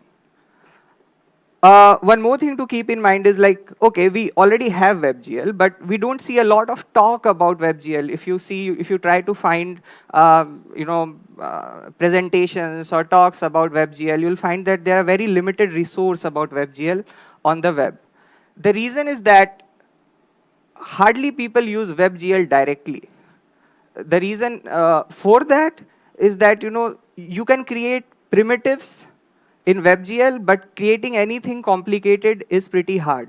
Like even to create a line or a surface, just writing WebGL code, you have to write very complicated code for that. So what 3JS does is creates a layer on top of that and provides you simpler APIs that you can work with. Now, to create any app in 3JS, these three things are basic requirements. You can't create anything without these three things: the renderer, the scene, and the camera. Now, the renderer in terms of web is basically a canvas. So it's an anti-aliased canvas that you create and pass it to the WebGL renderer, and a renderer is created. The second is a scene. Anything that you want to show in 3JS is created inside a scene. And the third one, the most important one, is a camera. Now, when you are seeing a 2D surface from anywhere, the look remains the same. It's only the angle that changes, right? If you're watching TV, you are sitting in different angle, then the whole look remains the same. But imagine in a 3D world, like I am seeing you from here, I'll see something different compared to if I go at the back and then see you from there, right? So the whole view changes when I change the angle or the position where I am standing or where my eyes are. So to implement this concept in 3D on web or anywhere, even in the 3D world, if you see games and all, there's a camera that is put at a place, and you always see things from behind the camera. If you want to change the angle, you have to change the position of the camera, and suddenly the whole scene's view changes based on where the camera is. So that's why without camera, you can't see anything. So you are always sitting behind the camera. If you keep this in mind, it becomes simple to visualize what you are seeing. So there are different kinds of cameras on like 3JS. So I think we'll just talk about two, orthographic camera and perspective camera. Now, orthographic camera means that no matter at what distance something is, the size will remain the same. And perspective camera is basically our eyes. Like distance matters. So where you are, how far you are, the angle of view, all those things matter. Now, so this is how you create a simple perspective camera. This is, as I said, this is a prerequisite. It takes multiple arguments, but I'm mostly interested in the near and far. So one thing we generally don't talk about is performance of 3D applications. Like, we talk about what if we have infinite list? Then how do we show things in a way that, it's limited DOM nodes are only available in the DOM, right? The windowing technique, or you might have heard about virtualization that we generally use to show a long list of elements in the DOM. Now, this actually can help you achieve something similar in the 3D world. So what I'm entering there as the third and fourth argument is the near distance and the far distance. So anything that is between that near and far is only something that is visible. Anything beyond that range is not visible. This is kind of virtualization in the 3D world. So this improves performance of the application using the camera. Now this is how you write a basic 3JS code. So you create a camera, you create a renderer, and then you add the scene and camera inside a renderer, right? But if you see, there's a loop, and you keep executing that again and again. So if you think of a canvas, at a time it shows you a single image. If you want to keep updating it, if you want to animate it, you have to re-render the new scene. Okay, so that's why you keep actually updating it. This is how 3JS works. It always keeps updating the image that you see on the canvas that eventually looks like an animation or any movement. So now why request animation frame? We could have also used set time interval. I think the last talk was basically about something like this. You want to render something in the next tick, right? And request animation frame also, the big reason why request animation frame is preferred is because when you change tabs, request animation frame stops. So for the performance of your application, this is better than set interval. Now, even after doing all this, you'll see nothing because there's nothing to look at right now. So you have created a scene, but you have not added anything yet. Now, so we add something now. We add a geometry, a box geometry, and a material. And then we create a mesh out of it. So what is a mesh? Mesh, it is a combination of coordinates and a material. So without material, coordinates are nothing like, you can't see anything. It's just a set of coordinates in a scene. So to make something visible, you have to add a material. There are various kinds of materials. Like if you play games, then you might have seen that, if you see your skin, it's kind of a translucent material where there's surface scattering and all. Lights don't actually reflect like a hard surface. So that defines how light reflects the surface, the material, and how things look when you see at a 3JS structure. Now, when you create it and then add it, it gets added at 0, 0, 0 coordinate in the 3D scene. But now we also changed the position of the camera, because by default when we added the camera, it was also there at 0, 0, 0. So, which means that the camera is now inside the cube. So you won't be able to see anything. So we changed the position of the camera so that you can actually see the cube via the camera. Now this is what you see. So it's a top view from the z-axis of the cube that you have added in the scene. It's black, even though the material we used, it's not supposed to be black, right? So we'll talk about it. But you know, everything that we have discussed so far can be written like this using React 3 Fiber. So the canvas component automatically creates a canvas with anti-alias set to true. It will always keep re-rendering the canvas again and again so that things keep updating. The mesh, I said, is a combination of box geometry and mesh standard material. So if you see this declarative way of mentioning that, it's pretty simple to understand what mesh is. And this is the way you can also add cameras, lights, and all. Also, the canvas automatically adds a perspective camera. So you have to just pass the position of the camera. If you want to choose any other type of camera, then you have to specify it. In the rest of the talk, though, we won't be talking about React 3 Fiber.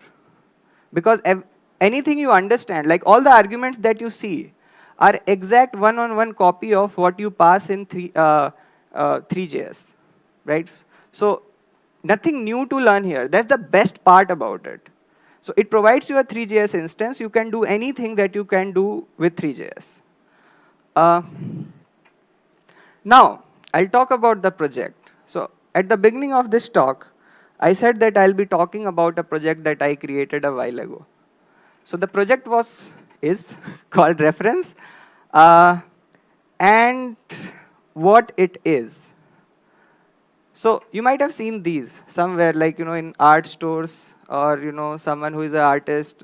They generally keep one of these, and this is actually used by them to get an idea of how different human poses might look. And based on that, treating that as a reference, they sketch human figures. And it's not only these. You might have seen also just hands, wooden hands kept there so that they can, sketch using these. But these are not cheap. The good ones are pretty expensive. So that's why I wanted to create something on the web which people can use to, as a reference and create their sketches based on that. So that is why I created this project.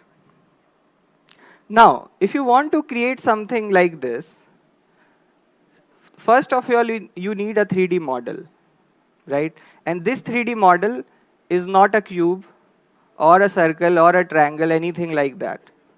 It's a complicated 3D model. If you just start writing code for this, it won't be easy. And like, it's a combination of, I think, millions of polygons. And you won't be able to code it. Like, it's not like a challenge that you won't be able to code it. You can automate it, and then you can just generate code for this. But it's not easy. And web is not one software where you can actually create these. There are dedicated softwares for these, which 3D industries use. So when I say 3D industries, you might have heard at least about some of the softwares from this list. And this is generally used for movies, gaming, and all, where they create these 3D structures. And then we export a compatible format. 3JS provides you various kind of loaders for different formats. We use 3JS loaders and load these scenes in the web scene that we have created. Now, there are these two popular formats that are, famous in both web and 3D industries. The OBJ and GLTF format. Now, the OBJ is preferred in 3D world because it's not proprietary to any one company, so all the softwares can actually implement it. GLTF is famous in JS world because it's a JSON format. So it's easily readable. So That's the reason I use the GLTF format, and this is the code that was needed to load the whole model inside my scene. So if you see, first I set a decoder because when you actually export it, it gets like compressed. So you decode it, and then at the end you just do scene.add gltf.scene, which basically means that now you have a scene which you exported from some other software and then you imported it here. Now what this will do is it will automatically take out the cameras, take out the mesh, and there are also bones and all those things that I'll talk about, and then adds it to your scene. So when you see, this is how it will look. Initially we saw a cube that looked black. Now we are seeing this, which is also looking same. So I think one thing that's obvious is the lack of lights, right? So in the scene, you have added everything, but you haven't added lights. So you can't see shadows. And if you can't see shadows, or there's nothing to, reflect from the surface, then you can't see it. So that's why we need to add lights. Now, these are all the kinds of lights that Three.js provides. I think two which we might be familiar with is ambient light and spotlight. Okay, so I added a spotlight. This is the code for that. I'm showing the code. The idea here is not for you to understand what the code is, but just whenever you actually code, you remember that what to look for. That's the only idea here. So you add a spotlight, you provide a position to it, you set the decay. Decay basically means that by distance, how much of the light should be decayed. And you just add it to the scene. So everything, if you see, you just add it to the scene in the end. You define a location, you create an instance, you define a location and add it to the scene. Now, after this, what you will get is this. This is how it will look like. Because I placed the spotlight in front of the 3D model at some distance, and the front, now you can see there is some light. Okay, but right now it's just one image. There's no animation here. If you try to turn it around, you won't be able to do that. It's just a canvas with a single image, and so you don't have any control over it, in a sense that as an end user, not as a developer, as an end user, you won't be able to do anything with this. You want different poses, right? Which means that you want to move things around. So the next thing we talk about is controls. So controls is provided by Three.js. There are various kinds of controls. We'll just talk about orbital controls. So orbital controls, basically what it allows you to do is the whole scene, you will be able to rotate it, pressing like right clicking or doing something like that. If you have used a 3D software, it's built in there. So you can see the whole scene from any angle. Now this is how you add a control. I hope it's obvious. Like you create a control, you pass the camera, because when you are rotating, basically what you are doing is you are changing the location of the camera, right? So you pass the camera, and then you also have to manually update it. Not every time, just after you have added it to the scene. So after this is what you will be able to do, right? You see the front, there's light, but at the back there was no light because we added only one spotlight at the front of the model.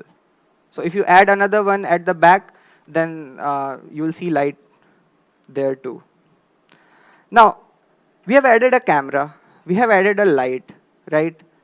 And in actual scenes, there are more than one cameras or one lights.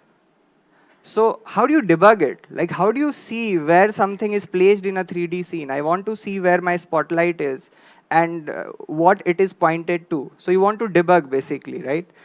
So there's something called helpers. A lot of helpers, basically for mesh, for skeleton, for bone, for cameras, and for everything, there are helpers. So create a new helper, pass the instance of the spotlight to it, and just add it to the scene. Similar with grid helper, like you want to see where the surface is. Okay, and then you create a grid helper and you add, and this is what you will see. So that's the grid helper that shows you where the surface is, and then you can also see the spotlight and where it's targeted. Now, you are able to rotate the whole scene, but still you won't be able to interact with the 3D model. So you want to change the position of hands and legs and all those so that you can get the pose you want. And there's a huge difference in how we treat interaction in 2D space and 3D space. Like in 2D space, whatever is at the top, you click on it and then it gets clicked. Whatever is behind, that gets left out. Right? If you want something like that, there's a concept of hit testing where you figure out where the click happened and then calculate the location of every element and figure out which element, even if it's behind some other element, which element might have been clicked, right? But generally, the topmost element gets clicked. That can't work in 3D space because there are so many elements. And if you want to click something, you can't just assume that you want only the topmost element to be clicked, right? Because there's a z-axis, so there can be many things you might want to click. So there's a concept of sculpting and rigging. So first we need to talk about this. So this is the first step. Any like take any movie as an example, maybe Venom or something like that. So the first step of that would have been creating this, the 3D model. No animation, nothing, just a 3D model. And then the next step is rigging it. So rigging is a step before animation. Now why rigging? There are basically points, right, which can be moved. You can't move a hand from between. So you have to define constraints from where things can be moved. And the points and the line joining those are actually bones. Now, it seems very obvious that concept of bones for human body, but bones are not always just used for human body in 3D world. Now, bones create a special kind of constraint that you can't move one point independent of others, because the distance between 2 points should always remain fixed. And also, it defines a two-way hierarchy. When we say two-way hierarchy, what do we mean? Imagine someone held your hand and they are pulling it towards them, right? First, this point moves, then this point moves. And then if they keep pulling further, then you will bend like this, so this point moves, right? Now, that started from here, and it will go through the whole body one after another with a constraint that distance between 2 points should remain fixed. But even if someone starts moving this, it doesn't mean that this point won't move and only one directional points will move. Even this will be affected. So it kind of creates that two-way hierarchy. So it's not just a combination of points. It also becomes important how you group the different points. And that's where bones become very important. So when we import a model, generally this rigging part is already done in the 3D softwares. And it's funny, but there are specific job designations for just rigging. Not even animation, just rigging. So it's not that simple. For human it might be, but for other bodies where you want similar kind of constraints, it's not that simple.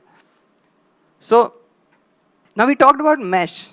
There's a special kind of mesh which also includes bones. And that's called skinned mesh. So this model that we included was a subset of mesh, which is skinned mesh, because it had bones in it. And then what we do is we highlight the anchor points. So if you see these red spheres, those are spheres we added so that it's visible. Those highlighted points, those anchor points are visible.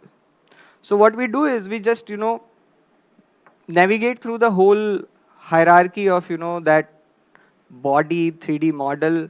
We find those bones, we find those meshes that a bone is attached to, we find the anchor points, and then we create a new sphere of 2.5 radius, we create a material out of it, right? And add it there, and then we just add it to the bone.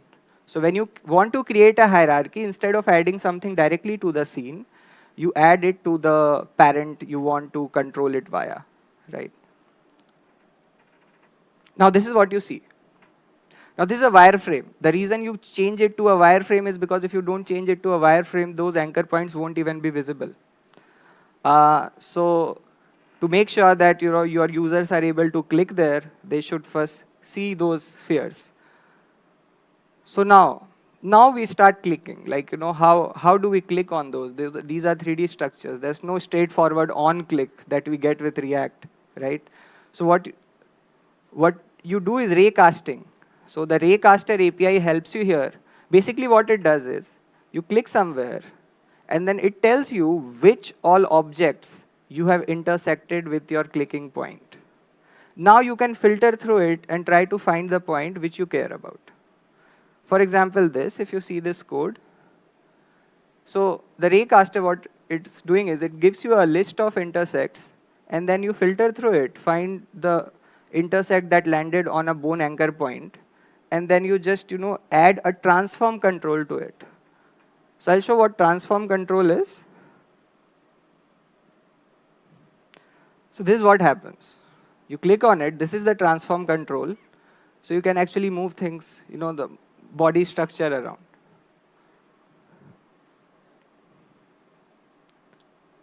So now you have created one pose by moving body parts around. So the last part, now this was enough. This gives you a reference, right, on top of which you can build things.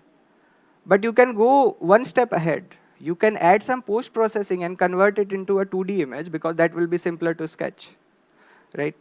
So post-processing is one of those steps which you can do to any scene. Like there are multiple, post-processing effects that you can see here. These are built-in effects that Three.js provides. But you can also create your custom ones. So what I used was Sobel operator. What it does is highlights the edges of a surface, basically which created a 2D kind of image, something like this. So it highlighted the boundary of this whole structure. And using this, now you can export it and create something on top of this, using this as a reference. If you want to see this, this is where it's like hosted, so you can go there and see it. I can also show you here. It's open here.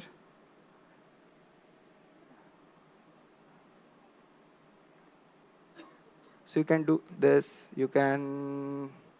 This is a 2D. Like this is the 3D model. Now you want to show the anchor point, so you convert the material to a wireframe, and then the anchor points become visible. Now I showed you a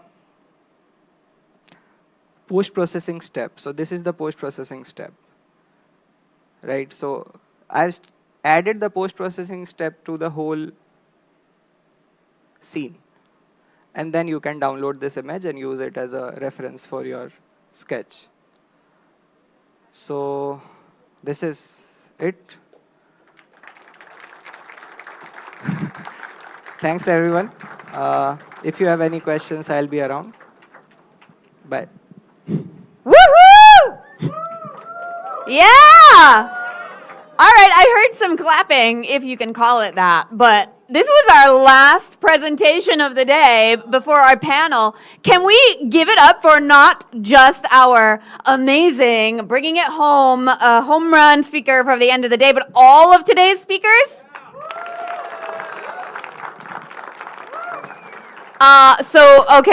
So we have not only a whole amazing day of more talks and another panel tomorrow, not only an after party tomorrow, for which if you don't have the residence ticket or the accommodations ticket, you can get the ticket for the after party separately.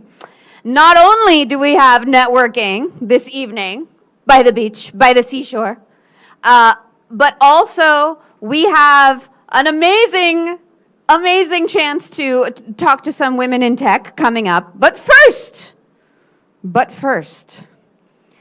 there is a secret, special, surprise announcement coming.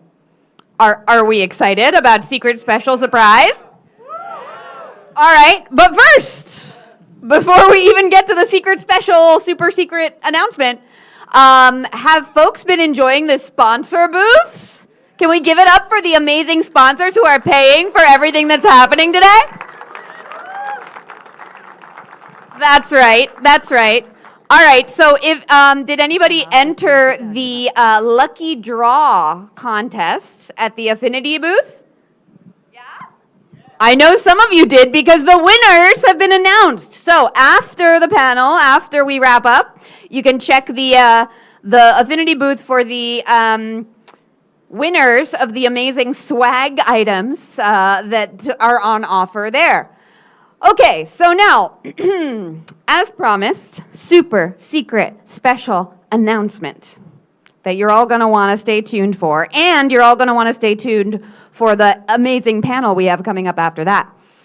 And so our secret special announcement presenter is going to be, well, he is someone who shares a hobby of mine, and maybe some of you share it as well. Does anybody enjoy going out and going off-grid in nature?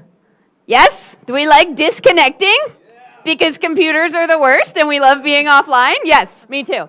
All right, so our next speaker, for our next announcer, built his own camping caravan for epic off-grid adventures with a techie twist. And it's parked outside, so we can all go check it out and be jealous.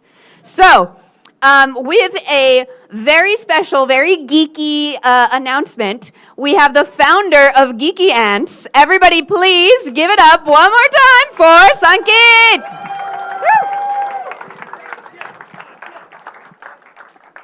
Hey everyone, isn't Anjana the best MC?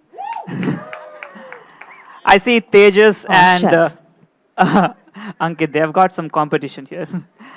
Great, so I'm Sanket, and I'm here for a secret announcement.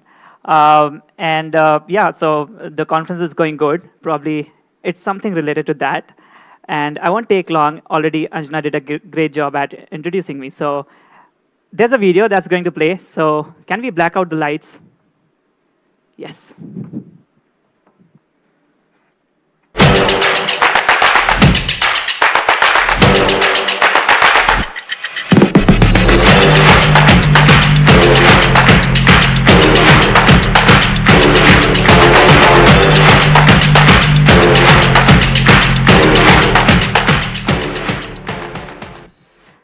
I'm super excited to announce the GeekConf happening next year.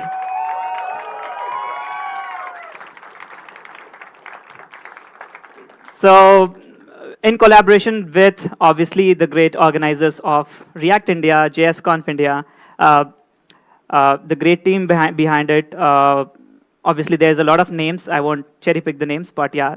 In collaboration with the company that I run, Geeky Ants, we are going to have a conference in Berlin next year, in the month of April or May, tentatively. And yeah, we are super excited. The theme is going to be around open source and full stack, obviously. We'll have some bits of React and React Native. So yeah, very, very excited for that. And yeah, not only that, we are here to talk more about it. The van that Anjana was talking about is parked outside. So feel free to drop by and yeah, we'll talk more about it. We are looking for ideas. This is just the first step towards the conference.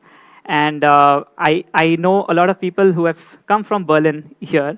So they're invited. And why Berlin, you may ask, and not Goa or Bangalore? I think this works best for the time zone because we may have a lot of people in the US and in India. So it works as a middle ground for both the time zones. But we may have an Indian edition too at some point. So yeah, feel free to drop by at the van. It's parked outside. We have replaced the last year's Lamborghini. Great. So yeah, we are at the booth. After this, we'll be there for some time. We'll chat about it. We have got some goodies.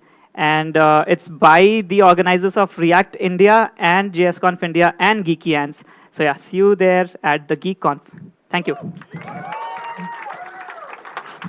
All right, who's excited? Yeah? Yeah, geeks at a conference. Imagine. Oh, wait, we are here. It's happening. But this is going to be amazing. And as a Berlin person, as reference, I'm excited to see you there. Woohoo! All right, thanks so much.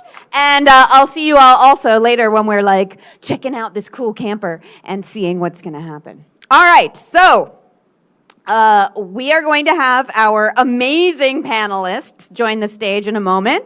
I believe first we need to set up a few chairs because, you know, it's been a long day, right? We are all getting a little tired. Are y'all tired? That's the sound of a tired bunch of people because there was silence. So, are we tired? No. Oh, okay, great. There's some energy left in the room. And we've also got a lovely sort of group of folks kind of hanging out on the sides here. Everybody, please come. We got plenty of seats. We got seats over here. We got seats over there. We got seats everywhere. So please come, grab a chair. And we will see you there. So we are going to be talking about the situation of women in tech in a moment, of course.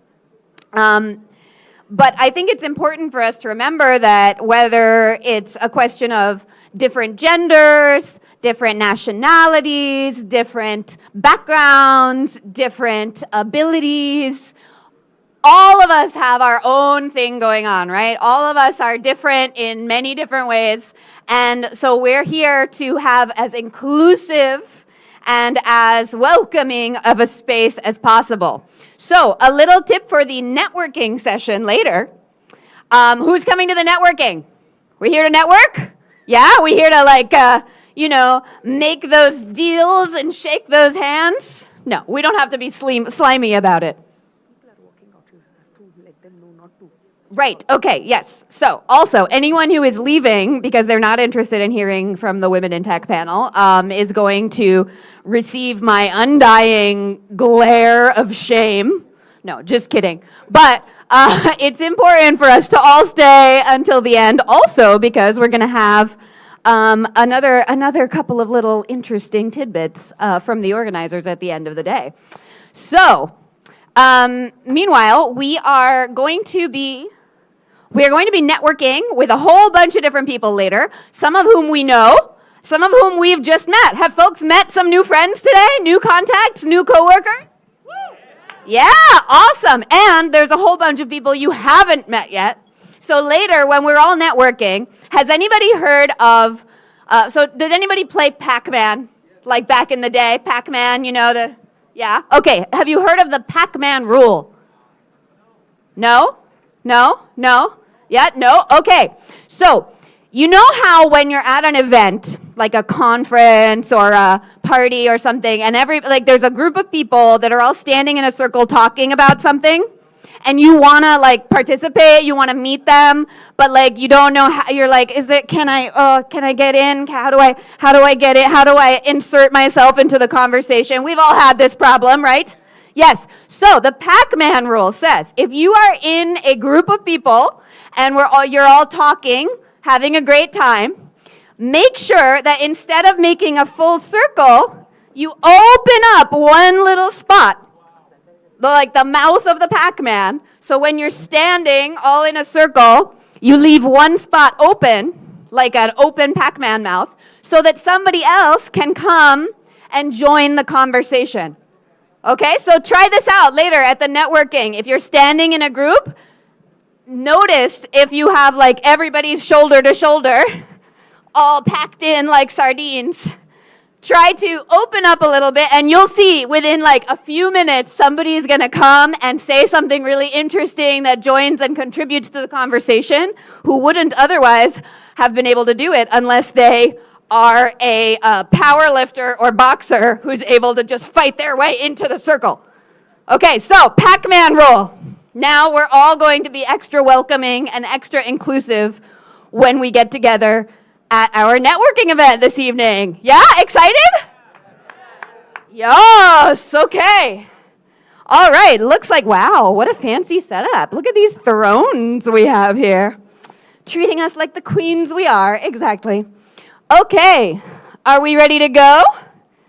Yes? All right, so in a minute, I'm going to have these amazing women come on the stage, and you all are going to make so much noise that everybody who has wrongly wandered out of the conference hall already is going to hear how cool it is and come back in. Okay, ready? Please give it up for our panelists! Yeah! That's what I'm talking about! That's what I'm talking about! There it is! Nice! Woohoo! My goodness. All right. Okay, we got mics for everybody, we got chairs for everybody, and we also, bonus, not only have these amazing IRL speakers joining us, but also, are we waiting on one more? No, we're good, right? Okay, great. I already have one. I'm good. You can hear me, right? Can you hear me in the back? Yeah, okay. And we have amazing panelists joining us from across the interwebs. So please welcome our virtual panelists as well. Hi.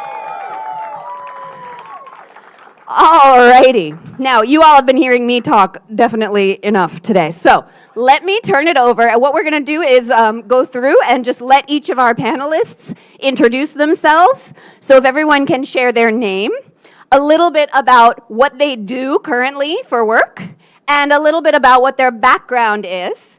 We're going to then be able to all talk with the context of all the different jobs and different experiences that we have represented on this virtual and real hybrid stage. So perhaps starting right here next to me.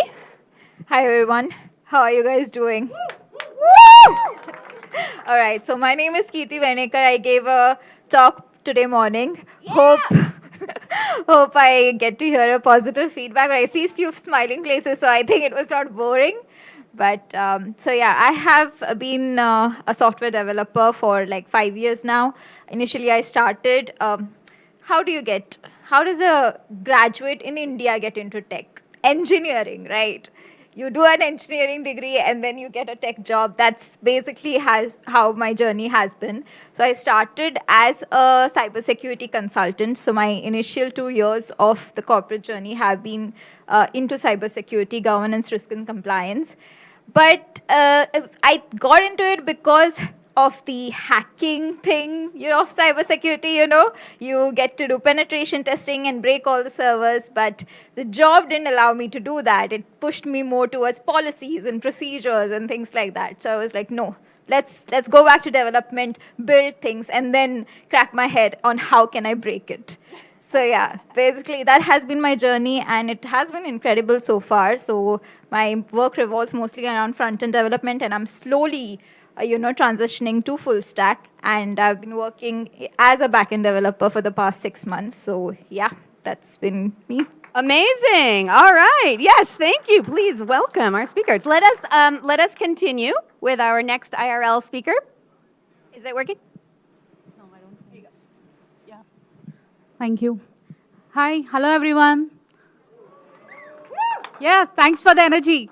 I am Pramida. I'm currently playing engineering director role at Thoughtworks, Hyderabad. Thank you actually for sharing your story, because I wanted to share something cool or something inspiring of how I got into tech and all, but I don't know, it's a normal story actually. After my completion of 10th, my father asked, do you want to do engineering or do you want to become a doctor? I thought, doctor, I have to mug up. Okay, I thought I left it to the, kind of God kind of thing. Okay, wherever I get maximum marks, maths or science, I'll take that stream. So fortunately, I got 100 in maths and 97 in science. So I took up engineering actually. Woohoo! Ow! So I did my bachelor's from JIT Hyderabad, and then I moved to my master's in IIT Kanpur because I was really passionate about networking and communications and all. I did my master's in information systems, and then I landed up at Cisco. I worked for routers, and I worked for data center switches and routers. Then I moved to Polycom. If any of you are using your VoIP-based telephones still in your offices, then I have my piece of software written in it. Don't curse me if something is not working. Then after 7 years, I took a complete U-turn, and then I thought that, okay, enough of networking and communication. Let's do something different, and I started my journey of web application development in Thoughtworks. So that was a complete shift of technologies and all these roles. So at Thoughtworks, I played various roles. I started as a developer. I played tech lead roles, tech principal roles, and currently I'm playing engineering director role, which is something similar like office tech principal also I played. So I keep switching between both technical and leadership roles actually. Amazing. All right. Yes, let us please. All right. We are going to now spice things up by going to our virtual speakers. Perhaps, Varsha, maybe you can start us off with our first virtual introduction, and we can see if the sound is working.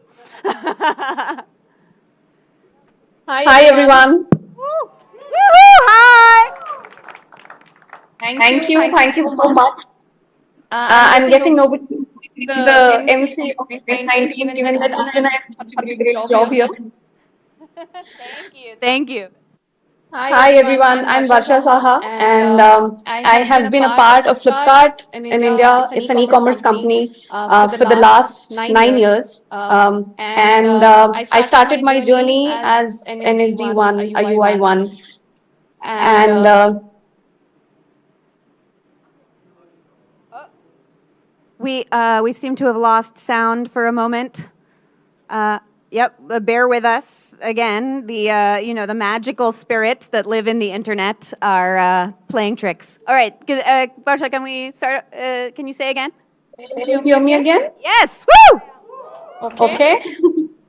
Hi again. I'm Varsha Saha. I am a manager at Flipkart. It's an e-commerce company, and I've been part of this company for the last 8 to 9 years. I started. I think. Did you lose me again, Anjana? Can you? No, we got you loud and clear. Okay. You're good. Okay. I started my journey as a one and grew to be an engineering manager in the same organization. I'm very passionate about JavaScript and the front-end development. In fact, today starts our Big Billion Days. So I'm jam-packed on my schedule. Right after this, I have to rush to office for the midnight cutover. So yeah, I'm going to cut my intro short. Hello to everyone, and hello to my fellow women panelists here. It's so good to see you all. Thank you so much. Thank you so much for joining us. And we totally understand. See, women have a lot of different responsibilities. So we totally understand if you need to drop off. Okay, let's go to our other virtual speaker. Tolu Animi, can you tell us a little bit about yourself? Yes, absolutely. And I think you need to mute yourself because there's an echo. Yes, thank you. So yes, I'm Tolu Animi, and I am a senior web engineer based in Berlin.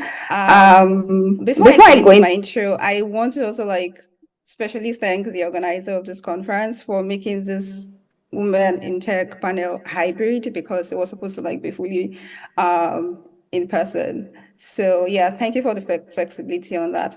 So about me, yes, a senior web engineer. I currently work in N26. It's a digital bank here in Berlin. And before that, I was working with Flutterwave. It's a payment processing company based in Nigeria.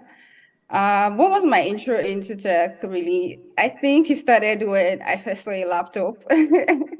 I saw a laptop, and it was very different from I was used to seeing desktop computers, right? And then I saw a laptop, I was like, wow, this is so different. So basically that sparked my curiosity in computer. I really just wanted to understand how the computer works.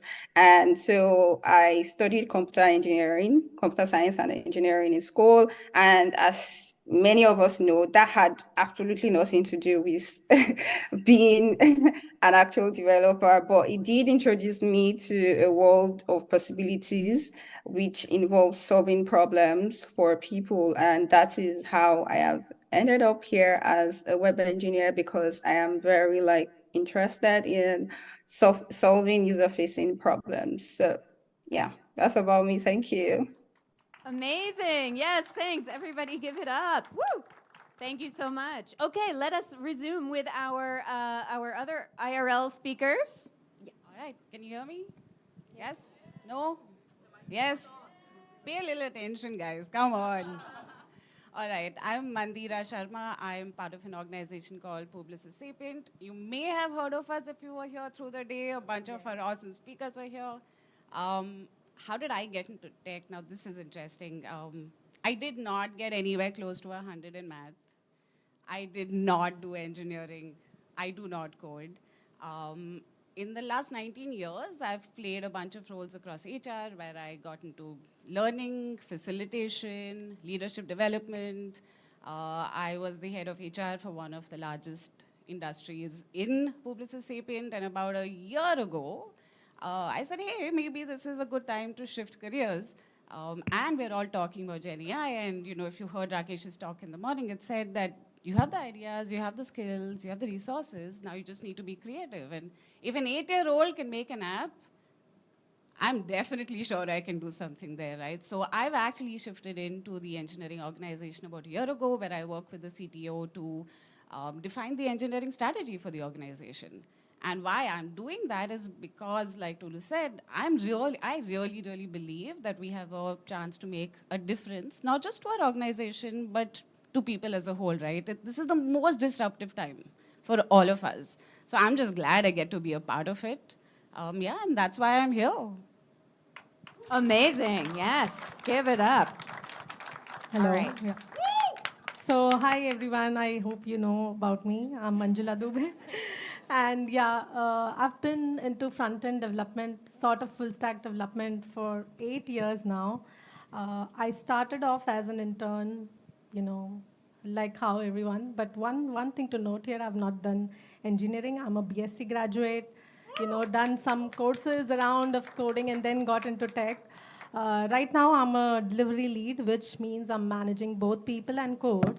So that's it about me. Thank you. And everyone, let's please give it up for Manjula, who's been making this whole thing happen. Thank you so much. Okay, fabulous. Our internet connection is unstable, so virtual speakers, we will be letting you know if we lose you. So unfortunately, since we are a little behind schedule, we're not going to have a whole lot of time to talk today. But one thing that I think is very interesting to notice here is that we have so many different backgrounds and so many different types of positions and different roles at the organization represented on this stage.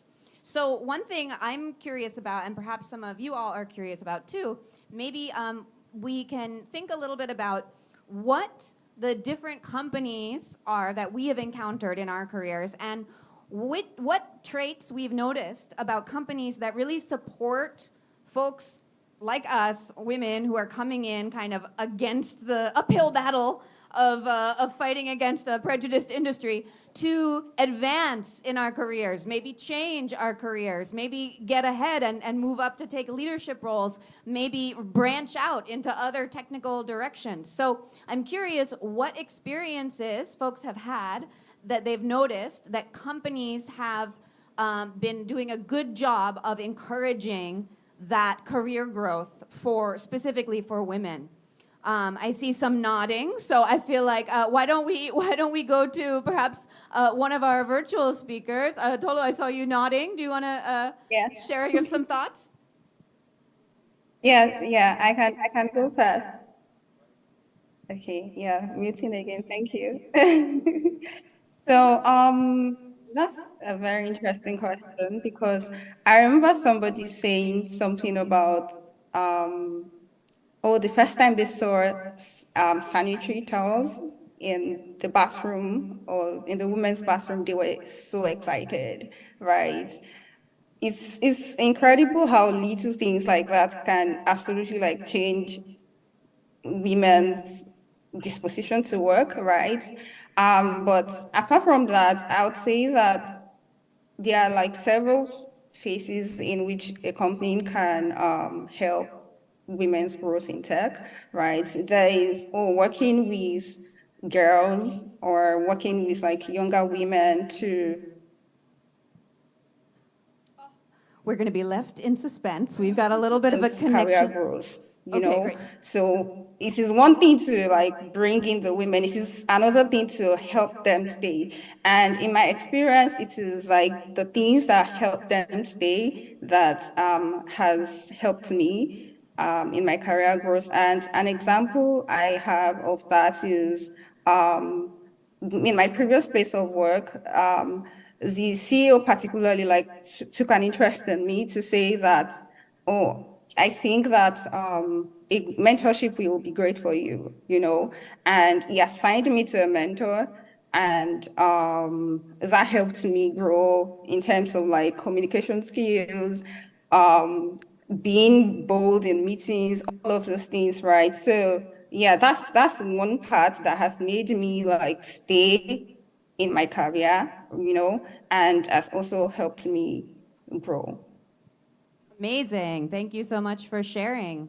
And I know because we were talking about it a little bit this afternoon before the panel, that there might also be some amazing learnings from Thoughtworks around especially career growth and moving into increasingly higher responsibility levels. Would you care to share a little bit more about that? So I was talking in the afternoon also about this. So usually companies does mentoring, right? How many of you have guides, mentors? Raise of hands. So you all have guides, mentors and all, right? What I say is, for us to grow, mentoring is not enough. You need sponsoring. So what is the difference is understanding what is the need of that person to grow and providing those opportunities also. Because mentoring just gives you that steps to grow or helps you, but sponsoring is also providing you those opportunities or seeing what is needed and making sure that you have those opportunities in hand actually. So I had 2 difficult pregnancies actually. So during my first pregnancy, I had to take a break. There was no choice. So I felt very disappointed because I felt that I was lagging behind my colleagues. Everyone is going ahead and I'm behind and all. So in my second pregnancy, I thought that whatever it is, I'll have to make sure that I'll not take off and I'll definitely go to office, do everything and all. I'm talking this before COVID, where remote work was not so normal actually. But still like pregnancy is pregnancy, so it has its own rules. So it was like I was not so well and all, but still I was coming to office and all. My leadership saw it and was saying, why are you even coming to office? Just go work from home. I said, 1 day, 2 days? No, completely work from home so that, you know, you can, we are okay with doing work from home. But no one did work from home at that point. Like it's like 1 day or 2 days, once in a year or twice in a year, someone worked from home, but no one used to do it. So they told that, no, don't come, please do work from home. I was very skeptical how it will work because I know currently we are working hybrid. Even we see some troubles because we feel like whoever is working from home is left out and all. What I say is that leadership itself is not enough. The whole company should understand the culture of supporting women actually. So when the leadership, this was the support I got from my leadership saying that work from home. But my team was so supportive that none of the decisions or meetings were done without me. Even to the fact that there was a celebration in the office and we had to send a team picture. And for the team picture, everybody gathered in the conference room. They called me on Zoom, made sure I'm in the picture, clicked the picture and sent it actually. That's the culture we need to develop in your companies. Amazing, amazing. And one more thing is, I was the first one to do a remote lunch and learn in my office. People never knew what is remote lunch and learn then actually. So everyone was surprised, and when that was happening because someone in the office was supporting to make sure that the Zoom was set up, calling in people to the room, and then people were surprised, speaker, where is the speaker? And the speaker is on Zoom actually. So that was the first remote lunch and learn in our office. So that's the kind of support we need from our office. That's the kind of culture we need to build in our offices. Amazing. Thank you so much for sharing. But I mean, again, I think it's even applies to all kinds of different people and the different accommodations that they need. But speaking specifically about remote work, since we have the amazing hybrid format here, Varsha, I'm guessing, since you said you have to jump to a call in a moment, that you are going to be doing that remotely. So do you have any experiences of what your employers or other organizations can do to support especially women who are working from home or working remotely? It's not much different from how men would work remotely, to be very honest. What I would say is that in this matter, at least, the organizations, the best that the organizations can do is stay non-biased. Men and women both can have responsibilities at home. Somebody can be a stay-at-home dad and somebody can be a stay-at-home mom, right? To do so, what the companies can offer is an opportunity for us to take breaks in between, because what I have noticed, and currently we are hybrid, but there was a time when we were completely remote, especially during the COVID times, right? What I've noticed, and there were no maids, there were no cooks, right? So all the housework was on us, right? It helps if your employers or your organization also respects those boundaries, right? So we used to have that lunch hour, a 1 hour slot, which the company booked and said, please, no meetings in that hour. Let people have lunch, or let people cook, or let people travel, or let people do what they want to do, right? Similarly, we used to have a lot of these Fun Fridays sort of a thing to blow off the steam that we've been having from constantly looking at our laptops, right? And also you can just call your managers or just call your people and team and say, hey, I'm going to take some time off because my eyes are really hurting looking at the screen, right? And nobody judges you for that. Nobody says, why are you not there? Like, if you need a time off, you need a time off. As simple as that, right? And again, this has nothing to do with gender. This has nothing to do with being a woman in tech working remotely. While I understand there could be other problems with people working and women working, especially remotely, I feel remote work is both a responsibility as well as a great privilege that the companies offered or are still offering during hard times. And I think that's one of the best things that I am sure that not just my organization, but people sitting here would have been granted in those times. So yes, I think it's little things like this that the company does. It's little moments of respite from all the continuous hard work that we've been doing is I think the number one thing that any organization can do to support anyone who's working remotely. Amazing. Thank you so much for sharing that perspective. Yes, and I think that sort of speaks to the fact that, we're not machines. We work with machines, but we are human beings. Well, most of us, except Gant, who's a robot now. But the majority of us are human beings, and we have complex lives. Work is not the only thing in our lives. I think that became abundantly clear during COVID when we had to do our whole lives in one room all the time. But I know that some of us on the stage also have other things outside of our work lives that are important to us. And I'm curious if people have thoughts on what helps in terms of feeling able to bring not just your engineer self, but your whole three-dimensional, multi-dimensional self to work in a way that feels authentic and that feels like you can really be yourself, including your identity as a woman, your identity as perhaps a mother or a caregiver or a sister or a artist or a baker or a caravan builder or what have you. So curious whether, I think we were talking about this a little bit before. Mandira, if you want to share some thoughts.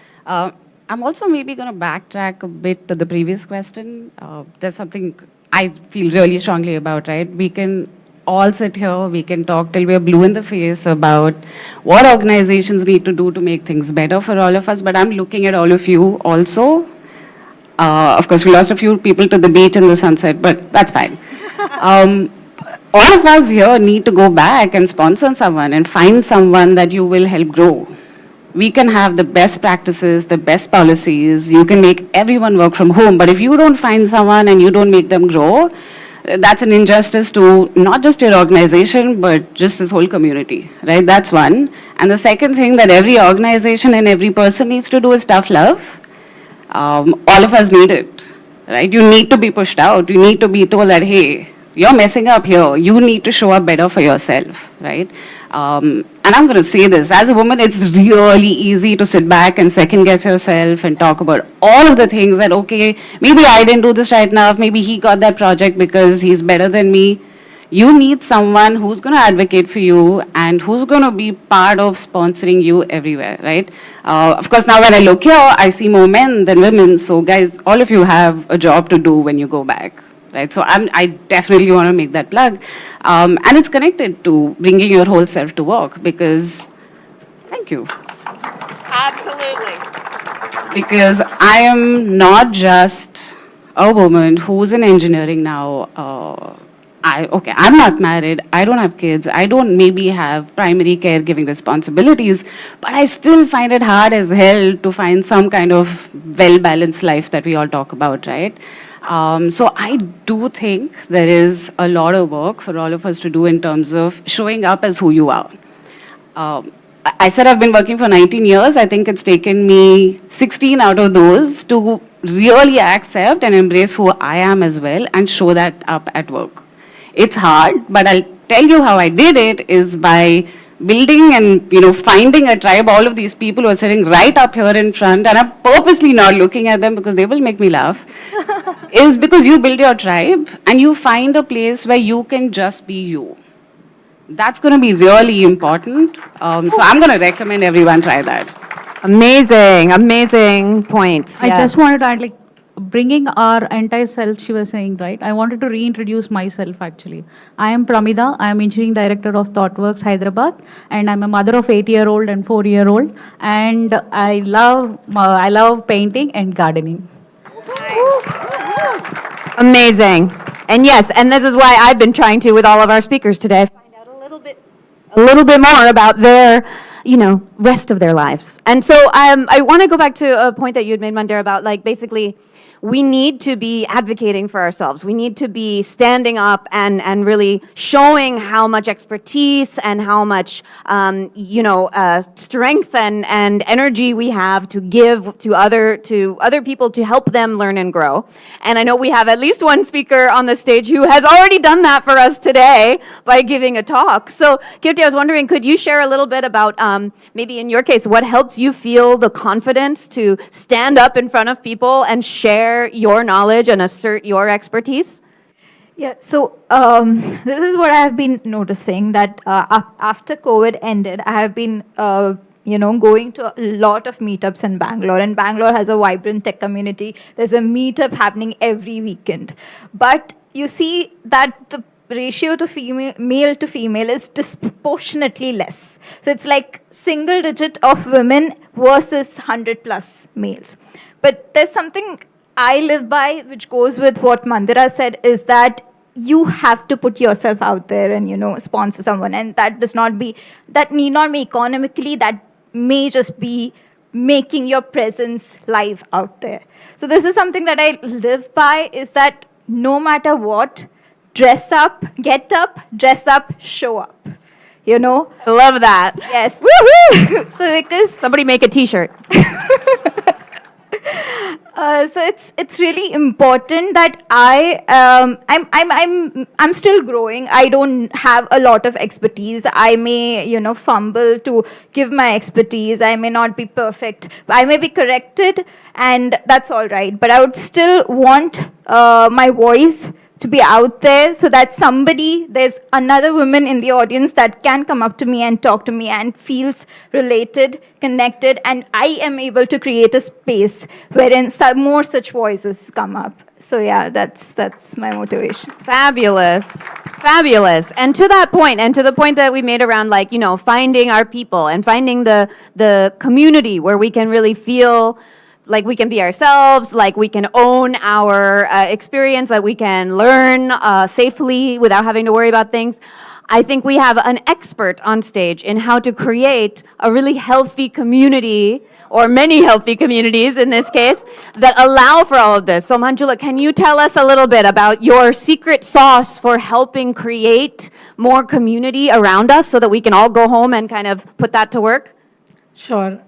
I think first and foremost, everything that starts from is, first is family, like your family supporting you, because that is where everything starts from. Then you have friends, right? You have right people around you, always supporting you, not maybe mocking you. And even when you're getting mocked, they're supporting you. So that's the first thing. And secondly, what I believe is, employers also plays a very important part. So giving that flexibility. So I have found a very much like a change in myself when I went from India to, Germany. I became like, full confident, and like, I was like, oh, I can do this. And I started speaking, and that confidence level was really because of the friends around me, my family. So I really, really thank them, because I think every foundation starts from family and friends around you, because if they are supportive, you sort of tend to, go in that flow. And talking about community, like, everybody asks me this question: you're doing a full-time job. How are you handling, how are you running 2 conferences? It's because you know how to teleport. And trust me, I think I have a right work balance. Like, I don't work after 6. Even if it's a production issue, it's just going to be tomorrow. Because that's how I work. And I think that's the main thing. When you have a right set of balance, you can do everything. Nothing is impossible. Amazing. We're going to need a lot of t-shirts to be made up with these amazing catchphrases.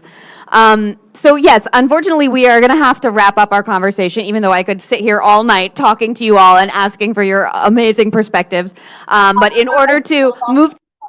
are, conscious about being themselves. I'm the sort of person who likes to dress up to work. I'm the sort of person who likes to put on makeup. And I'm the sort of person who can also do my job really good, right? There will be people who will always try to pull you down, who will always say, hey, if she's putting on makeup, maybe she's not good at her job. Or, hey, maybe she's spending too much time looking after herself. Maybe she's not good at her job. There will be call outs like that. There will be backlashes like that. But to all the women who are sitting here and to all the people who are sitting here, I would just like to say that you be you, and do you, and be your authentic self, and never hesitate to, kind of bring yourself down in the process of trying to prove your own worth. That's all that I would like to say in bringing your complete self to work, at least. Fabulous. Thank you so much for that. That's such an amazing thing to keep in mind, right? We all have to build ourselves up so that then we can build each other up and we can create this really dynamic community. So just to end off the day, I would like to ask our panelists to each share with us one person who has been that person to build us up. Maybe a woman specifically who has been either a role model or a mentor or an inspiration, or in any way kind of fills our wings with some wind and helps us take off and fly.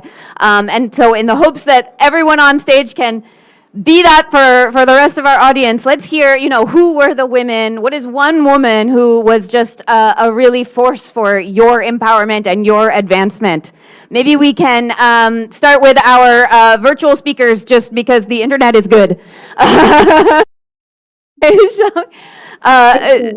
go ahead. Yeah, thank you. So, mentioning just one woman is like a lot of work. So permit me to mention 3 people actually, and I'll be fast about it, I promise. So my first role model will be my mom. I think that when we work in tech, there is the propensity to like be so obsessed about, oh yeah, these tools that I'm using, and not be so concerned about like the people that you're building for, right? So, but my mom extends herself a lot, right? So, and she's very empathetic. So I just wanted to say that she's a role model for me, that in the form of like how she shows empathy to people. Then the second will be people, my immediate people, like my friends. It's not enough to just have people that are that you cannot touch. I think I am privileged to have people around me. Even in the audience, I have my colleagues, Kayo and Violet. Hey, they are like my role models, and it is great to have people around you that inspire you.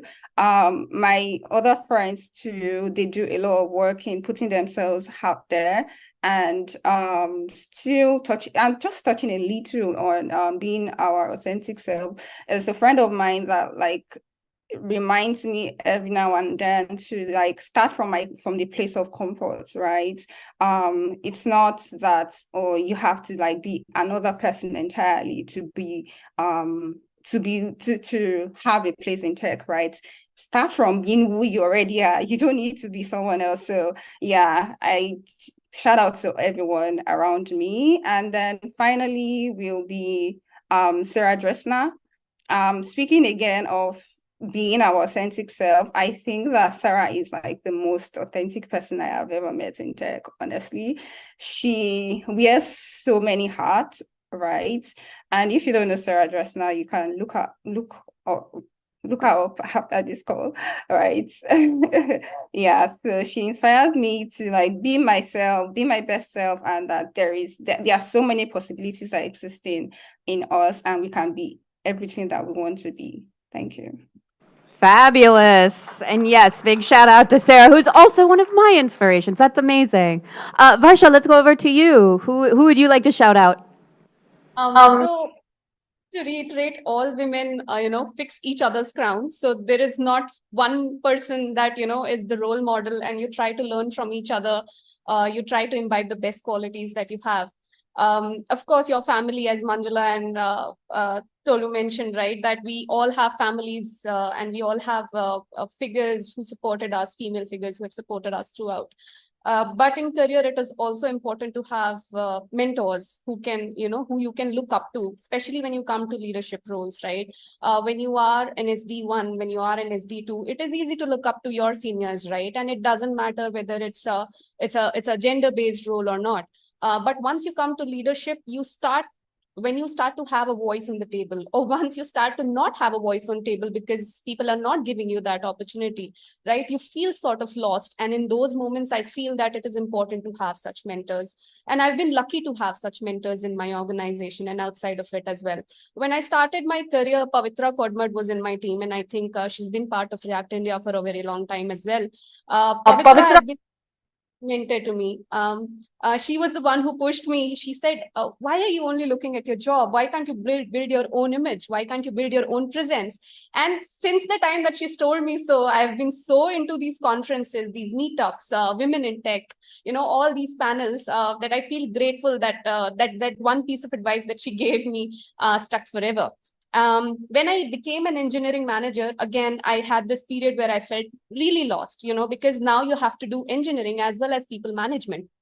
And then people come to you with various sort of problems, or they fight with you of, hey, why didn't I not get promoted? Why did I not get promoted, right? There are a lot of such use cases which you're not absolutely ready for. And in your one-on-ones, it's very hard to kind of, keep a straight face. Or even in meetings, let's say, if I'm not agreeing to certain situations, we as women are built to be more emotionally wired than our male counterparts. What usually used to happen is that when I'm speaking about something, I used to get so emotionally overwhelmed that all my data points were getting lost under the emotions that I was trying to show, right? So that's, again, a big problem, at least that I faced as a woman in tech. And there was one more mentor that I had. She's currently a director of engineering in Flipkart, and she's also married to my boss, who's also a senior director of engineering at Flipkart.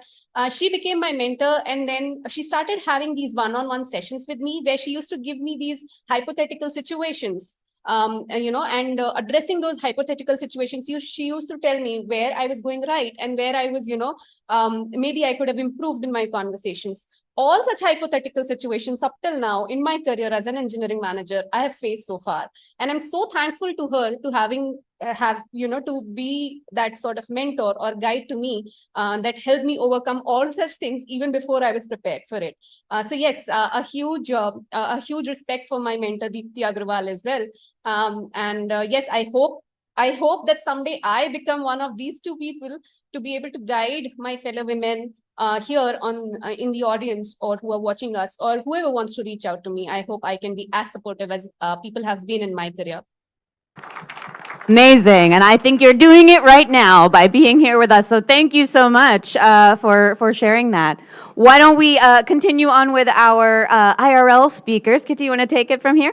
So yeah, I think I would again reiterate what Varsha and Tulu said, is that your inspiration can definitely start at home, and it always does start at home.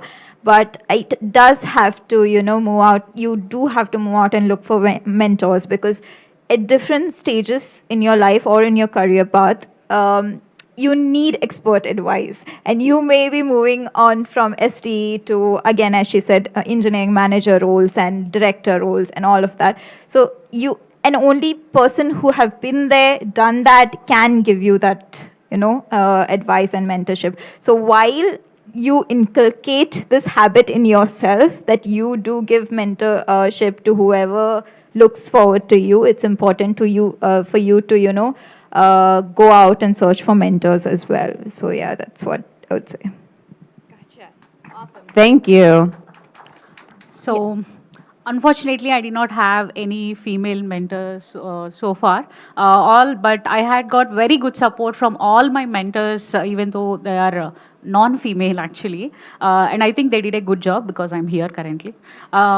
But I always look up to our ex-CTO and our current CTO Emirates, Rebecca Parsons, who is playing the role of a CTO for Thoughtworks. She's a speaker, she's an author, and whenever you have catch up with even that 1 hour, like, she's so concentrated, she knows everything. Like, I always look up to her. And one more persona I always get inspired from is Grace Hopper. How many of you know Grace Hopper? For the people who don't know, go and search for her. She's the one behind COBOL language, and she's the one, now that you are using the term debugging, it's actually because she was doing some research in the army, and okay, I won't tell the story. You go and read. I want you to read. That's a suspense, actually. And of course, it starts from home. I wanted to keep it. It's not last, but I wanted to keep it at the end, because I want to hear a shout out from you all to all the moms here, actually. Woohoo! Yes! Give it up for the moms. Yes. So that's a huge support we get from home. I was able to leave my kids and come here and do these things. And she's so supportive, and she's so invested in my career that when I'm working from home and if I'm not at the computer and I'm roaming here and there, you don't have work, yeah? You don't have work? Go do work. So she's so much invested in my career. Like, even if I don't want to go because if my kids are sick or anything, she said, I'll take care. You go take care of your job. She was a teacher. She's a retired teacher. And she's always been an inspiration and role model to me. Amazing, amazing. Okay, we're gonna keep moving ahead. I'd like to thank the Academy for this award. All right, but no, seriously, it was really hard to come up with an answer for this, because, of course, you've met so many wonderful people, you've had so many mentors. Rakesh is sitting right here. He definitely takes me to task every day about all the things that engineering needs to do. We'll get it done. I do think, however, I know we've said this, but I'm going to say my mom for sure, because she kicks my ass every day. Whether it's work, whether it's personal, she makes sure I show up and I do everything, and I don't shortchange myself on whatever it is, right? So whether it's breaking stereotypes at work or personally, I really definitely owe a lot to her. I think I have some of the most strategic work conversations with my mom at home, and I'm amazed by the kind of insights I get. So I would recommend all of you go try that. So yeah, thanks, Mom. So we'll call your mom. Cool. Yeah. Great. Okay. Hit me up. I'll connect you with her. Fabulous. Okay. And last but absolutely not least. I mean, again, I would like to thank my mom. As a single mother, she really gave me that, stronger part within me. I think that was always there, and that's how, you grow in life. You're like, no matter what, I'll just do it. So I think I would also like to thank Siddharth, because that's how I got into talking. I mean, my first talk, that's how it got selected at React Foo, and that's how I got into talking. I would also like to thank Vihang Patel. I think we've worked consecutively in 4 companies together, and I always had around him supporting me. And I think it's not always female, it's always males also supporting the females, and that's how we grow, and that's how we, grow together. So, yeah, thank you. Amazing. Amazing. Well, please, everybody, I think we now have at least 6 new people to look up to, women to look up to in tech. So please, please, please, let us give a huge thank you to all of our panelists, remote and physical, for sharing these amazing insights. And I think what I'm going to be taking away, and I hope so many of you are, is that each of us, whatever our gender, whatever our experience, whatever our role, we can show up every day in a way that helps not only us kind of lift ourselves up, but also lift our entire community and all of the people around us up. So I think we all have some really inspiring thoughts to take away from this panel. Thank you all so much for sharing. And thank you again, Manjula, for making this happen. Thank you. Amazing. Please give it up. Give it your loudest cheer of the day. Awesome. Okay, so now we have some networking to get to, and virtually, I hope we will also be getting to network with you all in the future. Thank you so much for joining us. Everybody, thank you so much for being here with us. I know we're behind schedule, but we just had too many interesting things to talk about. So we are going to now kind of make our way to the... Okay, well, I'm going to keep talking for a moment. And after I am done talking, we are going to make our way to networking. And remember, the Pac-Man rule, remember to leave our openings for other folks to come in and participate in our conversations, because as we just saw, everyone has something super valuable to share and super insightful that we can learn from. So, I believe something is about to happen. Drum roll, please. I don't know what it is, but we're going to make a little drum roll train just to entertain ourselves while we wait to find out what's happening. And, you might think that I know what's happening, but I really don't, y'all. I really, really do not know. Oh, okay. I'm being summoned away from the stage, so I believe that is my cue to tell you all that I'm gonna not be leaving the stage. Okay. And instead, I am going to be talking into this microphone some more. Because Tejas isn't here talking into the microphone. He's just yelling things from off stage. And Ankit is also motioning from off stage, but I'm the only one with the microphone, so you're listening to me. Okay, so what I'm curious about is what we have in store for this evening, and that is going to be something that we're going to find out in a moment. And I am just as curious as you are. Believe me. Woo! I think let's give it a huge applause for one and only Anjana. Thank you so much, and thanks everyone. It was a lot of dumb shitas from there. I had to come up. But we'll be ending soon. Please go to the beach or the pool, anywhere, and just network out. That's it. Day 1. That was epic day 1 for you all. Thank you.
Meet Sarah. Like the rest of us, Sarah depends on the internet for most things. Every time Sarah explores different apps, surfs the internet, makes online purchases, plays her favorite games, enjoys podcasts, binges on shows, listens to music, and more,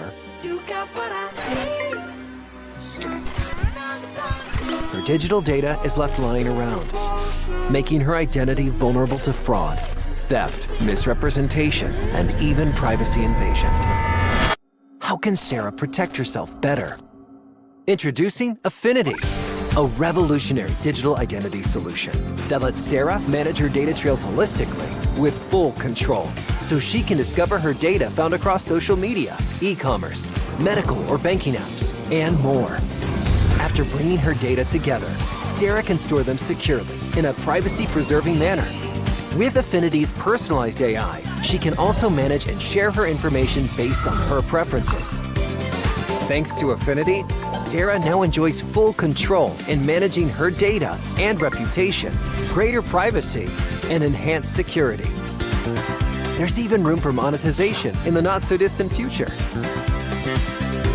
Affinidi. Reclaim your data. Reclaim your identity. Reclaim yourself.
Luxoft is its people. Without each and every one of you Luxofters, our company would not be what it is. Our Luxofters drive our success, inspire us to achieve more, and generate the IT solutions that define the world of tomorrow. As our people are the core of our business, we make sure we focus our internal practices on our Luxofters. From yoga classes to webinars on mental health, from diversity and inclusion discussions to global community building challenges, from Run for IT to fun family-oriented events, we ensure we provide Luxofters a wide network of services so every member of our community can find the precise support they need. Naturally, this philosophy also extends to our response to the pandemic. Through our existing avenues of support, we have continued to share the best resources on health and well-being, promote health and safety measures, establish online activities to reinforce company unity, and provide additional necessary support in emergency situations. We make sure we invest in the well-being of our Luxofters by communicating the latest ways of keeping safe, holding town halls about COVID, helping managers step up to take personal interest in the condition of their affected team members, and by establishing centralized resources for information and assistance in this time of need. In fact, Luxofters have noticed how the company has managed the new realities the pandemic brought about and shared their feedback. We are extremely grateful for the feedback, and we are happy our actions are being appreciated. But that does not mean we will rest on our laurels. Our achievements represent an ideal starting point from which to continue to improve our processes. As such, to share your feedback and let us know about any additional ways we could augment our support for you, please reach out to us. Luxoft focuses on Luxofters so that together we can achieve more.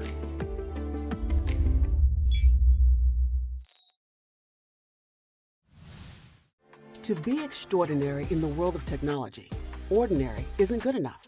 It takes extra. Extra strategy, extra design, extra engineering. For more than 28 years, Thoughtworks has been the technology consultancy where extra overcomes ordinary. So if your digital journey needs a partner who will provide the extra, we've got you covered. Because we're all about delivering extraordinary impact together.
React India.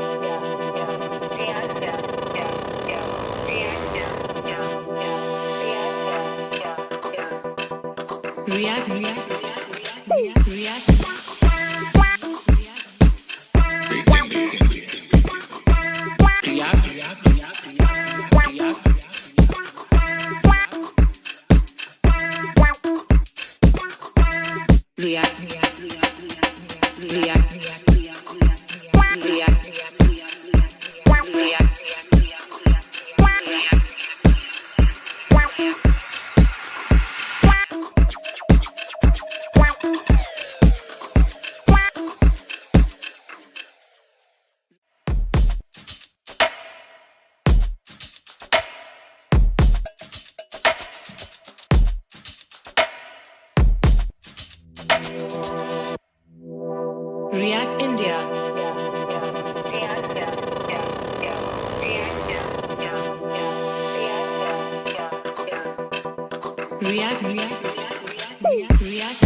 React India.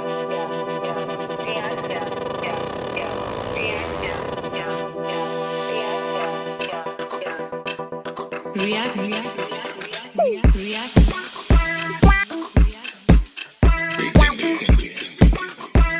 React.